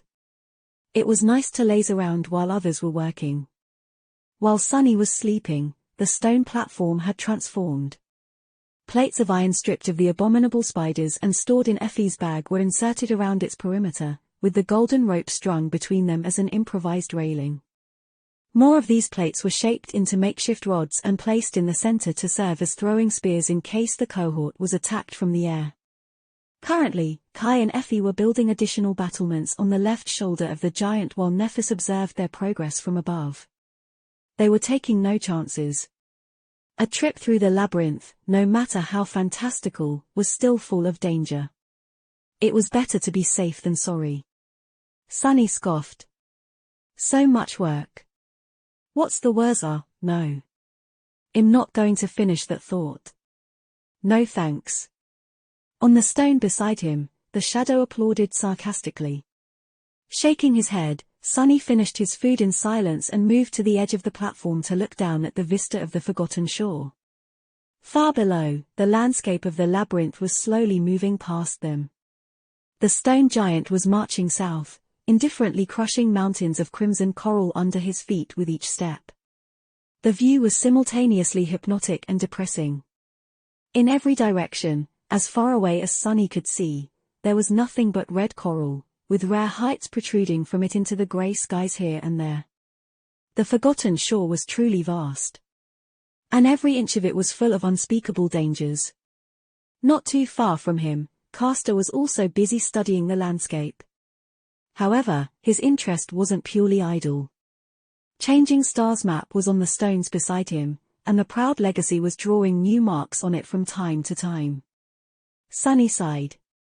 The cohort might have caught a ride on the shoulder of the stone giant to reach their destination at the edges of the forgotten shore, but they were going to have to walk all the way back to the Dark City by themselves. That was months of traveling through this treacherous Hell's Cape, with nothing but their own strength and wit to keep them alive. The information Castor was putting on the map today was going to be priceless to them in the future. But that was a problem for tomorrow. Right now, Sunny deserved a little respite. Turning away from the handsome young man, he lowered his gaze and peered at the sights below. It was not every day that one got an opportunity to enjoy a beautiful view of hell. Chapter 232 Before the Storm. In the next few hours, Sunny did nothing but leisurely gaze at the vistas of the labyrinth. While monotonous, they were still picturesque and breathtaking. The forgotten shore was a harrowing, but beautiful place. The somber grey sky and the black earth created a perfect backdrop for the vibrant crimson sea of twisting coral blades. Here and there, strange landmarks broke the dullness of the landscape, igniting the flames of curiosity in Sunny's heart. After all, he was nothing if not a passionate explorer. Provided, most of his explorations ended with something dying at the end of his blade. But still. Out there in the depths of the labyrinth, Sunny saw many things that piqued his interest. The skeletal remains of colossal monsters, with signs of ferocious battles written in the marks on their bones. Broken wrecks of giant vessels, with terrible breaches in their mighty hulls. Abyssal chasms that were full of darkness and emptiness, leading into the depths of this cursed land where true horrors dwelt. And things he couldn't even describe, let alone identify. He even saw several vast ruins that must have been entire cities once. Now, only unclear shapes of magnificent buildings remained, overgrown with crimson coral and barely resembling anything made by a human hand. He didn't know if they had existed before or simultaneously with the Dark City. Regardless, it seemed that no other human settlement on the forgotten shore had withstood the curse of darkness as the cursed city had. They were all destroyed and devoured, first by the crimson coral, then by the ruthless flow of time. Now, no one was left to remember that these proud cities had ever existed. The 7 heroes that created the Starlight Legion were described as those born in all-consuming darkness. That suggested that humans had resisted the curse for a while, at least. Maybe the Dark City was built long after the darkness had devoured this land, as the last sanctuary and fortress for those who remained. A lot of good had that done, in the end. His reverie was broken by Cassie, who suddenly turned south and frowned. Her quick movement drew everyone's attention. Sunny instantly had a bad feeling. Nephis turned to the blind girl and frowned. "Cassie? Do you feel something?" Cassia lingered for a few moments and then said, her voice uncertain. I think a storm is coming." Sunny looked at the sky, which like always was covered in a grey veil of clouds.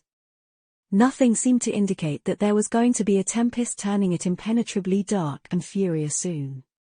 But that was just how things worked on the Forgotten Shore. Storms came out of nowhere and destroyed everyone unfortunate enough to be caught in their murderous embrace. If Cassie said that she felt one approaching, then it was. Their oracle had a good track record of sensing such things. Damn. A storm meant that the cursed sea would rise from the depths earlier than usual. It also meant that there would be rain and lightning, which would make the behavior of the dwellers of the depths unpredictable. It also meant hurricane winds, and that was really bad news when you were stuck on a moving colossus 200 meters above the ground. Nephis gritted her teeth. You heard her. Prepare. However, the blind girl interrupted her. Wait. There is something else. Changing Star lingered for a moment, then asked. You are sensing another threat? Cassie scowled, then said in a strange tone. No, not sensing. I can hear something strange. It's like a rustle. Everyone stared at her for a few seconds, trying to understand the meaning behind her words. Strangely, Kai was the first one to react. Suddenly pale, he spun around and summoned his bow. Before anyone could understand what was happening, something whistled in the air, and a dark shape forcefully crashed into the stone platform, smearing it with blood. A black arrow was protruding from its body. Sunny jumped out of the way and gasped, stunned by the force with which the monster impacted against the stone. It had to have been in a long dive before being pierced by Kai's arrow, mere moments away from snatching one of them away. The creature looked somewhat like a giant locust. Its body was covered in black chitin and comparatively small, no bigger than that of an adult human. Its wide wings were thin and transparent. As it convulsed in death throes, the wings moved, threatening to push the members of the cohort off of the platform. Nephis dashed forward, grabbed the disgusting creature and threw it down. Kai was already grabbing another arrow. There was an expression of panic on his face. Sunny blinked. Why is he panicking? The monster is already. As though hearing his thoughts, Kai glanced at the members of the cohort with wide eyes and yelled. Swarms, these fiends hunt in swarms, get ready. Before he could finish, Sunny was already summoning the Midnight Shard and the Stone Saint. Dead. By now, everyone could hear the rustling sound Cassie had told them about. It seemed to be coming from nowhere, surrounding them like a wave. For a few moments, nothing happened. The members of the cohort tensely stared up. Why? Suddenly, a black dot appeared in the grey clouds and swiftly fell down, covering the distance to the neck of the colossus almost instantly. Before it could attack, though, Effie's spear collided with it. The giant locust practically exploded, sending a rain of blood splattering against the stone back of the colossus. But by the time the huntress dismissed her spear and before she had the time to summon it again, there was another dot, and another, and another. Kai shot one more creature out of the air, while Caster used a strange sling he summoned from his soul sea to break the wings of another. Nephis raised her sword and yelled. Cassie wind. Flinching, the blind girl began to call upon her wooden staff. While white sparks of light were still weaving the shape of it in her hands, the quiet dancer flew out of its scabbard by itself and flashed into the air, piercing an approaching locust clean through. A few moments later, a powerful gale shot from the wooden staff into the skies, slowing the attacking locusts down and sending them staggering. One of these stragglers somehow managed to land on the platform and immediately jumped at Sunny. Changing his stance on the fly, Sunny slashed with his sword, decapitating the repulsive creature. However, because of the inertia, the massive body continued to move forward, slamming into him at great speed. With a curse, Sunny flew back and fell over the railing. Sliding on the stone, he rolled down to the stone giant's shoulder and caught himself on the part of the defensive fence built by Effie and Kai. Then, he stood up and spat a mouthful of blood. A moment later, Sunny froze, his eyes widening. Because of the tumble, he accidentally looked down to the ground. What he saw there made him shiver.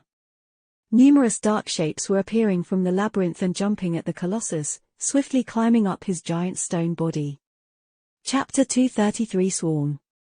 As the members of the cohort killed several giant locusts, their repulsive black bodies fell to the ground, raining blood on the walking colossus and the crimson coral of the labyrinth. As soon as their corpses hit the ground, it suddenly moved. Dark figures appeared from beneath the mud, rushing at the dead locusts to devour them. Hundreds of monsters were suddenly competing for the few scraps of meat. After several bloody fights broke out and the winners were decided, those who had not gotten to satiate their hunger turned their heads and followed the smell of blood. Right back to the moving stone giant. Looking down with dark resentment, Sunny saw numerous creatures jumping at the legs of the walking statue from the mounds of coral and quickly climbing up. They were headed right to where the cohort was being besieged by the swarm of winged abominations. He couldn't see the shape of them clearly, but there was no doubt that these monsters were bad news. Damnation. Slain an awakened beast, Flesh Reaver. Your shadow grows stronger. Turning around, Sunny summoned the prowling thorn and hurled it upward. A moment later, using the invisible string as support, he was flying through the air. Grabbing onto the edge of the circular platform, he hoisted himself up and once again faced the carnage. The kunai flashed, cutting the wing of one of the locusts clean off. Suddenly crippled, the creature toppled and plummeted down, no doubt to be devoured by the horde of nightmare creatures approaching from below. The battle with the swarm was not going too great for the cohort. The turbulent wind summoned by Cass's staff bought them some breathing room by making it hard for the locusts to approach the platform at high speed, but there were just too many of them. Kai was setting one arrow after another loose. After that one first shot, he had not used the blood arrow, choosing instead to rely on his mundane ones. In the chaotic mess of this sudden battle, it was too easy to miss. Plus, he didn't need a lot of power to deliver debilitating wounds to the locusts.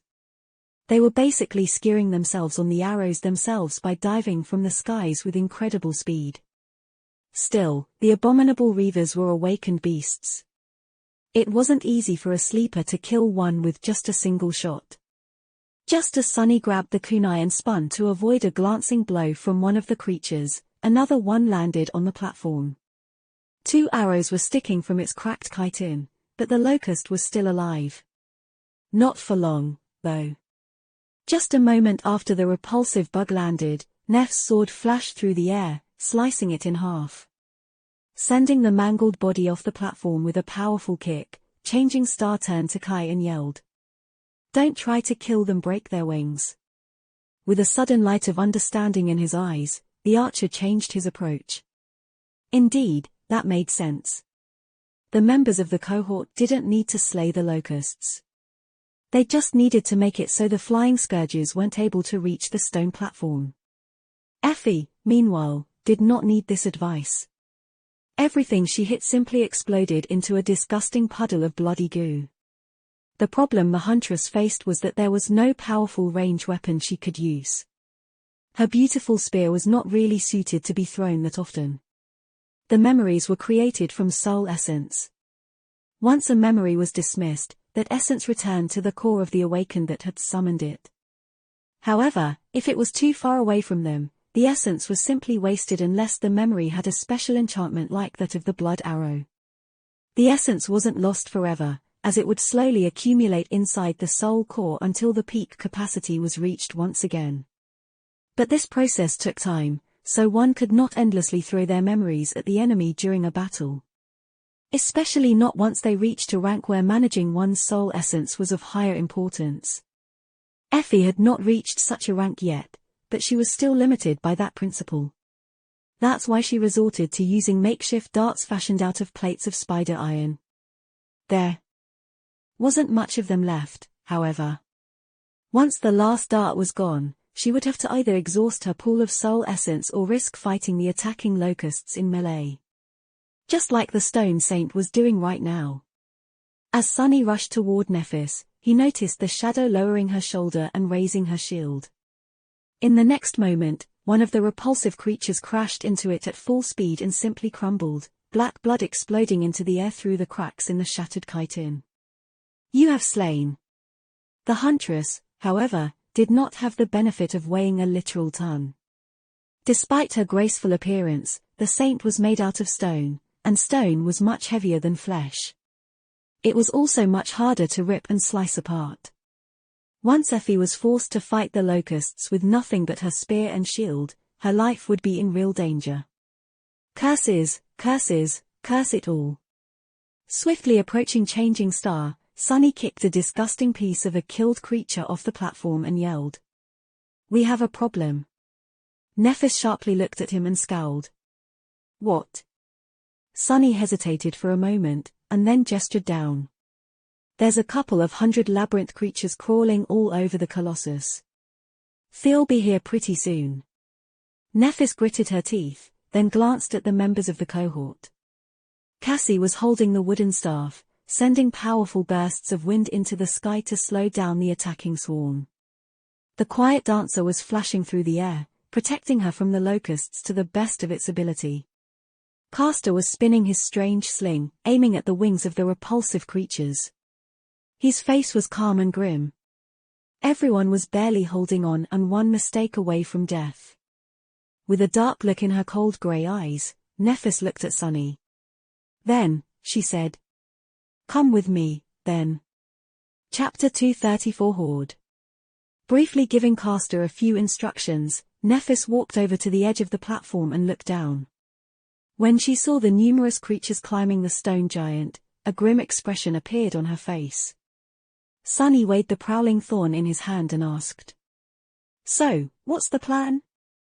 Changing Star glanced at him and smiled darkly. What else? Kill as many as you can. With that, she jumped down and landed softly on the shoulder of the Colossus. With a sigh, Sunny followed. Figures. A moment later, they separated. Nephis dashed to the opposite side of the moving statue, running on the wide stone path of its collar. She was going to try and deal with those creatures that were climbing the front and the left side of the giant. Sunny was going to have to stop those coming from the right and the back. He wasn't sure that just 2 of them were going to be enough to cover all that space, but they didn't have a lot of choices. Sunny and Nephis at least had the high ground advantage against the enemy. Those fighting against the swarm of monstrous locusts, however, did not. The cohort couldn't spare anyone else for this task. Looking down, he was finally able to discern the shape of the attacking labyrinth dwellers. They looked like massive primates covered in dirty, grey fur. Their arms were strong and muscular, easily pulling their heavy bodies up the ancient stone surface. Each had a mouthful of sharp teeth, with 2 curved tusks protruding from it, as long as daggers. The most disturbing fact about these beasts was that there were crimson flowers growing from within the bloody gaps in their flesh. Some even had pale stems slithering from one eye socket to another. With a shiver, Sunny realized that this tribe of nightmare creatures were simply hosts for a different, much more terrifying one. The primates were nothing but meat puppets for those ghoulish flowers. Oh gods! Summoning the ordinary rock, Sunny wrapped his body in the shadow, strained his muscles, and threw it down as hard as he could. The small rock plunged through the air and collided with one of the creatures far below, hitting it right in the forehead and splitting its rotten skull apart. Not paying any attention to the fact that half of its head was missing, the primate continued climbing up. Sunny gritted his teeth and dismissed the rock. Just as I thought. Nothing could ever be simple on the Forgotten Shore. The cohort would never be just attacked by a swarm of flying abominations. There had to be a horde of monstrous primates attacking them from the ground, too, and gods forbid those powerful beasts were not parasitized by even more ghastly horrors. At least their bodies are not so tough due to their partially decomposed state. That was something he could work with. Just as the first primate climbed into the range of the prowling thorn, something thundered above Sunny, and in the next moment, he was doused from head to toe in fetid black blood. A mangled corpse of a giant locust flew past him and fell down. Sunny frozen for a second, then growled. I am a walking target now, aren't I? Well, great, let them come, the more, the merrier. Extending the invisible string to its maximum length, Sunny aimed and hurled the kunai down. He guided it by ever so slightly pulling on the string. The dagger flashed through the air and spun, drawing a curved path. A few moments later, it cut across the wrist of one of the menacing primates, cleanly severing its hand. Suddenly losing purchase, the beast instantly fell down. After plummeting from the deadly height, it hit the crimson corals below and practically exploded into bloody chunks. Sunny listened to the emptiness, a tense expression on his face. You have slain an awakened monster, Bloodflower. Your shadow grows stronger. A relieved expression appeared on his face. At least these things weren't indestructible. Raising a hand, he caught the returning kunai and instantly threw it again. There wasn't much time left. Countless beasts were climbing up the stone body of the ancient colossus, covering a frightening amount of distance with each second. He had to slaughter as many of them as he could before they reached the battlement constructed on the giant's shoulder, or else they were going to rip him apart. In the next few minutes, Sunny did nothing but control the prowling thorn as it flew through the air, cutting through flesh and bone alike. The heavy kunai never stayed in his hand for more than a second, reaping a bountiful harvest of lives. More than a dozen beasts, those who were ahead of the approaching horde, were thrown off the statue and fell to their deaths, rewarding Sunny with an enviable amount of shadow fragments. However, he was still too slow. Sunny had to be both swift and precise when throwing the dagger, lest he wanted to be pulled off the giant's swaying shoulder himself. What's worse, he had to constantly pay attention to the sky and dodge the attacking locusts when they dove from above to devour him. The horde of terrible beasts was getting closer and closer, their arrival as inevitable as it would be fatal. The situation got even worse when another group of them reached the gargantuan statue's back. Now, Sunny not only had to deal with the monsters climbing its side, but also rush from his perch on the shoulder of the steadily moving colossus to the treacherous path of his collar to prevent the fastest climbers from reaching too high. Bad, this is bad. Covered in blood and with his muscles burning, Sunny continued to slaughter the ghastly beasts as fast as he could. But he wasn't fast enough. At some point, Sunny realized that the climbing monstrosities were now mere meters away from him. He could see every disturbing detail of their rotting bodies, with strangely graceful flowers growing from the bloody gaps. Their crimson petals trembled as they smelled prey. Suddenly, one of the primates strained its powerful legs and jumped into the air, instantly covering the remaining distance to Sunny's position. Before it could land, however, the midnight shard slashed the creature across its massive body, cutting it apart. What flowed out of the terrible wound, however, was not blood, but a vast cloud of red pollen. Before Sunny could register the fact, he had already breathed in a whole lungful of it. His eyes widened. Oh no, this is not good. Chapter 235 Flower Boy. As the red pollen settled in his lungs, Sunny suddenly sensed something subtly moving inside them. Then, a wave of excruciating pain pierced his chest. With a loud scream, he fell to his knees and grabbed at the puppeteer's shroud. A stream of blood escaped from his mouth and splashed on the ancient stone. In it, tiny blooms were sprouting roots, greedily drinking the crimson liquid and growing with visible speed. Looking at them with dark resentment, Sunny gritted his teeth and slowly stood up. By the time he straightened his back, the pain had subsided a little. The bloodthirsty flowers were already turning black and dying, destroyed by the odd blessing of the bloodweave. The insidious nightmare creature tried to devour him from inside, but really, it just signed its own death sentence. In a few short minutes, it would be destroyed completely by the furnace of his tenacious body. And even if some part of it survived, Nef's purifying flames were going to finish the job.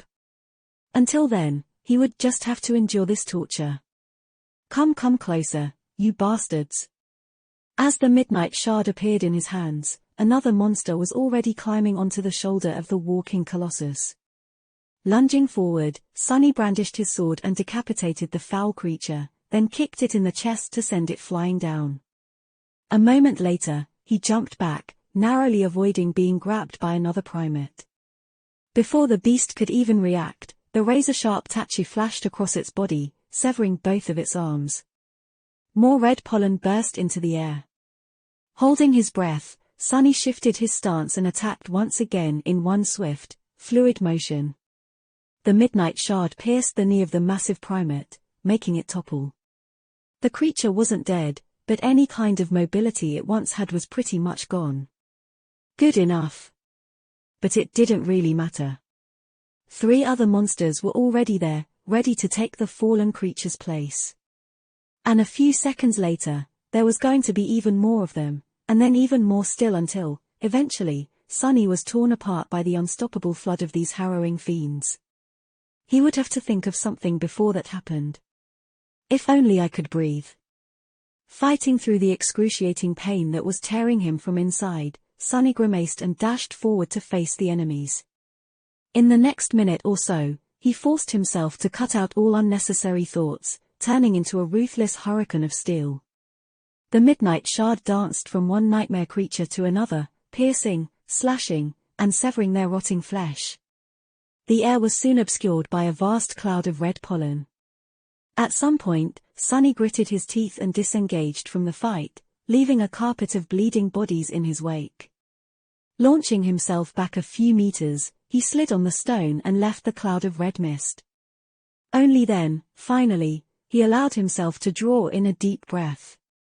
Sensing that their enemy was gone, the primates rushed forward. However, a moment later, something glistened in the mist, and a heavy triangular blade suddenly pierced the head of the leading creature. The blood flower did not react to its host being damaged and continued its lunge. But in the next second, the head of the monstrous ape was violently jerked backward, and, losing balance, it fell down. The string of the prowling thorn was coiled around the support pillars of the makeshift battlement, creating an invisible trap. By moving forward with the kunai still stuck in its skull, the unfortunate creature pulled the string taut, causing an invisible net to rise into the air. Entangled in it, half a dozen creatures tumbled to the ground, blocking the others from pursuing Sunny. Neither the battlement nor the invisible string were going to last long, but at least it bought him a few seconds. You have slain an awakened monster, Bloodflower. Your shadow. Finally. The nightmare creature in his lungs was finally dead. Spitting out a mouthful of blood, Sunny groaned, wiped his lips, and glanced back. What he saw made him curse. The group of monstrous primates climbing the back of the Colossus was about to reach the collar of the stone tunic. Sunny was about to be surrounded. And he was all out of ideas. If I die today, I am at least going to drag as many of you as possible with me into a deeper, darker hell. Prepare yourselves, Ganrules.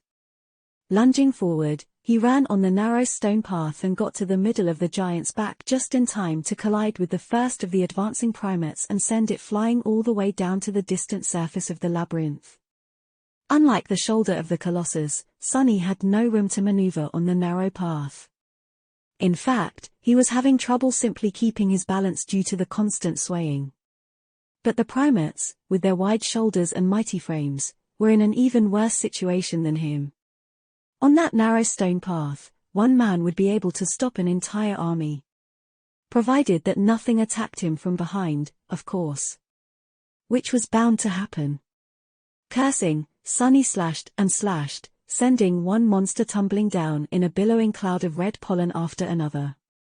Despite all his efforts, he had to retreat step after step to avoid being surrounded and killed by the ferocious abominations. The situation was becoming desperate. Especially so because the creatures that had been slowed down for a bit by the string of the prowling thorn finally wrestled free of it, and were seconds away from reaching his current position. Damnation. Sending a primate that was facing him staggering with a devastating blow of the midnight shard, Sunny desperately spun to deflect the attack from the creature approaching him from the back. However, he was a fraction of a second too late. Realizing that he won't be able to block or dodge the paw of the monstrous ape, Sunny feverishly tried to come up with a way to minimize the damage, at least. But just as the claws of the creature were about to grab onto his neck, a swift shadow suddenly fell from the skies. Catching the primate with its sharp mandibles, one of the locusts easily tore its head off and dashed back, devouring the prey with terrifying speed as it flew. In the next moment, more flesh weavers fell from the skies, aiming at the climbing primates. The two tribes of nightmare creatures were suddenly locked in a ferocious battle, with the 6 humans hopelessly stuck in between. Chapter 236 Ex Machina. With his back to the stone surface of the ancient statue, Sunny stared as the two tribes of nightmare creatures clashed in a cacophony of eerie roars and rustling noises. Discovering a new target, swarming locusts swiftly fell from the skies and cut into the horde of the blood flower hosts, devouring scores of unfortunate primates in mere moments. Torn and eviscerated by the sharp mandibles, their flesh seemed to almost melt in the terrible maws of the flying abominations. However, the massive beasts were not entirely defenseless. Any locust that lingered for a fraction of a second more than it should have was immediately grabbed and torn to pieces by the powerful primates, its black blood falling like dew on the petals of the crimson flowers that grew from their rotting bodies. Some hosts even jumped off the colossus to grab onto diving reavers and tumble together to the distant ground. In just a few seconds, the surface of the ancient giant and the air around him was consumed by utter chaos. Indifferent to everything, the colossus steadily marched south. "Come to your senses." Shaking off his astonishment, Sunny swiftly finished off the primate that he had staggered a second before and pushed the heavy creature from the narrow path. Despite the fact that their enemies were now fighting each other, the pressure on the cohort did not decrease. In fact, it only grew heavier. Cursing under his breath, Sunny threw the midnight shard at another lunging monster, turned his back to the enemies, and jumped. Grabbing onto a crack in the ancient stone, he pulled his body up and nimbly scaled the neck of the ancient statue. For several seconds that seemed to last an eternity, Sunny was completely defenseless against the potential attacks by the monstrous locusts. However, to his luck, Nephis had chosen that exact moment to unleash her flames on the other side of the statue. A blinding flash of white drowned the skies for a second, confusing the reavers and buying him enough time to reach the stone platform.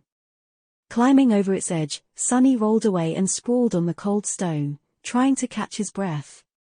His body was in agony. The bloodweave might have destroyed the flower growing in his lungs, but the damage was already done. Sunny had trouble breathing and felt bloody foam bubbling on his lips. Every time he inhaled, a sharp pain pierced his entire being. Not too terrible. Although troublesome, these wounds were not going to kill him. Sleepers healed better and faster than mundane humans, and Sunny in particular was also transformed by the drop of Weaver's ichor, making him much tougher and harder to kill than most. Sort of like a cockroach. As for the pain, he had been through worse and survived. As long as Sunny had adrenaline numbing it to some degree, he was capable of giving a fight still. Not that it would be pleasant. With a moan, Sunny picked himself up from the ground and looked around. Things were slowly turning from bad to worse. Kai was long out of arrows and had to resort to using his morbid ascended memory. Judging by how pale his face was, he had already missed a few shots, losing a lot of blood as the result. Cassie was still trying to maintain the powerful winds that slowed the attacking locusts down, but her face and hands were covered in blood. It seemed that even the powerful enchantment of her armor and the ardent protection of the quiet dancer were not enough to fully save her from harm. Effie was now fighting the flying abominations in melee, having only a fraction of a second to react every time they attacked her. Blood was streaming down her legs, her white chiton torn and soaked with it. Her bronze helmet was gone, lying shattered on the stones. Castor did not seem to be wounded, but his face was dark with exhaustion. Maintaining his incredible speed was taxing on both the mind and the body, so he would not be able to last much longer, either. The Stone Saint was the Stone Saint. The taciturn shadow was covered in black blood from head to toe and completely indifferent to it, which only enhanced her dark and menacing visage. She continued to move with elegant grace, protecting the members of the cohort to the best of her ability. But she couldn't be everywhere all at once. And then there was Sunny himself, who was in the worst shape out of all of them by far. Curses. And the worst news was that now that he had to retreat back to the platform, the abominable primates were about to follow him, forcing the cohort to defend itself from two sides simultaneously. Even worse still, unlike Sunny, the other members didn't have bloodweave to protect them from the red pollen. Bad, this is bad. Just as Sunny was thinking that thought, a blooded hand suddenly appeared from the other side of the platform. A moment later, Nephis slid under the golden robe and shakily rose to her feet. Changing Star had white flames dancing in her eyes. Her skin seemed to shine with a soft glow, as though there was fire burning beneath it. That fire, if Sunny had to guess, was responsible for annihilating the red pollen as soon as it entered her body. The Starlight Legion armor was heavily damaged and seemed to be on the verge of melting, but still held, protecting the last daughter of the immortal Flame clan to the end. Not paying any attention to the members of the cohort, Nephis turned her head and looked south. What is she? Before Sunny could finish the thought, he was distracted by the sight of an ugly primate head rising above the edge of the circular platform. Cursing, he grabbed a jagged piece of chitin laying nearby and shoved it into the creature's eyes, forcibly pushing it back down.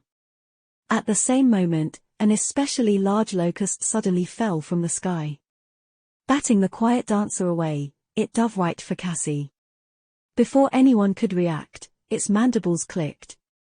However, instead of soft flesh, all they caught was the hardwood of the enchanted staff. The blind girl had managed to defend herself at the last moment. The impact was still strong enough to throw her far back, nevertheless. Breaking the improvised barrier with her back, Cassie screamed and slipped from the platform, plummeting down like a broken doll. No. The prowling thorn was damaged and restoring itself in the Soul Sea, and the golden rope was tied around the platform. He didn't know what to. As the sound of a bow clattering on the stone reached his ears, Sunny saw Kai diving down from the neck of the Colossus. Flying with incredible speed, he caught up with Cassie and grabbed her by the arm. The two of them froze in the air for a moment, absolutely defenseless against the approaching locusts. No. But the fatal attack never came. Suddenly, the cacophony of the battle died down, turning into deathly silence. Sunny blinked. Several locusts were hovering in the air mere meters away from Cassie and Kai, but they were in no hurry to devour the helpless humans. In fact, they, too, seemed frozen. A moment later, the locusts suddenly turned around and dashed away. In fact, the whole swarm was swiftly retreating, flying away from the stone colossus with as much speed as the gluttonous abominations could muster. It was as if they were fleeing from something. Many of the locusts were carrying dead primates in their claws. It seemed as though the Reavers were the ultimate victors in this terrible battle against the monstrous apes. But Sunny was pretty sure that, soon, the whole tribe of these terrible creatures was going to have crimson blooms growing from the cracks in their chitin. Blood flowers were truly a horrifying enemy. Who knew what they would be capable of after subjugating a whole swarm of flying abominations? The more pressing question, however, was what were the locusts running from? Sunny looked down, only to realize that the giant primates were also retreating, rushing down the body of the ancient statue in something that almost resembled panic. Then, finally, he turned and looked south, following the line of changing stars' gaze. His face paled. Out there, directly in the path of the walking statue, an inconceivably vast wall of furious darkness had devoured the whole world. It was swiftly moving in their direction, bolts of lightning illuminating the raging depths of clouds almost every second. The storm was approaching. Chapter 237 Wall of Darkness. Kai landed on the stone platform, gently placing Cassie down. The blind girl was deathly pale and visibly hurt, but her life didn't seem to be in danger. The archer smiled reassuringly and gripped her shoulder. Then, just like the rest of them, he turned his head and silently looked south. A wall of impenetrable, furious darkness was approaching from there, devouring vast spans of the labyrinth with each second. To Sunny, it felt like an endless ocean of deranged shadows was rushing to drown them. The pressure he felt was almost as bad as that of the ominous Crimson Spire. The Colossus was marching toward the darkness, completely indifferent to its menacing oppression. The wind rustled Sunny's hair. In the stunned silence, Effie suddenly fell to her knees with a pained groan. Her hands were pressed against the breach in her archaic cuirass, bright blood streaming from beneath them. That sound brought everyone back to reality. With a grim expression on her face, Nephis walked over to the wounded huntress and gently placed her hands on her body. A moment later, soft white radiance shone through the cracks of Effie's armor, healing her wounds and taking the pain away. Changing Star closed her eyes and bit her lip, drops of crimson blood rolling down her ivory skin.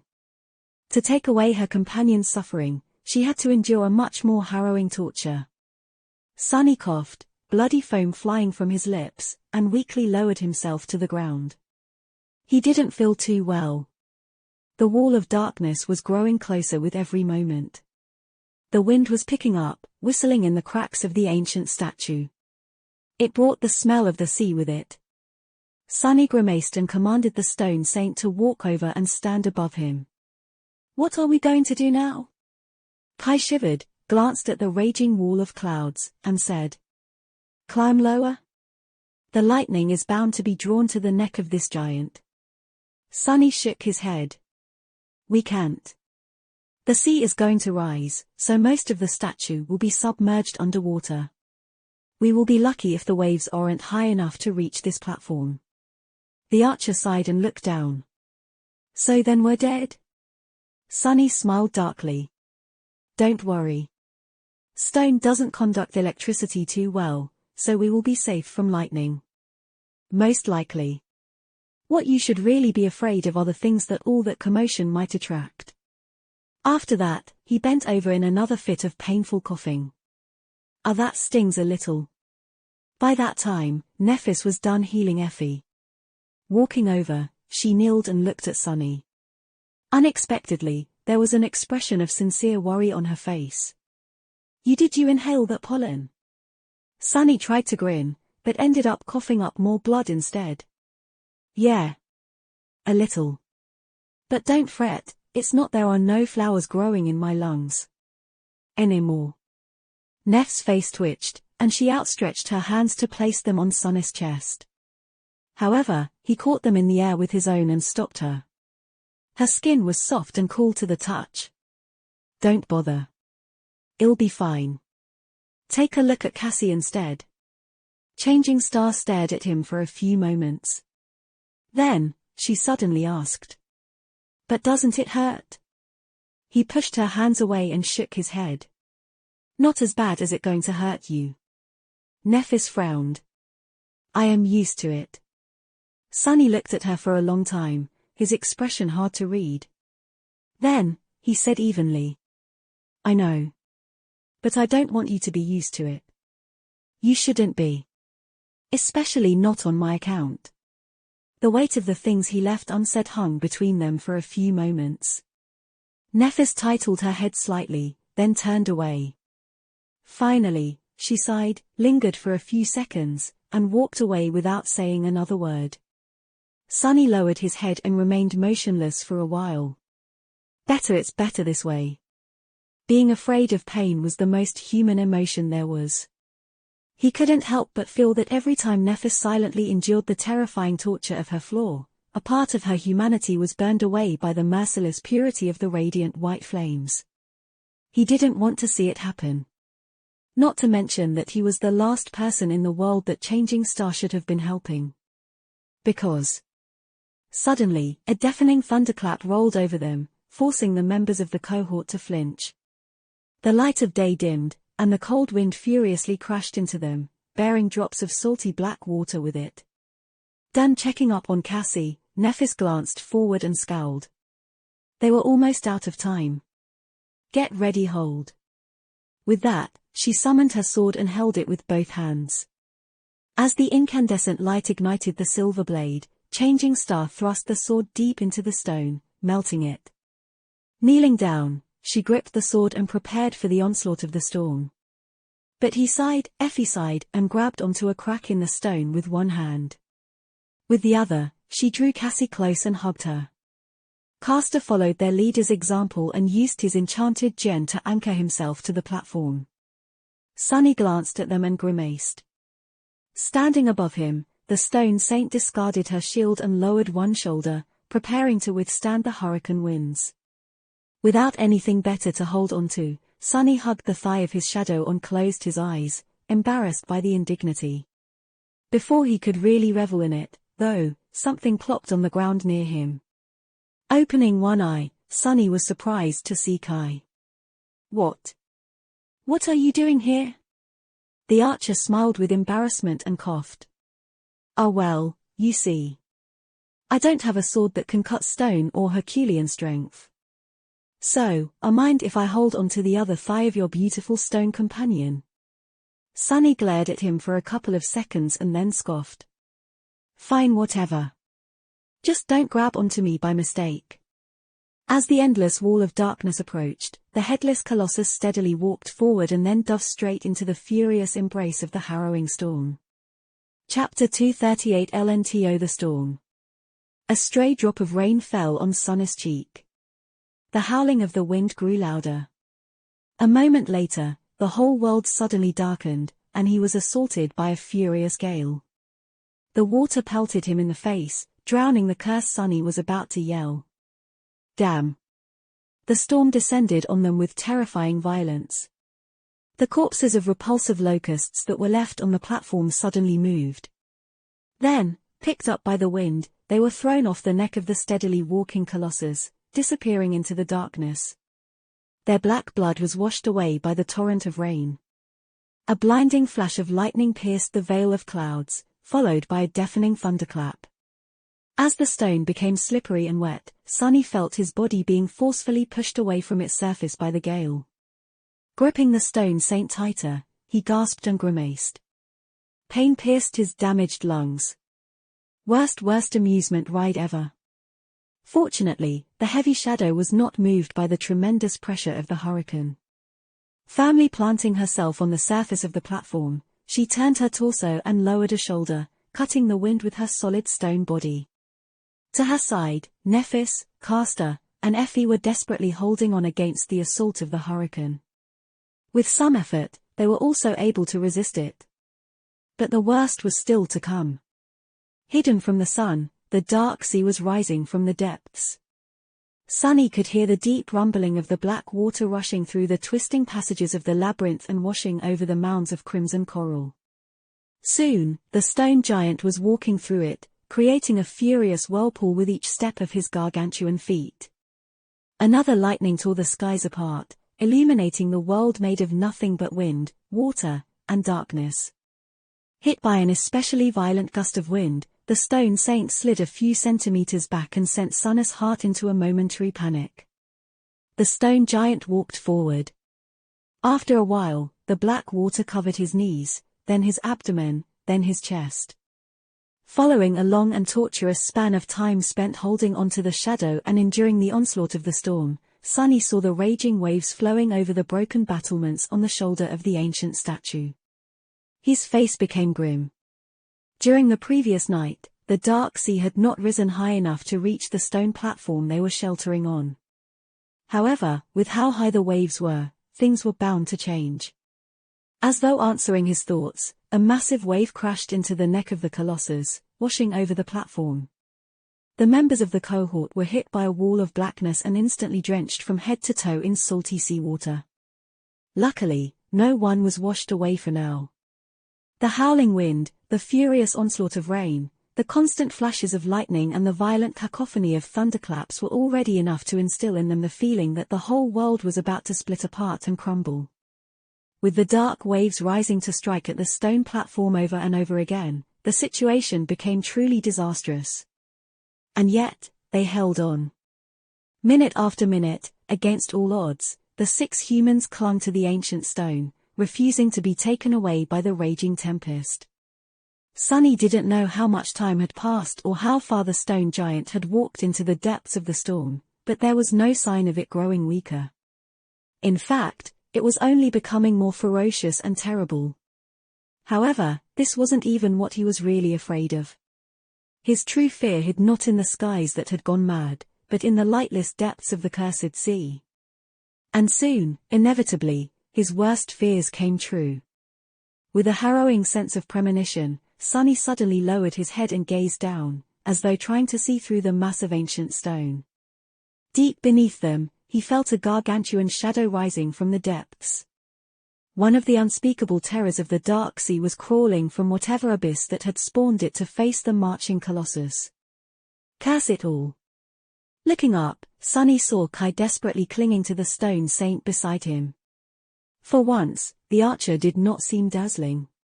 He was just wet, pale, and scared out of his wits. Behind him, Nephis was kneeling on the stones, gripping the hilt of her silver sword, her fingers white and bloodless. Straining his hurting lungs, Sunny yelled, "Be ready the Dwee." However, before he could finish, her eyes suddenly grew wide. Swiftly turning around, Sunny saw a gargantuan tentacle slowly rising from the seething waves. Illuminated by a flash of lightning, it looked like a tall, grotesque black tower. It pierced the skies and froze for a moment, looming over the ancient colossus. Feeling his heart skip a bit, Sunny realized that he knew the sight of it. This was the same gigantic black tentacle he saw on his first night on the Forgotten Shore, the one that had effortlessly pulled the enormous monstrous shark under the waves and tore it in halves like a little fish. The abomination that even corrupted nightmare creatures were afraid of. Falling from above, the gargantuan tentacle crashed on the moving statue and coiled itself around its neck. Oh no! Before Sunny could react, the gigantic tentacle was already wrapped around the neck of the colossus. Its bulbous flesh suddenly contracted, as though trying to strange the stone giant and pull him beneath the waves. Without ever slowing down, the ancient statue continued to walk forward. Then, in a roar of falling water, its colossal hand rose from the depths of the cursed sea and grabbed onto the tentacle. Grasping it in his stone fist, the colossus lingered for a moment and easily tore the tentacle apart. Sunny's eyes widened. One part of the gigantic black tentacle convulsed and slid off the neck of the ancient colossus, falling into the raging waves. The other part stubbornly tried to coil around his arm, but was pushed away by the stone palm and disappeared back into the depths of the cursed sea. For a few moments, the black water was silent. Oh gods! And then, the whole surface of it suddenly exploded into the skies. Chapter 239 Clash of Titans. The surface of the cursed sea seethed and boiled, then exploded into the skies. Following the disappearance of the gargantuan tentacle, 6 others appeared from beneath the black waves. They rose and loomed above the marching colossus like twisted mountains, blocking the clamor of the storm for a fleeting moment. Sunny gritted his teeth and stared at the terrible image, trying to comprehend the scale of the approaching battle. How were tiny humans supposed to survive the fight between titans? A second later, the tentacles collapsed from the skies to assail the stone giant. Because of their size, it seemed as if they were moving in slow motion. However, Sunny knew that it was just an illusion. 4 of the arms of the unseen Leviathan submerged back under the water to coil around the legs and the torso of the colossus, while 2 remaining ones slithered toward his hand. The ancient statue continued to walk south, seemingly unperturbed by the furious assault of the terrifying dweller of the depths. It batted one of the tentacles away, and allowed the other to wrap around its wrist. Hold fast. Sunny didn't register whose shout that was, but followed the advice and grabbed onto the stone saint even tighter. Curse it all. In the furious roar of thunder and blinding lightning, the stone giant suddenly staggered and slightly careened to the side. The tentacle that was coiled around his wrist had tensed, trying to pull the hand down. The power hiding in its black, oily, bulbous flesh was so harrowing that several cracks appeared on the surface of the ancient stone. It almost looked as though the wrist of the colossus was going to snap and explode into a torrent of shards. Instead, the giant turned his palm and grasped the tentacle, then squeezed it in an obliterating grip. The tentacle was trying to crush the ancient stone while being crushed in the fist of the stone giant in return. For a few moments, it wasn't clear which creature was more devastatingly powerful. But then the fingers of the colossus slowly submerged into the black flash, sending rivers of dark, fetid blood spilling down into the sea. Soon, the tentacle was torn to shreds and had to retreat. However, the other 5 were already attacking the colossus from below. Sunny couldn't see through the black waters of the cursed sea, but he could vividly imagine 2 of them coiling around the legs of the ancient statue, 2 wrapping around its torso, and another one holding down the hand and the mason's hammer. Whatever the gigantic tentacles were doing seemed to have worked. The pace of the walking statue slowed, as if it had to struggle against an unimaginable weight that was dragging it back. The colossus staggered once more, then suddenly lurched forward, and finally stopped. Not good. Through the soles of his feet, Sonny could feel the vibrations running through the ancient stone. The giant was trembling, as if straining to move his colossal body with all his strength. The circular platform they were hiding on slowly began to slope to the side, allowing even more waves to wash over it. The furious storm grew even stronger, as though celebrating the battle between two enormous creatures. The hurricane wind crushed into the cohort, pelting them with rain and seawater. The thunderclaps merged into one continuous, deafening roar, and the flashes of lightning were surrounding them like a net woven from celestial flame. Suddenly, the ancient statue shuddered and changed its angle. It was almost as if the colossus was bending his waist and leaning forward. Sonny's eyes widened. He instinctively understood what was about to happen. He wasn't the only one. As the stone saint followed his command and fell to her knees to thrust a hand into a crack in the stone, Nephis screamed. "We're going under, hold your breaths. Here we go again." In the next second, the colossus leaned forward and dove under the turbulent surface of the waves. Sonny barely had time to inhale deeply. Then, the cohort was once again in the cold embrace of the cursed sea. Only, unlike the previous day when they had to cross the canyon, this time they were being pulled deep into the void of darkness instead of across it. Feeling a powerful current rush past him, Sonny held on for his dear life and waited. If he was right about what the colossus was doing, they still had a chance to survive. As the pressure of the black water grew heavier and the cold of the lightless void seeped into his bones, the circular platform suddenly stopped and swayed lightly.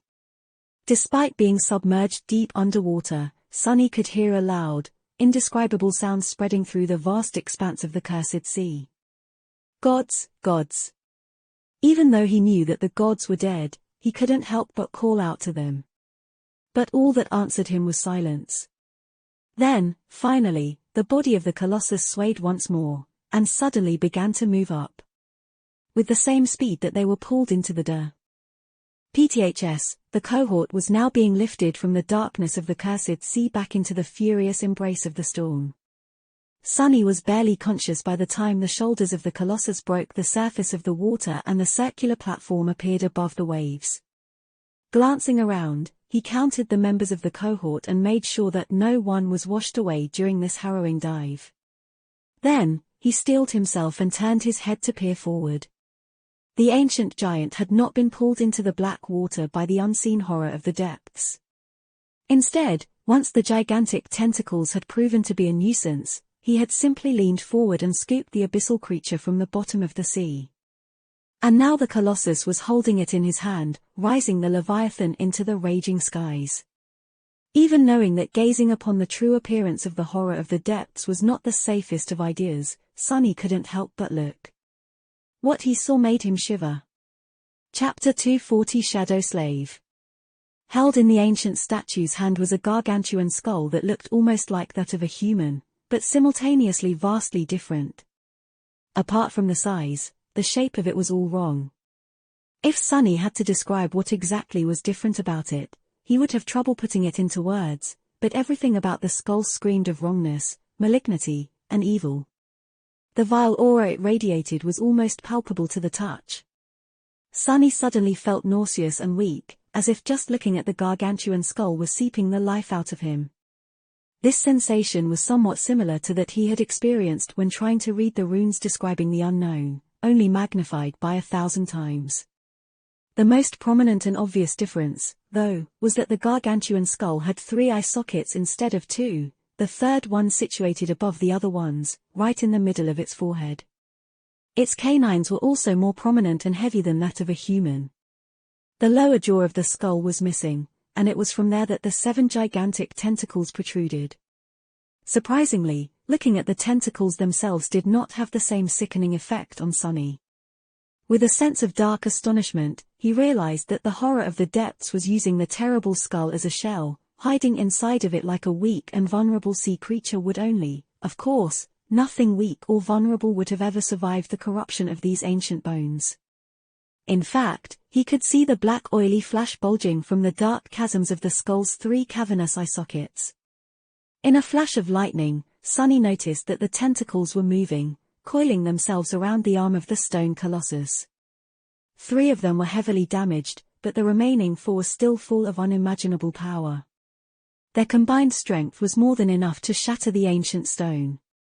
Despite the fact that his arm was already starting to crack, the colossus seemed indifferent to the devastating embrace of the abyssal creature.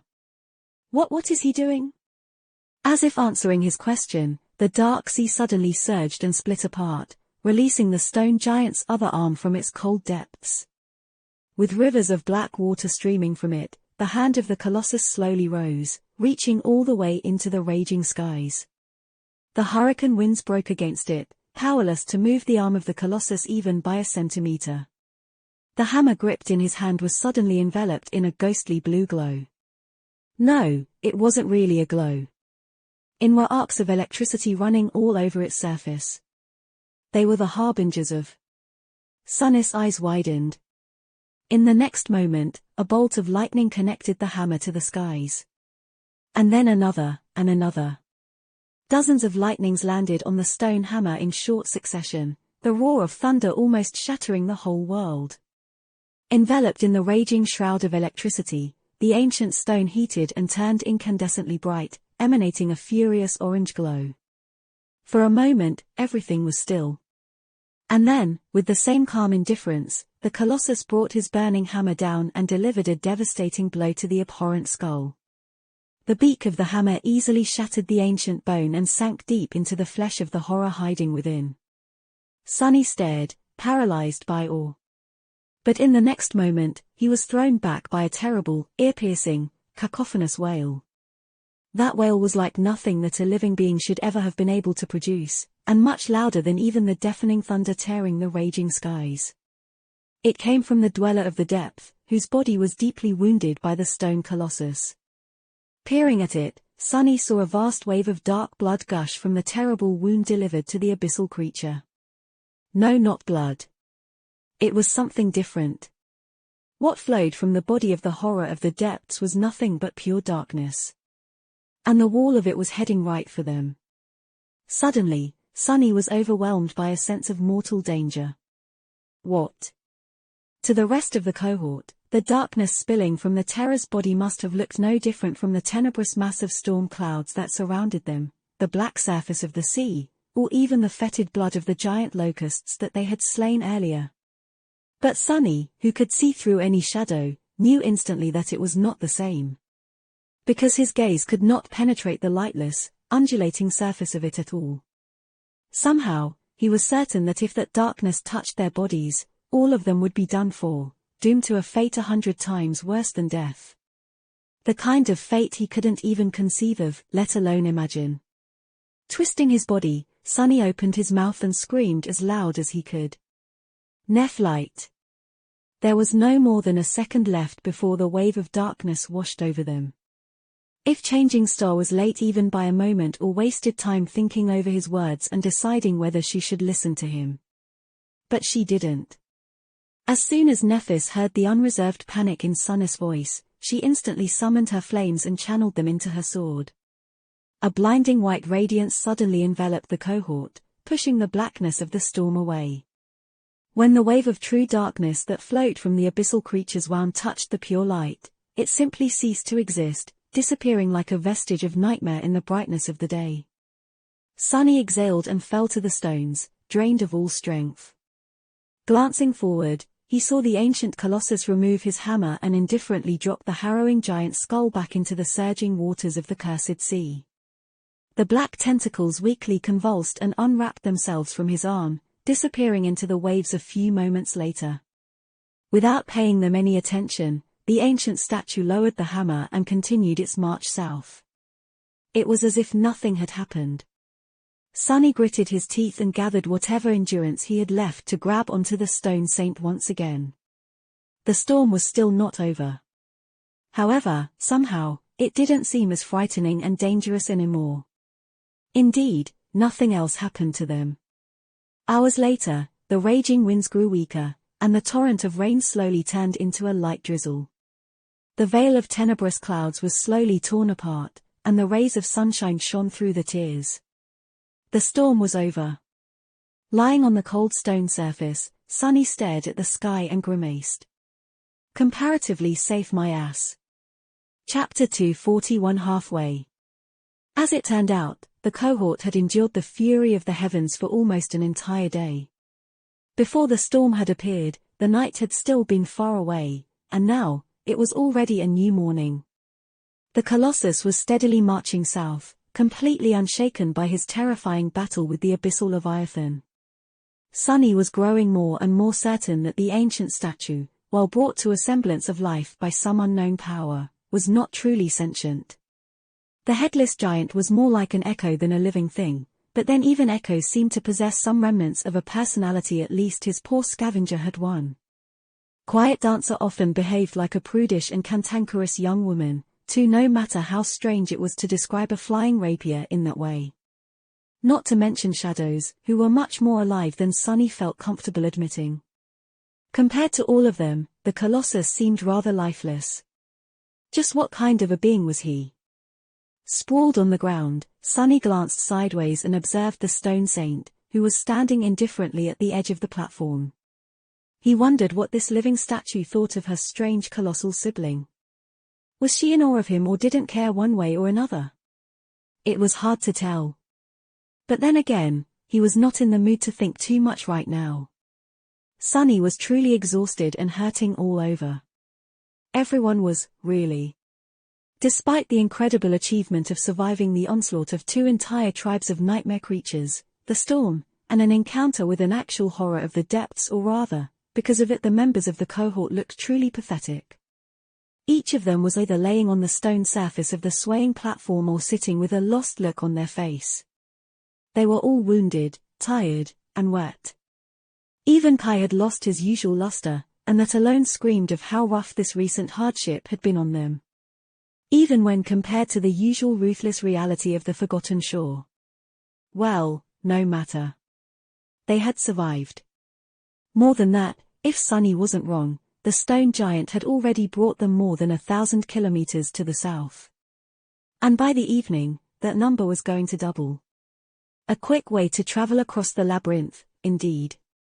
In 2 days, they were going to traverse 10 times more ground than Sunny, Nephis and Cassie had managed in 2 months of their bloody journey to the Dark City.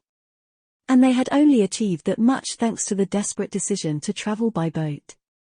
Not bad, even if they had to endure a few hours of pure torture and a couple of near-death moments. Plus, the speed wasn't the only benefit that riding atop the ancient Colossus had brought them. With a subtly satisfied expression, Sunny listened to his body and smiled. Even without summoning the runes, he knew that he was once again at the same level as he had been before creating the Shadow Saint, and even above it. But there was no harm in looking, right? As the shimmering runes appeared in the air in front of him, Sunny found the familiar cluster and blinked. Shadow fragments for 941000. This is what? Although he knew that the battle against giant locusts and ghastly flowers brought him a bountiful harvest of fragments, he was still astonished to see just how many he had gained. In the short span of time after Cassie had warned them about the coming storm and before the wall of darkness appeared on the horizon, Sunny managed to reap more than 100 of them. 132, to be exact. Incredible. Most came from the blood flowers. In a direct confrontation, Sunny would have never been able to kill that many, but yesterday, all he had to do was cause their hosts to plummet to the ground and let gravity do the rest. Between those sent to their deaths by the prowling thorn and those he had cut down with the midnight shard, about 24 abominations had died by his hand. And another one by his blood, but Sunny didn't want to even think about that experience ever again. Each of the ghastly flowers was an awakened monster, bringing him 4 fragments per kill. With the addition of a dozen or so locusts slain by the Stone Saint, Sunny ended up with this mind-boggling windfall. Not only did he return to his peak form, but he was now stronger by just shy of 100 shadow fragments. All in a day's work. Still stunned, Sunny couldn't help but shake his head. If this continued, he was going to come close to fully saturating his shadow core by the end of this expedition. Which was one of the reasons he had joined it in the first place, but before today, his ambitious plans had been just a conjecture. Now, they were becoming reality. By accumulating 1,000 fragments and saturating his core, Sunny was also going to learn yet another secret of his divine aspect. What exactly was going to happen once the runes showed shadow fragments 10001000? He was now almost halfway to finding out. But even that wasn't all. Looking at another cluster of runes, Sunny read. Memory's Silver Bell, Puppeteer's Shroud, Midnight Shard, Ordinary Rock, Prowling Thorn, Endless Spring. And right after that, 2 new sets glimmered in the air. Blood Blossom, Dark Wing. 2 new memories. Jackpot. The only thing that slightly ruined his exhilaration was the fact that, recently, Sunny was having trouble finding memories that were actually useful to him. Of course, the Stone Saint had a ferocious appetite and could consume anything that he wasn't going to incorporate into his arsenal. But simply feeding his spoils to the shadow, while rewarding in its own way, was not as pleasant as acquiring a new powerful tool. With a sense of cautious anticipation, Sunny concentrated on the new memories. Well, let's take a look. Maybe it's something useful after all. Chapter 2, 42 New Toys. Sunny decided to take a look at the Dark Wing first. Let's see what my shadow brought me. He looked at the glimmering runes. Memory Dark Wing. Memory Rank Awakened. Memory Tier 1. Memory Type Garment. Memory description: this cloak is as light as a dragonfly's wing and as durable. Sunny stared at the description, his eyes twitching. Cloak. Another damn cloak. And what does the spell mean, as durable as a bug's wing? Those aren't durable at all. Taking a deep breath, he calmed himself down and read at the runes again. Well, maybe it has an incredible enchantment. Memory Enchantment's Glide. Enchantment description allows one to levitate slightly above the ground and slowly move in any direction, or glide down softly from any height. Sunny frowned slightly, thinking about whether that memory could be useful. Then, he dove into the Soul Sea and summoned the sphere of light containing the Dark Wing to take a look at its spell weave. The descriptions provided by the spell were not always very informative. It was better to study the thing himself. At first glance, the ability to fly was nothing short of incredible. Amazing. Even Sunny had heard that there were memories that gave their owners literal wings, but never expected to encounter one before becoming an awakened, or even a master. However, their usefulness differed from case to case. There were questions of height, speed, and control. No memory could have given someone the ability to fly as fast and as unrestrained as Kai could. But some came close. However, as far as these memories went, Dark Wing turned out to be of the lowest standard. It seemed that it only allowed a person to levitate or hover a couple of meters above ground and move with a very, very modest speed. Sunny could achieve pretty much everything that such an ability provided with the help of the Prowling Thorn and its invisible string, and do it better, too. Of course, he couldn't fight while using the kunai to swing around on the string. In that regard, this new memory was better. However, after imagining himself fighting while using the Dark Wing to hover above ground or even worse glide in the sky, Sunny shuddered. The beautiful transparent cloak indeed looked like a pair of dragonfly's wings. It was extremely thin and brittle. The slightest strike would rip it apart, causing the wielder to plummet down. So, unless Sunny wanted to die, using this memory in a battle was out of the question. In short, it had little utility value compared to the Prowling Thorn and couldn't be used for aerial fights. Sunny glanced at the Stone Saint. Should I feed it to her? But after thinking about it for a couple more seconds, he shook his head. No, despite all its flaws, the Dark Wing was still a real boon. The ability to glide alone was priceless. With it, he did not need to be afraid of falling down from deadly heights. Like from the height of an ancient walking colossus, for example. In keeping it, the thing would only give his shadow one fragment, anyway. Looking up, Sunny noticed a transparent cloak that looked like a pair of dragonfly wings suddenly appear on Cass's shoulders. The sunlight refracted through it, making the wings glimmer slightly with all the colors of the rainbow. With an expression of wonder on her face, the blind girl made the wings move. A moment later, they disappeared into a blur, and Cassie suddenly hovered a few centimeters above the ground. She giggled. So, the quiet dancer had earned her the same memory his shadow had earned him. This was good. While the weak levitation ability was mostly useless to Sunny, to the blind girl, it would be of tremendous help. The terrain of the Forgotten Shore was often uneven and treacherous, so being able to float above it was a true gift for someone who could not see. Sunny smiled softly and looked away. It's nice that she still knows how to laugh.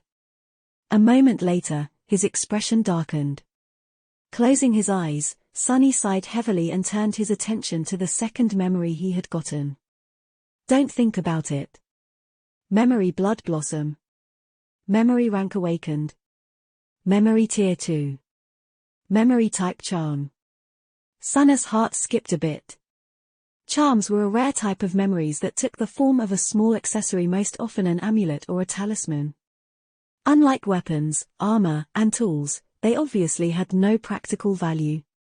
However, charms made up for it by possessing unique and powerful enchantments. Among the elite awakened, these were the memories everyone hunted for the most. And now he got one. Please be good, please be good. Memory description: no matter how much blood was spilled, her hunger only grew.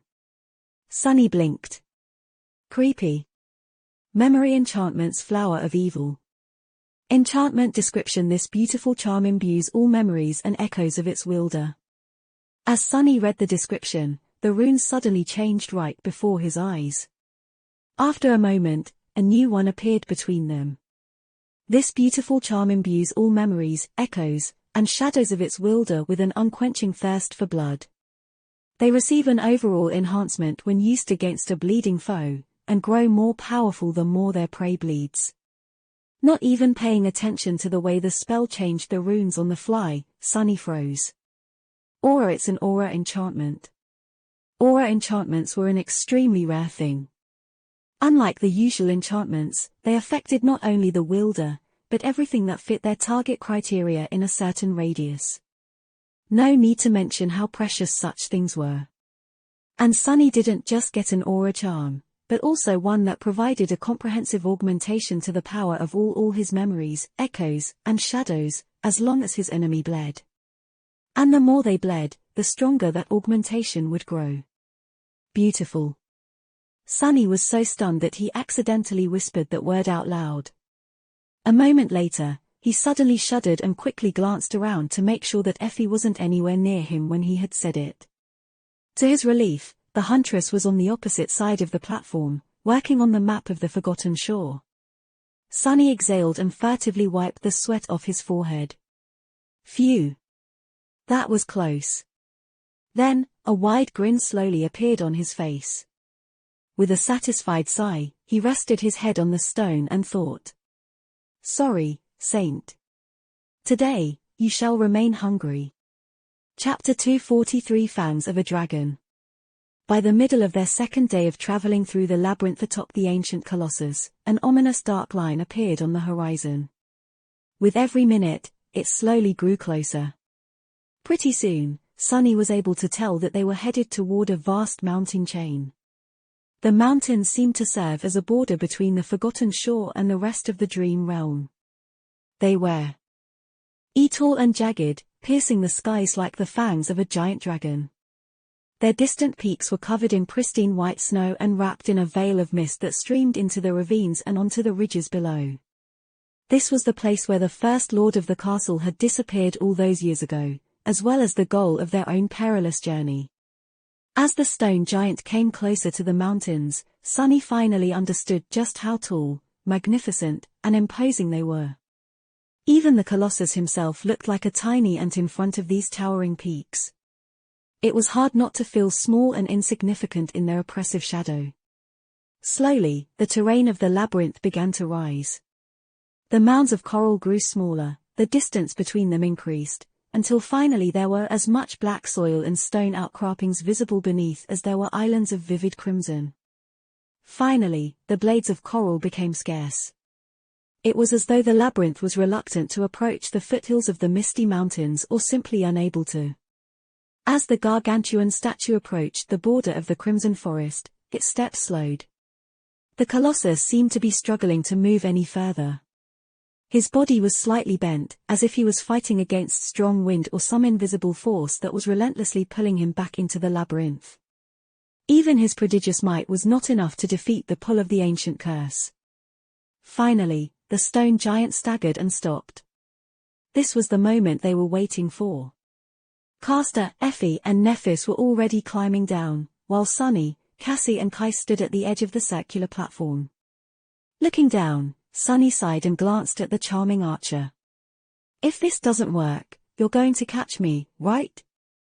Kai raised his elegant eyebrows, then smiled at him dazzlingly. "Why, of course. It would be my pleasure." Sunny's eye twitched. Shaking his head, he summoned the dark wing and turned away. Immediately, a cloak in the shape of two transparent wings appeared on his back. If there was one thing calming Sunny down, it was that his shadow was already on the ground. He had sent it down in advance to scout out the landing zone and make sure that nothing was waiting for the members of the cohort below. The stone saint was now standing there, looking like a tiny black dot from the height of the ancient statue's neck.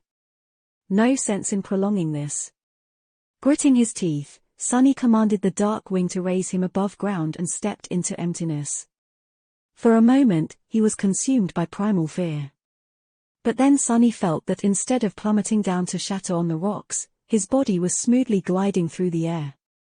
He was still losing altitude, but at a safe and pleasant pace. Two transparent wings had turned into a blur behind his back. Actually, this feeling was exhilarating. Trying to keep a wide smile from appearing on his face, Sunny reminded himself how brittle his wings were and tried to control the direction of his descent. All it took was a slight shift of his posture and a mental command to the dark wing. Soon, Sunny was gliding down in a wide spiral, enjoying the feeling of wind whistling in his ears. It's a shame that others can't experience this.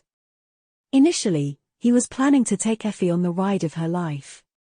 With Kai and Cassie carrying the other two members of the cohort, reaching the ground would have been really easy. However, after a little bit of experimentation, they had found out that memories left behind by the terrible locusts couldn't carry too much weight. Even supporting Sunny himself was already close to the dark wing's limit. So he got to enjoy this pleasant feeling of weightlessness all by himself. After a few minutes of smooth gliding, Sunny softly landed near the stone saint and looked up. Kai and Cassie were right behind him, and slightly above, already reaching the knees of the colossus, were the other three members of the cohort. This memory might be better than I gave it credit for. Still not usable in a battle, but very handy nevertheless. Soon, they were all reunited in the shadow of the ancient statue. A few moments later, the colossus trembled. Slowly, it turned around and took a giant step. The ground trembled as his feet landed on it. The 6 humans stood silently, watching the ancient statue walk away. It was heading east, moving parallel to the impregnable wall of the Draconian mountains. Sunny suspected that the stone giant had walked all around the forgotten shore thousands of times, and now was at the start or the end of another loop. The stone saint was watching the headless giant walk away, too. Sunny glanced at her, wondering once again if his shadow felt something toward this enormous creature. He got a strange sensation that she did. However, it wasn't all as Sunny had suspected. If anything, the hint of emotion hiding deep in the ruby eyes of the stone saint was that of disdain. Curious. Back at the ruined cathedral, Sunny had noticed that the Black Knight's armor bore a visible resemblance to that of his taciturn shadow. However, it didn't seem as though both came from the same source. It was more like the armor of the fallen devil was derived from that of the living statues. Almost as if someone had tried to replicate their armaments, but only managed to create a lesser facsimile. Was the stone giant the same? A failed attempt at repeating the same miraculous act of creation that had put a spark of true life into the stone saint and her brethren? There was no way to know. But still, Sunny couldn't help but wonder. Soon, the ground stopped trembling and the figure of the mechanically marching colossus disappeared into the grey fog. A few moments later, Nephis turned around to face the mountains. It was time to find a place to spend the night. Tomorrow morning, they were going to start their search for the lost expedition. Chapter 244 Death Zone. This high into the foothills of the mountains, they didn't have to look long for a suitable shelter. In fact, they could have simply camped in the open. The dark sea couldn't get to them anymore. As the night descended and enveloped the world in the familiar veil of absolute darkness, Sunny volunteered to be the first one to stand watch. Gazing down the sloping surface of the rocky ground, he watched as the black water slowly rose from the distant crimson forest of the labyrinth. It crawled up the steep slope of the foothills, straining to devour as much of them as it could, but then stopped hundreds of meters away from the place where the cohort had made their camp and swayed gently, unable to move any further. Just like the headless colossus had not been able to. Looking at the powerless waves, Sunny finally allowed himself to believe that they were now outside of the forgotten shore. Or, more precisely, at the very edge of it. In any case, the cursed sea was no longer a threat to them. How strange. Sunny had grown accustomed to living in the constant fear of this transient abyss. Even in the dark city, he was constantly aware of its oppressive presence. No one was free of the frightening thoughts about what would happen if the seemingly unassailable wall of the city finally gave in and fell, opening the way to the flood of darkness. But now, they were safe from it. For now. With a sigh, Sunny summoned the blood blossom. An intricate pendant in the shape of a beautiful red flower soon appeared, hanging on a black thread around his neck. He admired it for a few short moments, and then hid the charm under his armor. It was better to be safe than sorry. Relaxing now was not the brightest of ideas. Yes, the dangers of the dark sea were now behind them. But he was ready to bet that actually escaping the clutches of the forgotten shore was not going to be that easy. And who said that the place beyond this desolate hell was any better? With his luck, it was only going to be worse. Consumed in thought, Sunny stared at the dark sea and waited. In the morning, the members of the cohort prepared to start the search. But before they could get to it, Nephis suddenly stopped them and peered at the towering peaks that loomed above in a veil of mist. There was a dark expression on her face. After a while, Changing Star suddenly kneeled and picked up a large rock. Straining her muscles, she crushed it in her fist and then looked at the shards with an inquisitive look. Finally, she threw the shattered pieces away and sighed. A few seconds later, Nephis spoke in a heavy tone. "I know where we are." What was that supposed to mean? Echoing his thought, Effie scoffed. "We all know where we are, Princess. The southern edge of the forgotten shore, about 2,000 kilometers away from the dark city." "No?" Nephis shook her head and stood up. "I mean I know where we are in the dream realm." Everyone froze. What did you just say?" The members of the cohort stared at her with their eyes opened wide. The words Changing Star had said hit them like a bolt of lightning. She pointed at the draconian peaks and said, her voice even. "We are north of the Hollow Mountains." "I am sure of it." Hollow Mountains? The name rang a bell, but Sunny couldn't quite put his finger on where exactly he had heard it. Glancing at the other members of the cohort, he noticed that everyone shared the same expression except for Castor, who seemed to know something. His face grew pale. Nephis lingered for a few moments, and then explained. "Human sphere of influence in the dream realms is not very large, but it has been slowly expanding for the last 30 years. There are 3 great citadels, the most prosperous of which, Bastion, is ruled by the noble scions of the Vela clan. And numerous lesser ones." Then, she grimaced. For a time, the allies and vassals of Clan Vela used to conquer one lesser citadel after another, expanding human territory far into the north. But then their expansion in that direction stalled. Because they encountered Hollow Mountains. "Oh right. I think I heard that from Teacher Julius." The northern border of the human territory is a wild place. Sunny frowned. Are these hollow mountains very dangerous? Changing Star gritted her teeth. As dangerous as it gets. Actually, beyond that. The mountain chain stretches for thousands of kilometers, forming a whole region of its own. It is marked as a death zone. Even saints don't come back from there alive. Sunny shivered. Death zones were regions of the dream realm populated by nightmare creatures of the three highest ranks: great, cursed, and unholy. Since no human had survived the fourth nightmare yet, facing even the weakest of them was a death sentence to anyone below the saint rank, and even saints had only a slight chance of prevailing against a great creature, let alone a cursed one. Somehow, Sunny managed to become one of the few people alive to slay a great devil. But he had only survived that encounter by pure luck, if not for his weird trait of possessing a shadow core instead of a soul core. The unborn spawn of the vile thieving bird would have stolen his life force and killed him on the spot.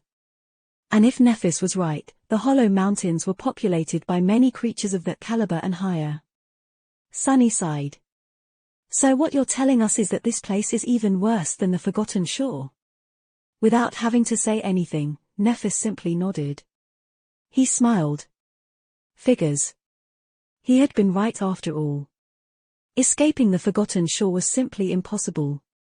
The only way out lay in the cursed Crimson Spire, and that was where they were headed, whether he wanted to or not.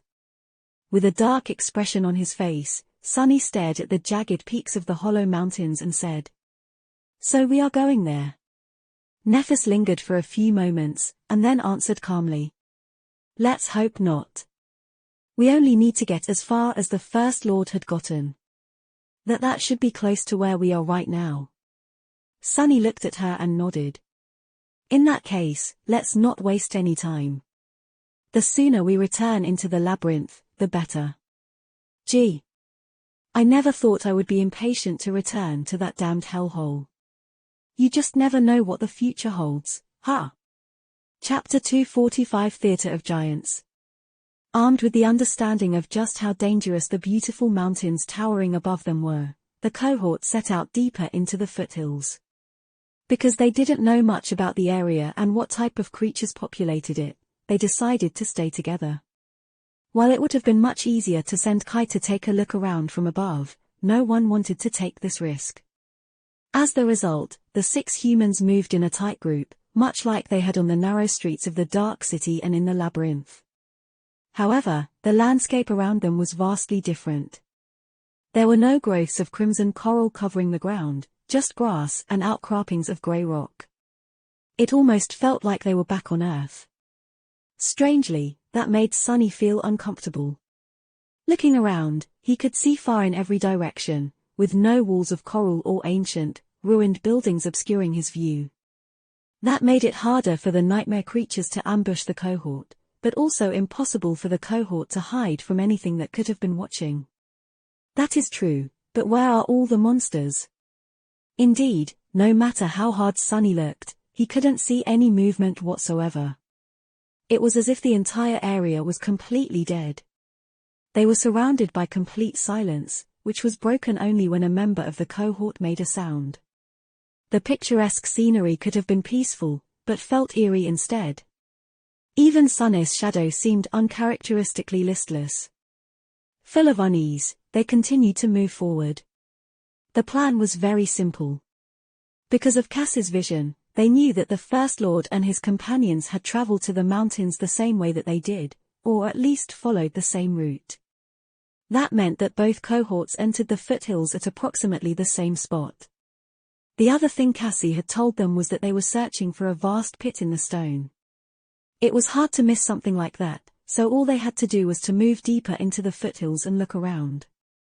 The ground beneath their feet gently sloped upward. As time passed, it grew more and more rocky, and the incline became rather steep.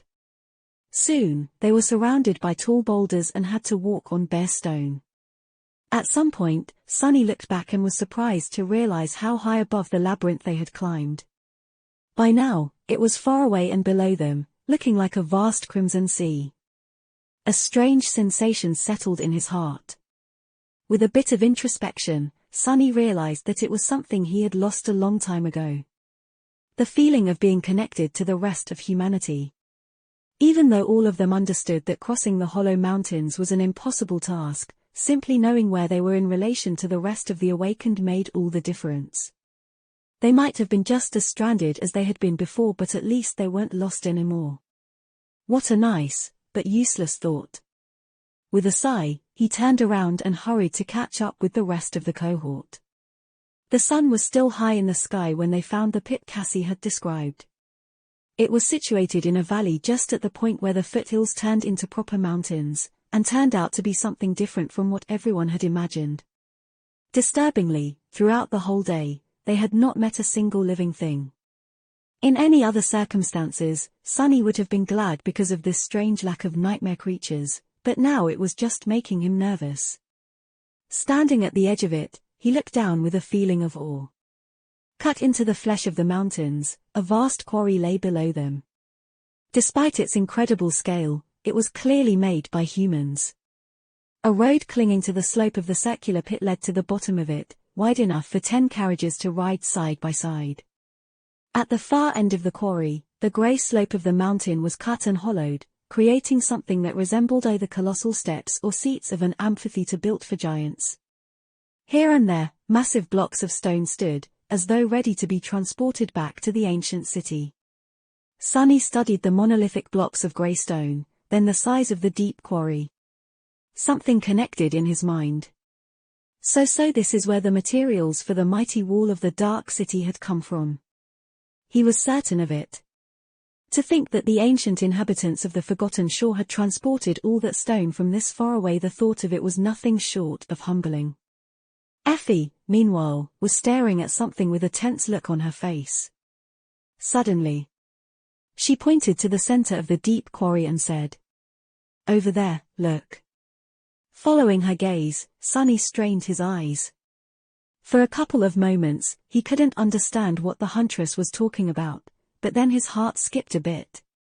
At the bottom of the quarry, there was a giant nightmare creature. The abomination was enormous, easily twice the size of the carapace demon who had already been as tall as a house. It looked like a strange insect, somewhat resembling a weird mix of a rhinoceros beetle and a praying mantis, with a smooth carapace, massive horn, and deadly blades attached to the joints of its limbs. The whole creature seemed to be made out of stone and was the same color as the floor of the quarry. In fact, if not for Effie's warning, Sunny might have not even noticed it. That flesh, however, was broken and shattered, lying in piles on the ground. The giant stone demon was dead. And from the looks of it, it died by a human hand. Sunny turned to Nephis and hesitated for a moment. "What do you think? Those are sword cuts, aren't they?" Changing Star was silent for a bit, and then said in a dark tone, "It's hard to tell. We'll need to get closer to take a proper look." Chapter 246 Irrefutable Proof. Ready for the worst, the cohort summoned their weapons and slowly moved down the wide road that led to the bottom of the quarry. From reaching the foothills of the Hollow Mountains till now, they had not met a single nightmare creature, but that was not a reason to lower their guard. Walking on the ancient path, all of them couldn't help but steal glances at the corpse of the giant stone demon, as though expecting it to come back to life and attack them at any moment. If living on the Forgotten Shore had taught him anything, it was to always expect the worst.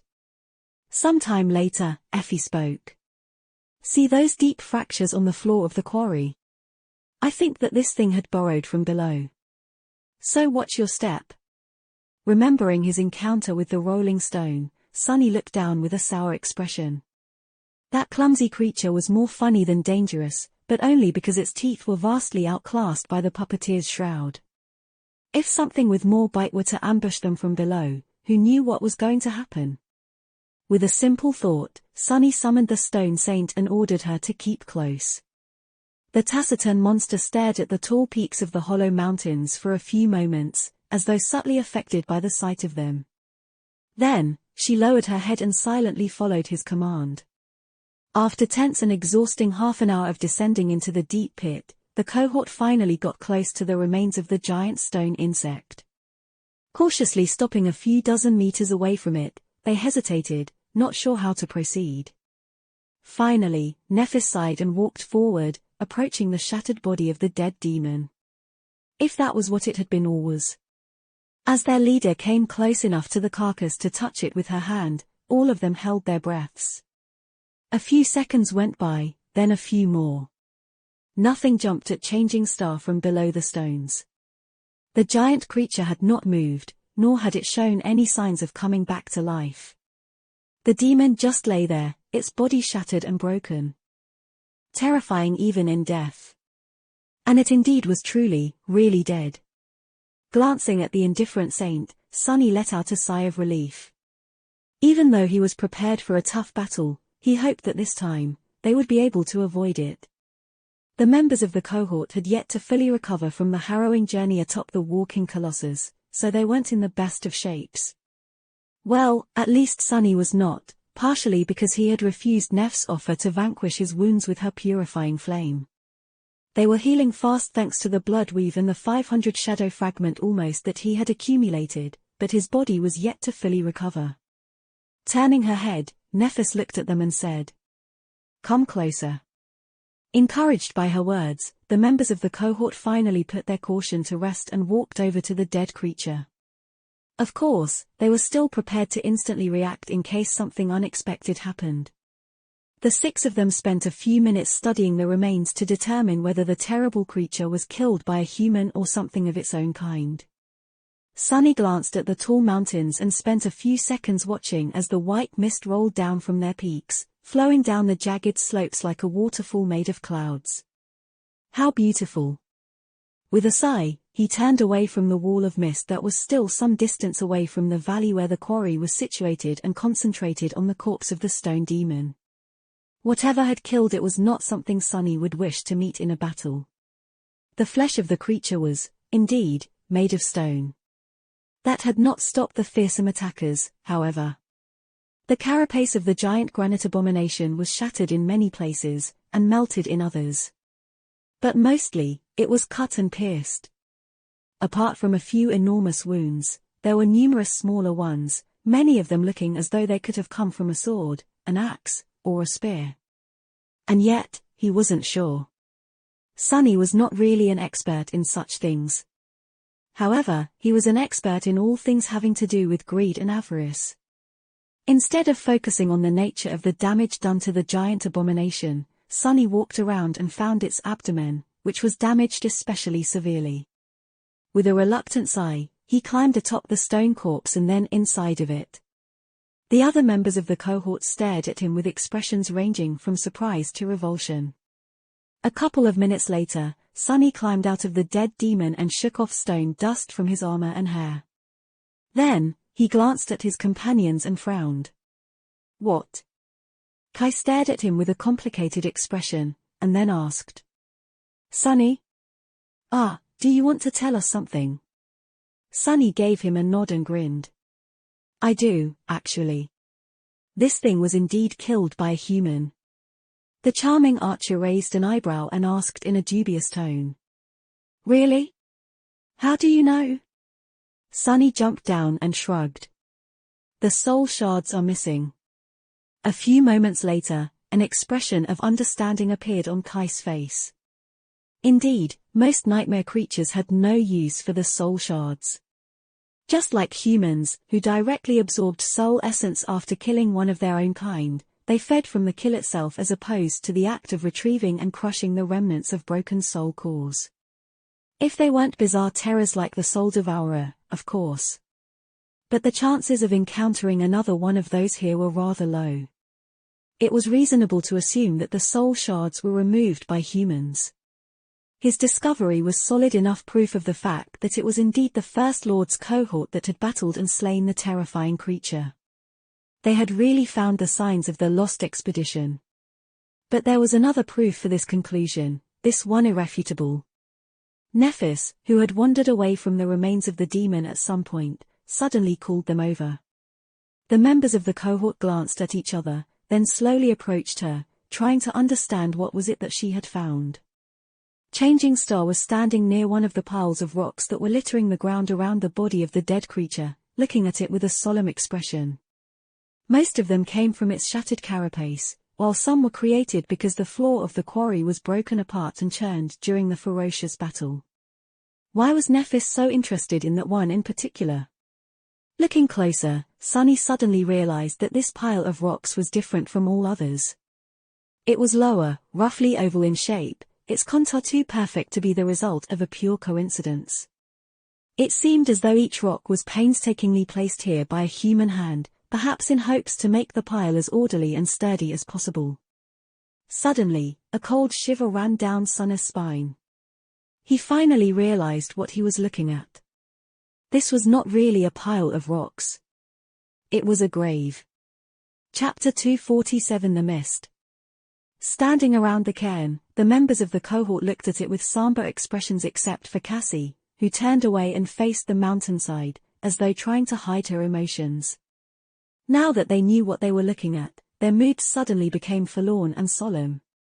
People stranded on the forgotten shore were well acquainted with death and tragedy, but finding this lonely grave so far away from any place where another human could find it, lost under the alien grey sky of the dream realm, was still a poignant revelation. None of them had ever met the dreamers of the first cohort, but after living in the shadow of their legendary achievements and hearing stories of their deeds for so long, it felt as though this grave belonged to one of their own. Because of how bleak and tense the reality of the Bright Castle was, it was easy to forget that in this cursed world, all of them were fellow humans. But in front of the quiet grave, the truth was stark and cutting. It was them alone against the endless tide of nightmare creatures, and every human life lost diminished them all. Sunny sighed and noticed that there were words carved into one of the stones placed on top of the cairn. It took him a while to make sense of the inscription, because it wasn't written with the runes he had grown accustomed to. Instead, it was written in simple letters of the human language, which looked strange and alien in this forsaken land. Cut into the stone by unknown means, a single sentence was left behind on the otherwise unmarked grave. Her nightmare is over. With a heavy heart, Sunny silently repeated it several times. It was strange how much meaning could be expressed with so few words. They echoed in his mind and lingered there, leaving a deep and mournful mark. Rest in peace, whoever you are. I hope that your dreams are sweet and serene now. With that, he turned away and gritted his teeth. When would their own nightmares be over? The other members of the cohort were slowly coming back from their sudden reverie. Kai sighed and looked at Changing Star, his face full of sadness. I guess this is what we've been looking for. The First Lord and his expedition definitely passed this way. But what now? Nephis threw a last glance at the grave and turned to face the charming archer. There should be an entrance to an old mine somewhere nearby. From what Cassie had seen, this is where they went. Sunny frowned. Something in what she said made him uneasy. But why? Turning his head, he looked at Cassie, who was still silently standing a few steps away from them, her head turned to the mountains. It seemed as though the blind girl was enjoying the sight of white mist that was flowing down the mountain slope, slowly approaching the valley. She had been awfully quiet all this time. With an ominous feeling suddenly gripping his heart, Sunny gestured to Nephis to draw her attention. Changing Star frowned, then followed his gaze and slightly changed in the face. Walking over to her friend, she carefully placed her hand on the blind girl's shoulder. Instantly, Cassie flinched and turned around, her face pale. Cassie? Did you see something? There was an expression of terror written on the blind girl's face. For a few moments, she just breathed heavily, as though trying to control herself. Finally, she spoke, her voice quiet but steady. The mist. We must get underground before the mist comes. If not, all of us will die. Nephis didn't waste any time questioning Cassie further. Turning around, she shouted. Sunny, Knight, find the entrance to the mine, quick. A moment later, Kai rose into the air and dashed toward the giant amphitheater on the opposite side of the quarry. Sunny did not hesitate, too. His shadow detached from his feet and glided away with startling speed. Despite the urgency of the situation, he remained calm. So I guess there is a reason why we haven't met a single living creature in this place, after all. Sunny had expected something like this to happen from the very moment they entered the foothills of the Hollow Mountains. Even before learning about how dangerous these peaks were, he had already known that no land that the Crimson Coral was incapable of growing on could be safe. Castor, Effie, prepare to move as soon as the scouts find anything. Glancing at the white wall of mist that was already starting to seep into the valley, Nephis lingered for a moment, then summoned her sword. Behind her, Cassie rose slightly above the ground and unsheathed the quiet dancer, holding the elegant rapier in her left hand. Two transparent wings turned into a blur behind her back. Looking at them, Sunny sighed and walked over to stand near the stone saint. His mind was preoccupied with perceiving the world through the shadow. Then, he closed his eyes to concentrate on his other senses. The shadow and Kai found the entrance to the mine almost simultaneously. A tall archway was cut right into the side of the mountain, with false columns carved into the rock around it. The mouth of the tunnel was dark and ominous. There was a twisting path leading away from the mine into the quarry. Sunny couldn't see where it exited the maze of stone blocks, but was sure that Kai would see it from above. Opening his eyes, he noticed that the wall of mist was now looming above them, mere seconds from falling down into the quarry, and said, "Follow me." With that, he ran toward the general direction of where the mine was situated. The others ran behind him, exerting as much speed as they could manage except for Castor, of course. Halfway to the wall of the quarry, Kai landed near them and gestured to a barely visible opening between the stone steps. Their hurry. They entered the hidden path and ran as fast as they could, soon approaching the wide tunnel. At the very edge of darkness, Sunny stopped for a second and looked back at the swiftly approaching wall of mist. As he gazed into the milky fog, a cold and heavy feeling of dread suddenly grasped his heart. Not wasting any more time, he turned around and dove into the shadows. A few moments later, the mist swirled around the entrance of the tunnel and devoured the rest of the world. Chapter 248 Those Who Survived. Leaving the mouth of the tunnel and the swirling white mist behind, the cohort cautiously went further into the darkness. As they walked, they summoned the memories that produced light to illuminate the way. The tunnel leading into the mine was wide and spacious. Despite the ruthless flow of time, it had remained in perfect condition just like the ancient wall that surrounded the dark city. The floor was inclined and led down, deep into the belly of the mountain. Sunny sighed, not happy with the idea that they had to travel further into this deadly region of the dream realm. Who knew what horrors lived in the darkness at the roots of the Hollow Mountains? The only thing that consoled him was that, with some luck, the cohort wouldn't have to go too far. They just had to find the remains of the doomed expedition that had disappeared somewhere down below. He wasn't entirely comfortable hoping that those people had died sooner rather than later, but they were dead either way. What Sunny cared about the most was for him and his companions to not follow suit. Walking at the back of the party, he glanced at the 5 people in front of him. How did Changing Stars' cohort stacked against that of the First Lord?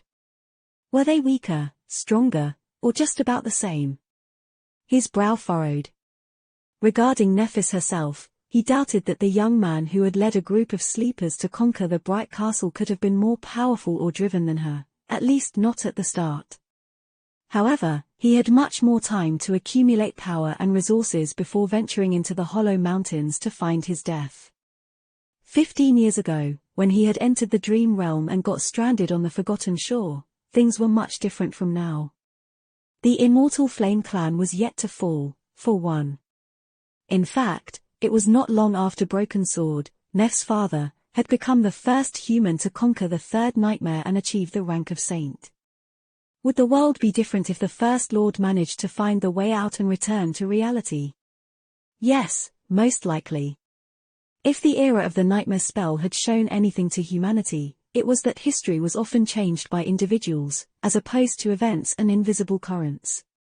The influence one extraordinary person could exert on history in a time of adversity was hard to deny. From everything that Sunny knew about the First Lord, a man like him could have done a lot to improve the position humanity was in. What a shame that he had perished in this godforsaken hell, the story of his incredible deeds known only to a handful of people as unfortunate as him. But how many were there of such brilliant youths, killed before their time by the nightmare spell? In the end, history was not written by the best, but by those who survived. Glancing at the people walking in front of him, Sunny couldn't help but think. How many of us will survive? Each member of the cohort was incredibly strong. Just like Nephis was at least an equal to the First Lord, her companions were most likely equal to his. Because of Effie's light-hearted and carefree demeanor, it was easy to forget how fearsome of a warrior she was. The huntress had not survived 3 years of stalking monsters on the cursed streets of the Dark City alone by accident. Hundreds upon hundreds of vicious nightmare creatures fell by her hand. As much as Sunny hated to admit it, Castor was a true powerhouse among the sleepers, too. His incredible aspect ability, outstanding skill, cold intelligence, and the wide arsenal of inherited memories made him a deadly threat to anyone foolish enough to become his enemy. Kai was not as ferocious of a fighter as the core members of the cohort, but his ability to fly coupled with the mastery of the bow and the ascended arrow that Sunny had sold him made him a real menace in a battle, too. Cassie was not much of a fighter, but her gift was arguably more important than any combat aspect ability could ever be. Especially so on the Forgotten Shore, where inconceivable dangers lurked under each rock. And then there was Sunny himself. Sunny was, perhaps, the deadliest of them all. If he wanted to, he could have killed every member of the cohort twice over. With the exception of Nephis himself, of course. If the two of them had to face each other in battle, he didn't count his chances too high. At least for now. As they walked deeper into the mine, there were more tunnels forking away from the main one. The cohort turned a few times, choosing the path that led further down underground. Soon, the walls surrounding them changed. More and more, they were decorated with the intricate stone carving that the inhabitants of the ancient city had loved so much. At first, these carvings were strictly decorative and mostly senseless, shaped into beautiful patterns of lines and simple images. But then, slowly, something about them changed. Sunny was, perhaps, the only one who paid attention to the carvings. Due to his passion for learning the history of this ancient civilization, he had spent a lot of time doing the same back in the Dark City, where there were a lot of similar things. He was still planning to clear the floor of the ruined library of rubble and study the vast fresco that was hidden beneath the project he had been working on before the events of these recent weeks had taken him away. However, the condition of the carvings back in the ancient city was mostly terrible. The unknown disaster that had wiped out its inhabitants, the passage of time, and the nightmare creatures left most of them in ruins. Here in the remote mine, however, the carvings were preserved in pristine condition. When Sunny finally saw what was depicted on them, his breath became faster. The answers to many questions that were tormenting him were right there, carved into these walls. Chapter 249 Curse of Darkness. Depicted on the ancient engravings, a beautiful land was bathed in sunlight. Lush forests, glistening rivers, and fields of flowers surrounded human cities built of stone. From what Sunny could tell, this was the Forgotten Shore before the mysterious and terrifying curse had turned it into the desolate hell it was today. In the next mural, the beautiful land rested under the sky that was full of stars. Suddenly, one of them fell to the ground, causing a wave of destruction to wash over the human cities. When people approached the center of the crater left behind by the falling star, Sunny almost stumbled when he saw the next engraving. In it, a naked human figure was standing at the bottom of the crater, wreathed in light. The inhabitants of the stone cities were surrounding the radiant figure, dressed in archaic garments and armor. The figure seemed beautiful and pure, as though untouched by the imperfections of the mundane world. What made Sunny lose his composure was not its beauty and not how eerily familiar the soft radiance emanated by its skin was, but its face. On it, 3 eyes were burning with pure, incandescent light. 2 were just like that of a human, with the third one situated above the other ones, right in the middle of the creature's forehead.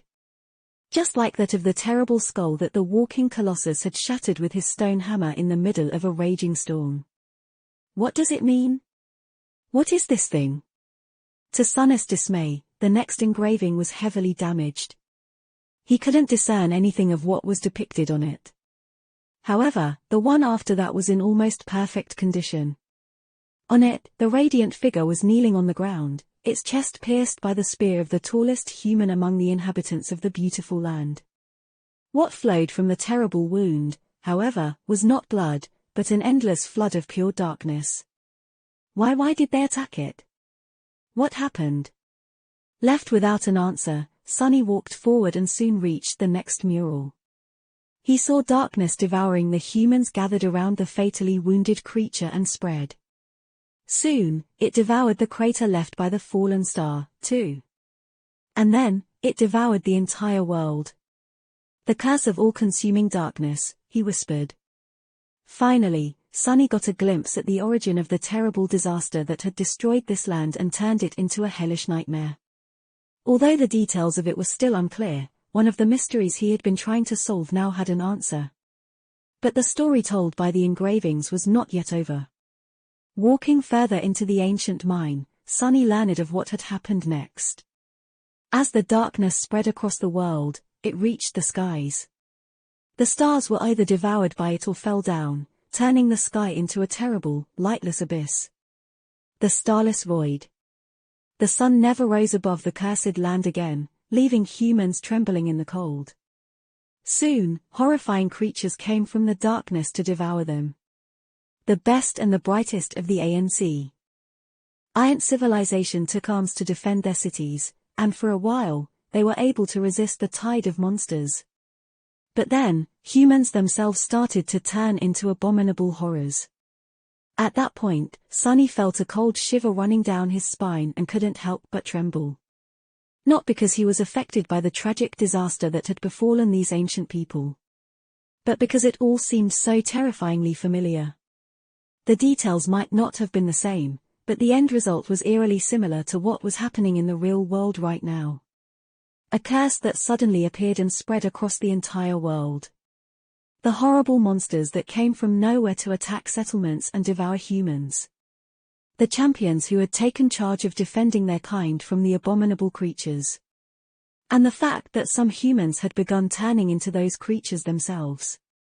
Was it not the same as the nightmare spell spreading like a plague across the globe, the nightmare creatures coming through the gates, the awakened rising to fight against them, and the unfortunate souls who failed their first nightmare transforming into monstrous abominations? The only difference was that the story of the civilization of the Forgotten Shore was already over. Eventually, the curse had destroyed it. The people of his own world, however, were still trying to resist such fate.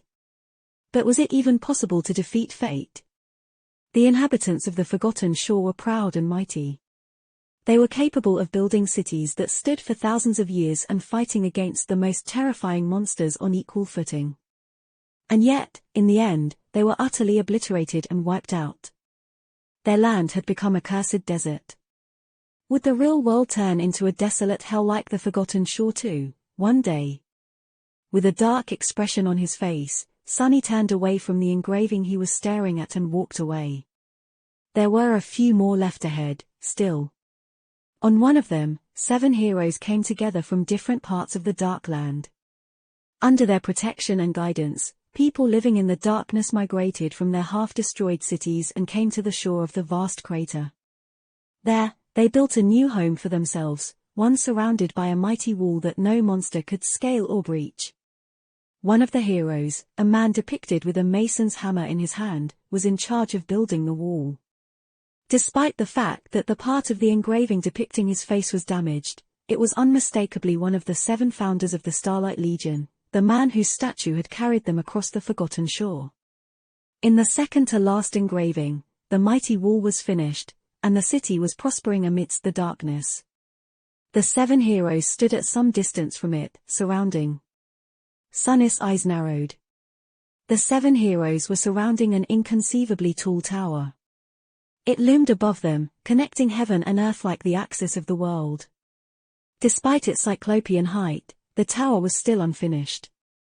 The Crimson Spire. Only it was not crimson yet, as there were no growths of cursed coral covering its walls.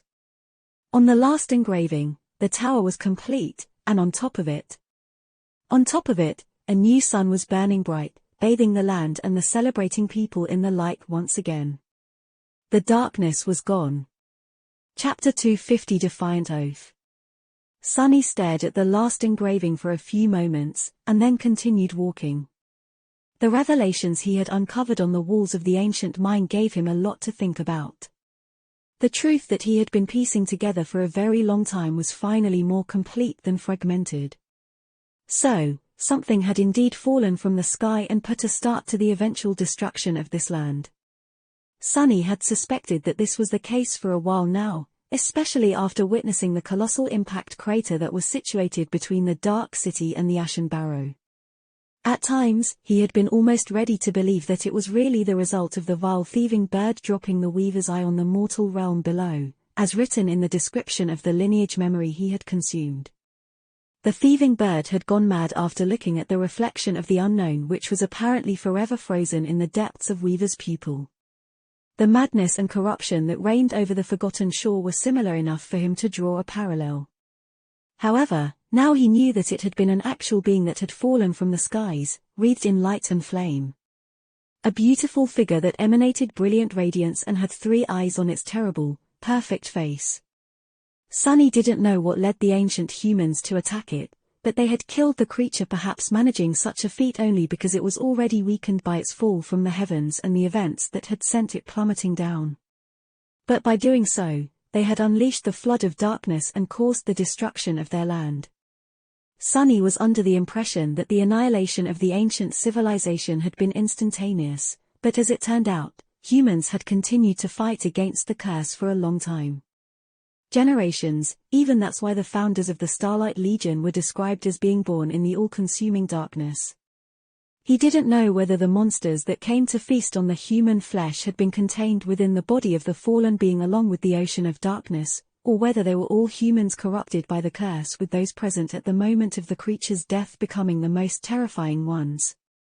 What he did know, however, was that the Starlight Legion had managed to push the monsters back and build an impregnable fortress for the humans under their protection.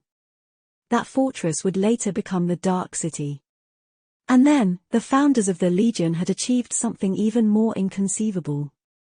They had built the Cyclopean Spire and somehow used it to create an artificial star. Yes, the sun shining above the forgotten shore was not real. It was, in fact, a human creation. Speak about ambition.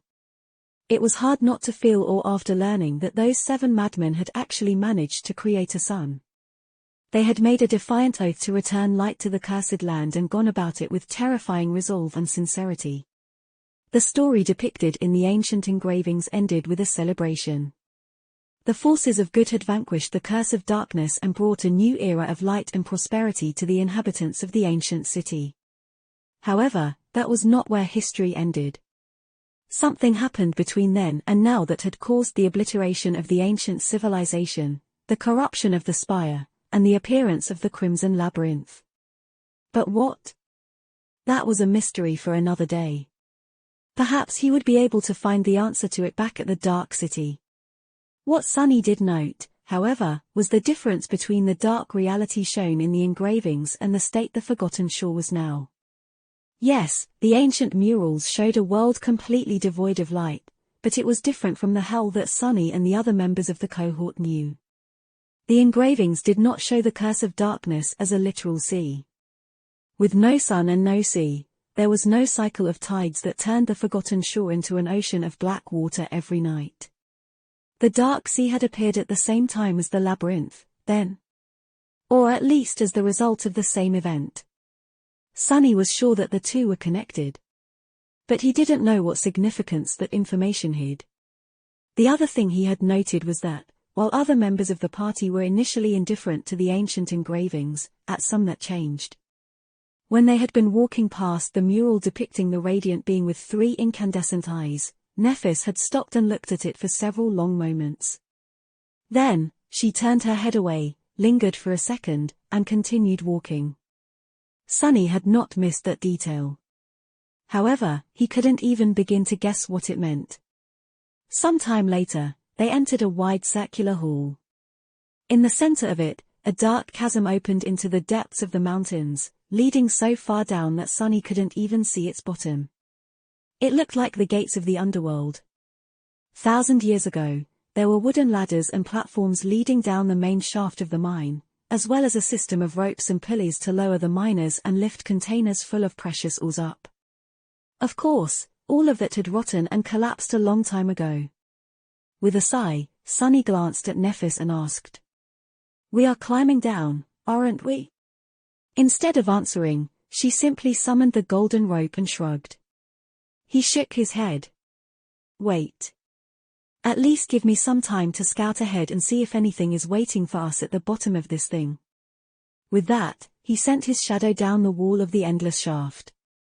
The shadow wasn't very ecstatic at the prospect of gliding down into the depths of the scary well, though. Giving Sunny a resentful glare, it sighed and dove down with visible reluctance. A few minutes later, the shadow reached as far down as the range of shadow control allowed. It was still not at the bottom of the mine, but at least there were no primordial horrors in its sight. Sunny summoned the dark wing and gave the members of the cohort a nod. "We can proceed. Be ready, though. Who knows what might happen?" Chapter 251 Boundary of the Underworld. Standing on the edge of the bottomless well, Sunny sighed and summoned the prowling thorn. Then, he commanded the dark wing to come to life and took a step into the emptiness. The dragonfly wings of his enchanted cloak were too fragile to rely on them alone in a situation that posed unknown risks. It was better to have a backup at hand. Softly gliding down, he descended in a straight line for a few moments, then made a turn and glanced at the other members of the party. The golden rope had been thrown into the darkness. Nephis, Effie and Castor were already climbing down, while Kai hovered near them, ready to draw his bow should anything attack the cohort. Cassie was by his side, holding the quiet dancer in her hand. The elegant rapier served as her guide as well as support, allowing the blind girl to make better use of the transparent wings. With it, she was able to zip around with considerable speed or stay in one place without any surface beneath her feet. Handy. Just like that, the cohort descended to the bottom of the ancient mine. Sunny was gliding down in a wide spiral, sometimes close enough to the wall of the well to touch it with his hand. He was slightly ahead of the rest of the group. When the distance between them grew too much, he would insert the dagger into a crack in the stone and wait for others, attached to the vertical wall like a strange insect. His shadow moved further and further down, exploring the darkness below. Despite the tension that permeated the air, in the end, nothing had attacked the group of descending humans. They discovered the reason for this unexpected respite at the bottom of the mine. Sunny was the first one to land on solid ground. With other members of the cohort still a few dozen meters away, for some time, he was left in complete darkness. As soon as he took a step, something crunched under his foot. Looking down, Sunny saw a piece of pale bone. A few meters away from him, the remains of a giant skeletal creature lay broken on the ground. It resembled a snake with hundreds of tiny claws growing from its belly and a terrifying, round maw. Glancing up, he judged that the length of the dead abomination was enough to coil around the whole shaft of the mine at least several times. While Sunny was thinking, the other members of the cohort approached the ground. The light of their lantern memories fell on him, then shone further, revealing the remains of the colossal bone worm. Exposed by this light, a nimble shadow glided on the stone and attached itself to Sunny's feet. Nephis was the first one to jump down. Glancing at the repulsive nightmare creature, she outstretched one hand and asked, "Sunny?" He shook his head. "It's dead. Nothing is moving out here." Soon, all of them were on the ground. Gathering around the giant worm, everyone had the same thought. Fighting that thing on the vertical wall of the well would have been a true nightmare. Sunny didn't know how the members of the Lost Expedition had managed to defeat the terrifying creature, but was thankful to them. He would not have wanted to test the durability of the dark wing if that thing suddenly lunged at him from the dark. There was a disturbing question now in his mind, however. If the cohort of the First Lord was strong and capable enough to slay the stone abomination that used to guard the quarry and the worm that lived in the well of the mine, then what kind of a horror had killed them all in the end? With a dark expression on his face, Sonny turned away from the dead creature and walked into the darkness. Not too far from the corpse of the abominable worm, they stumbled upon an abandoned campsite. A makeshift fire pit was built on the rock floor, with 5 large stones surrounding it for the humans to sit on. A bit further, a low barricade was constructed out of the rubble, protecting the camp from unwelcomed visitors. The lost expedition had definitely been here. Since they had been walking, climbing, and running for the better half of the day, the cohort decided to settle for the night and continue the search tomorrow. Soon, the orange glow of a bonfire chased away the darkness. It was a bit strange to relax and cook food in the same place where the First Lord and his companions had rested and prepared theirs all those years ago. Sonny felt as though he was touching history. Or, rather, making it.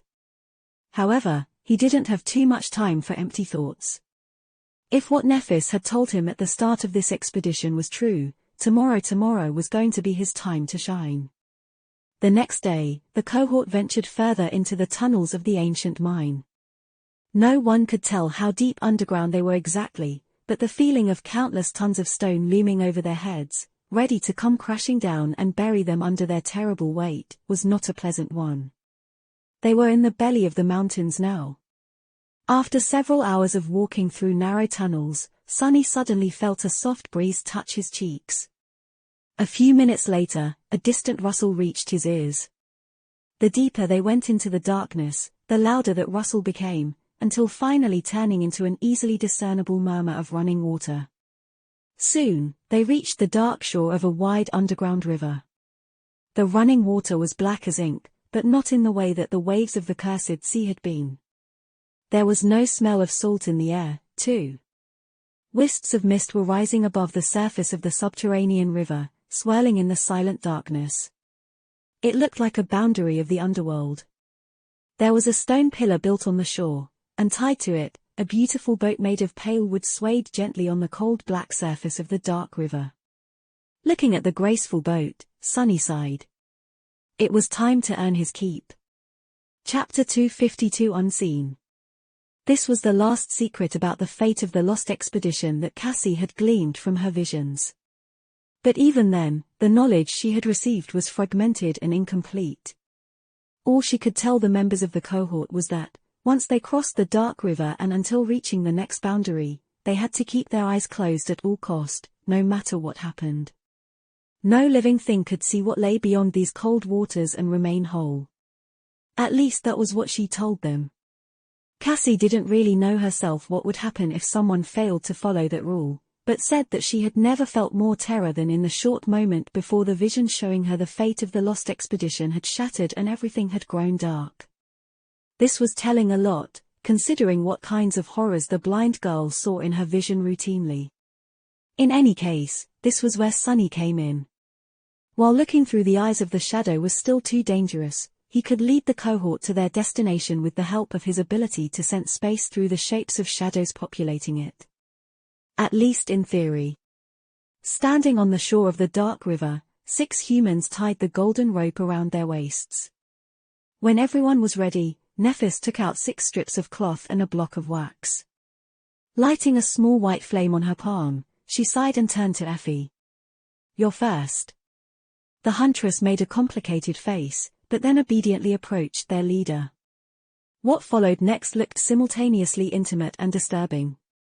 Using her flames to melt the wax, Changing Star gently took Effie's face in her hands and, after the huntress shut her eyes tightly, sealed them with melted wax.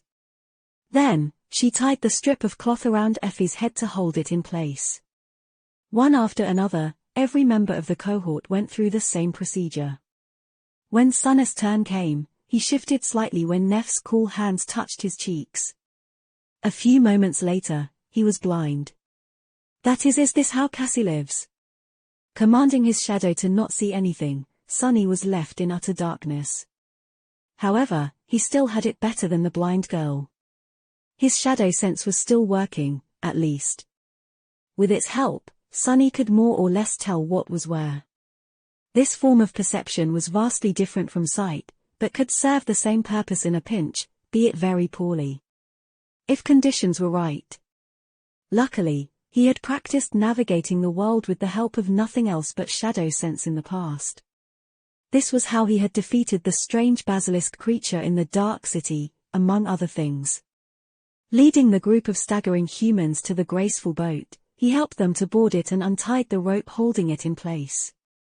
Then, Sunny found the oar and pulled on it, propelling the boat across the dark river. Soon, cold mist shrouded everything around. The deeper into the mist they sailed, the more it felt like they were leaving one world behind and entering another. A much darker, much more ancient, much more terrifying world. No one felt compelled to speak, so the silence was broken only by the murmur of rushing water and the creaking of the wooden oar. This is not too bad. Yeah. I am not scared witless, at all. Calming himself down with these silly thoughts, Sunny continued to guide the boat. However, one thing kept making him shiver. Being surrounded by mist and having to keep his eyes closed, Sunny couldn't help but remember the harrowing encounter with the being that appeared in a veil of fog and tried and lure him into gazing at it using a stolen voice. Was this where it came from? After some time had passed he couldn't tell how much. No matter how hard he tried, Sunny suddenly sensed a solid mass in the distance. This was the opposite shore of the dark river. Soon, they were drawing near to it. As the bottom of the boat scraped against stone, Sunny jumped to the pier and tied the rope around the stone pillar. Then, he helped the others disembark. Turning his head, he sensed another shape swaying on the surface of the water. There was a second boat here, presumably the one First Lord and his companions used to cross. But unlike Nephis and her cohort, there had not been an oracle in their ranks. No one had warned them to keep their eyes shut. Maybe this was the reason why none of them had returned. Turning his back to the river with a strong feeling of unease, Sunny faced the mouth of the tunnel that led deeper underground. Letting out a resentful sigh, he slightly tugged on the golden rope and took a step forward. The other members of the cohort had no choice but to follow him.